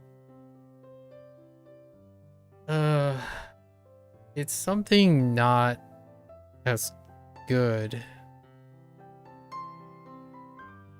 Mutant. It's probably not this. But I'm gonna write concern. Concerning. Or as a result or consequence. It's at once.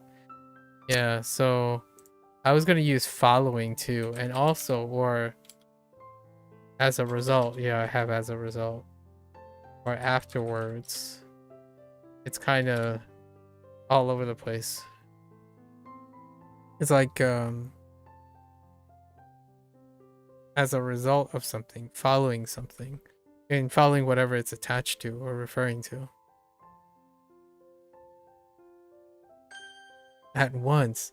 How did the at once thing work? Oh, at once turn into a mutant? But what was the shadow? Oh, it was a shadow. Was that a shadow? Oh no, that's WaniKani. I'm gonna have to look at that. 科 Or academic.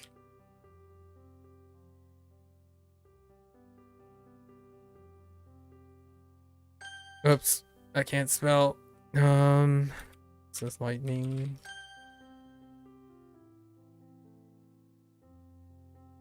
街道这里的街道很安静。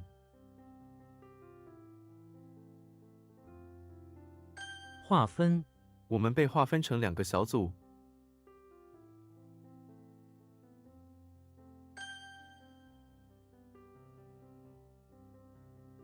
Let's take a look at this.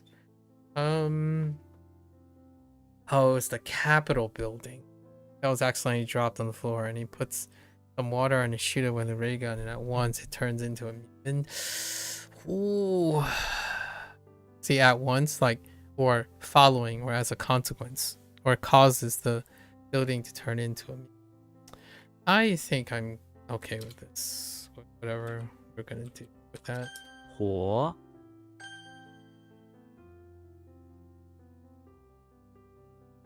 病床我在他病床旁边。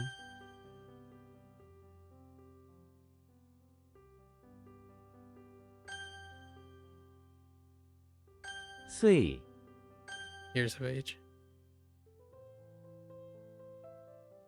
夫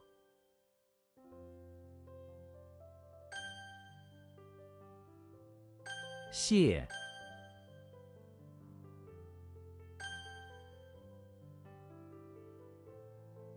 吃饭我们一起吃饭吧。 Actually, I think this is going really fast. And the only one was others. So I think the real culprit here is probably the overlapping others. Which one was that? T is the one.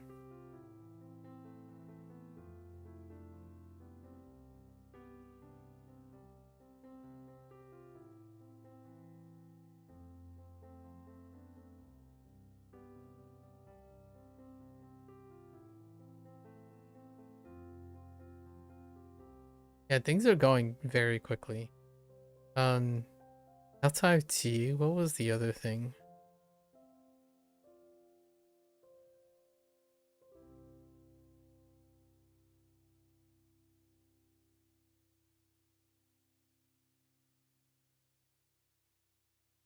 It's largely just T. Is I didn't picture what was there from T, which is period.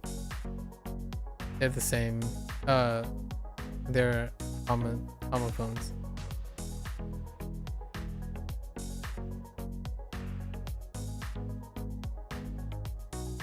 Nah, I don't remember. I think it's fine. Just gotta pause a little bit to be careful about that. Okay, the rest is going so fast. Like, I immediately know what I typed incorrectly, or I immediately know what I was thinking, but I didn't get to the thing properly. Very fast. Like, I might have to decide to do something else too. I'm starting to like not pay attention to the sentences either.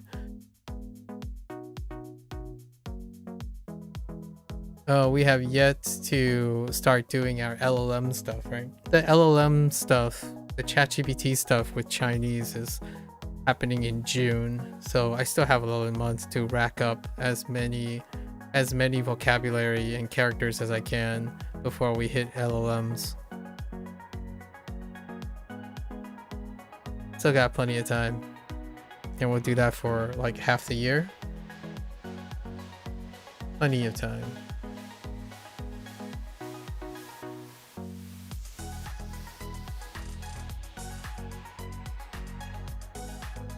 Bird. Jailer. Insert. Yeah, and LLMs is also not a form of comprehensible input, so it's interesting as well. I guess I'm saving most of my CI for my own personal time.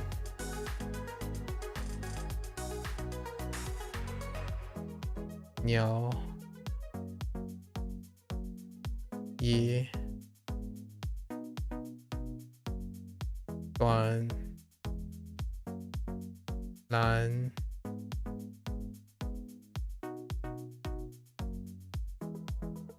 Shen. Shen. Yo.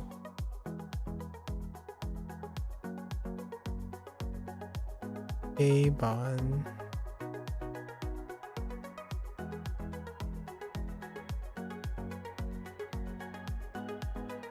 Li. Ru.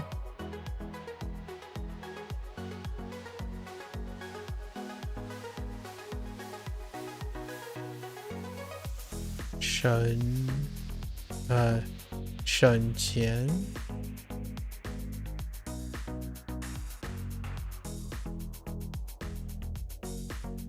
随便。Oh, whoops, wrong tone.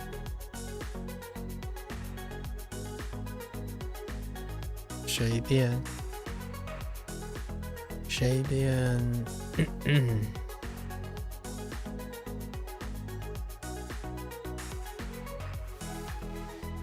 必须，必须，必须。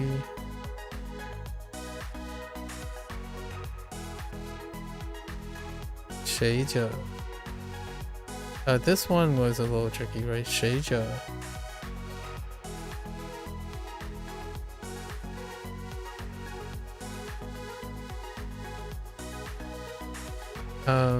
what was the job for? Continue.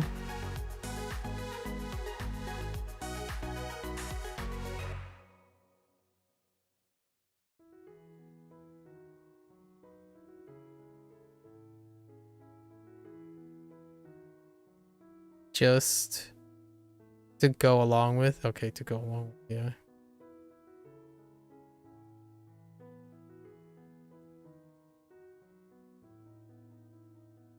Sure. Anytime.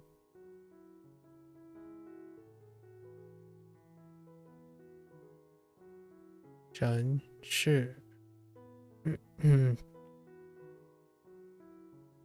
黑色。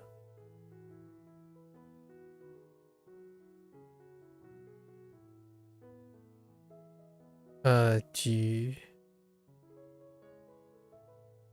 Oh no, G it doesn't need a dot, it's just G all the time.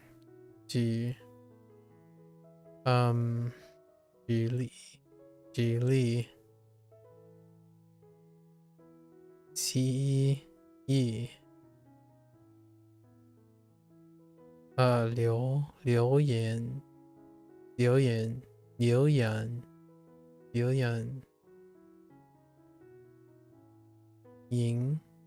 银河。Yep, no problems. Really no problems, honestly. Pretty nice. So who the heck is NI? Oh, Neo. Wow, Neo's been a while. Holy heck. Neo basements of the barn being challenged by Agent Smith in the shape of a cow and shooting birds at him, dodging and dipping in slow motion as per Neo. Now we have Yoshi house, inside the house, destroying everything, right? Destroying, crushing, destroying the dollhouse because it's annoying and it's not suitable. And then the bookshelf falls over on him. Fitting. Right. Fitting. And dark. We have Dumbledore. What is Dumbledore doing? Basement. Pawn shop. Basement pawn shop.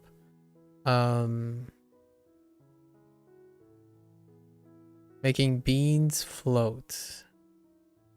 Making beans float. And then throwing darts at them. But he constantly is short of the target. And then now we have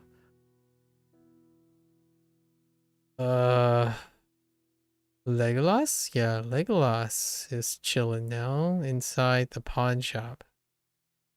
And he tried to take some flowers, right?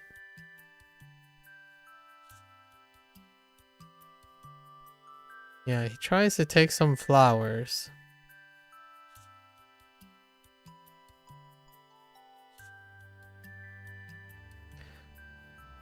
But got caught by the jailer.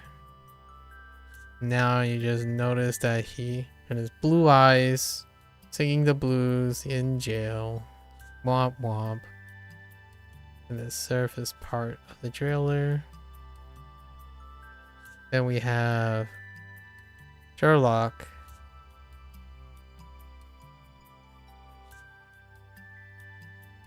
Bathroom. Infirmary. Patching up a leaky pipe.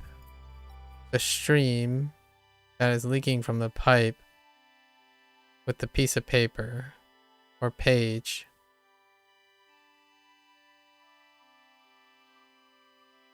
And people like how smooth he was doing that. Right? Then we have Yoshi Bakery. Whoops. Yoshi inside bakery, which has been converted into a pool. Pool where there's water spraying everywhere. And Yoshi's swimming around where there's a kid with a handgun watching him with a handgun and a compass, right? Watching him swim around. Lifeguard. And yeah, so we have this one's no problem. I think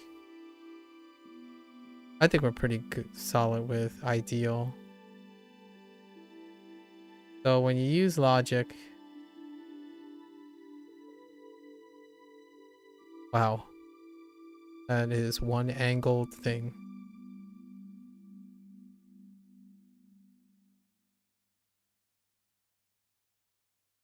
When you use logic to think about things, right? Or want things, they are often ideal situations. Right. So Li Xiang.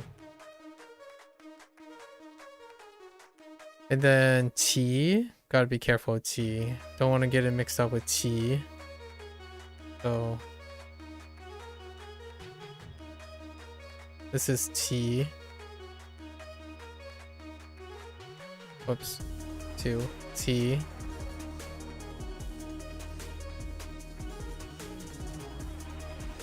And this T. T. I think that's the most concerning one. It was a meaning that I was like, I could kind of see that being a problem. But I don't think so. There were 2 or 3 meanings that are like pretty meh. A little weak. But I didn't consider them after correcting them. So we'll have to keep track. I think there might be 2. It's quite good though. Things are moving fast. I might actually... No, this is pretty good because we are going to have LLM stuff, right? in the future. So I have some ideas of how I'm going to go about it, largely due to if I learn something and I could express something, I'm just going to express it in LLMs and see how much it crossover, right? I have some ChatGPT related ideas on how to construct stuff while we're doing this. All right, that's it for today. I am very tired, but stick a feather in the cap. We've got our 100-day 100 thing done, and dual Spanish goes back onto the other end of this. And depending on how well I wake up tomorrow and how rested I am, we're gonna go back to Wagotabi for another 2 days because there has been an update. Maybe 1 or 2 days. Well, we'll see how far we get. And then we're gonna start So to Speak, possibly, or I do something a little in between, maybe like get caught up on some updates of some of the other projects that existed before all of this. There's a little bit of an update from Tiny Folks. The developer finally fixed some stuff, so I don't mind playing a video game now and that doesn't really focus on language learning, right? Because like I'm gonna sound like a broken record, but lifestyle choices, sustainability, habit formation, I think that forms something well beyond focusing on efficiency and efficacy, in my opinion. It's great to have both, like all of the above, but I think one of the greatest deficiencies nowadays is largely tackling things because it's the fastest thing to do, or the best, or people think is the fastest thing under the ideal situations, right? Much like most of my running banter, and it's going to come up again in HanziHero because I have to summarize things and it's in isolation, but I'm not suggesting any isolation here. So HanziHero is going to be in contrast to a bigger picture. I think in this modern age of information we have, in order to consolidate a lot of the information, people talk in generalities all the time. Like I just did, like 90% of the time, generalities is how strangers impart wisdom on other strangers, and I do feel like that type of social norm, I don't resonate with that type of social norm. So if someone provides a hot take, right, like I say most of the time, it's a wrap for HanziHero today. You know, maybe you're gonna watch this later, 谢谢. And you're always more than welcome to follow along and drop your hot takes, right? You want to drop a hot take, stay for the discussion and maybe even defend your case or double down. I think open dialogue, expanding on generalities, allow me to enrich myself and educate myself, perhaps even adopt particular point of views. But generally speaking, if someone starts by stating a bold claim, it's an uphill battle. I think skepticism, critical thinking, and problem solving does not lead to classical conversation topics and classical, like really heavy generalities in discussion. There's a very distinctive way, it's very defined how individuals who differ in the way they critically think about results, opinions, and what the data suggests, or what the data can prove and cannot prove, right? What things can affirm and not affirm, and what things are intrinsically related to each other and confounds opinions. Saying things in isolation is remarkably Occam's razor and very convenient. And knowing what is being presumed about your opinions is kind of what I enjoy talking about. Like, you hate this, you think this doesn't work. What do you think it is? What are the conditions? How is it that it's not working? Because with that comes information and ability to problem solve and improve. right? I think I can do one better when someone says, oh, you only have to use this. Well, I'm not going to only use that. I'm going to use it and even improve upon it if I could, right? It's one of those things when people tell you to do something, it's like, well, I'm going to do one more and one more. If you think that you live in a life where there's omnipotent power or omniscience somehow, where someone has fully optimized something that deals with human behavior, I doubt it. I highly doubt it. I don't think I will live long enough to see that. But generally speaking, using obtrusive, even blatant hyperbolic words like must, most, best, without qualifying it as likely, and then using statements like it has to be an ideal situation, right? Or it has to be used correctly. Those types of words need qualification. Like a person can have the worst day to represent something in the best days as a comparison. And I think that is a very dangerous way and a very common way people present juxtaposition and contrast. Like, oh, here's a problem. Well, that problem's bigger. So let's talk about that problem instead and make a comparison. It's like, well, you have it bad, but they have it worse. You have it good, but they have it better. And then you come back and you see someone trying to analyze, doing the trade-offs and incorporating things, and you're suddenly saying, well, this is better and most effective. That would be a fairly bold and leap of judgment, but I'll entertain it, right? And stay for the conversation. It would be very interesting to be convinced of it, but I typically approach these things with great skepticism, largely because maybe I grew up in a different time period and a different generation, and I actually perhaps prefer that to be convinced and enticed and intellectually intrigued prior to accepting someone based on their hyperbolic statements. Just maybe food for thought, for example. But ultimately, I still do the things. It's not like the things that I criticize doesn't mean that I don't balance them. So if I made it amply clear now, what I stream are the things that I can publicly stream and share. This does not make up for being unable to share what I do as forms of immersion. And those immersion can bounce between using translational methods and or comprehensible inputs when it comes to acquiring new things, right? In fact, I would argue that I balance a combination of translational mnemonics driven associations with comprehensible input.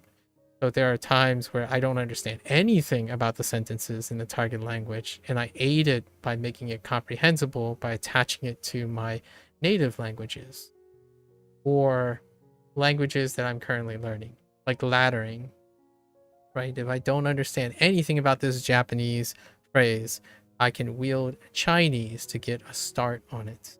And that is laddering two things using comprehensible input. So there are many ways to go about it, and using a blanketed statement like this is the most efficacious, it's like, well, that's also doing a disservice by saying correctly. How frequent can you say that, and how often in success and retention does the method have? There's still a grand reason why it seems like people are still attached to the short engagement window of Duolingo compared to picking up your most efficacious and arguably most effective and guarantee way of success, and yet it is not as popular to competing engaging methods. So even despite knowing if that is true or not, there are clearly variables and stuff that are in play that are assumed to be absent as a problem for these very ideal situations. It's kind of like saying if you're a winner, then you're a winner. So if you're a good player, then every player is the most efficacious if they play the game correctly. As in, if it's implemented and this player understands everything, then they are more likely to play the game correctly. Yeah. If a method is most efficacious if it's implemented correctly. Now, what are the conditions for it? Does it involve the other inputs and whatnot? So then it can't be exclusively ascribed to just that thing, right? And it leaves room for interpretation.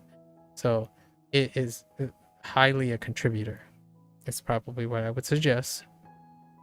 Anyways, I think I'm gonna have to think about this point and refine the things I say for HanziHero's review. So the thing I'm talking about now is going to feed into my evaluation of HanziHero, which is very different.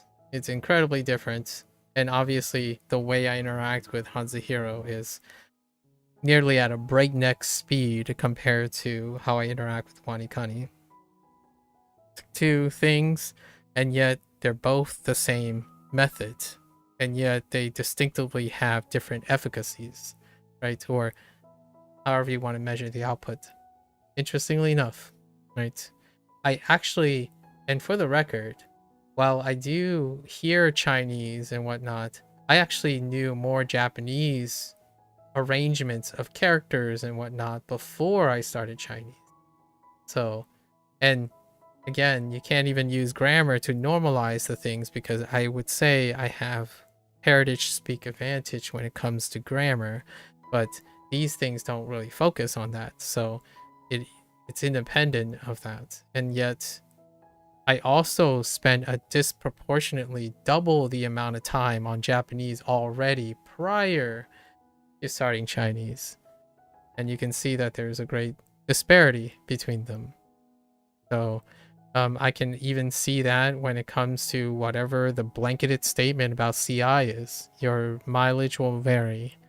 It's a shame that some people say these things so idealistically and yet cannot quantify or quantify or pre-select and enable someone to wield it correctly. How complex or how nebulous a method is can be incredibly attractive and promote the consistency of the person. So if you tell them like, oh, just vibe it out, what is that? So my attempt today with WaniKani and soon for HanziHero is to provide details as a starting position for juxtaposition. If you go around saying, oh, you just do this and you just do this right outside of your competence range, it's like, well, what is that? Then your theory and your method is inconsistent and it will create spuriousness.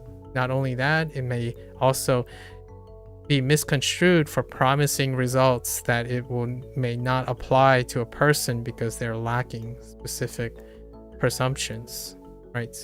And in my case, I try to be as detail-oriented with myself as I can, and also not to mislead people to saying, well, do you do all of this? Or here's as much detail as I can offer, and use your critical thinking skills, hopefully, and your creative skills to ascertain this, which I feel when you're vibing and you're doing things solely on inputs, it rarely ends up translating to actualized ways and forms of relative self-awareness, right? It just happens. It's like, okay, sure, you can rely on intuition if you want. I like to blend the two. So right now, HanziHero is definitely hitting more of an intuitive spark than WaniKani. So two sides of many sides of the same coin. So with that said, thanks for chilling, thanks for hanging out. I'll see you next time. Right, 大家下次见. Stay safe, stay healthy, And catch you guys on the next one. Bye bye.